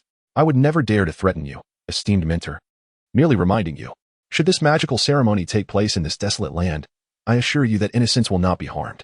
If you remain obstinate, I would have no choice but to entrust this leaf of the world tree to others within the guild, and one can only speculate as to the consequences of their actions. Bishop Ronus fell silent, the flicker of light in his eyes wavering until he finally returned quietly. I shall forever remember your kindness, master. The man in red bowed deeply, but Bishop Ronus offered no response. This ritual is predicated on Master Sandru's magic. Only your necromancy can fully activate and synchronize the energies of these corpses. Please transform as many of them as possible into undead, then concentrate them over that magical circle. I will then merge my magic with yours and sustain it. Finally, the most crucial element is you, Bishop Ronus, by harnessing the life force of the world tree's leaf. You must employ resurrection, unifying all magical energies into a singular living entity. Though resurrection is merely a theoretical spell, with the life force of the world tree's leaf and your mastery of white magic, it should pose no problem. Can such a ritual truly succeed? Sandru inquired, furrowing his brow. It seems there has never been a similar magical ceremony before. Will the magic circle you hastily inscribed genuinely be effective? The man in red replied, I hold dear the wisdom you once imparted. To learn from the ancients is to surpass, not to replicate. I have been researching this magic for over a decade. Back then, it was merely a curiosity. I have long pondered what would occur if the three of us, the most powerful magic practitioners, could merge our distinctly different magical essences. Only after 2 years of meticulous research did I finally complete the magic circle, subsequent to acquiring the leaf of the world tree. I dedicated myself to studying its inherent power. I can now confidently assert that this enchantment is unequivocally viable. Very well, let us commence. Xander seemed eager to begin. He raised his hands, slowly chanting the incantation. An orb of cerulean and white light flickered between his palms, casting its glow upon the surrounding corpses. Gradually, the cadavers in the valley began to stir. Initially, only 1 or 2 rose haltingly, but their numbers steadily increased. Eventually, hundreds of corpses arose from the gore-soaked ground. At first, their movements were sluggish and their actions stiff. However, as Xander continued his incantation, their movements became increasingly fluid and lithe, their actions indistinguishable from those of the living. The corpses surged toward the leaf of the world tree on the precipice, cadavers piling upon one another. As the macabre heap grew taller, the corpses at the rear became more agile, leaping and climbing like simians over their brethren, continuing to amass the grotesque mountain of flesh. As the pile of corpses grew, Xander began to show signs of strain, his raised hands trembling slightly. After all, he was manipulating hundreds of corpses. The crimson-robed figure also commenced their incantation. Oh, dark dragon slumbering in the temporal rift, I beseech thee to resurrect thy soul from ancient memories. In the name of darkness and destruction, I summon thee to manifest thy power in this realm. As in the Whispering Woods, a spectral azure dragon began to coalesce in the air. However, this time the phantasm was more distinct, as if it were a tangible entity. The dragon's position did not align with the crimson-robed figure, but rather coincided with the mountain of corpses, the cadavers shifting to accommodate the dragon's spectral form. The dragon did not unleash a torrent of flames, but stood silently. Master Ronus, it is your turn, the crimson-robed figure exclaimed. However, Bishop Ronus remained still, fixated on the spectacle of corpses and the dragon's phantasm. "Master, please employ the resurrection spell." The crimson-robed figure's voice trembled. Xander's hand shook even more violently. Bishop Ronus remained motionless, staring blankly at the corpses and the dragon's illusion. "Master, I can scarcely maintain control." The crimson-robed figure's body began to convulse. The dragon's phantasm slowly raised its head, inhaling deeply. A violent gust of wind swept through the valley, the air converging upon the dragon. Sustaining a spell in progress is an unimaginable burden for any caster, consuming both body and spirit. Xander's body began to tremble violently. Blood trickling from the corners of his mouth, flowing down his beard, and being drawn toward the dragon by the gale. The crimson-robed figure swayed in the wind like a withered leaf on the verge of being torn. The sound of bones clattering against each other emanating from within their shaking frame. In a voice trembling so violently that it was barely audible, they cried out, "Master, if you do not act, we shall all perish." The dragon's head was now fully raised, and the wind had subsided. "Oh, great mother of life, I implore thee to touch these lifeless beings yearning for vitality with thy life-giving hand, and guide the lost souls back to their rightful place." Bishop Ronus finally extended his hand. A beam of pure white, cruciform light descended from the heavens, bathing the dragon in its radiance. The dragon's movement ceased, and the hundreds of corpses shimmered with a white glow, writhing like a colossal mass of worms, gradually merging together until they were completely unified with the dragon's phantasm. Xander and the crimson-robed figure collapsed to the ground, as if their bodies had been completely emptied. Bishop Ronus approached and placed his hand on Xander, employing a restorative spell. Xander slowly sat up. A guttural roar, such as no living creature could produce, echoed through the heavens. The dragon, formed from hundreds of corpses, stirred. The clothes, armor, and weapons of the corpses could be seen scattered across its body like scales, with blood and viscera dripping from its form. The crimson-robed figure, still lying prostrate on the ground, stared at the colossal abomination with wide, vacant eyes, their remaining vitality focused into their gaze, murmuring, "So beautiful." The corpse dragon swayed its body, as if confirming its existence, and raised its head high, as if celebrating its birth. Xander hastily dragged the crimson-robed figure to his side, and together with Bishop Ronus, erected a spherical magical barrier. The corpse dragon lowered its head and unleashed a torrent of putrid green flames, engulfing every corner of the valley. When the flames dissipated, everything had vanished. Even the rock walls on either side had been sheared away. The corpse dragon lumbered forward, its massive form leaving the completely transformed valley. The crimson-robed figure, lying on the ground, cried out weakly but ecstatically, "Behold, the true dark dragon, not a magical illusion, but a tangible entity, a miracle that even the creator could not conceive. This is the masterpiece of magic, the ultimate expression of wisdom. The proof that humanity surpasses the gods." Xander stared at the corpse dragon in horror, shaking his head slowly. "It is indeed a masterpiece of magical wisdom. But I now harbor regrets. It seems we cannot control it." Chapter 13. Life, ultimately, leads to death. Asa now finds himself somewhat in awe of Lord Borrigan. Although his earlier predictions proved to be somewhat inaccurate, the large-eared creatures did not manage to sell the goods they had plundered, or rather, they were unable to do so. These items no longer belonged to the large-eared creatures. They had been entirely confiscated by other orc factions. While it is true that the predominant residents of this city-state are orcs, it is said that the core administrators are humans. As anticipated, the circulation of gold and silver currency here resembles that of human realms, and there are dwarven and human merchants engaged in trade. However, none of these merchants hail from the Empire. They all come from the western barbaric highlands and small kingdoms to the southwest of the Empire. Moreover, Lord Borrigan had mentioned that this place should be quite orderly. At the time, Asa paid little heed to what disorder truly meant, but he came to understand it upon entering. Indeed, this is a settlement where various races of orcs reside, with nearly all the structures built from massive stones quarried from nearby mountains, devoid of any particular style or ornamentation. Yet, the rawness of its architecture, which is several times coarser than that of Bulakata, and the fact that its primary inhabitants are orcs do not render it barbaric. Rather, it seems to emphasize discipline and regulations more than human societies do. To the north, several segregated residential areas accommodate various races of orcs, such as ogres and werewolves, each governed independently by their respective communities. In the midst of these neighborhoods lies the central area of the city-state known as Yufu. At the heart of Yufu stands a colossal stone monument, upon which the laws of this city are inscribed in large, clear characters, easily discernible even to the most visually impaired dwarf from afar. The chiseled strokes, though not aesthetically pleasing, reflect the meticulousness and precision that regulations ought to embody. The scope of these laws is limited to the central town of Yufu, and they bear a striking resemblance to human laws, albeit with a more relaxed tone in many aspects, serving primarily to maintain order. The most astonishing difference lies in the simplicity of the wording. It strictly delineates prohibited behaviors without specifying the penalties for transgressions. The nearby gallows serves as the sole indication of consequence, execution by hanging. Perhaps due to the formidable nature of such laws, everything in Yufu appears remarkably organized. Despite the presence of numerous orcs, there is no hint of violence or savagery. These subhumans are mostly preoccupied with their own tasks. This is truly a city in every sense of the word. Besides entertainment venues like taverns and gambling houses, it possesses nearly everything found in human societies. What is most surprising is the palpable air of civilization. Orcs, with the exception of lizard folk, can surprisingly communicate in basic human languages, and some are even literate. Among them, the half-orcs stand out, as these close relatives of the large-eared creatures possess intelligence comparable to that of humans, making interactions with them entirely manageable. Many of the city's affairs are handled by them. This is indeed a remarkable order. In previous experiences, orcs were synonymous with barbarism and primitivism.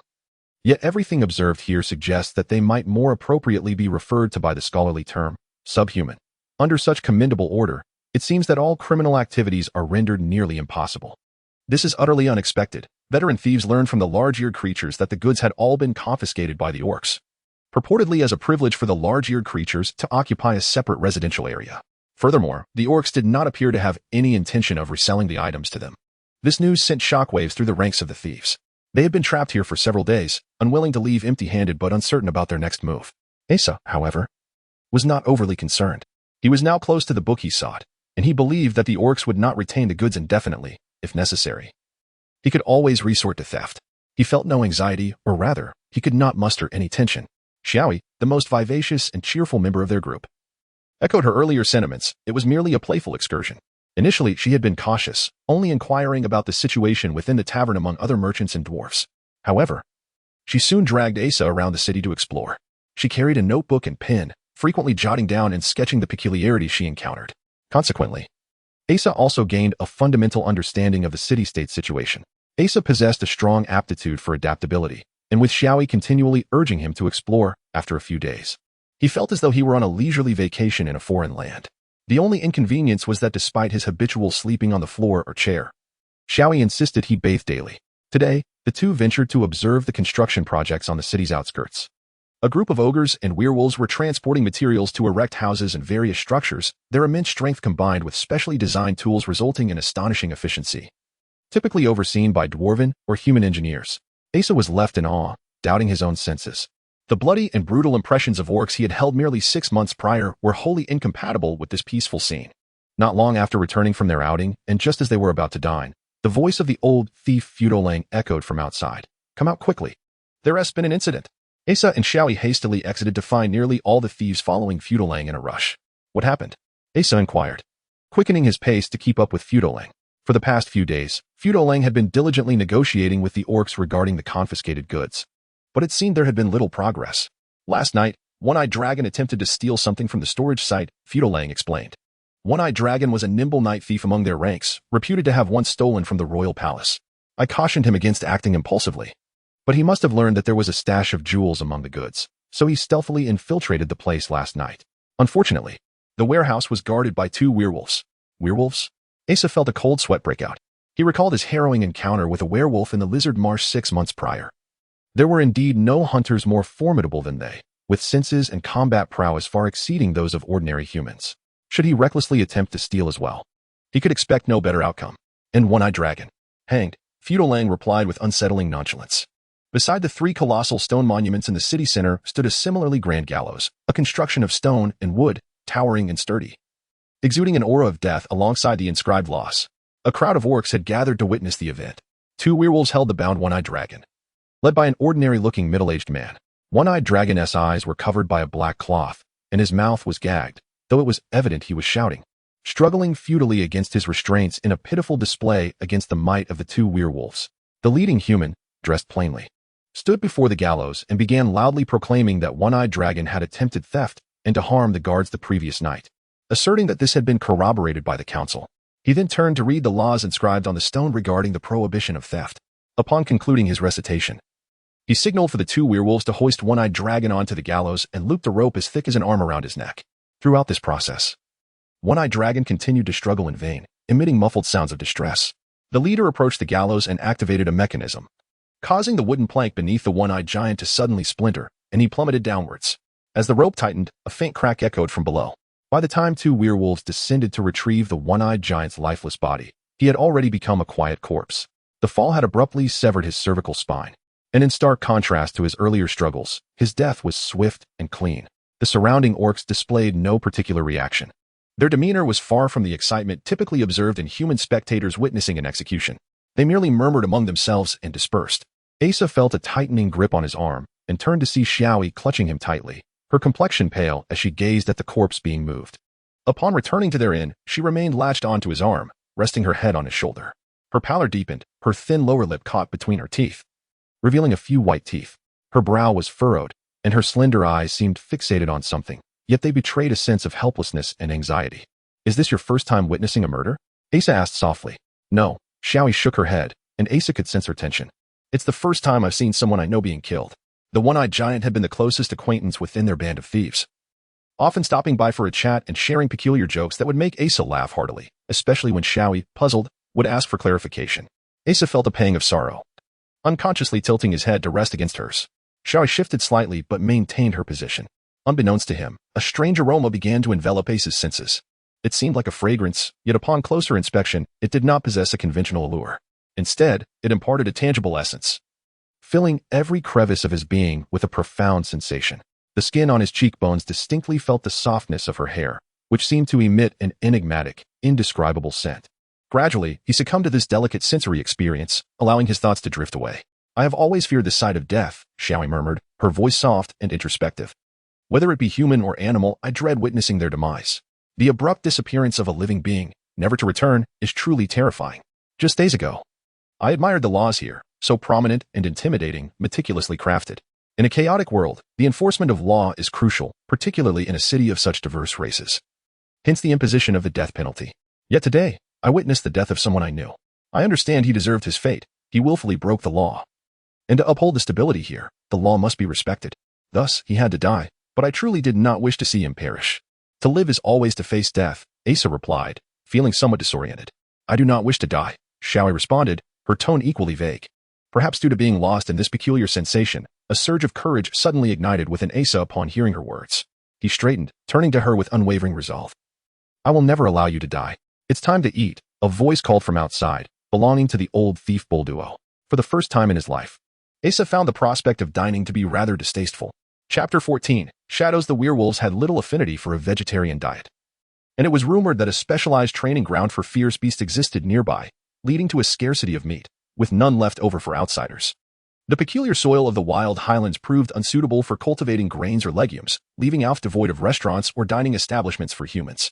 Consequently, nearly all visiting humans could only partake of meals specifically prepared for them in the local inn, which was established exclusively for outsiders. The proprietor of this establishment was a half-orc, fluent in the human tongue.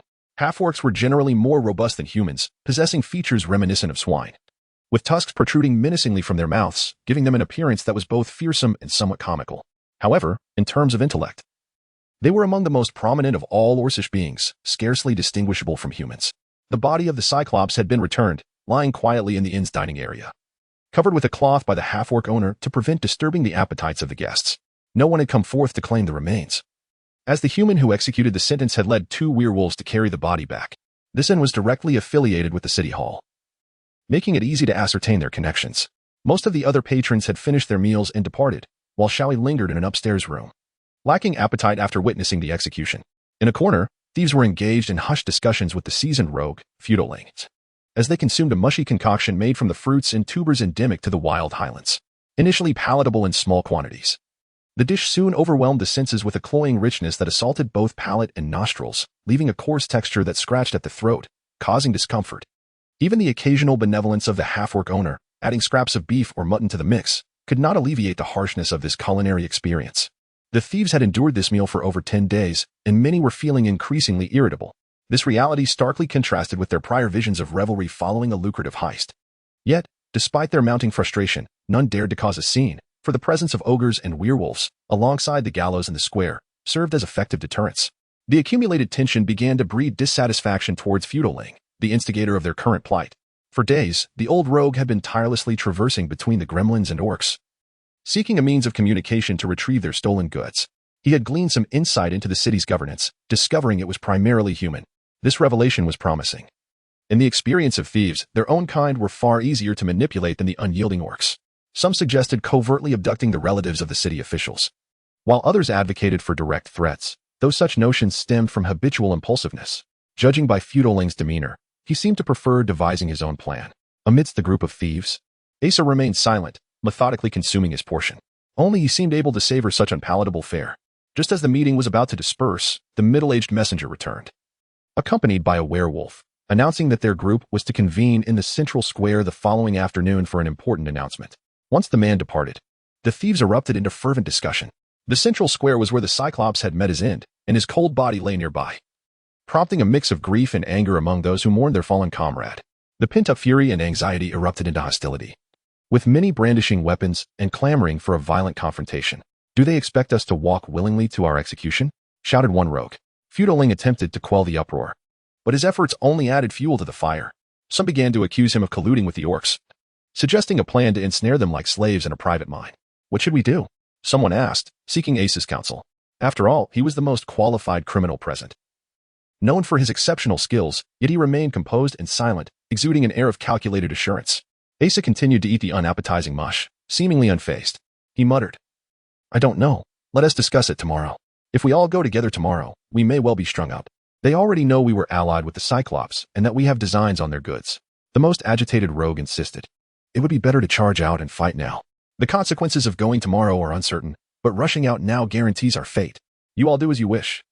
But if captured, do not say you know me." Asa finished his meal, set down his plate, and left the inn, appearing entirely unconcerned by the tense atmosphere. His casual demeanor and calm words held a profound impact, and the thieves, witnessing his composure, gradually found their own nerves settling. Some began to contemplate that if the orcs truly intended to kill or capture them, they would simply bring a few werewolves without prior warning. Thus, they resolved to wait.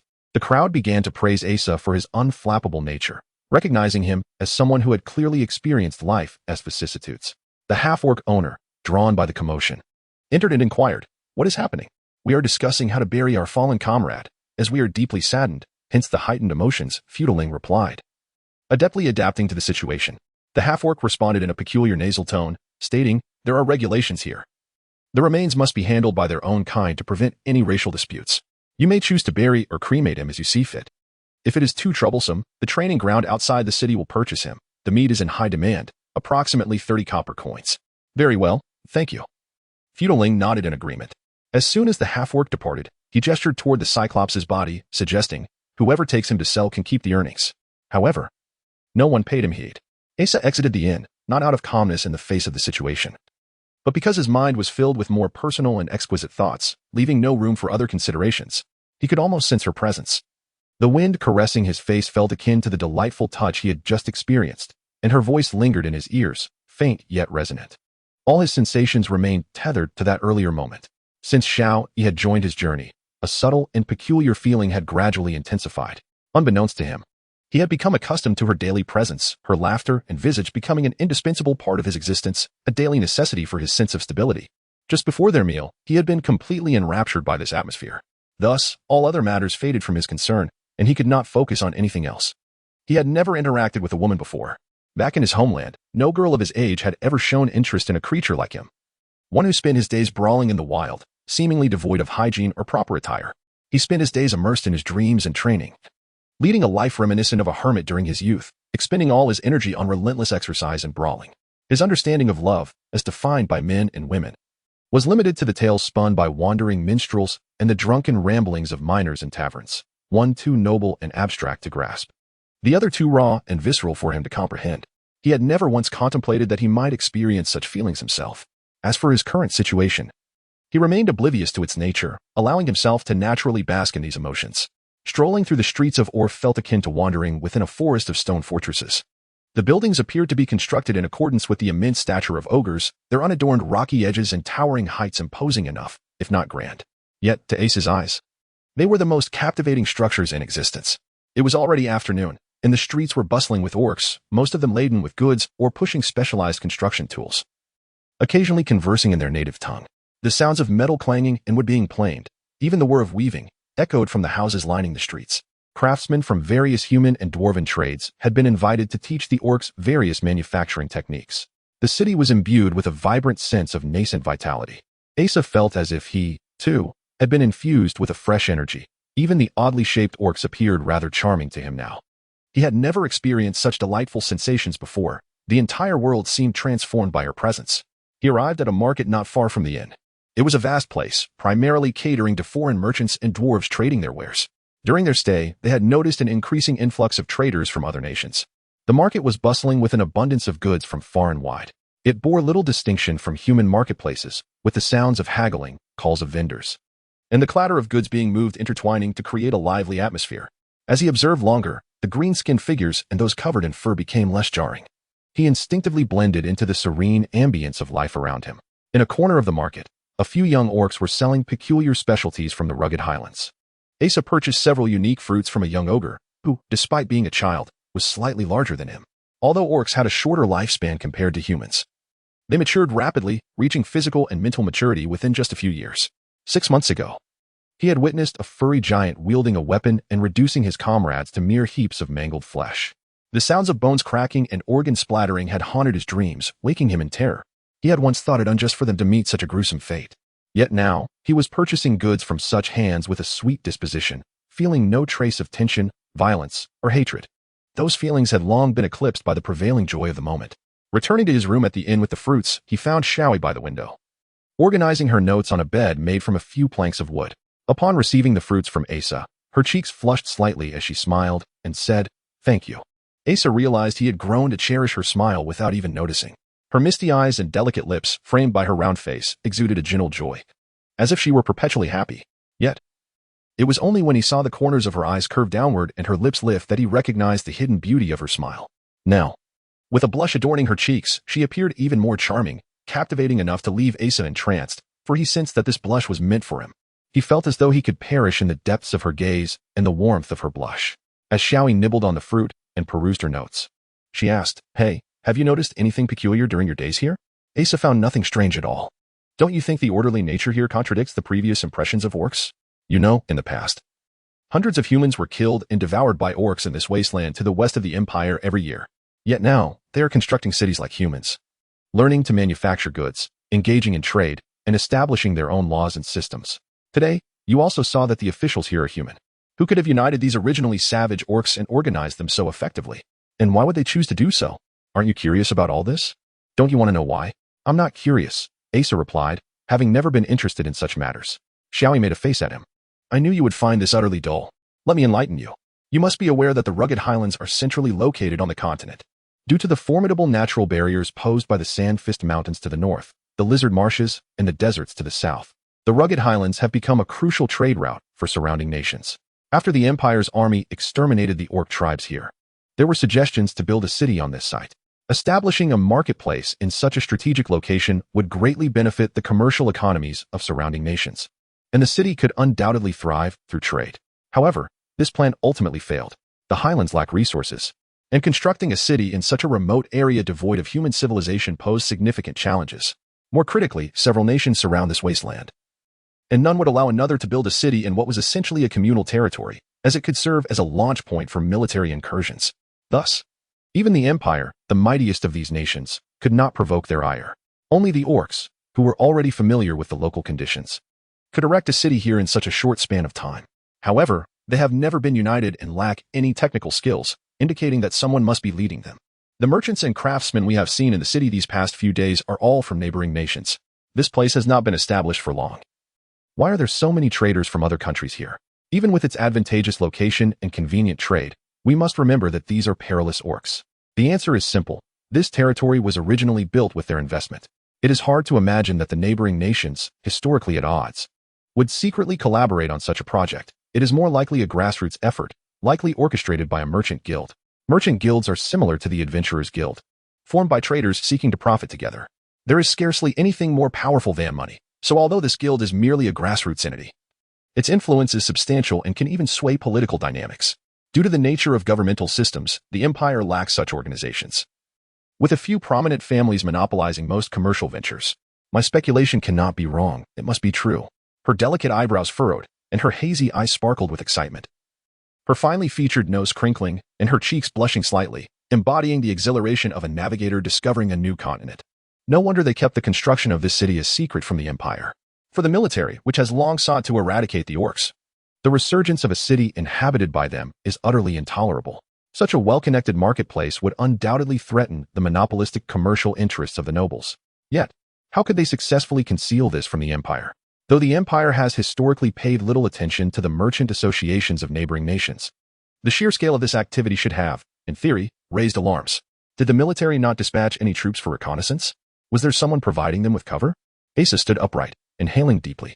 All the fragmented memories and inquiries in her mind coalesced into clarity through this elaborate explanation. She finally grasped the situation. However, knowing the truth brought little solace. It merely evoked a sense of enlightenment, mixed with admiration for the Duke's cunning and indignation at being deceived, along with a twinge of injustice for the soldiers who perished on the mountainside. Yet, she remained indifferent to the Duke's ulterior motives. As long as it did not concern her, she was unconcerned. What troubles you? Are you intimidated by my deductions? Shelly remarked, a smug expression adorning her face. I find you strikingly reminiscent of someone, Asa replied, suddenly lowering her head to scrutinize her features closely. Xiao Yi's cheeks flushed, her brows arching in surprise as she inquired. Who? Asa responded, the local magistrate of Blakata, whose head resembles a pumpkin, Lord Borrigan. Xiao Yi chuckled, playfully pinching Asa, half laughing and half reproaching. How insufferable. I was being serious. I was serious too. You two are indeed quite alike, both capable of such clear reasoning. I must admit, I find you both rather impressive, Asa replied, adopting a mock-serious demeanor. Go to hell. You're the one who looks like a pumpkin. Xiao Yi retorted, reaching out to hit him, but he blocked her. Their hands met, and a flutter stirred within him, yet the thought of the Duke resurfaced, inexplicably casting a shadow over his heart once more. Chapter 15. General grew at noon the following day. All the thieves gathered in the central square. Some glanced around nervously, while others clutched their weapons, ready to fight at a moment's notice. Initially, their tension had eased, but this morning, news arrived that the Imperial Army had been deployed in Bracada and might soon launch an attack. This revelation left the thieves in a state of confusion. They had intended to swiftly acquire their loot and depart, yet now found themselves trapped in a precarious situation. In front of them lay several towering piles of goods, and 3 middle-aged men stood amidst them, one of whom had presided over the execution the previous day, flanked by a few ogres. The 3 officials, dressed in formal attire, were meticulously recording details on paper. Their occasional glances at the goods, followed by rapid note-taking, revealed their expertise honed over many years. The surrounding treasures included spices, silks, and exquisite crafts, items that any discerning thief would recognize as the coveted loot they had long desired. Excitement rippled through the crowd, prompting hushed whispers among the thieves. One middle-aged man, noticing the gathering, stepped forward and inquired, "Have you all arrived?" Silence ensued. His courteous tone, while polite, felt overly formal to the currently twitchy thieves, evoking a sense of danger akin to a cat toying with a mouse. The cunning old thief, Fodolin, remained silent, aware that after yesterday's conflict, trust among the thieves had waned, rendering his intervention unnecessary. Ah, everyone is present, Asa finally replied, despite his reluctance to take the lead, preferring to avoid the discomfort of prolonged silence. The middle-aged man nodded, stating, "You all hail from the Empire of Einfast, correct?" This time, no one dared to respond.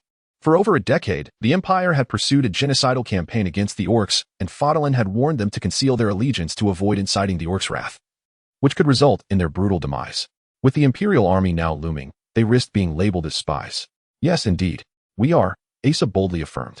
His response startled the other thieves, prompting even little E to nudge him. Yet, Asa believed that since the question had been posed, they were likely already aware of the truth, rendering further concealment unnecessary. He preferred to address matters directly. Fortunately, the ogres did not rush forward in a frenzy upon hearing their identities. The middle-aged man continued, "We are generally aware of your purpose here. Reports indicate that you wish to acquire the goods pillaged by the ogres, which implies you are here as black market traders. The individual executed yesterday was your companion, correct?" "Indeed," Asa confirmed, now the spokesperson for the group.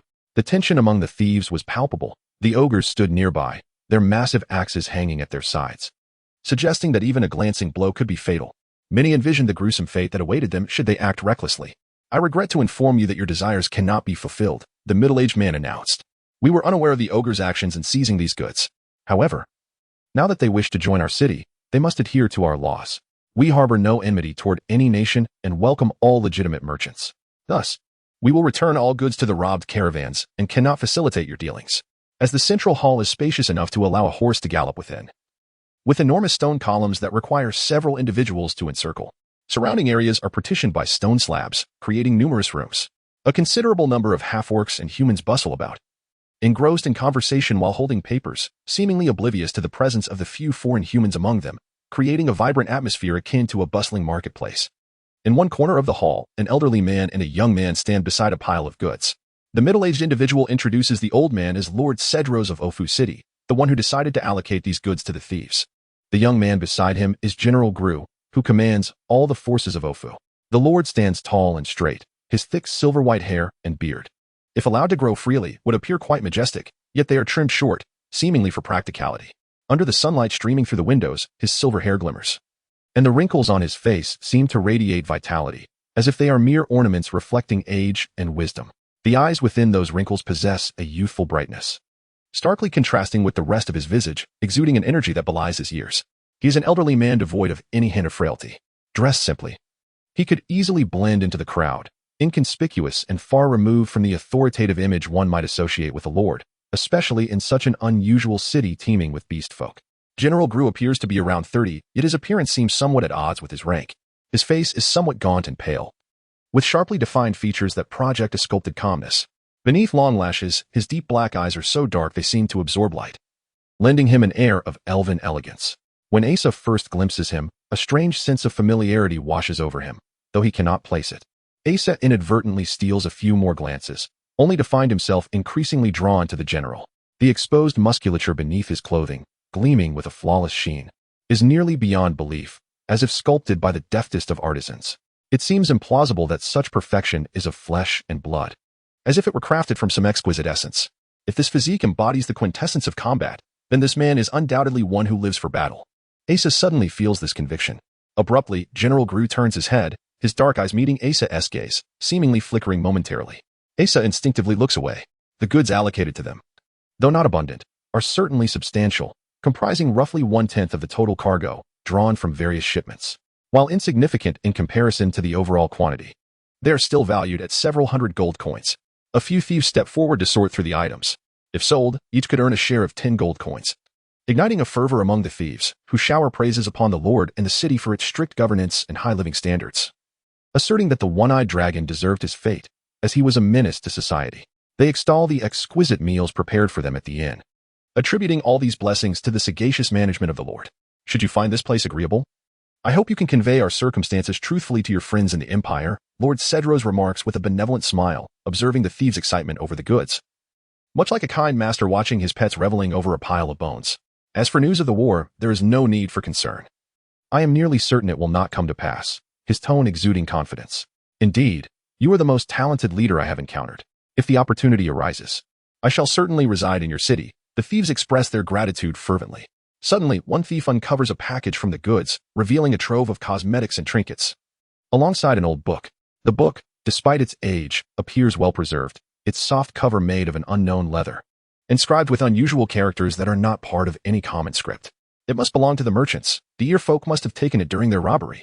We ought to return it to its rightful owner, the middle-aged man states, taking the book and the package. Asa turns away, concealing his mounting excitement. Though he strives to remain composed, the culmination of their journey lies before him, causing his breath to quicken. It is now almost certain that the book is within reach. Once they return the goods and present the bishop's appointment document to the caravan where Chris is located, it will all be effortlessly concluded, allowing him to return the book to Sanru and report back to Bishop Ronus, bringing the matter to a close. He has always detested obligations, preferring a life of freedom and spontaneity. When tasked with this mission by Bishop Ronus, he felt an undeniable sense of duty, yet also discomfort. Remarkably, this convoluted endeavor seems to be nearing resolution without complications, akin to a burdensome weight vanishing in an instant, filling him with an exhilarating sense of ease. Wait a moment. Lord Cedros interrupts Asa's elation, beckoning to the middle-aged man. Let me see that book. Upon examining the cover and the first few pages, the Lord's expression shifts dramatically, unmistakably recognizing the significance of the item. Asa's own face pales, though no one notices. How could this be? Lord Cedros exclaims in disbelief, shaking his head as he hands the book to General Gru. This item is perilous and should not be left in your possession. I shall place it beneath my pillow, the young general replies nonchalantly, as if that were the safest place in the world. His voice is melodious and clear. Ah, that is agreeable, the Lord nods, evidently in accord with the general's assessment of safety. General Gru takes the book, his hands remarkably tidy, with long fingers that lend him an elegant demeanor, perfectly complementing his chiseled features. Asa notices a faint scar running across his palm. From the webbing between his thumb and forefinger to the edge of his hand, resembling a straight line etched into his flesh, Asa suddenly senses an ominous premonition. It seems that, at this juncture, he must employ his unique skills to achieve their objective once more. Chapter 16. Death. There is no wine in the city of Ofu. The supplies of food are insufficient for the production of such a luxury, and the intoxicating effects of this beverage are far too potent for the easily impulsive orcs. Which is why even foreign merchants are prohibited from bringing alcohol into the city. This presents a significant disappointment for the thieves, who, in light of their current buoyant spirits, would have undoubtedly desired wine to elevate their revelry. Instead, they must content themselves with their usual paste-like sustenance. However, they will be departing for the Empire with their goods come dawn, a place where wine and meat are abundant. Merely envisioning the gold coins that await them imbues even the most unpalatable of meals with the exquisite flavor of apple juice braised with lamb chops. Asa is revered as the hero of this operation. After all, he is a seasoned criminal capable of seducing a nobleman's mistress, and his demeanor is indeed remarkable. Had it not been for his calm words and composure in a crucial moment yesterday, it is likely that not only the goods, but everyone would have become fodder for the beast arena. Today, he navigated through the tense atmosphere with remarkable poise. After the goods were transported back, he sought out several officials and engaged in extensive discussions, leading many thieves to speculate that he was negotiating for a further share of the spoils. However, based on his demeanor upon returning, it seemed that the discussions did not go well. Asa paid little heed to the thieves' high spirits. He offered them a few perfunctory remarks before retreating to his room. He spent the afternoon discreetly inquiring among the middle-aged men, and after much circumlocution, he finally learned that Lord Cedros and General Gru were residing together in the city's quarters. From Lord Cedros's tone, it was clear he was aware of the nature of the document in question. Naturally, one could not simply demand it, as that would almost be tantamount to revealing oneself as a member of the Necromancer's Guild. Regardless of who one might be, there is no leniency towards the Necromancer's Guild. Currently, Ace's identity is that of a professional thief. Should a professional thief suddenly produce the appointment documents of a bishop and a duke, the immediate assumption would be forgery. If a few thieves were captured and interrogated, they would discover that he still bore the insignia of a stolen imperial envoy, an undeniable testament against him. After much contemplation, he concluded that the most convenient way to resolve the issue was to employ his greatest skill, to steal it, and depart by morning. Asa felt a sudden realization that perhaps he truly possessed the makings of a thief. Regardless of the circumstances, his approach to problems was invariably through violence or theft. "We set to return tomorrow?" Shawi was at the foot of the bed, perusing her notes under the flickering light. The lamp oil was rendered from the fat of the wild cattle hunted in the Lizard Marsh, and the crimson flame burned brightly. She appeared somewhat distracted, flipping through her notes, occasionally staring vacantly into the flame. "Do we really have to go back?" "Indeed," Asa replied. Settling down in the corner where a pile of hay served as his makeshift bed, he needed to replenish his energy. After nightfall, he would set out to steal the book. He possessed a unique ability to awaken at will, as long as he predetermined the time. He could rouse himself with a mere jolt. Moreover, he could fall asleep almost anywhere, at any time he wished. "Is it truly comfortable to sleep there?" Shawi suddenly inquired, noticing Asa seated among the hay. The vivid glow of the burning fat cast a rosy hue upon her face. Indeed, Asa leaned against the hay, preparing to close his eyes. The night vision of werewolves far surpassed that of humans. Although the security was commendable, werewolves still patrolled the streets nightly. This presented the greatest obstacle to his plan of stealing the book, necessitating utmost vigilance. Shawi gazed at Asa, her eyes shimmering in the flickering light. "Though I understand I must return, I do not wish to." Asa shut his eyes and asked, "Why?" It was best to time their actions while the workshops remained open. Yet most of the other orcs had already retired for the night. It would be impossible to move undetected in complete silence, as some werewolves could even hear breathing from 100 meters away. Shao-E turned to the oil lamp, inhaling deeply as if to gather strength, then softly confessed, "I am to be married upon my return." Ace's eyes snapped open, staring blankly at Shao-E. He suddenly recalled that she indeed had a fiancé in the capital. A wave of melancholy swept over him, washing away all his contemplations. Even in the brief span from evening to night, he experienced insomnia for the first time in his life. She was to return and wed. But upon reflection, was this not something he had known all along? Moreover, it seemed entirely irrelevant to him. This was a matter concerning her noble status, and he found no justification to insert himself into it. Regardless of how profound the feelings others may harbor, they are merely fellow travelers on the journey of life, ultimately destined to traverse separate paths. This was a sentiment once imparted to him by an old adventurer behind the village, a notion he had long found to be remarkably insightful. He had already resolved the path he intended to take. The debt he owed her, which had once weighed on his conscience, had been repaid. Once this matter concluded, he would wander freely. Meanwhile, she remained a noble woman, with obligations befitting her title. This reasoning was undeniably sound. Even the wisest philosopher could not provide a more elevated explanation. Yet, Asa could not shake the lingering sense of wistfulness that enveloped him. The parched winds of the barren highlands swept against him, carrying the scents of charred flesh and iron. The sounds of clanging grew increasingly distinct. Ahead lay the street where the workshops congregated, filled with artisans and their orc apprentices diligently at work. Asa was suddenly reminded of his homeland, and amidst his nostalgia, he found himself yearning for the meals his father would prepare upon his occasional return home. For the first time, he realized that the freedom of solitude was not all it was cracked up to be. Now was not the time for such thoughts. Beyond this street of workshops lay the city hall, where Lord Cedros and General Gru resided nearby, a fact he had confirmed earlier in the afternoon. Asa steadied himself, forcefully reminding himself that this was not the moment for distractions. As he traversed the street, Asa began to tread cautiously. Ahead lay an unnerving silence. The air of the barren highlands was exceptionally pure, allowing even a moonless night to be illuminated by starlight, faintly revealing the imposing outline of the city hall. He stealthily made his way toward it. Yet, if she was indeed to be wed, why had she ventured out? She claimed to retrieve her backpack from the marsh, but it was clear that was an impossible task. Did she wish to roam freely? Why seek him out? Did he harbor feelings for her? Did she possibly reciprocate? Suddenly, an odd scent enveloped him. It resembled a mixture of urine and the musky odor of armpits, but the assault on his nostrils was 100-fold stronger. A stench peculiar to carnivorous beasts. This foul odor instantly awakened deep-seated memories of bloodshed and terror within Asa. In the lizard marsh, when death was most imminent, this scent filled the air. Asa looked up, and less than an arm's length away, two greenish orbs glimmered faintly. The breath expelled from the werewolf's mouth wafted towards him, and he nearly collided with the creature. His legs, entirely beyond his control, propelled him backward with alarming force. Yet before he could touch the ground, he collided with a furry body, his hands ensnared in the grasp of enormous claws. The pungent odor intensified. The werewolf behind him, akin to a human supporting a toddler learning to walk, secured his arms, allowing his feet to barely meet the ground. He could feel the creature's warm breath seeping from his ears down to his neck, slipping beneath his clothing. All remnants of his former resolve had dissipated. He felt as though he could almost hear the sound of his bones fracturing into shards, tension and fear rendering every muscle in his body rigid, leaving him utterly motionless. The werewolf in front approached, lowering its face until it nearly touched Asa's, the stench of blood and remnants of food wafting from its maw. The creature spoke, its mouth struggling to form human words, articulating with deliberate awkwardness. Humans should not wander at night. This place is off limits. After dark, the glint of sharp fangs intermittently flashed with its words. Asa strained his stiff neck and nodded.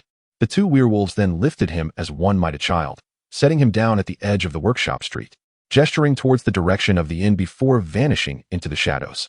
Asa slowly made his way toward the inn, cold sweat cascading down his cheeks, saturating his undershirt. In the distance lay the inn. He could return there and retire to sleep as usual, safely accompanying the thieves back tomorrow. If he meticulously reported the situation, Sandrew would not demand his life in return, and Bishop Ronis would surely nod with kindness, proclaiming, "You have done your utmost." Indeed, who could pilfer books in such an environment? They must possess their own means to retrieve the volumes. That was no longer his concern. Should he return?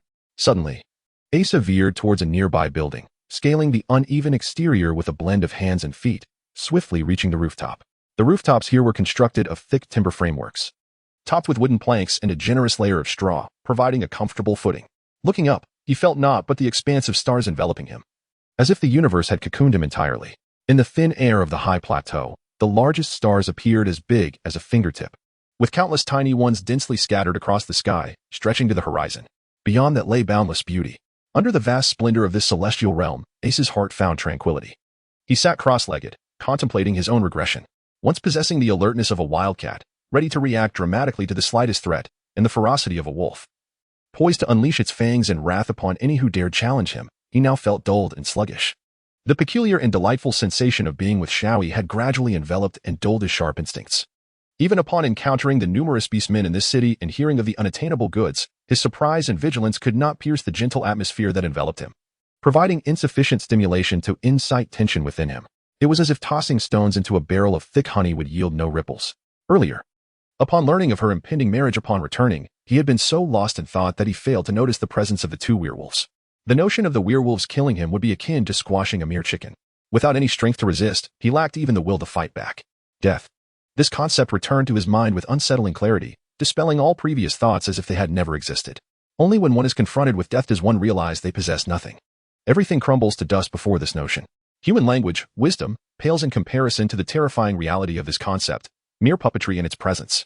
Even the most exquisite emotions shatter under its formidable power. Yet when one dares to confront death directly, it sweeps away all the trivial complexities of thought and feeling, leaving only the purest essence behind. Thus, one may grow stronger, a strength akin to death itself. Asa understood he must retrieve the book. This was not merely a task or obligation, but a means of reconciling with himself, affirming his existence in this world in his own manner. Asa closed his eyes, straightened his back, and placed his hands on his knees, beginning to meditate. Since hearing of the origins of this meditation technique from Bishop Ronis, he had refrained from practicing it. Yet now, the desire to reclaim the book overshadowed such concerns. He soon sank entirely into the ocean of self-awareness. Witnessing a radiant sun rising from his lower abdomen, its powerful warmth melting his entire being, he felt as if he were merging with the infinite expanse of the starry sky above. Chapter 17. Severing the head. The entirety of Ofu City was steeped in absolute silence. Asar knew that within the dwelling where he stood, 3 orcs were slumbering, 2 adults and a juvenile, discernible from the cadence and depth of their respiration. A faint, peculiar sound emanated from a nearby location, a soft, brushing friction that gradually intensified, then waned, alternating in succession. This was the sound of a werewolf's thick paw pads treading upon the ground. 3, 2, 1 visible. Precisely as the sound had foretold, a werewolf emerged from the street corner ahead. It was one of those that had apprehended him earlier. They were likely tasked with nocturnal vigilance. They eschewed the use of torches or other such illuminations, their exceptional nocturnal vision and auditory perception far surpassing human capabilities.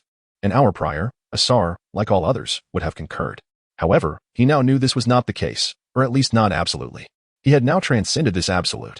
By focusing his mind, both his hearing and sight could function with a 100-fold increase in acuity. This time, perhaps due to his state of mind. His meditation reached a depth far surpassing any previous occasion, and its effects were correspondingly more pronounced. Not only did his physical and sensory faculties undergo a significant enhancement, but all extraneous thoughts vanished from his mind, leaving only a singular, crystal-clear intention to retrieve the book. When extraneous thoughts are abandoned, one naturally becomes stronger. The werewolf turned onto the adjacent street, its subtle footfalls receding into the distance. Asar clung to the wall, gently lowering himself until his feet touched the ground, stirring not even a mote of dust. His movements were more supple and compliant than those of a tree snake. It was not merely the acuity of his senses. Every part of his body was suffused with a peculiar sensation. He could now control the most minute muscles to execute the most delicate movements, clearly perceiving how muscles and bones worked in seamless concert under the impetus of flowing blood. He felt as though he were an observer, dissecting himself with detached clarity, scrutinizing every part of his body with dispassionate precision. Yet, simultaneously, all sensations coalesced into a unified whole. His spirit and body were indistinguishable. Every slightest action under the command of his consciousness, more sensitive, more potent, and more readily able to summon resolve and murderous intent than any beast. This was a state of perfect mental equilibrium. He could also perceive the vitality coursing through his body. He advanced step by step. The soft calfskin soles of his shoes, lined with linen padding, made no sound as they contacted the ground. The forefoot, near the base of the toes, made initial contact. The resilient muscles of the arch distributing the descending force evenly throughout the duration of the step, preventing excessive pressure at any single moment. The joints and muscles of his entire leg coordinated with impeccable precision, ensuring each footfall landed flawlessly. His center of gravity was low and stable, his sole adhering perfectly to the ground, producing no frictional sounds. The city hall was not far off. The sound of another werewolf's footsteps approached from ahead. He could now detect their presence even before they could detect his. Asar turned and slipped into the narrow crevice between 2 buildings, making no sound or disturbance. A tangible yet ethereal shadow. The werewolf's footsteps drew nearer. He discerned that it was likely the other werewolf that had captured him earlier, the one with a slight limp. Asar did not hold his breath, as that would not be sustainable for long, and the accelerated pounding of his heart would be more easily detected. Instead, he opened his mouth, widening his respiratory passage to its fullest extent, allowing his breathing to proceed at the slowest possible rate. The werewolf's footsteps did not pause. It passed by and gradually receded into the distance. Asar emerged from the crevice between the buildings like a shadow, his garments not even brushing against the rough surfaces. Behind the Grand City Hall stood a stone house. Like all other structures in Ofu City, it was simple in design, serving as the residence of City Lord Cedros and General Gru. Asar, akin to a gecko, adhered to the uneven wall of the city hall, slowly inching his way toward it. Whether it was a hallucination induced by the extreme sensitivity and harmony of his body, the robe felt as though it had become an extension of himself. Its folds and fibers were extensions of his skin and muscles, controllable to prevent them from catching on the wall and producing sound. He stilled himself, focusing all his mental energy on his hearing.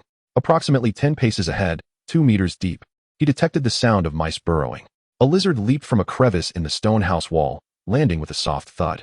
Wind whistled through the gaps between buildings, creating a low moan across the uneven surfaces. Apart from these, there were no sounds of breathing or heartbeats. The house was unoccupied. Why it was unoccupied? Asar neither knew nor cared. It was preferable that it was empty. The house was open, which was not surprising, as the residents of Ofu City were not accustomed to locking their doors.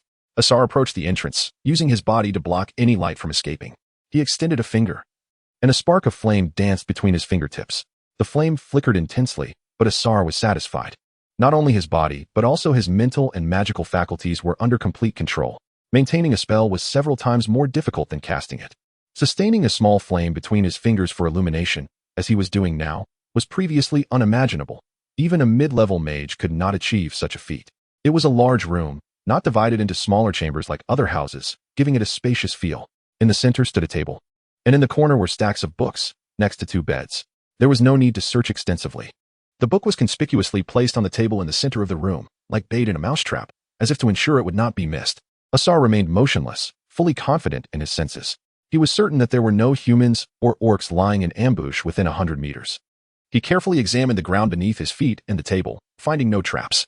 He possessed a superior understanding of traps compared to even the most skilled hunters, a necessary skill for survival in the wild. He cautiously approached and finally discerned the location of the mechanism. Beneath the book, several drawn lines were subtly interwoven with the texture of the tabletop. Asar could discern that the book was pressing down on a magic array. The array was not large, but based on the intricate lines and the phosphorescence emitted by the materials used, its effects were undoubtedly potent. This might have been an effective tactic against others, but Asar was unfazed. He reached out and seized the book. Crack! A white flash illuminated the room. Several bolts of electricity leaped from the surrounding air, striking toward Asar. It was a lightning trap. Even the most formidable ogre would be paralyzed by such an attack, left to be dragged away like a slaughtered pig. However, the electricity dissipated half a meter from Asar, vanishing like ice arrows plunged into boiling water. The robe he wore resonated with his aura, extending its protective effect beyond the surface of his body to a radius of 1 meter. Asar tucked the book into his cloak. The noise and light from the trap might have alerted other orcs, so he needed to return to the inn as quickly as possible. Clap, clap, clap. Asar froze in place as if petrified. This was not a sound produced by magic, but rather a rhythmic, lively clapping of hands emanating from the corner near the doorway. Accompanying the initial sound were 2 distinct respirations, one profound and lingering, the other robust yet bearing the hallmarks of age.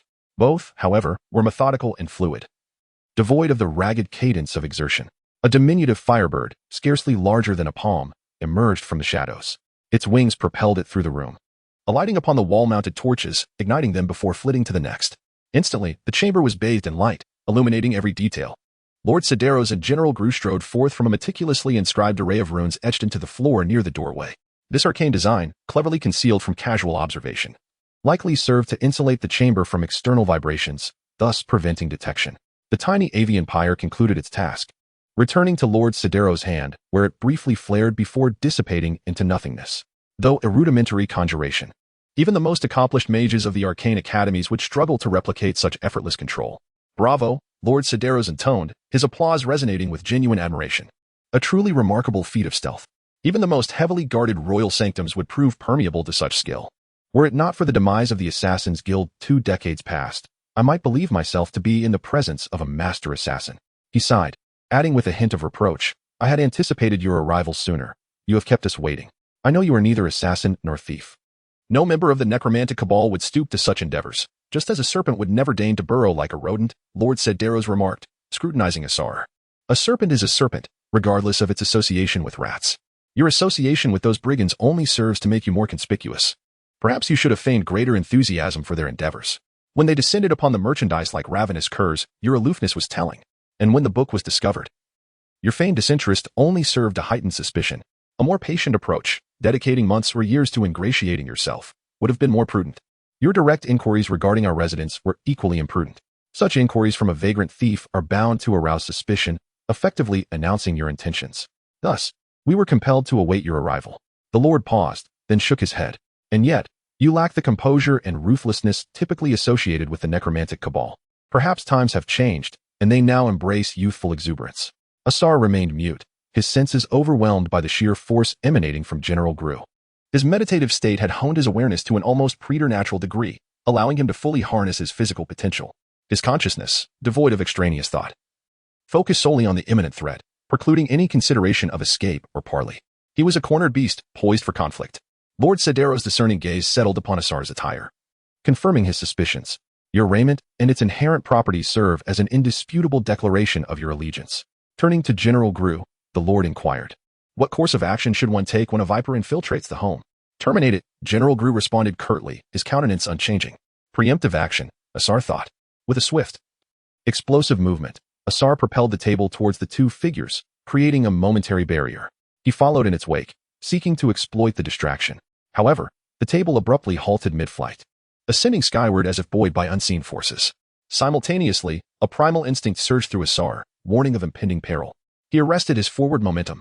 As the table cleared, General Gru materialized before him, his hand extended in a seemingly casual gesture, as if merely offering it for inspection.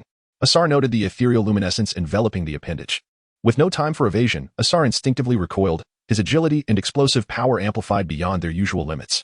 Yet, despite his efforts, Gru's hand made contact with his chest. The force was minimal, akin to a gentle push, but Asar was propelled backward, colliding with the wall. He landed with feline grace, poised for further action. Commendable, Gru intoned, his obsidian eyes glinting with newfound animation. Asar could feel the protective energies of his robe mitigating the impact. However, 3 points on his chest throbbed with pain, one already bleeding. The robe remained unscathed. Asar knew that a direct blow would have shattered his ribs. At a gesture from Lord Sederos, the table descended gently. Guided by unseen forces, Lord Sederos, assuming the role of commentator, elucidated, the garment he wears is the Ghost King's robe, a relic of the necromantic cabal. Legend attributes its creation to Archibald himself, crafted from the feathers of thunderbirds and phoenixes. It is said to repel all forms of magic and amplify the wearer's inherent abilities, making it one of the most formidable defenses in existence. Your strikes will likely be halved in effect. Then I shall simply sever his head. API call failed with status code 429. Error. Code. For 29. Message. Resource has been exhausted, e.g. check quota. Status. Resource exhausted. Chapter 18. Victory and defeat. Asha's keen instincts made it abundantly clear that he and his opponent were not of the same caliber. General Gru appeared to stand there nonchalantly, lacking any distinctive stance, his hands clasped behind his back, observing Asha as one would a harmless chick. Yet, Asha perceived himself as facing an ancient, primordial beast from a hidden realm. The seemingly relaxed posture concealed an aura as sharp and perilous as a blade, as if it could unleash its true, frenzied nature at any moment, tearing apart and devouring all foes before it. From the earlier actions of his opponent, Asha grasped that his chances of victory were slim. The white luminescent membrane enveloping Gru was not a mere spell, but a form of power that was more primal, direct, and ferocious, thus more effective and invulnerable. Even though Asha wore his long robe, a single direct blow would still prove fatal. This power fused with the body, propelling each of Gru's movements beyond the limits of human speed. Asha slowly crouched into a starting position, his right foot slightly angled outward, left hand pressed against the ground, and right hand grasping the hilt of his dagger. Every muscle in his body coiled with latent energy, tensing in anticipation of an explosive release. His gaze was fixed on the ground, yet his focus and awareness were keenly attuned to his opponent before him. One strike. All hinges rested upon that singular moment. Confronted with the specter of death, Asha felt a primal fighting spirit and murderous intent stir within him, as though a dormant beast within was awakened, ready to gallop wildly through his veins. The clarity of meditation still enveloped his thoughts, merging with this awakening desire to forge into an icy, sharp yet still burning resolve. Observing his opponent, who crouched like a poised leopard, Asha noticed a flicker of movement in Gru's otherwise stoic expression. His thin lips extended slightly, curving upwards in the faintest hint of a smile, infusing him with a semblance of vitality. A white light began to radiate from his entire being. Neither combatant moved. The air within the chamber seemed to solidify, heavy with the oppressive humidity reminiscent of the calm before a storm. Lord Cedros, standing by the door, gradually withdrew from the stone chamber, choosing not to intervene, confident in his decision to remain uninvolved. Within the room, only the sound of their breathing persisted, each in sync with an unusual rhythm. As Asha inhaled, reaching the apex of his breath, he surged forward, unleashing the pent-up power of his leap like a leopard pouncing, the strength of his legs and waist transferring seamlessly to his wrists. As the blade on his back cleaved forward with the force of a thunderbolt aimed at the standing Gru, the flame in Gru's eyes dimmed, losing its vigor as if deprived of fuel. He recognized the strength and speed of Asha's strike, yet it lacked zest and spirit. The force behind the blow and the physical execution were impeccable, yet devoid of any essence or fervor. It was merely an exertion of strength, akin to chopping wood. Gru felt a twinge of disappointment. Initially exhilarated by the wild, beast-like reflexes of his opponent, he anticipated an exhilarating clash. Extending his right hand, he effortlessly caught the blade's edge, as if plucking a leaf from a tree, while his left fist, infused with disdain and disappointment, struck out. However, he quickly realized that his right hand felt light, while his left felt burdened. The sensation of the blade was insubstantial. It was not merely the absence of spirit and resolve, but a complete lack of power and speed. The blade felt light because the wielder had relinquished it before it could be grasped, conserving all strength to counter the incoming punch. His palm met Ash's fist. Yet, even with all preparations made, the force of the blow remained unabated, driving his hand into Ash's chest, leaving an imprint. Despite the absence of a bone-shattering sound, the room reverberated with a cacophony of air and magical energy colliding. A massive, bizarre fireball erupted between them, surging forth with great vigor towards Gru's face. This was the true fatal strike, one that encapsulated all of Ash's strength and spirit, transforming the fireball into a manifestation resembling a raging beast. The brilliance reflected in Gru's eyes turned a vibrant gold as he perceived the wild flow of magic within this rudimentary spell, capable of obliterating a statue into a shower of crimson shards. Fireball magic, a fundamental spell known to every novice sorcerer, was simple yet potent, allowing the caster to concentrate their entire magical essence in an instant, particularly useful in close combat. There was no escape. Asha had expended at least half of his magical energy to accelerate the fireball's speed. This was an opportune moment, or rather, a moment forged through sacrifice. Using his own hand and sustaining injury to create this opportunity. Having witnessed his opponent's speed, Asha understood that no spell, regardless of its swiftness, could guarantee a hit from any distance. To create opportunities where none existed required waiting for the opponent to strike first, capitalizing on the instant when evasion was impossible. However, this adversary possessed the skill to deliver a fatal blow with absolute certainty, rendering Asha's robe insufficient for defense. Thus, he devoted all his strength to defense with one hand, while channeling his magical energy into the attack. The fireball, nearly half the size of a man, formed almost upon contact with Gru, its speed surpassing that of a crossbow bolt. The distance between them was a mere 2 steps. No one could evade at such proximity. And Asha brimmed with confidence. Whether it was indeed impossible to evade remained uncertain, but Gru displayed no inclination to dodge. He released his dagger, his hand aglow with an intense white light, moving with such speed that it was nearly imperceptible, positioning itself before the fireball. The fireball was not a true sphere. It was merely a shape born of rapidly circulating magical energy. Any disruption to its equilibrium would cause an explosive release of its power. Yet, the fireball was halted as though it were a genuine sphere, blocked by Gru's radiant hand. The flames along its edges writhed and flickered, yearning to break free and surge forward, but they could not breach that barrier of white light. It was as if the most ferocious creature of the abyss were rendered powerless beneath the touch of the war god Ares. This stasis was fleeting.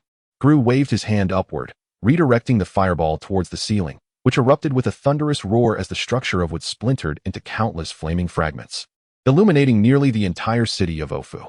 Gru's right hand remained poised in its upward motion. Altering the trajectory of a swirling mass of magical energy was no simple task, requiring far more effort than merely casting the spell itself. His hand still outstretched, the magic wielder pressed his spell-casting hand towards his adversary's face, a nascent fireball flickering into existence within his palm. Rather than launching it as a projectile, he intended to detonate the fiery sphere directly against his opponent's visage. This was no pre-planned maneuver. Human physiology typically prohibits such rapid-fire spellcasting. The fireball's formation was visibly smaller and slower than its predecessor, evidence of a spontaneous follow-up attack born from the failure of the initial assault, to risk one's own limb, and potentially one's very existence. For such a fleeting opportunity spoke of seasoned cunning. The absence of despondency after a full-force attack had missed its mark, replaced instead by an immediate counteroffensive, revealed a spirit fiercer than the most savage warrior. This was a true combatant. Well done, grunted Gru, his previously extended fist now retracting to seize the oncoming hand. Fingers intertwined, they clasped in a semblance of camaraderie. The nascent fireball was instantly extinguished by the white aura emanating from Gru's hand. Again, no sound of fracturing bone was heard. The hand simply contorted into an unnatural shape. The bones, subjected to immense pressure, were pulverized into a fine powder before they could even emit a sound. The blade clattered to the floor. The battle was decided. It had been a remarkable display, the opponent having showcased ingenuity, power, and unwavering resolve. Gru was thoroughly impressed. Asa was consumed by despair, not merely the utter futility of his efforts, but also by rage, agony, and the primal fear of death. These forces coalesced, obliterating reason and all vestiges of humanity, leaving behind only raw bestiality. He convulsed violently, wrenching his mangled hand with such force that he nearly tore it from his wrist. Using this momentum, he launched himself at his foe.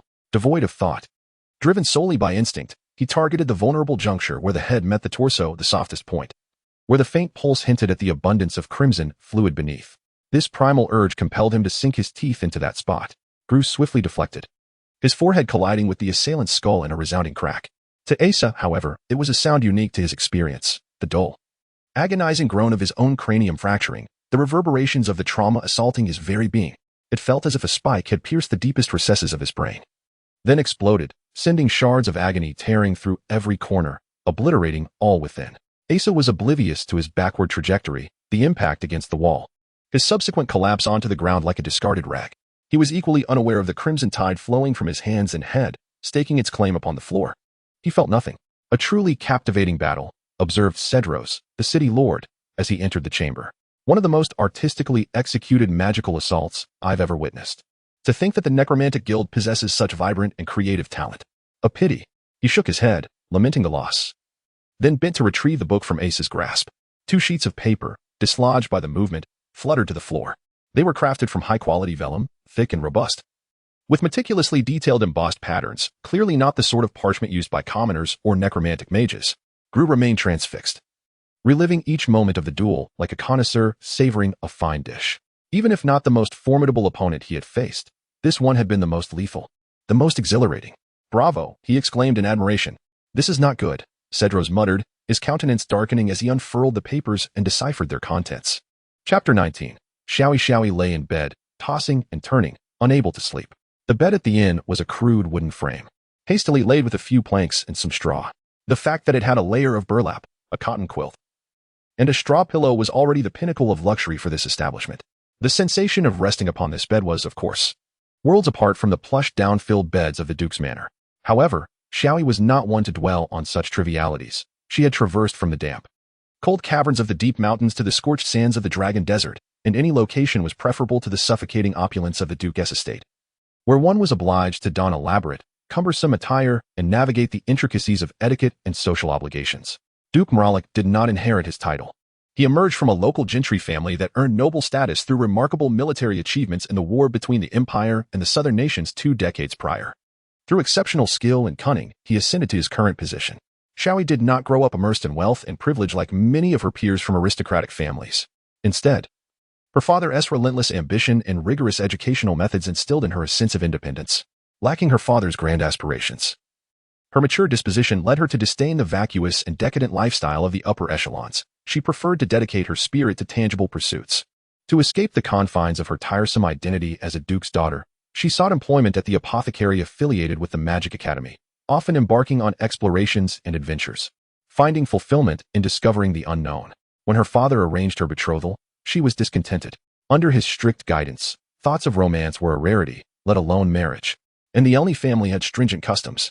She abhorred her fiancé, whose eyes seemed only to reflect a thirst for power. Yet, she did not resist. She was acutely aware that this union was a commonplace political alliance among nobles, and she understood its significance to her father, always the dutiful and understanding daughter. She loved him dearly. Thus, before the wedding, she excused herself under the pretext of gathering herbs for research and set forth on a journey across the continent. She longed to savor genuine freedom during this final period that belonged solely to her, even contemplating venturing into the perilous regions of the land. "If I die, so be it," she sometimes thought with a hint of self-destructive resignation. Ultimately, in the Lizard Marsh, she nearly met her demise. When she realized her injuries were grave enough to confine her to bed, awaiting death, she glanced at her father, who appeared flustered, and her fiancé, who remained impassive, yet felt no sorrow. However, upon hearing that person firmly declare his intent to find a way to save her, she suddenly felt utterly vulnerable, believing that dying under such circumstances would indeed be worthwhile. When she eventually awoke from a long, death-like slumber, miraculously restored, she learned from her father that he had discovered a miraculous remedy for her condition. Aware that her wedding day loomed near and that her father would not permit her to venture out alone again, an intense desire to see him surged within her, pure and fervent.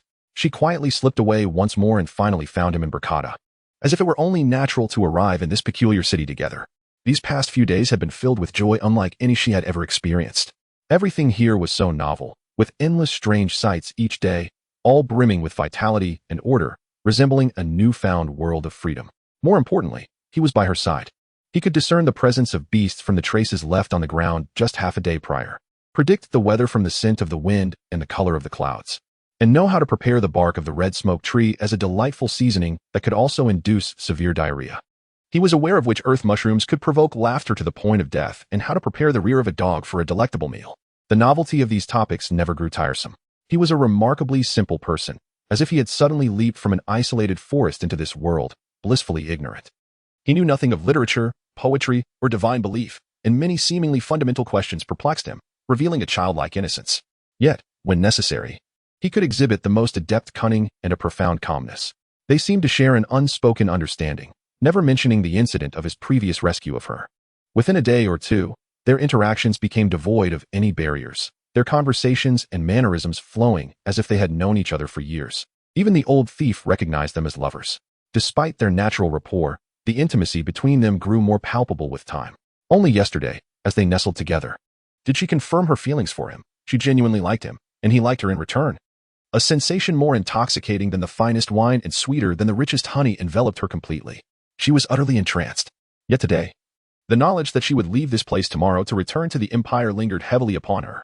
The father she had nearly forgotten, the impending marriage, her fiancé, the life in the royal capital, and her responsibilities, all these thoughts assailed her like a well-planned ambush, shattering her composure. Before embarking on this journey, she had mentally prepared herself to return, but the novel environment and fresh emotions allowed her to swiftly forget such concerns. However, forgetting did not equate to their non-existence. The sudden confrontation with these buried thoughts amidst her bliss felt like a devastating fall from a euphoric cloud. For the first time in her life, she entertained the notion of completely abandoning her father and familial responsibilities. Yet, this fleeting thought was quickly extinguished by her own haste to suppress it. Her mother had passed away early, and her father had raised her, never neglecting her education even amidst his busy public duties. She loved her father dearly and understood the importance of this marriage to him. As his daughter, she bore the responsibility to uphold it. Nevertheless, the desire to continue living this carefree and sweet existence burgeoned within her, refusing to yield to her sense of duty or the weight of paternal love, ultimately leaving her unable to make a decision. Thus, she made what seemed a completely absurd resolution, to confide in him and let him decide. If he wished for her not to return, she would truly forget everything and travel with him across the continent. However, upon learning of her impending marriage, he merely uttered a simple "oh" and, as was his custom, closed his eyes amidst the hay. Heartbroken, she wept silently after extinguishing the lamp. Lying in bed, she found herself unable to sleep, and she sensed from his breathing that he too was awake. When she heard the rustling of the straw and felt him rise, her heart nearly leaped from her throat. Yet, he merely passed by her bedside and quietly exited the room, his footsteps gradually fading away, seemingly leaving the inn. Devoid of even curiosity, she slowly sat up and moved to the window, gazing blankly at the starry sky outside. The beauty of the Highland night sky is beyond the imagination of those who have never witnessed it. Only when one realizes that such beauty will endure through the vicissitudes of time can they appreciate the insignificance of humanity, and thus all sorrow finds a reason for endurance. Uncertain of how long she stared, she was suddenly startled by a tremendous explosion. A brilliant firework erupted in the distant sky, illuminating the entirety of Ofu City. In that moment, even the stars seemed to pale. She was not a sentimental person. However, upon witnessing the magnificent blaze, she suddenly felt it symbolized a human life. In comparison to the eternal starry sky, it was utterly insignificant, merely a fleeting moment. Yet, in that ephemeral instant, it was the most exquisite thing. For it was precisely its transience that rendered it beautiful. She pondered whether beauty was born of brevity or if beauty was destined to be transient. Reflecting on her own brief existence, tears welled up in her eyes once more. This melancholic and beautiful rhetoric was something her sister often uttered, and she frequently admonished her sister for indulging in the lamentations of the overly sensitive and idle. Yet, unexpectedly, she found herself resonating with such sentiments at this moment. The tremendous noise roused the entire city of Alf. Orcs emerged from their dwellings, gazing towards the source of the commotion. Not long after, some half-orcs appeared with torches, assuring the orcs that it was merely the Lord's magical experiment, nothing of consequence, and they could return to their slumber. As the city's unrest gradually subsided, the half-orc innkeeper, accompanied by another half-orc and a werewolf, approached the thieves' quarters to inquire, swiftly locating her. "The Lord has urgent matters requiring your presence," the half-orc said respectfully. The werewolf hoisted her onto his shoulder, sprinting towards the location of the earlier explosion. The wind whipped fiercely, making it difficult for her to keep her eyes open. She despised the scent emanating from the werewolf, as it reminded her of the dread and death experienced in the Lizard Marsh, instilling an ominous premonition within her. Upon arriving at the site of the explosion, numerous orcs gathered before a stone house, illuminated by torches. An elderly human man, his hair and beard silver white, awaited her presence. "Mr. Cedros, what brings you here?" She recognized the elder. He had stayed with her family during her childhood, a close friend of her father. He was a remarkable and renowned scholar and adventurer, under whose guidance she had learned magic. Upon seeing her, Cedros's expression darkened with surprise, and without uttering a word, he nodded and led her towards the stone house. It was only then that she noticed the roof of the house had vanished, leaving only the four walls standing. As she approached the entrance, a strong metallic scent of blood assaulted her senses, causing her to halt in her tracks. This stench aligned with her foreboding feelings, and instinctively, she began to retreat. Though she was no stranger to corpses and blood, for reasons unknown, her stomach churned, and she felt the urge to vomit. "Miss Mueller, come here." Cedros beckoned. Taking a deep breath to steady herself, the odor intensified, seeming to penetrate deeper into her being. After a brief moment of standing still, she finally gathered her composure and stepped into the roofless stone house. The blood on the ground had already congealed, covering a significant area.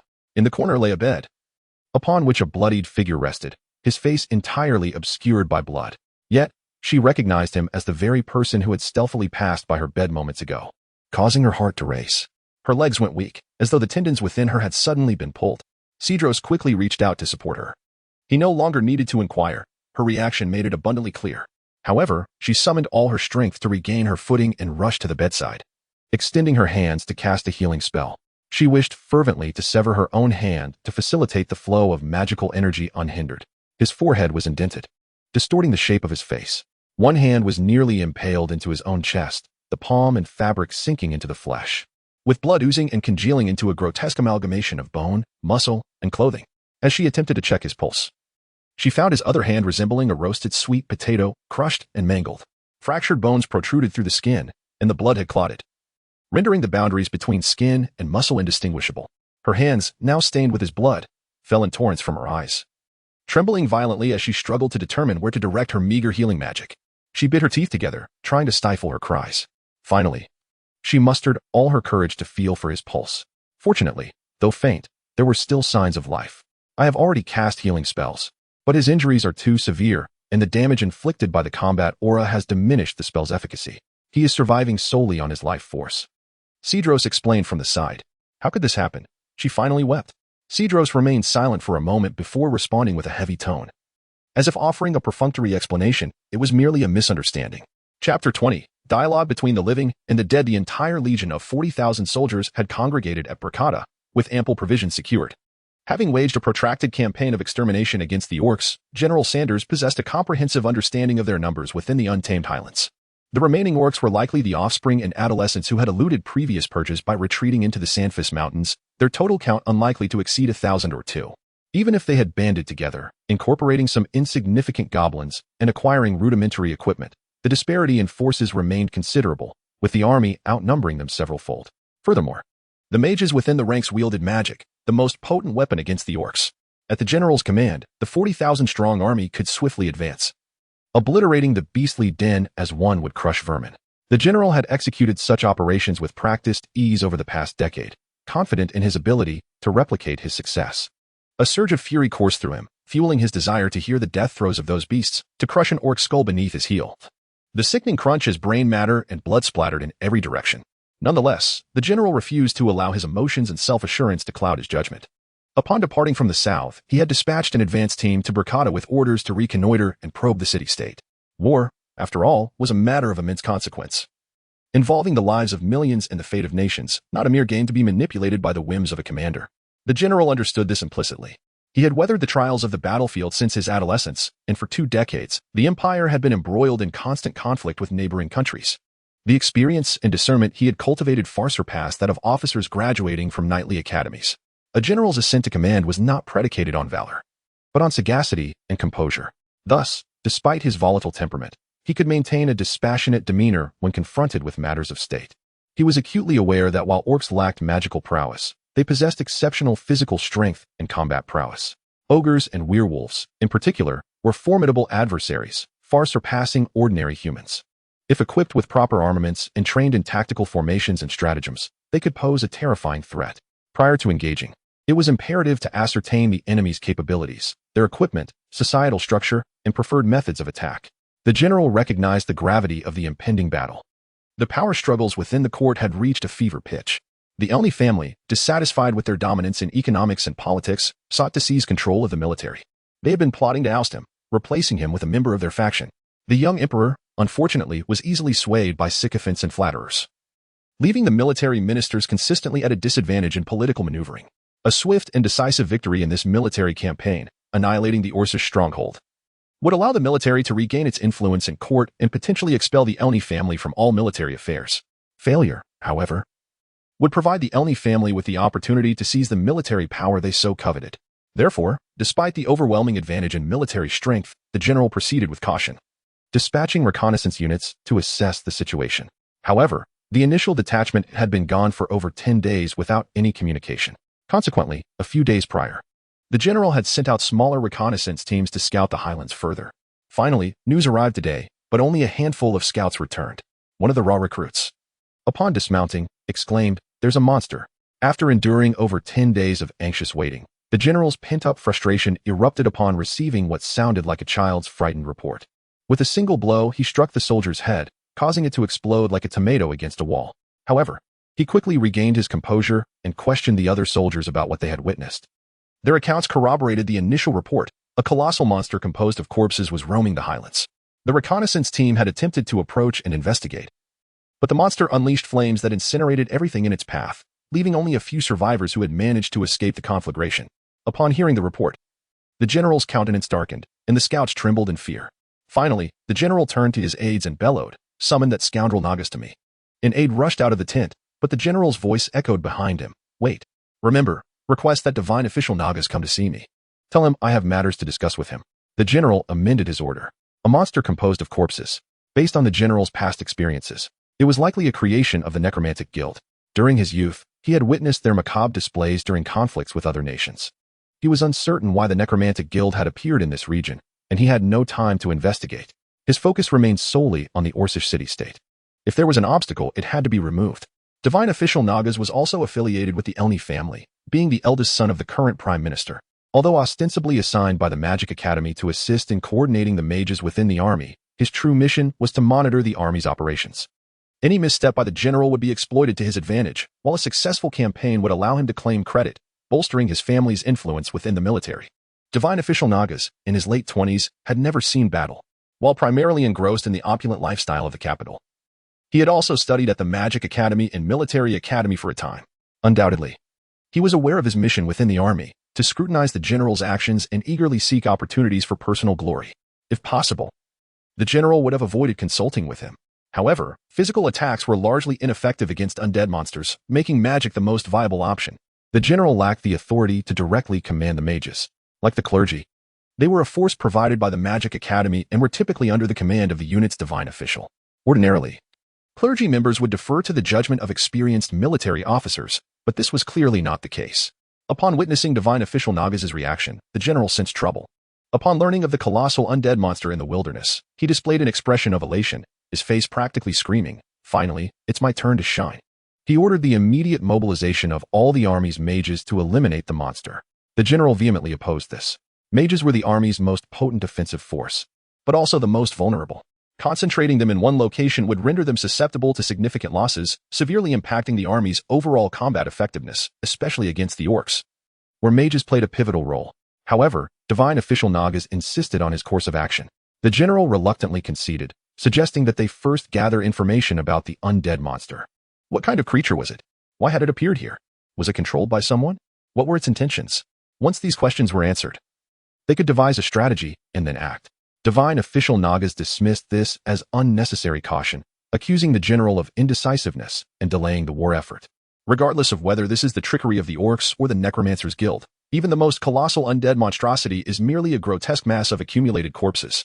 With sufficient magical power concentrated, one could obliterate it entirely. This would also serve to intimidate the orcs.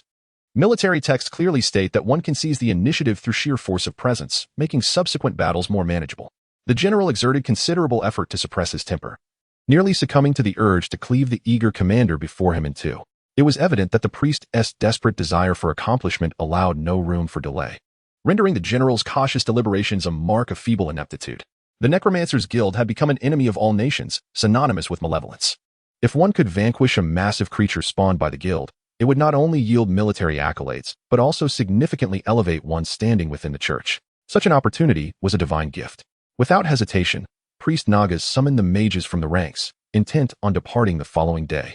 As if fearing the undead monstrosity would vanish at any moment, this battle could not afford errors. It involved not only the strife for power within the court but also the fate of the empire itself. The general did not wish to see the imperial authority fall into the hands of those sordid nobles who only knew how to wield political machinations. Nor did he want to witness them usurp the positions of loyal servants who had once rendered great service to the empire. The general quietly ventured to a secluded spot in the woods outside Blokada, where he could unleash his frustrations upon the trees, delivering a barrage of punches and kicks while hurling the most venomous curses at the entire Elni family, including their ancestors. Only after sufficiently venting his rage did he return to seek an audience with the priest, insisting on joining the expedition. He was unwilling to entrust such an elite force entirely to the command of such a fool. Days later, guided by a few scouts, the troops swiftly discovered the creature's trail, marked by enormous footprints and a pungent stench of decay. Following the tracks, they soon laid eyes on the monstrosity. The general and the priest ascended a nearby hill, where they could clearly observe the creature lumbering slowly towards the northwest. The general produced a long iron tube, a gift from Duke Mralik of the capital, delivered through Captain Roland. The Duke had consistently aligned himself with the military faction in court, being a soldier himself and earning the trust of other military officials. Although his daughter was soon to marry a scion of the Elni family, it was widely believed to be merely a trivial matter of youthful affection. It was well known that the Duke tirelessly advocated for military funding, and such a gift underscored his continued commitment to the front lines. This remarkable device, crafted by the dwarven artisans, allowed one to see distant objects clearly. It proved exceedingly useful in warfare, and the general felt a deep appreciation for the Duke's thoughtful gesture. Peering through the tube, the general was struck by the sight of the enormous creature, whose overall form resembled that of a dragon, a being only spoken of in legends. It was a body comprised of countless corpses, identifiable by the attire of the soldiers he had dispatched for reconnaissance a fortnight prior. Those once vibrant soldiers were now grotesquely intertwined, their decaying limbs swaying with the creature's movements, resembling the hair on its monstrous form. Twisted visages occasionally emerged from the mass, and the amalgamation of these lifeless scenes coalesced into a colossal entity of death and motion. The overwhelming stench of decay failed to attract even the carrion birds. All living beings instinctively recoiled from the creature's aura. The eerie, ghastly appearance combined with the potent odor of decay created a chilling atmosphere that could unsettle even the most battle-hardened warrior. Even the general, accustomed to the horrors of slaughter, felt a shiver down his spine. He sensed that this was no ordinary foe. Priest Nagas also gazed through the tube at the colossal creature, his complexion paling. He had only ever seen zombies in illustrations. It appeared that the creature posed no immediate threat to their forces. We should retreat and report back to the Magical Academy, requesting that they send specialized priests to analyze this creature further. Upon witnessing the priest's pallor, the general made the decision for him. However, Priest Nagas erupted in anger. What kind of soldier retreats in the face of the enemy? To charge blindly into battle without even knowing what we face? These mages have been meticulously trained. He continued, what will we do if the troops suffer casualties? Is your mind completely clouded? The general's fury finally erupted as he shouted at the priest. Nagas instinctively recoiled, understanding that the force of a soldier who fought for survival could not be matched by a pampered noble. Yet, the priest quickly resolved not to be intimidated by such a brute. To reclaim his dignity, he turned to his aide and commanded, relay my orders. In the name of the Holy Lord, all forces must annihilate this vile creature. Stop. The general's roar halted the aide mid-step. Here, I am the commander. They are all under my command. Go relay the orders. This is my command. The priest summoned his courage to confront the general. Ultimately, the weight of command prevailed in the minds of the soldiers, and he sprinted down the hill towards the troops. Helplessly, the general watched as hundreds of mages charged towards the creature. He glared at the priest, his eyes aflame with fury, and through gritted teeth warned, you had better hope this creature is dealt with swiftly. The mages galloped forward, and the corpse dragon seemed indifferent to these minuscule entities it regarded as mere insects. Days prior, it had effortlessly turned dozens of such beings to ash. Lacking any capacity for thought, its immense magical power rendered it impervious to commands. It merely followed the instinct imparted by the magic circle that had birthed it, seeking the flow of magical energy in the earth as it continued its northwestward march. As the mages drew within magical range, several mid-level mages issued commands, and in an instant, the outline of the corpse dragon was engulfed in a conflagration of light and flame. Various attack spells collided and exploded against its decayed form. Fireballs detonated, flames scorched, lightning crackled, and ice arrows howled, coalescing into a spectacular display of magic. Each explosion and flash carried sufficient power to fell an ogre, even from the distant hilltop. One could sense the remarkable magical force released by the hundreds of mages. The combined might of their assault was indeed formidable. Even a mountain would likely be leveled by such concentrated power. Priest Nagas reveled in the moment, as if he could hear the triumphant fanfare of his promotion to high priest. Suddenly, a wave of green energy surged forth from the dazzling array of magical fireworks, immediately overpowering all other sounds and lights with its immense force. In mere moments, the green wave dissipated, restoring silence to the wilderness as if nothing had occurred. The wind whispered through the barren blackened earth surrounding the corpse dragon, revealing nothing. The earlier magnificent display of magic seemed but a fleeting illusion. Not a trace remained on the corpse dragon. The immense magical power and life energy contained within those bodies rendered its defenses far more resilient than even magically enhanced armor. Neither magical nor physical attacks would prove effective against it.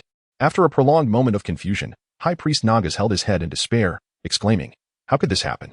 The general's fist, as large as a cauldron, struck his face, producing a sound reminiscent of shattering bones as he was sent flying far away. Nagas had led his troops to vanquish the colossal undead creature, only to meet with tragedy as he and his entire battalion perished on the battlefield. The general had already contemplated the contents of his report. The most formidable weapon against the orc army, a talent cultivated by the Magic Academy through immense effort, had vanished in the blink of an eye. The general trembled in every fiber of his being. Observing this grim scene from a distant hill, Bishop Ronis also quivered slightly. "I regret this deeply. I truly regret it," he murmured, bowing his head and repeating the words in a somber tone, as if this repetition could somehow convey the weight of his emotions. "I regret aiding in the creation of such a monstrosity. The hundreds of mages who perished in the flames were all students of the Magic Academy, my students. Their deaths were devoid of suffering. They likely had no time to even contemplate the notion of death before they were gone. It was, indeed, a perfect way to die. You need not mourn for them, dear teacher. Vidanina's form is merely a shell. Her voice is forced from her throat through air magic. Though it may be unpleasant, it carries an emotional undertone, revealing her sincerity." She stated earnestly, devoid of mockery. Ronis turned to look at her, his eyes ablaze with fury. "You need not be angry, teacher. Their deaths serve to demonstrate to others the perfection of our creation. It is but a handful of lives, with this as a warning. We can spare countless ordinary soldiers from similar fates. Is this not a fair bargain?" Vidanina spoke with conviction. "Do you grieve for them merely because they were students of the Magic Academy? I recall your teachings, that life knows no distinction between the valued and the worthless. How could a lich, a creature of the undead, comprehend the essence of life?" Ronis sighed deeply, still vividly recalling the vibrant, beautiful visage of his student from 20 years prior, a figure whose very presence defied the notion of death. "You are mistaken, teacher.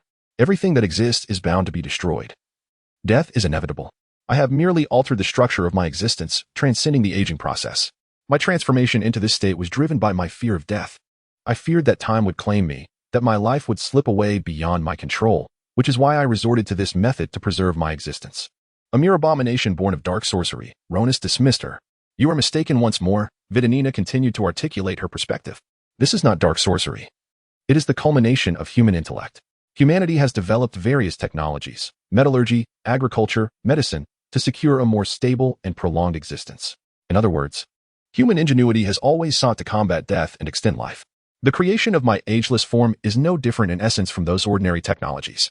Both intellect and technique are expressions of life's endeavor to perpetuate itself.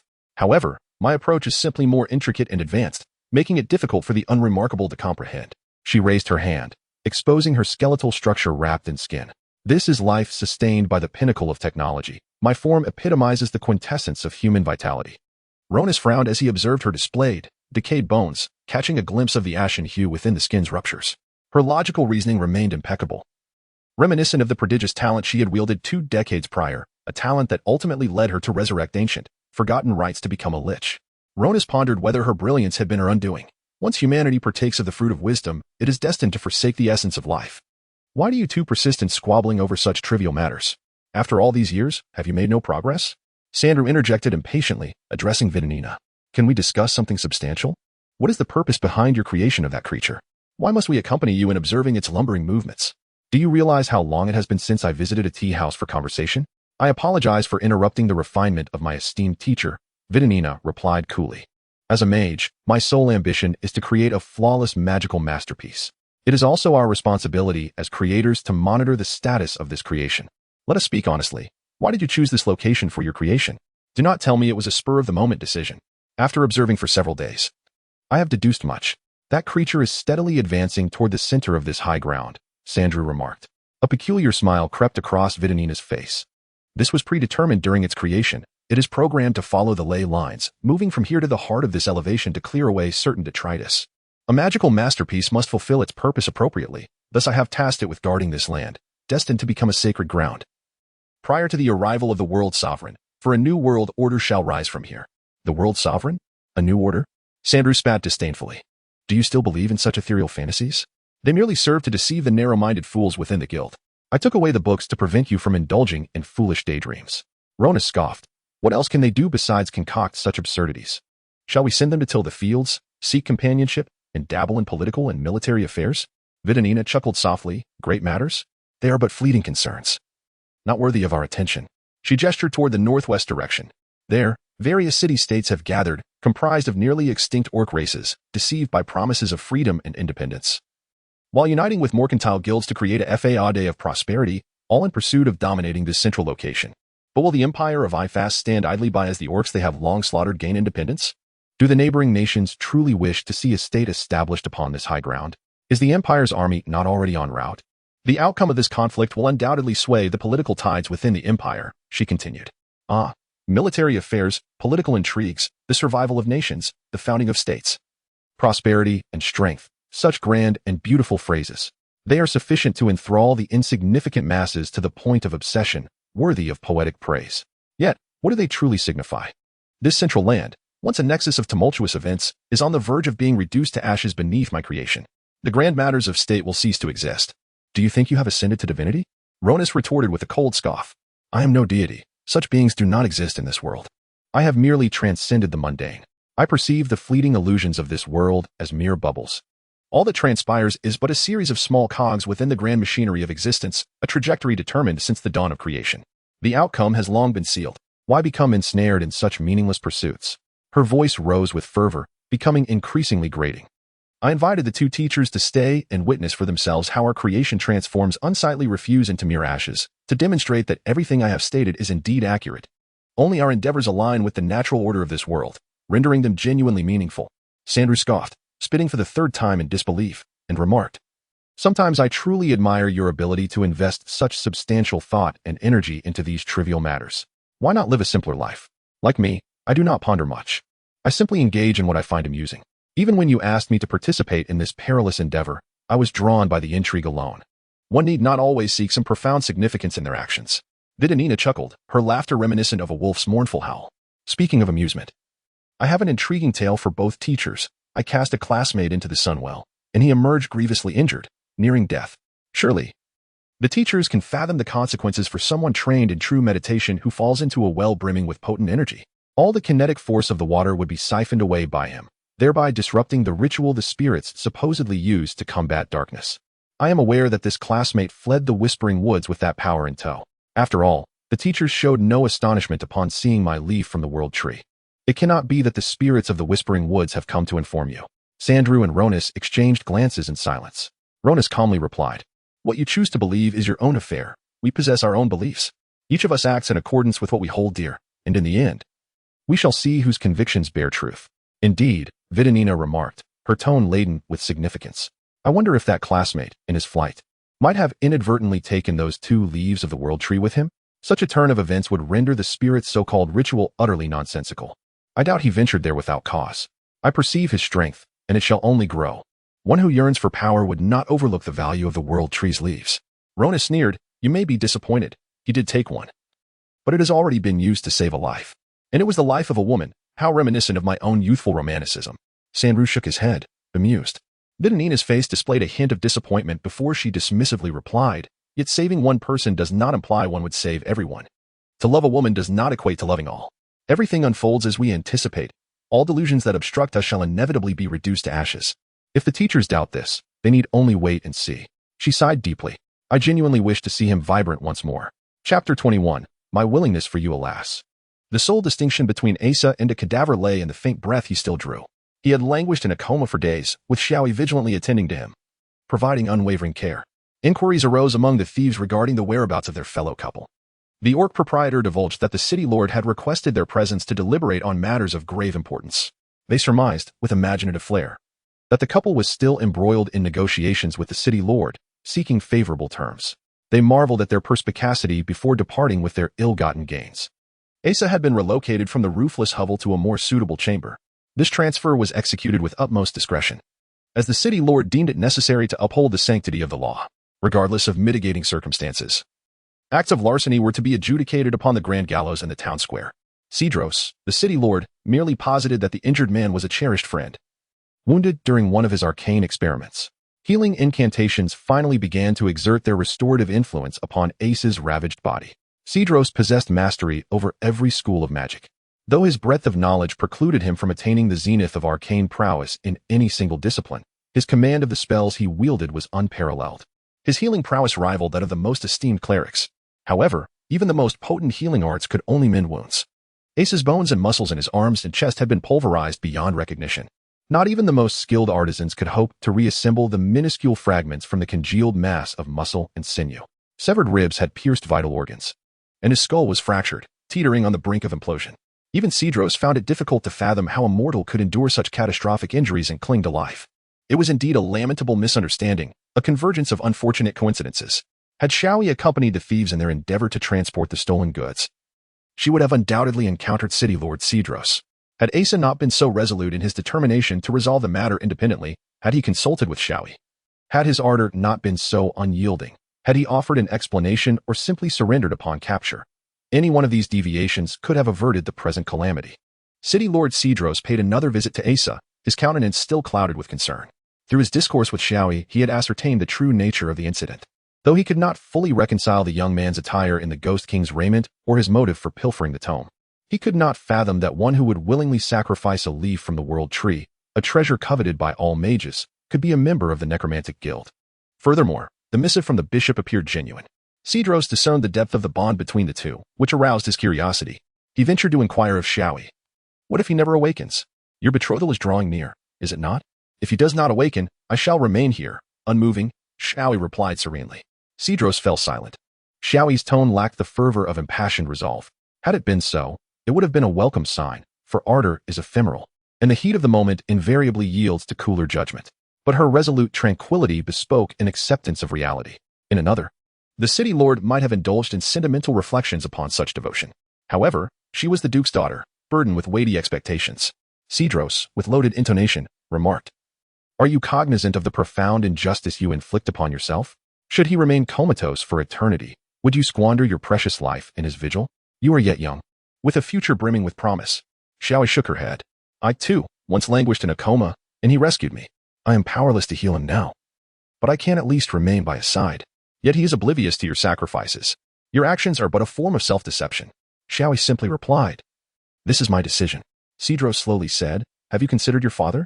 You must know the hopes he places upon you. Would you forsake all else for the sake of a one-sided affection?"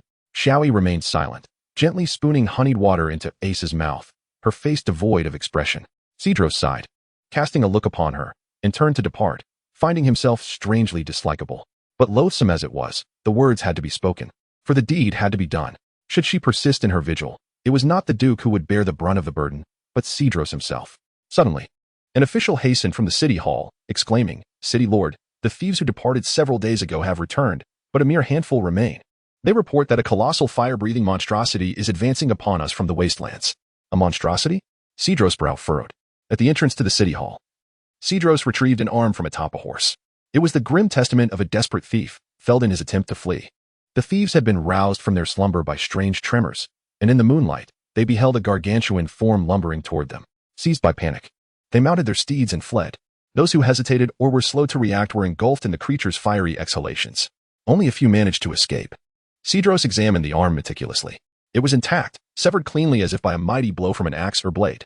However, the bone at the point of separation was blackened, crumbling to dust at the slightest touch.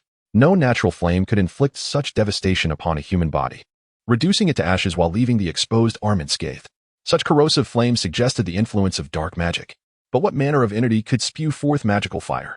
Though he suspected the machinations of the necromantic guild, he could not discern their methods. Cedros had embarked on his wanderings and explorations since his early teens, encountering the most bizarre phenomena. He had even beheld dragons in the underworld and consorted with necromancers in the Dia Valley. A voracious reader, he had frequented every renowned library on the continent, possessing an eidetic memory for all he perused. He was, perhaps, the most knowledgeable and widely traveled individual on the continent. If a phenomenon eluded his understanding, it could only mean that it had never before been witnessed. When did you encounter this creature? Cedros inquired of the remaining thieves. 3 nights ago, replied the aged thief, Fodor Lang, who had been the swiftest to react, rushing to his steed upon hearing the commotion. Others had tarried to arm themselves and investigate. It seemed that the longer one lived, the more fervently one clung to life. From the thieves' accounts, it could be deduced that the creature's pace was not swift, yet it must be drawing near. Cedros and Gulu, astride their steeds, rode to the marshes northeast of Ofu City, where the lizard marshes extended into the wastelands, serving as a designated enclave for the lizard men. There, they mounted a wyvern and took flight. Not only wyverns but also wild bulls and carrion lizards were secretly domesticated in this area. The lizardmen typically abstained from the affairs of Ofu City, their sole purpose being the experimental domestication of these creatures. Never before in the annals of the continent had such a feat been attempted, nor had anyone dared to conceive of it. These creatures inhabit regions of extreme peril, embodying the very essence of danger. The manicore, a unique species of wild buffalo native to the lizard marsh, may outwardly resemble a bovine. Yet it towers at 2 meters in height, stretches 4 to 5 meters in length, and weighs several thousand kilograms. Its exterior is not clad in fur, but rather enveloped in a thick layer of expansive scales, impervious even to the mightiest axe. Though herbivorous, its temperament is far more ferocious and volatile than that of any carnivore, combined with its immense strength and size. It undoubtedly ranks among the most perilous beasts on the continent. Moreover, due to its frequent consumption of toxic plants from the marsh, these creatures harbor within their stomachs an accumulation of gases fermented from the poisonous flora, which they can expel at will. This gas inflicts harm on human skin akin to a substance known as sulfuric acid, crafted by alchemists. Only the bipedal dragons can incorporate the manicore into their diet.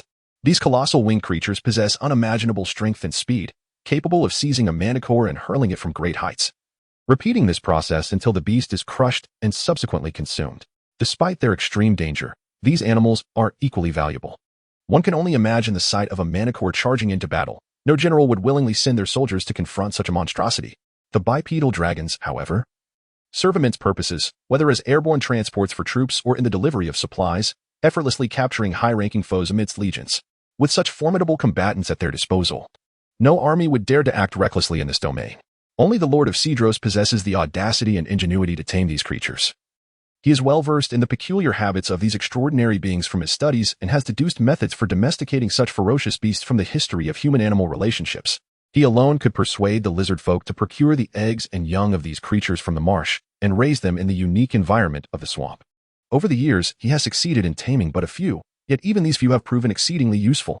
The astonishing strength of the bipedal dragons allows them to carry both Cedros and Gru, along with a lizardman pilot, with ease, and their speed far surpasses that of any steed. Thus, in just half a day, Cedros glimpsed the creature described by the thieves from the skies. What is that? A giant bat? It appears someone is riding it. Sandru furrowed his brow, unable to see them from their distant vantage in the woods. That is a tamed bipedal dragon. Who would have thought it could be employed as a flying apparatus? Quite an amusing trick, Vidanina remarked, her surprise not diminishing her sense of pride. It seemed that the leader of the Orc city-state had come to witness their grand creation firsthand. One could only speculate how he would react upon seeing this masterpiece that could reduce his city to ashes. With a single glance, Cedros could ascertain that this creature possessed the potential to turn the entire city of Alf into cinders. He sensed the unimaginable magical currents enveloping it. Descend closer for a better look, Cedros instructed the lizardman pilot. The lizardman tugged on the reins, and the bipedal dragon let out a cry as it dove toward the corpse dragon. As they swept past the creature, Cedros discerned the myriad corpses comprising its form and felt the magical energy emanating from them. Such a creature could indeed only have been conjured by the Necromancer's Guild. Yet its sheer scale and perfection exceeded his imagination. It was not merely powerful, it was a flawless amalgamation of various magical forces. His extensive knowledge and profound understanding of magic allowed him to distinguish these energies clearly, intensifying his awe. These corpses were not ordinary. They were not zombies, but rather living corpses. Only a practitioner with unparalleled mastery of bodily and dark magic could achieve such transformations. It involved the rapid consumption of all residual life force within a body, enabling an ordinary corpse to possess combat capabilities rivaling those of a seasoned warrior in a matter of moments. Here, however, lay hundreds, if not thousands, of such corpses, originally constituting an army's worth of fighting power, now serving merely as the vessel for this creature. Cedros recognized its form. It was the manifestation of the legendary dark spell known as the Dragon of Darkness. What once existed solely as a magical projection would typically dissipate after the spell's release. Yet now it fused seamlessly with the multitude of living corpses. This was not merely an appearance. An undercurrent of dark magical energy flowed through the assembled bodies. What astonished him most was the creature itself. In a certain sense, it was a living entity. The decaying remains jutted outward from the corpse dragon's exterior, yet the parts intimately intertwined retained their original appearance, even exhibiting the characteristic sheen of living flesh. Living corpses can only maintain their vitality briefly. Yet this was evidently not a newly created creature. By some method, during the peak of the living corpse's vitality, a highly active amalgamation of bodies had been merged with the magic of the Dragon of Darkness, temporarily forming a cycle of magical energy and granting this composite body a semblance of life to sustain its power. The remarkable fusion of magical and life forces within this creature formed a perpetual cycle, enabling it to unleash devastating flames almost limitlessly, akin to a living creature's breath. Each spell was executed to perfection, with a balance that allowed the unique strengths of each magical aspect to flourish. He marveled. This was truly an unparalleled work of magical artistry. Yet, he suddenly snapped back to reality, shouting to the lizard man, "Too close, ascend quickly." The head of the corpse dragon had turned. After the previous days of bombardment by hundreds of mages, it had become acutely sensitive to human presence. It extended its neck to inhale. Even the lizard man, who possessed no magical aptitude, could sense the bizarre fluctuations in the air caused by the frenzied accumulation of magical energy. Cedros recited an incantation, thrusting his hands forward, and a white orb of light surged toward the head of the corpse dragon. This was the most potent offensive incantation in air magic, known as Thunderclap. With a resounding explosion, the head and neck of the corpse dragon swayed slightly, leaving a small crater from the intense blast. However, this damage was evidently inconsequential. It began to open its mouth, a green flame ready to erupt forth. Grew bent low, leaped, and let out a thunderous roar as he struck. The force of his leap caused the massive body of the bipedal dragon to dip, enveloped in white light. He appeared like a silent bolt of lightning, charging toward the head of the corpse dragon with the force of creation itself. The tip of this lightning struck the head of the corpse dragon. At the moment of impact, a brilliant light and a deafening sound erupted. This single blow surpassed the combined brilliance of the hundreds of spells. The head and neck of the corpse dragon twisted to the side under the force of the strike, causing its colossal body to tilt as well. Had the blow not landed on its head, buffered by its neck, it could have potentially toppled this mountain of a creature. In that moment, the sky seemed to rain down fragments of corpses. The head of the corpse dragon was nearly obliterated, leaving only half its mouth dangling from its neck. In the distance, the three mages who witnessed this spectacle were utterly astounded by the overwhelming might of the blow. They were all masterful mages, fully aware that this was no mere magic. Such a display requires neither skill nor wisdom, nor the profound sorcery of transformation, resonance, and synchronization. It is merely a raw and unadulterated exhibition of life force in its most direct and exhilarating form. Regardless of who witnesses this might, this spectacle, this aura, one word inevitably springs to mind: power. The three had once been consumed by the desire to enhance their own strength, which had allowed them to ascend to the ranks of the foremost sorcerers. Yet now, confronted with this genuine force, they were utterly astounded. Akin to literary or artistic masters who, having honed their craft to express beauty, are struck by the breathtaking splendor of nature. However, this magnificent scene was but a fleeting moment. The green flames continued to surge forth from the half-ajar maw of the dragon. It was not a true creature. A minor injury to its form did not impede the flow of its magical energy. The dragon's head and neck immediately resumed their movement, unleashing a frenzied torrent of green fire towards Gru, who remained suspended in midair. Gru's posture still retained the stance of having unleashed a mighty punch. This blow had been his utmost effort. His body had yet to recover from the explosive force, and he had no point of leverage to ground himself. In the face of the surging green tide, his solitary figure in the air appeared as insignificant as a leaf, seemingly on the verge of being engulfed by this ocean of death, leaving no ripple in its wake. Yet, in a sudden turn of events, his body seemed to shift backward as if a colossal hand were pulling him, allowing him to narrowly evade the wave of green fire. This was the effect of Cedros' wind magic. The bipedal dragon flapped its wings and descended rapidly, but the gust it generated also carried a few sparks of green fire that singed its wings. Though merely a few small flames, they were sufficient to inflict pain, causing the dragon to thrash in distress. Cedros, with one hand still controlling the wind magic to draw Gru closer, used his other hand to conjure several beams of white frost to intercept the green flames. Upon collision, the green fire and frost produced a gentle sound before dissipating into nothingness. Gru regained his footing atop the dragon's back as it soared above the reach of the dragon's flames. The dragon, seemingly enraged by this assault, reacted swiftly, shaking its body and leaping into the air, though not very high, before being promptly pulled back down by its own weight with a thunderous thud. From the heights, one could observe changes occurring upon the dragon's form. The corpses that constituted its body began to writhe, and gradually, The fragmented head was reformed by other bodies creeping in from various directions. Goodness! Gru's eyes gleamed with excitement. The fact that his full-force strike had not felled this monster invigorated him. Let me try again. Cedros hastily interjected, saying, it is too perilous. That kind of magical fire is insurmountable. We must devise another strategy. The dragon emitted a mournful sound towards the sky, sensing its own helplessness, and resumed its slow march towards the northwest. Cedros furrowed his brow and spoke slowly. There must be a core to sustain such immense magical energy. A powerful core is essential. From the fluctuations of magic, it should be located just a bit beneath the right side of its chest, approximately 3 to 4 meters within its body. However, the crucial question remains, how to destroy it, and what precisely is that entity? What could allow such colossal magical energy to coalesce and cycle in the form of life? Cedros pondered aloud, suddenly struck by a realization. I understand now. He addressed the lizardman rider, saying, very well, let us return. The bipedal dragon circled in the air before reversing direction, soon diminishing to a mere speck on the horizon. Sandru was the first to exhale deeply, still shaken by the earlier blow, and inquired, who was that? Was that truly a human? Ronus, equally astonished by the event, turned to his equally stunned student and remarked with a mocking tone, if everything unfolds just as you anticipated, what is there to be surprised about? Regardless, I firmly believe that my creation is invincible. I trust it will eradicate all dross completely. Vidanina's raspy voice resonated powerfully, as though to assert that even in the face of such a staggering display, his confidence remained unshaken. Confidence, though a form of strength, is purely personal, an inner fortitude. Should it require vocal proclamation, it could be construed as a mere facade of bravery. Ronus certainly detected this implication. He nodded with a smile, saying, it was indeed prudent not to return.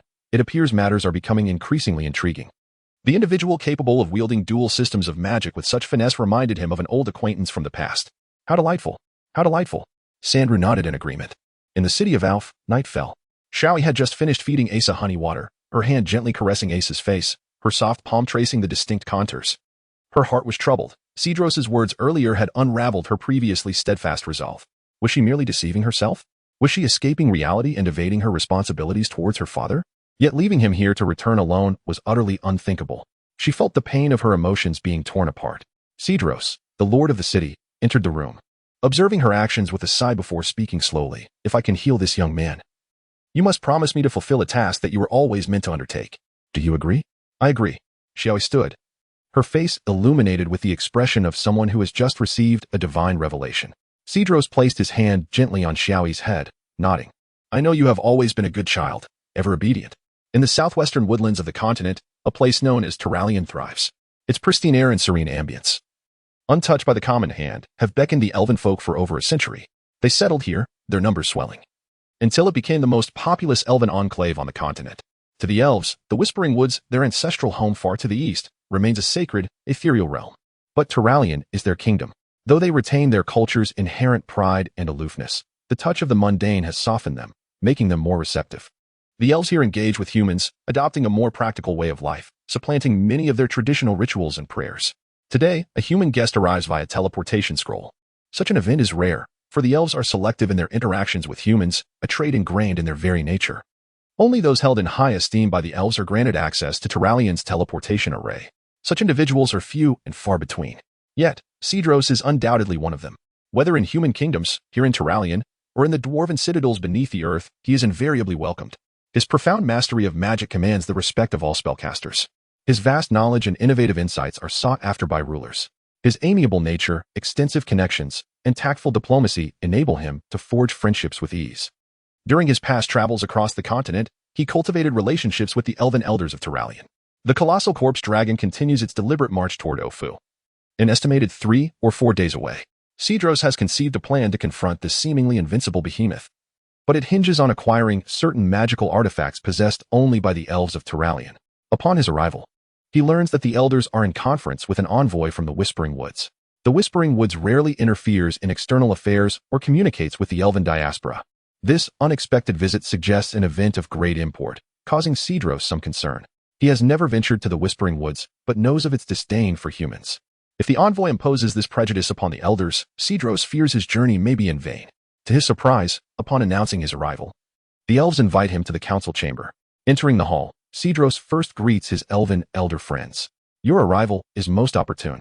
We were just devising a way to contact you, an elder says, gesturing toward a silver-haired female elf. This is Lady Lua, the envoy from the Whispering Woods. He then introduces Cedros. This is Cedros, a distinguished mage and scholar, well connected with many human nations and orders. "Greetings," Cedros says with a smile, nodding to the envoy. Her beauty is striking even among the graceful elves. Contrary to the expected austerity of one from the Whispering Woods, she possesses an almost childlike expressiveness. She does not respond, but regards Cedros with a frown and a hint of distaste, betraying a clear prejudice against humans. "We are notifying all nations and groups with whom we have dealings to help us apprehend an individual. We hope you will assist us as well." The elder hands Cedros a portrait drawn by the envoy herself. Despite her lack of formal training, the image is remarkably vivid, suggesting a profound impression of the subject. Cedros examines the portrait, his brow furrowing slightly. "What has this person done?" he asks. The elder elves, unaccustomed to the subtleties of human expression, fail to detect his reaction. "This human stole several important artifacts from the Whispering Woods. We must recover them. We implore you to help us, Cedros. We know of your extensive network and influence within human society. We hope you can at least ascertain his identity and whereabouts. Rest assured, it won't be long before I have good news," Cedros replies with a reassuring smile, his eyes flickering momentarily. "In truth, I come bearing a request of my own. I hope you will grant me a few small items." His modest request is readily granted. Returning to Ofu late at night, Cedros delivers the items to the city's blacksmith, secretly recruited from the Kalimdor Basin. The blacksmith's exceptional skill will allow him to forge the weapons Cedros requires. Emerging from the smithy in the dead of night, Cedros drags his weary body homeward. Thus far, everything seems to be progressing smoothly. Yet even so, he estimates his plan to defeat the monster has only an 80% chance of success. 80%. For many endeavors, that would be sufficient. But in this case, nothing less than absolute certainty will do. Failure is not an option. Ofu, the city he has painstakingly built over the past decade, embodying his ideals, would be reduced to ashes. And there is another matter weighing on his mind: how to ensure the core remains intact during the attack. If merely shattering it were the goal, the task would be far simpler. He has promised Xiaoyi to heal the young man, but that was to put her mind at ease. Even if he retrieves the core unharmed, is it truly wise to use such a legendary artifact to save one life? Or should he entrust it to the elves? And what of Xiaoyi? "I imagine you're in quite the quandary." Cedros is startled by these words as he enters his home, his thoughts still swirling. He looks up to see an unexpected visitor. "I asked the city officials where you were, and they said you were busy, so I waited here." The visitor's attire is simple, his posture casual. Yet, the crude chair crafted by an Orcish apprentice seems transformed by his presence, taking on the refined elegance of a masterpiece. Cedros smiles. "I recall you once specialized in alleviating headaches. Your appearance at this moment suggests you won't disappoint. I have many sources of pain." The visitor smiles in return. "I hope one night is sufficient. I, too, have a headache, which is why I've come to you, hoping we can cure each other. I came here secretly using flight magic, and I must return before dawn." 3 days later, 10 miles south of Ofu, Cedros, Gru, and Xiaoyi watch as the colossal corpse dragon slowly emerges on the horizon. Beside them, a dozen lizard men push massive ballistae. These ballistae are each over 6 feet long and 4 feet wide, firing bolts that are over 6 feet long. Their immense power can pierce any shield within 500 meters. Combined with the lizardmen's ability to adjust their focus, they are truly terrifying weapons. The crossbow bolts before them were all specially crafted, each tipped with a slender, spiral-shaped, sharp point made from the horn of a unicorn, which Cedros had acquired from the Talalian forest. They were indeed magical masterpieces, and Cedros felt a twinge of reluctance to destroy them. He shook his head with a hint of lamentation. Gru, in a calm tone, expressed his keen interest in confronting the creature. He glanced at the garment worn by the petite Xiaoyi. If possible, he desired nothing more than to engage it in direct combat. Only those who had mastered the art of shadow meditation could fully utilize the protective power of that robe. Otherwise, the exposed skin would be vulnerable to magical burns. Gru had initially insisted on wearing the robe to face the monster himself, but after Cedros' strong persuasion, he relinquished this perilous notion. The immense creature, after exhaling flames, would experience fluctuations in its magical energy due to recoalescence and transformation, rendering its bodily defenses at their weakest. He recognized Xiaoyi's remarkable agility. Only her diminutive stature would allow the robe to envelop her entirely, including her head and face, making her the ideal bait. Another significant reason lingered in Cedros' mind. He wished for her to personally accomplish this task. He wanted her to retrieve the leaf from the world tree with her own hands to heal the one who had once saved her using the same leaf, thereby allowing her to return without regrets to her rightful path. In Cedros' grasp was a spear, forged hastily by the blacksmiths of Ofu over the past 3 days. Its professional design ensured that the thrower's strength and accuracy would be maximally optimized. The spearhead was also crafted from a unicorn's horn, adorned with a delicate cross. Surprisingly, this necklace cross was fashioned from crystal, skillfully hollowed out, and the cross itself was made from a rare magical gem. a mineral imbued with immense magic found only in the Sandfist Mountains, where colossal beasts and thunderbirds roamed. After undergoing magical tempering, it gained unique magical properties, making it invaluable, almost priceless in the eyes of a mage. Few mages possess such treasures, and those who would choose to craft a protective amulet from it instead of a staff could be counted on one hand across the continent. The undead dragon approached slowly, then suddenly quickened its pace. Lacking eyes, it sensed the lingering presence of those who had harmed it days prior and instinctively accelerated, intent on incinerating these sources of discomfort in its flames. "All right, let us begin," Cedros commanded. Xiaoyi nodded, her gaze fixed on the colossal beast. The creature's immense form was littered with corpses, each step it took resonating like thunder, as if the bodies were alive, quivering in tandem with the overwhelming stench of decay that surged toward them. It appeared to be beyond the realm of human resistance. Defeating this monster will indeed save him, won't it? Xiaoyi inquired. Yes, it certainly will, Cedros affirmed with a nod. It seemed she sought this confirmation to bolster her courage. With a determined shout, she declared, "All right, I'm going," and charged toward the undead dragon on horseback. As Cedros gripped the spear, he began to chant a spell. A dark mist unfurling from the shaft while the unicorn's horn radiated a blinding white light. This was the dark power of dark magic and the pure blade of white magic, neither particularly advanced spells. But only Cedros could synergize them on a single weapon without conflict. The unicorn's horn possessed the ability to dispel darkness and necromantic spells. Yet it was a rare magical artifact, typically held by elves with close ties to unicorns. The attached pure blade specifically targeted undead creatures, capable of piercing the tough flesh of a zombie. Crucially, it ensured that the tiny necklace would find its way into the body composed of corpses. The dark power would enable the weapon to instantly convert its magic into an explosive force upon contact. Though it was a one-time burst, it would significantly amplify the weapon's lethality, rivaling legendary arms designed for slaying undead monsters. Moreover, the cross carried immense white magical energy. Cedros felt confident in this plan. Yet his greatest assurance did not stem from the powerful weapon he had conjured or the aid of an old friend, but rather from the prowess of the one who would hurl it. He passed the spear to Gru, who was now among the most knowledgeable individuals on the continent. Yet, he remained unaware of the true power that resided within his longtime friend, knowing only that it was a force that would not disappoint. Xiaoyi and her steed approached, appearing insignificant next to the dragon's vast frame. Green flames erupted from the dragon's gaping maw, engulfing everything within hundreds of meters in an instant. "Now fire," Cedros commanded. The lizard men triggered the mechanisms, and over a dozen crossbow bolts, each the height of a man, soared forth, striking the dragon's chest as planned. The unicorn's horn pierced through the dragon's exterior, embedding itself firmly in its chest. The bolts formed a circle, enclosing the position of the world tree's leaf. Gru charged forward with the spear. With a single step, dust and debris scattered around him. At his second step, even Cedros felt the ground tremble beneath him, as if it were sinking. On the third step, the white light emanating from him concentrated in his hand, his body bending into a grand arc. As he released the spear, it flew forth with unyielding might. Those who had experienced thunder could never be startled by the bang of fireworks again. Witnessing the thrower of this spear would render any thought of thunder's might trivial, eclipsing even the awe of nature itself in that fleeting moment. The brilliance of that brief instant would be etched into the memories of all who beheld it for a century. The spear, ablaze with intertwining black and white light, surged forth with an unstoppable force that seemed poised to pierce the very fabric of the world. The surrounding air was violently displaced, creating a roar that tugged at the skin. The ground beneath its passage was upheaved, leaving a channel as straight as an artificial aqueduct. All that could be heard was the deafening roar, as the once resilient body of the undead dragon disintegrated under such might, crumbling like a waterlogged loaf of bread without even producing a sound. This unparalleled radiance struck true within the circle formed by the unicorn's horn, creating a massive tunnel that penetrated the dragon's torso from front to back, large enough for a person to walk through.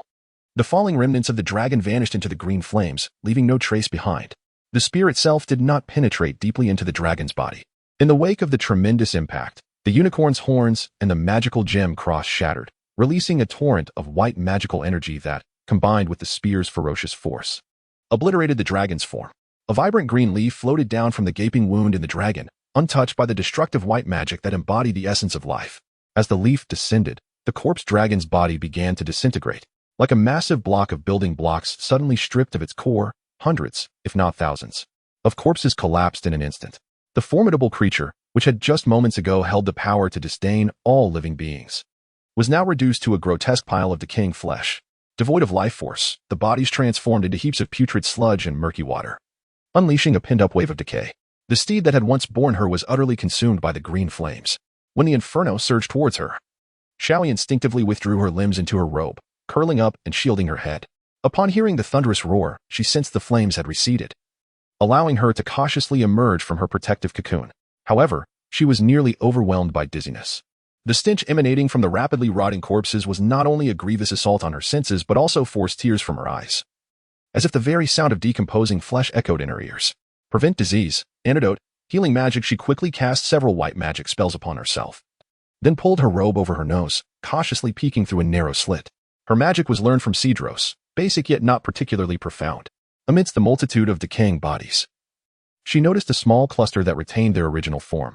Stepping gingerly through the mire of rotten flesh and skeletal remains, she mustered the courage to uncover one of the corpses, revealing the vibrant green leaf nestled within. Even surrounded by countless cadavers, the leaf's lush vitality remained unaffected, its hue strikingly vivid. As she grasped the leaf, the surrounding corpses began to rot even more rapidly. Suddenly, a white orb of light hurtled towards her from a distant hillside, racing forward with the swiftness of a crossbow bolt, yet producing no sound. Just as it seemed poised to strike Xiaoi, a flicker of lightning arrived first, with a soft crack, altering the orb's trajectory slightly, causing it to land a few steps away. With a resounding explosion, the shockwave sent her tumbling to the ground. Xiaoi regained her footing. Had it not been for her robe, the tremor alone would have severely injured her. Glancing around, she quickly discerned several more orbs approaching from the distance. With no time to ponder the unfolding events, she fled back along her path. Simultaneously, delicate flashes of lightning struck the incoming orbs mid-flight, redirecting their lethal magical force to harmlessly disperse upon the ground. Amidst the cacophony of explosions, dirt, rotting flesh, and bones filled the air, resembling a macabre fireworks display. As Xiaoi sprinted back, the surrounding clamor and shockwaves threatened to engulf her. Gru looked upon the source of the flying orbs, snorting disdainfully, and extended his hand towards Cedros. Cedros opened his palm, and a pillar of ice, thick as a wine glass and taller than a man, formed instantly. This was the water-based magic thunderous ice, typically utilized by intermediate mages to inflict damage by summoning ice spikes within a target's body. However, Cedros condensed the magical energy in his hand, freezing the moisture in the surrounding air. Gru seized the ice pillar from Cedros and, after taking a couple of steps, hurled it forth. The ice spear sliced through the air with a piercing shriek, hurtling towards the distant hill. On the hilltop, the furious lich waved her arms incessantly, unleashing the highest-tier air attack magic thunderous explosive sphere with reckless abandon, as if it were the simplest fireball spell. The perfect, invincible creation she envisioned shattered in an instant, leaving Vidanina seething with rage. Yet, no matter how densely she cast her spells, Ronus effortlessly flicked his fingers, sending precise bolts of lightning to intercept each thunderball. The power of these lightning spells was minimal, likely insufficient to fell a common soldier, yet their speed and accuracy were masterfully controlled. Vidanina's expression twisted in fury as she glared at Ronus, her body lifting into the air. She could not allow the leaves of the world tree to be taken. She intended to fly over and eliminate everyone there, reclaiming the leaves. But a thunderous noise abruptly interrupted her actions and emotions. The resounding crack of a solid object colliding was not the sound of a magical explosion. An ice pillar struck the ground mere steps from her, sending debris flying. The fragile ice, with tremendous force, carved a sizable hole into the solid granite, fissures radiating outward. The ice pillar stood as a monument to destruction and power, glistening coldly in the sunlight. Sandru stared at the ice spear, then turned to Ronus and remarked, "If the students at your magic academy saw this, I assure you at least half would abandon magic for martial training." The lich's body was merely a shell, but Vidanina felt a palpable sweat forming within her. Had that spear struck her, it could have reduced her to mere fragments. She scarcely had time to comprehend, as the ice spear, with the might to cleave mountains, embedded itself beside her. Even if she had seen it coming, she knew there was no way to evade it. No magic could shield her from such a direct assault. In that moment, she felt something within her shatter. She realized that her body, the pinnacle of human intellect, endowed with the highest magical power on the continent, was incredibly fragile, capable of crumbling into ruin in an instant. This vessel, which she had once taken pride in, believing herself to be above all living beings, impervious to the ravages of time, now felt like a mere illusion. Especially after creating the colossal and invincible corpse dragon, she believed herself to be divine, standing equal to the creator. Yet, within this fleeting moment, she was jolted from her shock at her creation's failure to the stark realization that she too could perish in an instant, vanishing from existence. The spear had not struck her, but it had shattered her confidence and faith into oblivion. She understood that if she dared to approach, such an attack could reduce her to a heap of bones before she could react. Gru furrowed his brow. From this distance, Vidanina and her companions appeared as mere black dots, and the spear had missed its mark. He gestured towards Cedros. "Give me another." Cedros chuckled, glancing at the distant trio. Shaking his head. "No, Our task is complete. Let us depart. Seizing the moment, Shaui had returned. The three mounted their steeds, leading the lizard men towards Alf. After a considerable time, Vidanina finally rested herself from her tumultuous emotions. The pain of failure and disappointment morphed into hostility and rage as she shouted at Ronus. Was it you who orchestrated this? They had no reason to know the nuances of magical fluctuations and time their strikes so precisely. Only you could infuse such immense white magic into a weapon. Her fury overwhelmed her previous civility.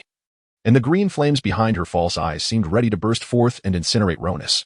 Sandra smiled at him and said, I mentioned how you spent the entire night in the restroom 3 days ago, thinking you. Even if I do not interfere, your work will inevitably be defeated. I merely assist in preserving a leaf from the world tree. Ronus retorted with a tone laced with sarcasm. Did you not claim that our actions are but cogs in the wheel of history? Did you not assert that the progression of events lies entirely within your grasp? Why? Then, must you exhibit anger, astonishment, or fury? Upon hearing these words, Vidanina suddenly fell silent. From a state of agitation, she transitioned to an immobile stillness. Appearing almost as an inanimate object, as if she ceased to breathe. After a moment, she regained her composure and bowed respectfully to Ronus, saying, I apologize. For in a moment of desperation, I inadvertently disrespected my teacher. I hope you will not take offense. A courteous person is often blamed, Sandra remarked with a TSK. Had it not been for my presence, you would likely have slain him. The Lich did not respond to Sandaru's words but spoke in her harsh voice. I have come to a conclusion. All of this is merely the turning of fate's wheel. It is meant to occur. Ronus interrupted her calmly. I do not wish to engage in a dispute over these ethereal concepts. Regardless of how long we argue, we remain fixed in our respective beliefs. It has always been this way, and it shall continue to be. He cast a final glance at the student. It appears we shall not have the opportunity to meet again. I do not wish for such a chance. Vidanina paused in silence, nodding in agreement. She then looked up at Ronus, and a flicker of green light shone from behind her eyes. However, I must convey a piece of advice that I have just realized. The individual clad in the Ghost King's robe who took the leaf from the world tree appeared to be a young woman. Why would my classmate, willing to sacrifice a leaf from the world tree to save a woman, allow a girl to don his attire and take such a risk? Furthermore, why would you willingly use your talisman to protect that leaf from the world tree? Surely, you understand my meaning. I have said it before, the outcome is already predetermined. Ronus remained composed as he replied, I have stated as much, merely moments ago. You believe what you will, and I shall believe what I choose. We will each pursue our own paths. Indeed, the stage has been set. Regardless of the ostentatious and illusory developments, war, politics, or other matters, they shall unfold. But the outcome is certain. In the future, we shall each play our respective roles, propelling history toward its destined course. Farewell, esteemed teachers. Vidanina unfurled a teleportation scroll, and her body began to emit a blue-white glow. Ronus suddenly inquired, May I ask one last question? I have heard you have a son? His typically steady voice wavered slightly. I do not know. I have forgotten. Vidanina's voice remained hoarse and devoid of emotion as her figure vanished entirely within the blue-white magical light. Sandaru observed the fading glow with a mix of emotion and shook his head. This person, at her core, is truly good. However, she is perhaps too intelligent. Overthinking matters incessantly. When humanity contemplates, the divine merely chuckles. No matter how much one thinks, one remains but a human. Ronus produced a teleportation scroll from his cloak. Let us return. Sandaru suddenly displayed a look of alarm. Alas, I just recalled that upon receiving your message. I left in haste, and my meal is still on the stove. That pot I cherish is likely burnt to a crisp. Do you think I should hold the Magic Academy accountable for compensation?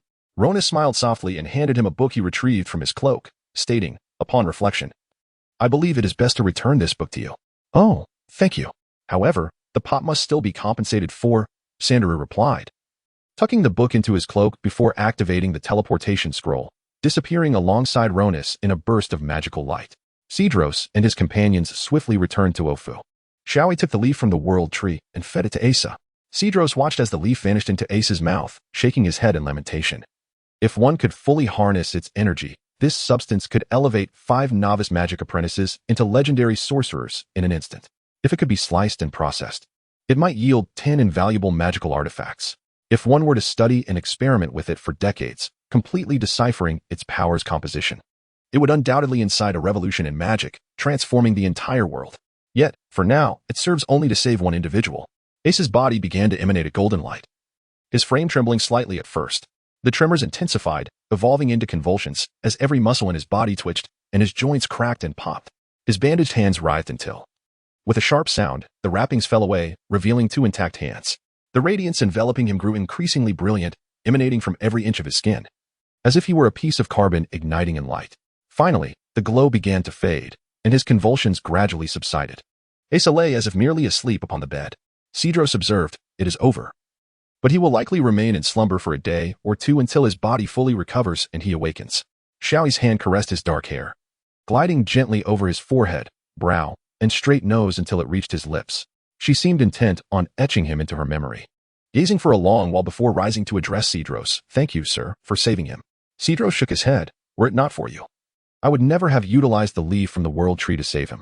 Thus, it is not I who saved him, but rather you." Xiaoi replied softly, "Regardless, I must thank you. I will trouble you for a few more days to care for him. Will you be returning now?" Cedros inquired. Xiaoi nodded. "Yes. I have promised to fulfill my obligations, and delaying would serve no purpose. Time is of the essence." "You are indeed a considerate child," Cedros sighed. Feeling a twinge of guilt, he produced a scroll from his cloak and offered it to her. "This is a teleportation scroll left for you by Bishop Ronus.